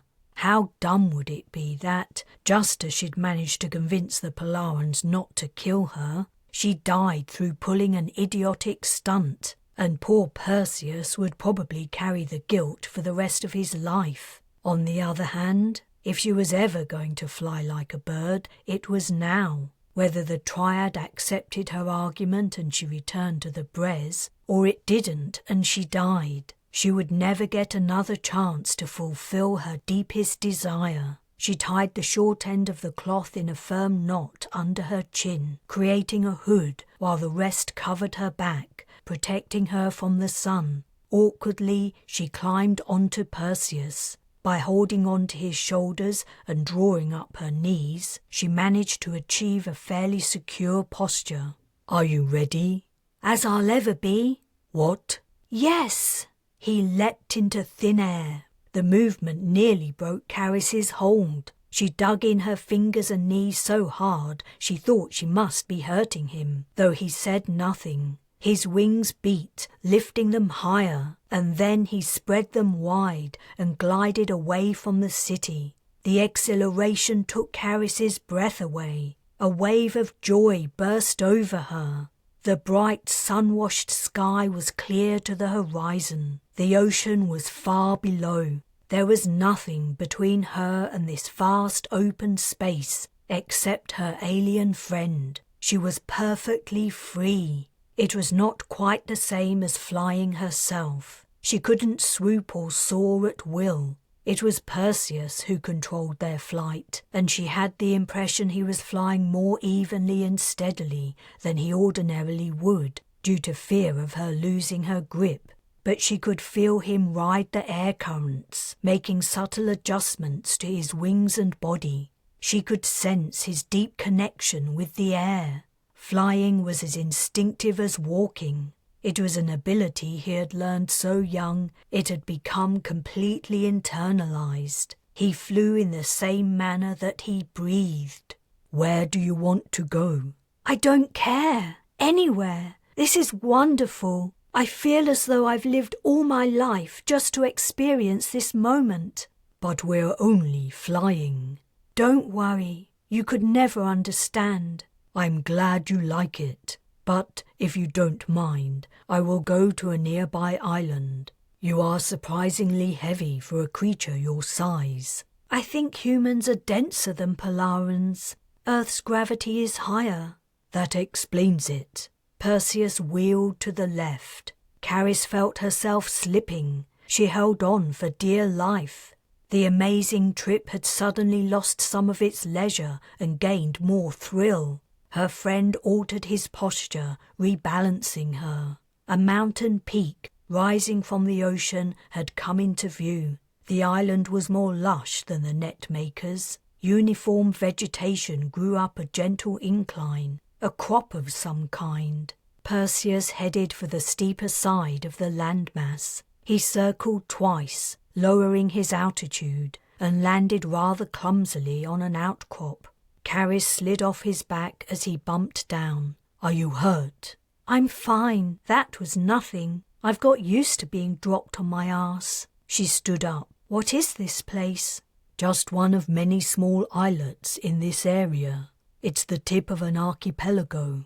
Only a few people live here, mostly farmers. I come here sometimes when the city is too busy and noisy. I like it, but can we find some shade? I'm not built for your sunlight. Of course. Even we prefer not to spend too long in the sun. He led her inland along a track until they reached a tall but wizened spreading plant, bent sideways by the constant wind. There was just enough space to sit beneath its branches. Carys sat down and untied the knot of her blanket before taking it off. How long do you think we can stay away? It's hard to say. The Triad will need time to assess the information from your ship and come to a decision. They may take only a few hours or they may need days. Regardless, we should return by nightfall. If they want to see it all, it'll definitely take them days. But after that, the decision-making should be quick. They're going to leave it to Hush. It'll be her final test to see if she's ready for the great death. That's what they told you? That's what they said. Perseus was silent. Surely even Hush will see the value of human philosophical thought. And even if she doesn't, the other members of the Triad will. She has to come to the right decision if she wants to achieve perfection. I confess I'm not certain what she will say, but I'm the last Polaran you should ask about these things. Tell me about Earth. I'm interested in the animals you call birds. Ha! Don't get me talking about birds. You'll never shut me up. But if you really want to know...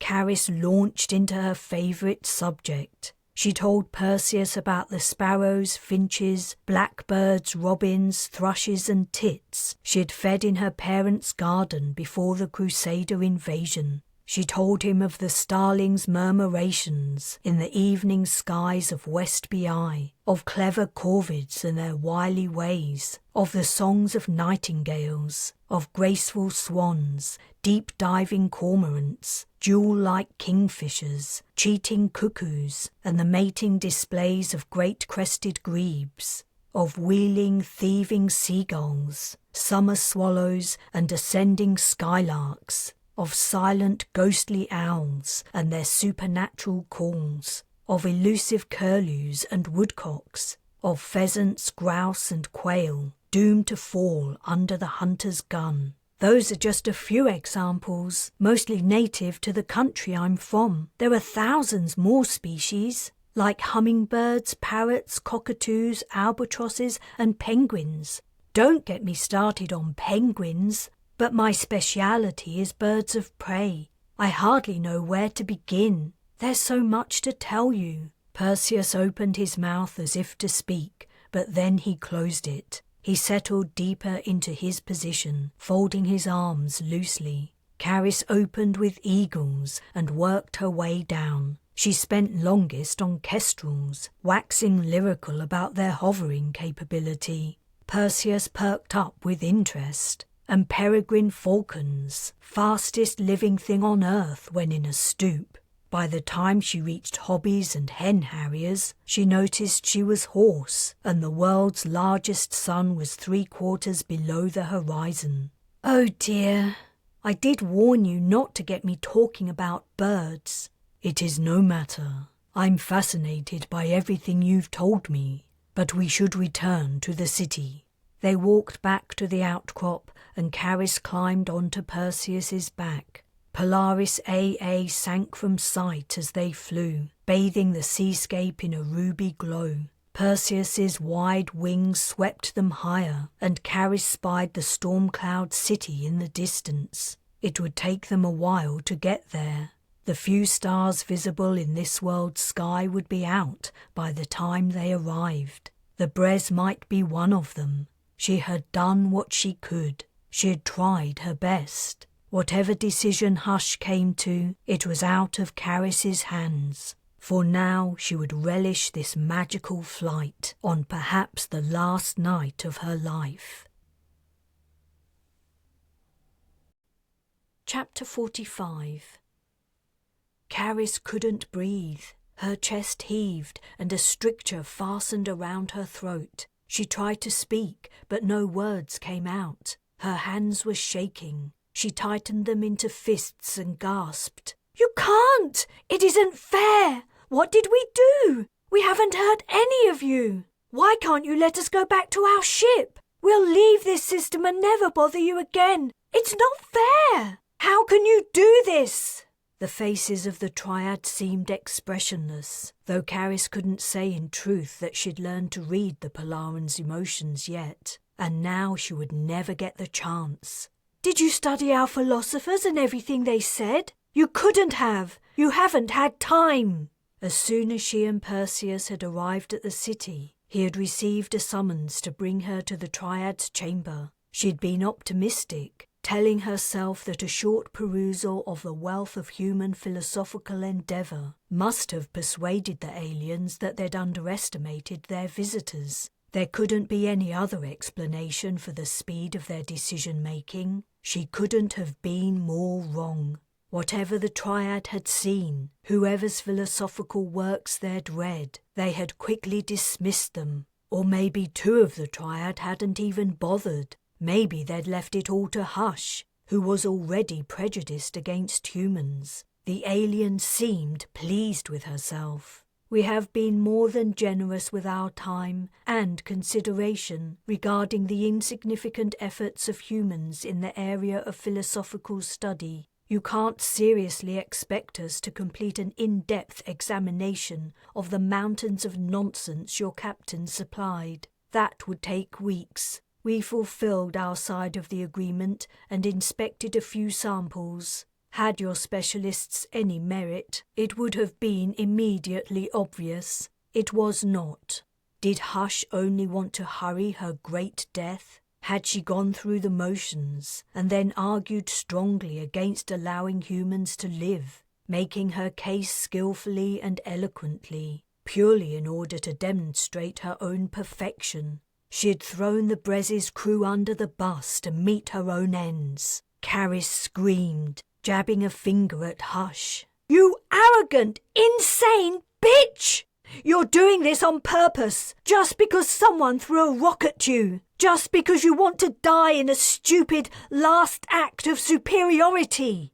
A small voice at the back of Carys's mind told her that displaying her rage was only sealing her and other humans' fate. that her excess emotion was confirming the Polaran's attitude that her species didn't deserve to live. But she couldn't help herself, and it didn't matter anyway. There was nothing she could say or do, no appeal she could make that would change their minds. Hush said something in her own language, not deigning to use the translator. The triad talked among themselves, ignoring Carys. She looked down from the column and around the chamber, desperation forcing her to seek the impossible, a way to escape. But she was tens of meters above the floor. The bridge Bujold and Barbia had exited along was beyond a yawning divide. The chamber's opening hung suspended in the wall, passable only through flight. A Polaran flew through it. Perseus! She had recognized him instantly. The tiny squint in his left eye, the patch of feathers on his neck, a slightly paler hue than the rest, his chipped tooth. He flew to the top of Carys's column and plucked her from it. Slowly he carried her out. The triad didn't even pause its conversation. Perseus softly murmured, "Whatever happens, do not struggle." "Where are you taking me?" "I am supposed to be taking you to be killed. They don't want to risk dropping you into the ocean. They also believe it is a death too similar to the Great Death, and they do not wish to confuse any Polarans who might observe it." You're supposed to be taking me to my execution?" Hope lightened the leaden weight in Carys's chest, but the feeling was bittersweet. Perseus might be able to save her somehow. Maybe he planned on hiding her on a remote island. But he couldn't save Setia, Sheldrake or Moody. He couldn't prevent the destruction of the Bres. How could she go on, knowing all those deaths were her responsibility, eking out a pitiful, hidden existence, the only human on the entire planet? "It's okay. Take me wherever we should be going. I appreciate whatever you have in mind, but I don't want it. I've failed. It isn't right that I should be saved when so many others are going to die." "You did not fail. It isn't your fault that my people are blind to anything outside themselves." "Maybe, but it doesn't matter now. And you'll get into—" Perseus had abruptly halted. His great wings beat, but he began to sink. Kestrel's hovering ability, that he'd been so interested in, was not something Polarans could do. Ranks of flying aliens were heading for them. Carys had never seen so many all at once, filling the corridor. Perseus swept around to fly back the way they'd come, but Polarans were converging from behind too. Carys felt Perseus's chest expand against her back as he took a deep breath, and then he roared. The sound was almost too low for her to hear, but she felt it. The air reverberated. Her eardrums smarted. Perseus's body shook. The sound threw the approaching Polarans into confusion. Some turned,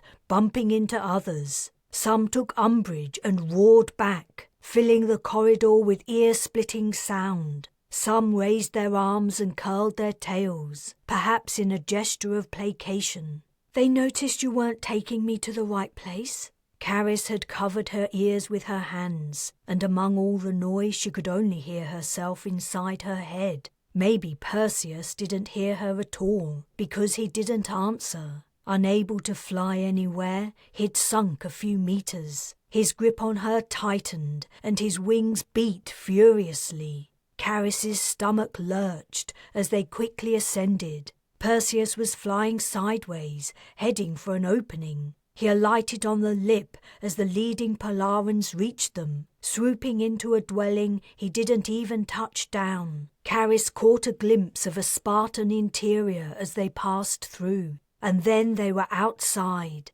He'd flown out through the window. The eerie Polaran night surrounded them. Lights penetrating the city's translucent walls turned it into the softly glowing storm cloud she'd mistaken it for at first sight. But the rest was crimson darkness, the deep ocean invisible below. Perseus flew. On their previous journey, he'd flown at a leisurely pace and he'd grumbled about her weight. Now his wings beat powerfully and they raced along. Though Carys had virtually no external markers to gauge their speed, she could feel the wind rushing over her and hear its howl. Could Perseus really get away? She assumed that, like birds, he could sense the planet's magnetic field and therefore would have no trouble navigating in darkness. If no pursuers caught him, he might make it wherever he was going. But if he succeeded, what would it mean? Would he be forced to hide with her for the rest of his life? "Perseus!" she shouted over the wind. "Stop! Go back! Don't do this!" "I must," he gasped. "It is wrong to kill without sufficient justification. The triad is wrong. Hush is wrong." Carys smiled. In so many ways Perseus was typically Polaran. He'd made his decision to try to save her by thinking along philosophical lines. He'd reasoned it out in his head and come to a different conclusion from the triad, the supposedly near-perfect peak of Polaran society. She wasn't going to argue about it any longer. He would do whatever he had to do. Something had slammed into them. Polaran roars filled the air, and hands tore at Carys, grasping, pulling, pinching. Wings buffeted her face. Another Polaran, or maybe more than one, was holding on to Perseus. The aliens whirled and fought. Carys could see nothing except flitting shadows as the creatures spun and tussled. All she could feel was fingers tearing at her and the press of feathered bodies. She fought and screamed as they plummeted, trying to free herself and Perseus from their attackers. She blindly punched, driving all her strength, all the power of muscles developed on a heavy gravity planet, into her angled knuckles. She kicked and kneed the creatures gripping Perseus. They would not let go. Something warm and wet ran into her hair. The aliens were biting each other, and their blood was dripping down. How long had they been falling? Surely they would hit the water soon, and then they would all die. "Release me! Let me fall, Perseus! It's okay. It's better this way." Her face was wet, not only with the aliens' blood. Her friend's soft rumble vibrated against her back. "Will not." Steel pincers fastened around Carys's thighs and tugged sharply downwards. She was torn from Perseus's arms. Her back slapped water, drenching her, and then she was borne swiftly up. The new Polaran held her around her waist, facing the deep red sky. Her arms flailed and legs drooped. As far as she could tell, Perseus didn't come after them. Nothing impeded their flight back to the city.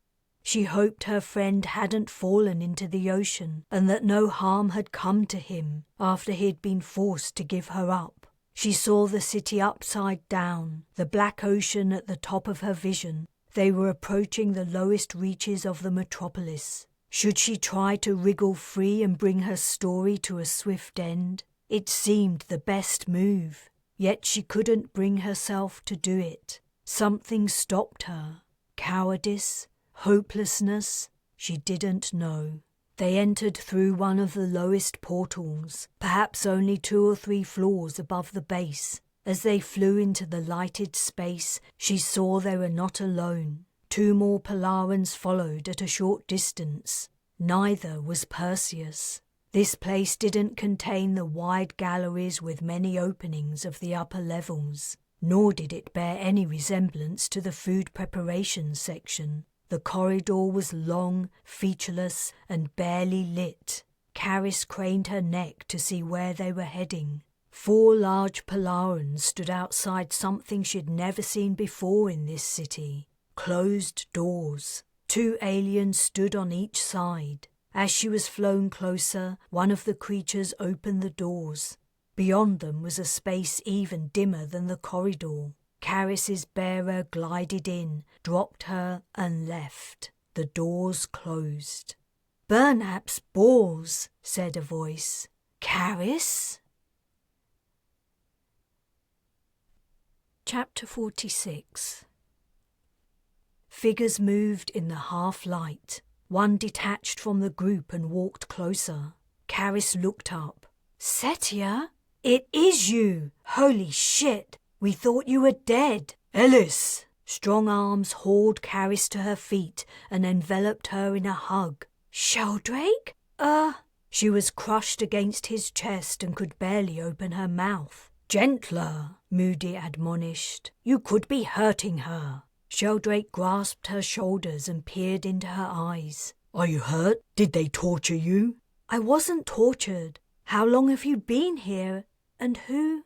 Setia, Sheldrake and Moody weren't the only people in the room. 15 or 20 more sat, lay, or slouched against the walls, watching the reuniting companions. "Torres's team didn't die?" Carys asked. "They were brought directly to the planet," Sheldrake explained. "While we were on the mountain, they were here." "In those holding cells on the edge of the city?"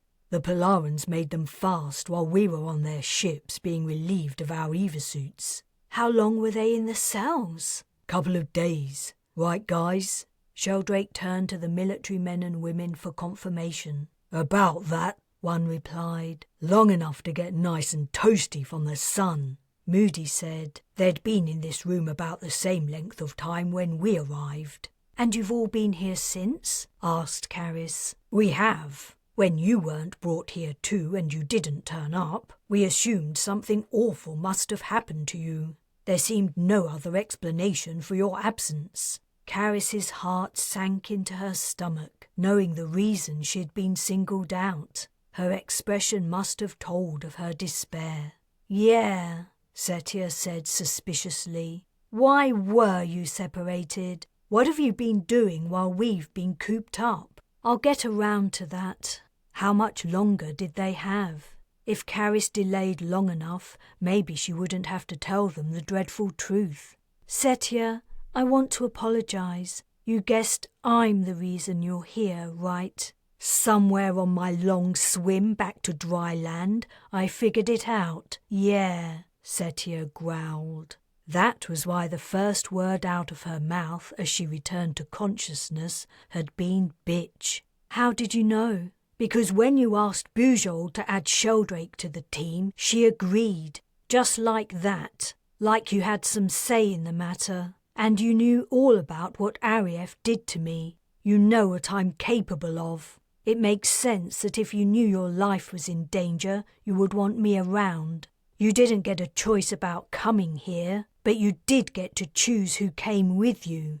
Like I said, Carys reached out to touch Setia's shoulder. Setia shrugged her off. "Whatever. You haven't told us what's been going on while we've been stuck in here gazing at our navels." I've been screwing up our only chance to get out of here alive. Did any of you see Bujold or Barbia?" "Who the hell's Barbia?" Setia asked. "The Bres' ambassador. He and the captain were here on the planet. I saw them, but I couldn't talk to them. The Polarans told me they'd come to an agreement." Carys's chest tightened and a hot flush rose to her cheeks. Moody replied, "None of us has seen anyone who wasn't in the original team. So Captain Bujold and the ambassador negotiated our release? That's wonderful news. I confess my initial interest in meeting aliens has waned somewhat."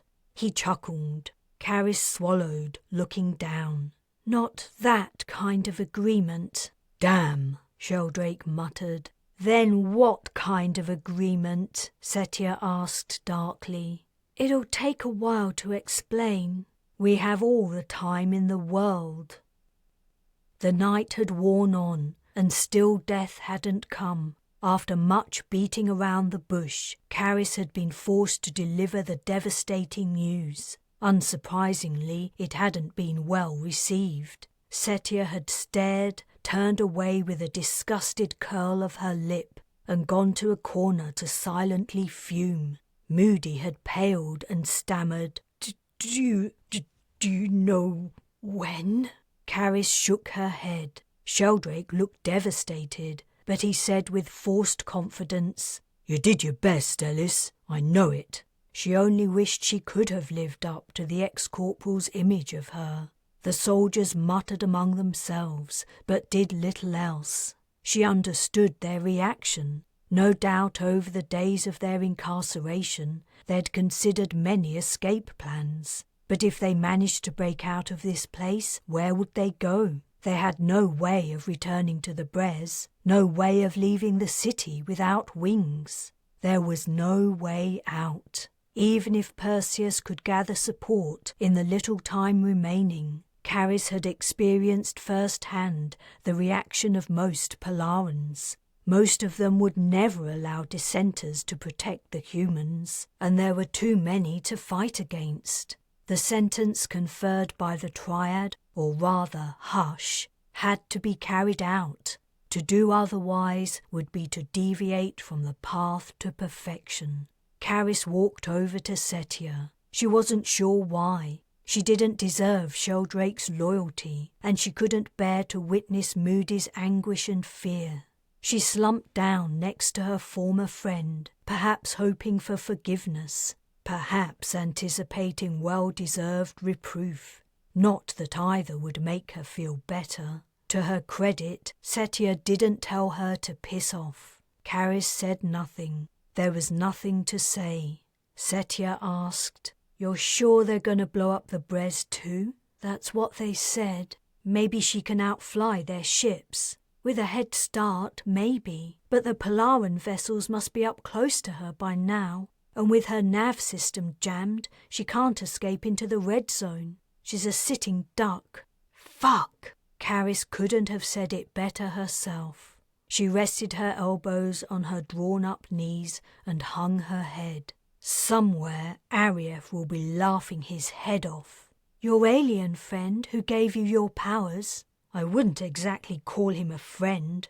More like an extraterrestrial arrogant asshole." "Arrogance seems to be a common trait among intelligent species in this galaxy." Setia sighed and leaned the back of her head against the wall. "For what it's worth, you're forgiven." Tears started into Carys's eyes, and she tried to take Setia's hand. Her friend jerked it out of reach. "No need to get all mushy. I suppose it says a lot that it takes imminent death for us to be emotional with each other." "You're the one getting emotional." Sheldrake approached. "The guys are planning something for when the Polarans come to do it. I take it you two are in, yeah?" Setia looked up from under lowered brows. "What kind of something?" "Basically, we take as many of the bastards with us as we can." The men and women of the military contingent were on their feet, high-fiving and backslapping each other. They were working themselves up to kill. All they had was their bare hands. But even so, Carys had no doubt they could inflict serious damage as they went down fighting. "Sure," Setia replied. "I'm up for that." "Me too." Carys was no fighter, but it was a better alternative than meekly accepting her fate. "Great. I knew we could count on you." Perhaps the aliens were watching what was going on in the communal cell, or maybe it was only coincidence, but it was at that moment they decided to carry out the executions. The doors opened, and a bunch of Polarans entered, carrying knives. Knives?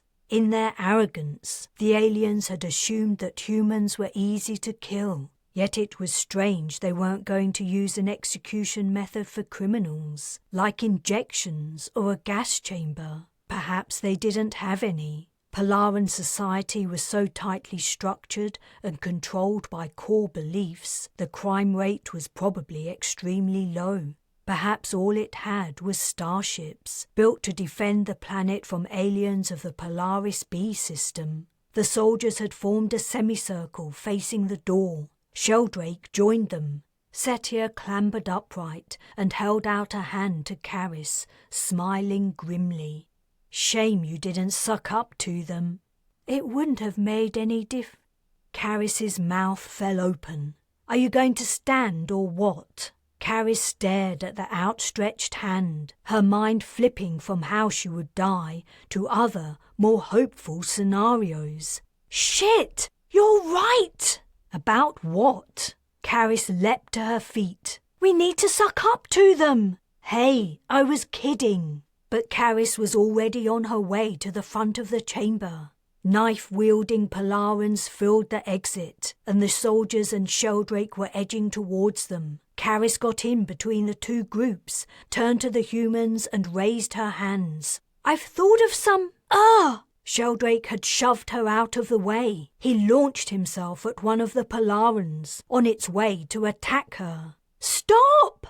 But Sheldrake was already locked in combat with the alien. Carys leapt onto its back and grabbed the arm with the knife. "Perseus!" she yelled at the top of her lungs. "Are you there? Tell them not to attack! I know the answer!" She completed these sentences while being whirled around by the Polaran, trying to get her off its back. She clung on with her knees, thrust into the upper edges of its wings. Both her hands were around its biceps, but it still stabbed at Sheldrake. If growing up on a comparatively high-G planet hadn't made her unusually strong here, she doubted she would have even been able to hold on. Sheldrake ducked and weaved the bobbing, stabbing knife. The Polaran swiveled, and Carys saw its pals, hesitating. Was Perseus somewhere behind them? Had he heard her shout? Had he said something too low-pitched for her to hear? The alien swiveled again, nearly jerking her off its back. There were the soldiers, stepping closer, narrowed gazes on the armed Polarans. "Setia! Keep the team back! I can solve this without bloodshed! I just need a chance!" Before Carys was whirled around once more, she briefly sighted her friend shouldering through the throng. But could Setia hold them? The military contingent was itching for a fight. They had to know about the death of their commander, and they'd been cooped up for ages. Sure enough, defiant shouts rang out. Setia yelled back. There was cursing and grunts from landed blows. But though Setia was strong and a proficient fighter, she would never beat them all. The head of the Polaran Carys was clinging to jerked back and smashed into her face. Her nose flashed with pain, and hot blood coursed from it. Sheldrake must have got a good punch in. The Polaran staggered and began a slow-motion descent. Carys jumped down and sidestepped out of its path, snatching the knife from its loosened grasp as it fell. A soldier was running up, heading for the Polarans in the entrance. Carys stuck out a foot and tripped him. The man face-planted and slid along the floor. "Sheldrake, help me get them under control," she implored, spluttering through the blood dripping from her nose. "Help me, please." He took a single look at her and nodded. Turning to face the soldiers, he lifted his hands. "Stand down, guys. Stand down. It's over." Chapter 47. Within half an hour, Carys was back in the Triad's chamber. Perseus had flown her here, and on the way she'd explained her idea. Without committing himself, he'd expressed cautious optimism. If her alien friend didn't think she was deluded or crazy, maybe she was in with a chance. Nevertheless, as she faced Hush and her counterparts again, Carys's resolve and confidence faltered. So many lives depended on her ability to convince these stubborn, smug arseholes to agree to her plan. And it wasn't only the lives of her friends, the only family she had remaining, and the Bres' personnel at stake. If the Bres were lost, would that mean the end of the Interstellar Fleet? Would the captains of the Balor and Bamba decide the grand endeavour to unite the intelligent species of the galaxy was too risky? She swallowed. Her tongue had become an unwieldy lump of flesh, cluttering up her mouth. "My colleagues have deigned to allow you one final opportunity to speak," said Hush. Even the monotonal translator managed to convey her utter rage. "So speak." Carys guessed that if Hush's pals decided to allow the humans to live after all, it would mean that their previous conclusion had been incorrect, that Hush's judgment was not perfect, and she wouldn't be allowed her great death. "I just need a second to, Carys stammered. "Gather my thoughts." If she didn't word her proposal correctly, it was game over. "You've had more than enough time already," Hush snapped. "You've had days. Speak immediately or accept your fate." "All right, I've got it." Carys didn't have it. Her brain was refusing to work. She was stalling for time, willing the words to spring to mind. They didn't come. They had to come. She closed her eyes and thought of Loki, who she wouldn't see again. She'd raised him from a chick, and now that was it. Perseus and the rest of the Polarans were just big birds. They were dinosaurs, evolved to fly. She'd worked with birds all her adult life. She knew their ways inside out. All she had to do was to imagine she was dealing with birds again. Her terror fell away. At the same time, something impacted the column she stood upon. Her eyes jerked open.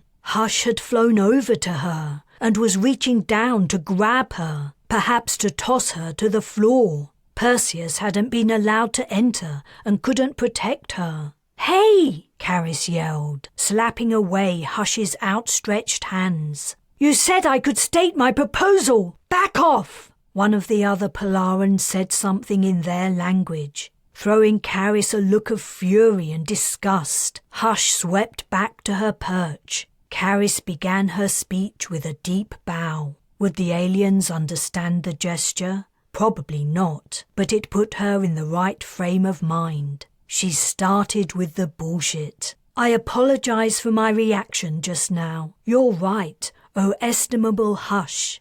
I have lived on your wonderful planet and in the company of your excellent species for many days. Yet, in my ignorance, I initially failed to appreciate your wonderful sublimity and supremacy.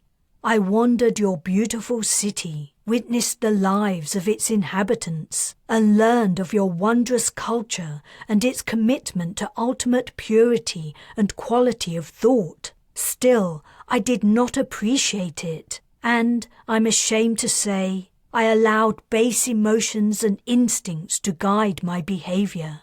She took a breath. "Hurry up," Hush urged. "You are not telling us anything we don't already know. Forgive me. I beg for your patience. I am only a lowly human and unable to match the speed of your perception. Again, this is clear. I will be as brief as possible. My proposal is, here goes nothing, that Polarans assume their rightful roles as guiding lights in the forthcoming Galactic Federation. Your species has achieved the pinnacle of philosophical development. Humans and, I'm guessing, many other life forms have so much to learn from you. You could be our teachers, our mentors, our advisors. Wherever there is a dispute or uncertainty about how to achieve an aim, Federation members could approach you for guidance." Carys paused, her mind racing as she tried to think up more drivel to spout.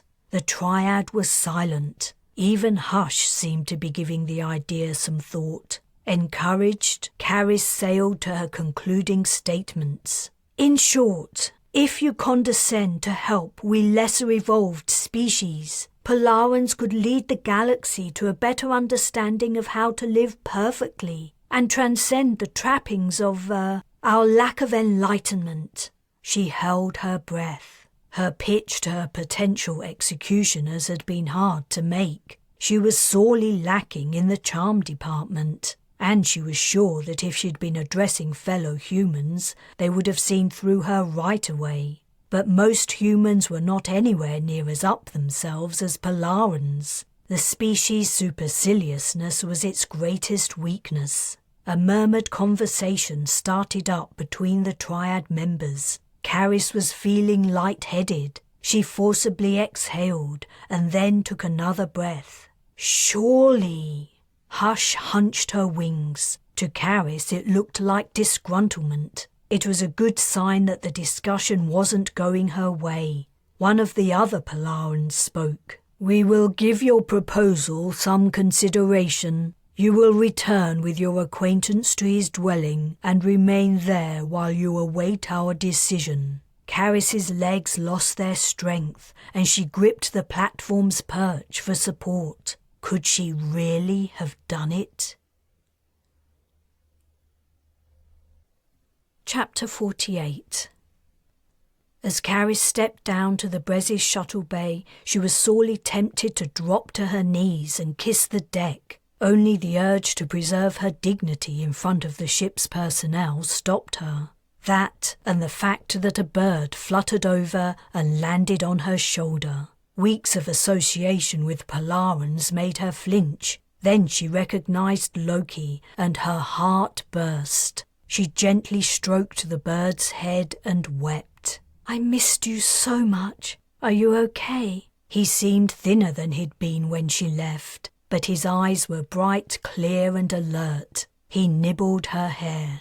"You're in the way," Setia complained. "So when you two have had your joyful reunion, if you wouldn't mind." Carys moved away from the bottom of the steps and focused on Loki until approaching footsteps made her look up. Instantly she started. It was like looking in a mirror, only not quite. Some of the person's features were subtly different. "Wayless?"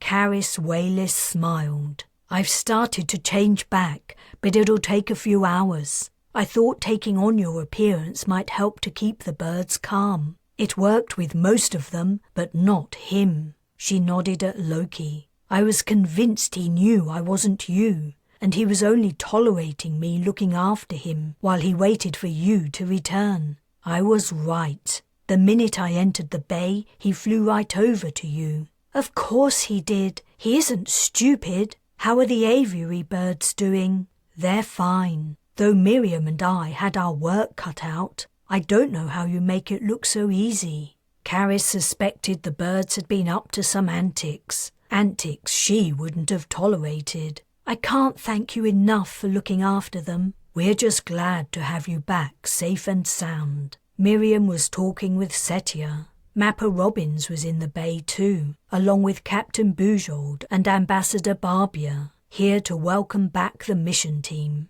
One member was missing, Torres. A memorial service was scheduled for him tomorrow. "If you don't mind," Carys said, "I want to go to my cabin and be alone for a while." "Won't Bujold want you to debrief?" "Maybe, but she can go Ellis," the captain called. "Debriefing room, 5 minutes." Wayless, who was already looking more like herself, pulled a sympathetic face. "Sorry." Carys's shoulders slumped and she replied heavily, "What's another hour or two? Besides, Bujold owes me, big time, and I'm going to make sure she pays. I don't think she'll allow you to keep the aviary going, if that's what you're thinking. There are already rumours about concerns over supplies." "I'm not worried about that. I have a friend on the surface who has promised he'll look after my birds for me." "One of the Polarans? That'll be a hell of a job." "He wants to do it. He says it'll be his life's work."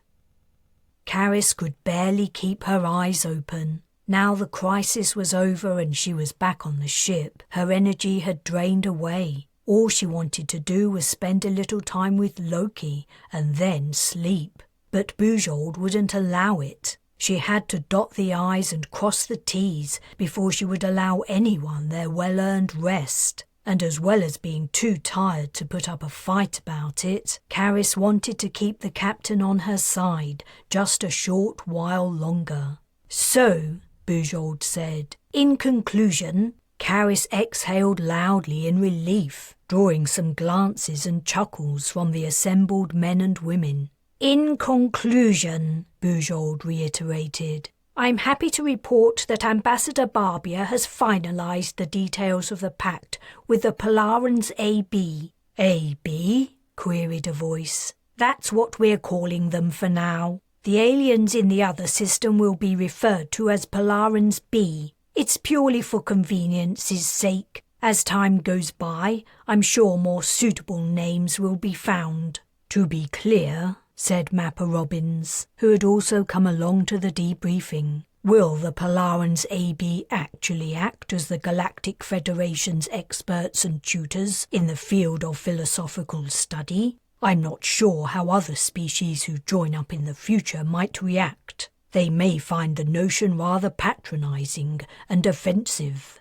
That's what the Polarans AB believe to be the case, which is what is most important in this context. Bujold's features were characteristically inexpressive, but Carys thought she detected a glint in the captain's eyes. I'm sure you're all longing for your bunks, so I won't keep you any longer. Well done, everyone. Well done. Ellis, I want to speak to you. Carys had to clamp her teeth to suppress a groan. Wouldn't the captain ever be done with her? She didn't move from her seat, and as Bujold stepped over between the leaving mission team members, she watched with stony eyes. I'm glad you want to talk, she snapped, before the captain could get a word out. Because I want to set some things straight. Bujold's eyebrow lifted. You do you? Yes, I bloody well do. I saved everyone down there, and I saved this ship. I deserve a reward. I'm going to tell you what it is, and you're going to agree. Technically you didn't save the Bres. The Balor and Bamba were waiting in the red zone, ready to come to her rescue if things got nasty. But I will allow you all the credit for coming up with the answer that saved your team. How generous! Some changes will probably be made in response to what we've learned from your mission. I think we will push through with requiring ship's military to wear internal trackers rather than relying on evasuits. It would have been better to know where you all were. Then we could have attempted a rescue. None of that matters to me, because I'm not going on any more missions. I did more than enough on Prime, more than should have been asked of a freaking aviary keeper. Then you send me on another mission. But that's it, no more. Bujold opened her mouth to speak, but Carys cut her off. And no one is being dumped on the Polarans' planet. Don't even think about it. You'd have to be a monster to do that. Once more, the captain attempted to speak. Once more, Carys got in first. And, from now on, I decide what I do. If I want to stay on the Bres for the rest of my life, I'll damned well do it. If I find a world I'd rather live on, I'm leaving, and there's nothing you can say or do about it. Is that clear? Perfectly, Bujold replied mildly. I was about to suggest something similar myself. Carys deflated. You were? The captain rested a friendly hand on her shoulder. I cannot thank you enough for everything you did. I won't forget your efforts in a very long time, and if I ever do, feel free to remind me. Now, go and get some sleep. You look terrible. When Carys left the room, she found Robbins waiting for her. I know you must be very tired, but do you mind if I accompany you? If you like. Are you here to ask me if I'm still interested in being a mapper? He looked abashed. I'm sorry. I know it's a bad time, but that's what the skeins indicate, and I thought it would only take a moment to confirm. You see, the training program is comprehensive and must be tailored to the individual. If I have your answer, I can begin work immediately. Well, the aviary is shutting down, so I'm going to be out of a job. And mapping did look interesting. Robbins's expression brightened. Excellent. I already have some ideas on how to make certain aspects clear to you. You said the skeins indicated I would agree. So mapping is working again? I thought before the mission you were getting chaotic results. I was. All the mappers were. We think it was due to extremely unusual circumstances. Usually, events tend towards a particular outcome. Individual actions have some influence, but the mixture of personalities, situations and possibilities give the future a certain inevitability. For the mission to the world of Polaris AB, it appears that the outcome hinged on a single person and a single event. What person and event? Robin smiled. Mapping involves assessing the future, not the past. You would have a better idea than me. You were there, and you know exactly what happened. Carys thought back. One person, one event. If Setia hadn't said sarcastically that it would have been better to suck up to the Polarans. Do you know who and what it was? Robbins asked. Maybe. Carys halted. They'd reached her cabin. Maybe when you said it was obvious who I should bring on the mission, you were right. Perhaps. It's impossible to know. Enjoy your rest, Carys. It's good to have you home. When her cabin door closed behind her, Carys leaned against it and shut her eyes. Loki fluttered to his perch. Peace. At last. Solitude. At last. She would miss Perseus, but she had never been so glad to be aboard the Bres. She went to her bunk and lay down, not bothering to change into pyjamas. As was her habit before sleeping, she picked up the book lying open, pages downward, on the floor. A kestrel for a knave. This is about you, kind of, she remarked to Loki. It was the first book she'd read after returning to West BI, rescued from servitude as a displaced child. It was the story that had sparked her interest in birds of prey. It was a good book, but she never allowed Loki to see the ending. Some of the characters in it were very flawed. That's the thing about humans, she said to no one in particular. We aren't perfect, but at the end of the day, we get the job done. Author's Notes. Welcome to the end of Steadfast Star. Before I give some background information on the book, I'd like to thank my editor, Lisa Wood, Patreon patrons, my Substack reader group and paid subscribers, Instagram followers, YouTube listeners, and last but definitely not least, all the Facebook Starship JJ Green shipmates. The support of these kind and loyal people is what has made the writing of Interstellar Fleet and all my other series possible. Polaran Anatomy. The idea for Polaran Anatomy was sparked by reading about a strange creature called Charovipteryx mirabilis in the book Otherlands by Thomas Halliday. If you're interested in ancient landscape and life forms that inhabited them, or just evolutionary history generally, I heartily recommend the book. Charovipteryx mirabilis lived during the Triassic period, and according to extrapolations from the fossil record, the framework for its wings was supplied by its lower limbs. Strictly speaking, this design would be more adept for gliding rather than actual flight, as I have portrayed the alien's locomotion in Steadfast Star, but it allowed the creature to hold onto things with its upper limbs, something birds cannot do. Efficient dexterity in the handling of tools is thought to be key to humanity's development, so it makes sense that intelligent extraterrestrial species would have a similar capability. Polaris AA and Polaris AB.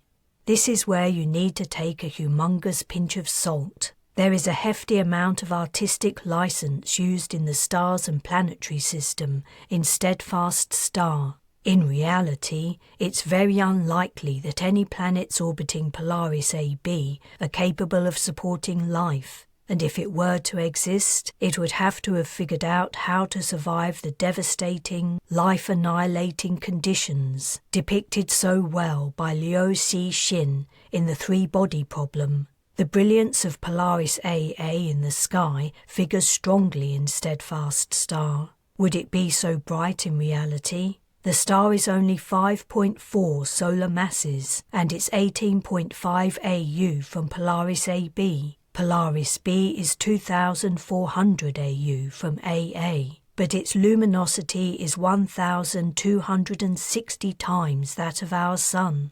By contrast, the luminosity of Polaris AB, the closest star to the planet, is only 3 times that of our Sun. Despite the much greater distance, Polaris AA would dominate the sky. Polaran culture. Inspiration for Polaran culture and society was drawn from my experiences of living in other countries and encountering a wide range of belief and value systems. Is it a little extreme? Perhaps. But one aspect of science fiction is to explore what happens when certain ideas are taken to an extreme. Without pointing fingers, I would argue that, though no single nation closely resembles the Polarans, some individuals live their lives on similar principles. Carys Ellis.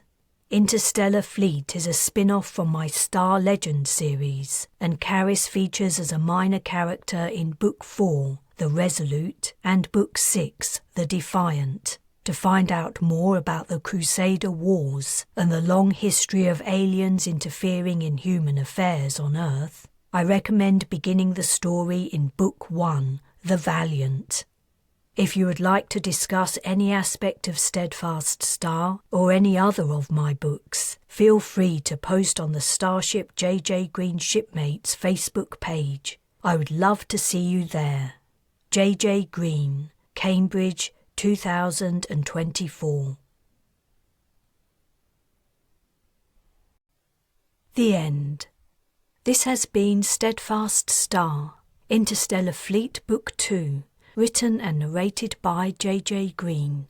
The next book in the Interstellar Fleet series is Heaven's Envoy, Interstellar Fleet Book 3. For more JJ Green books, visit jjgreenauthor.com.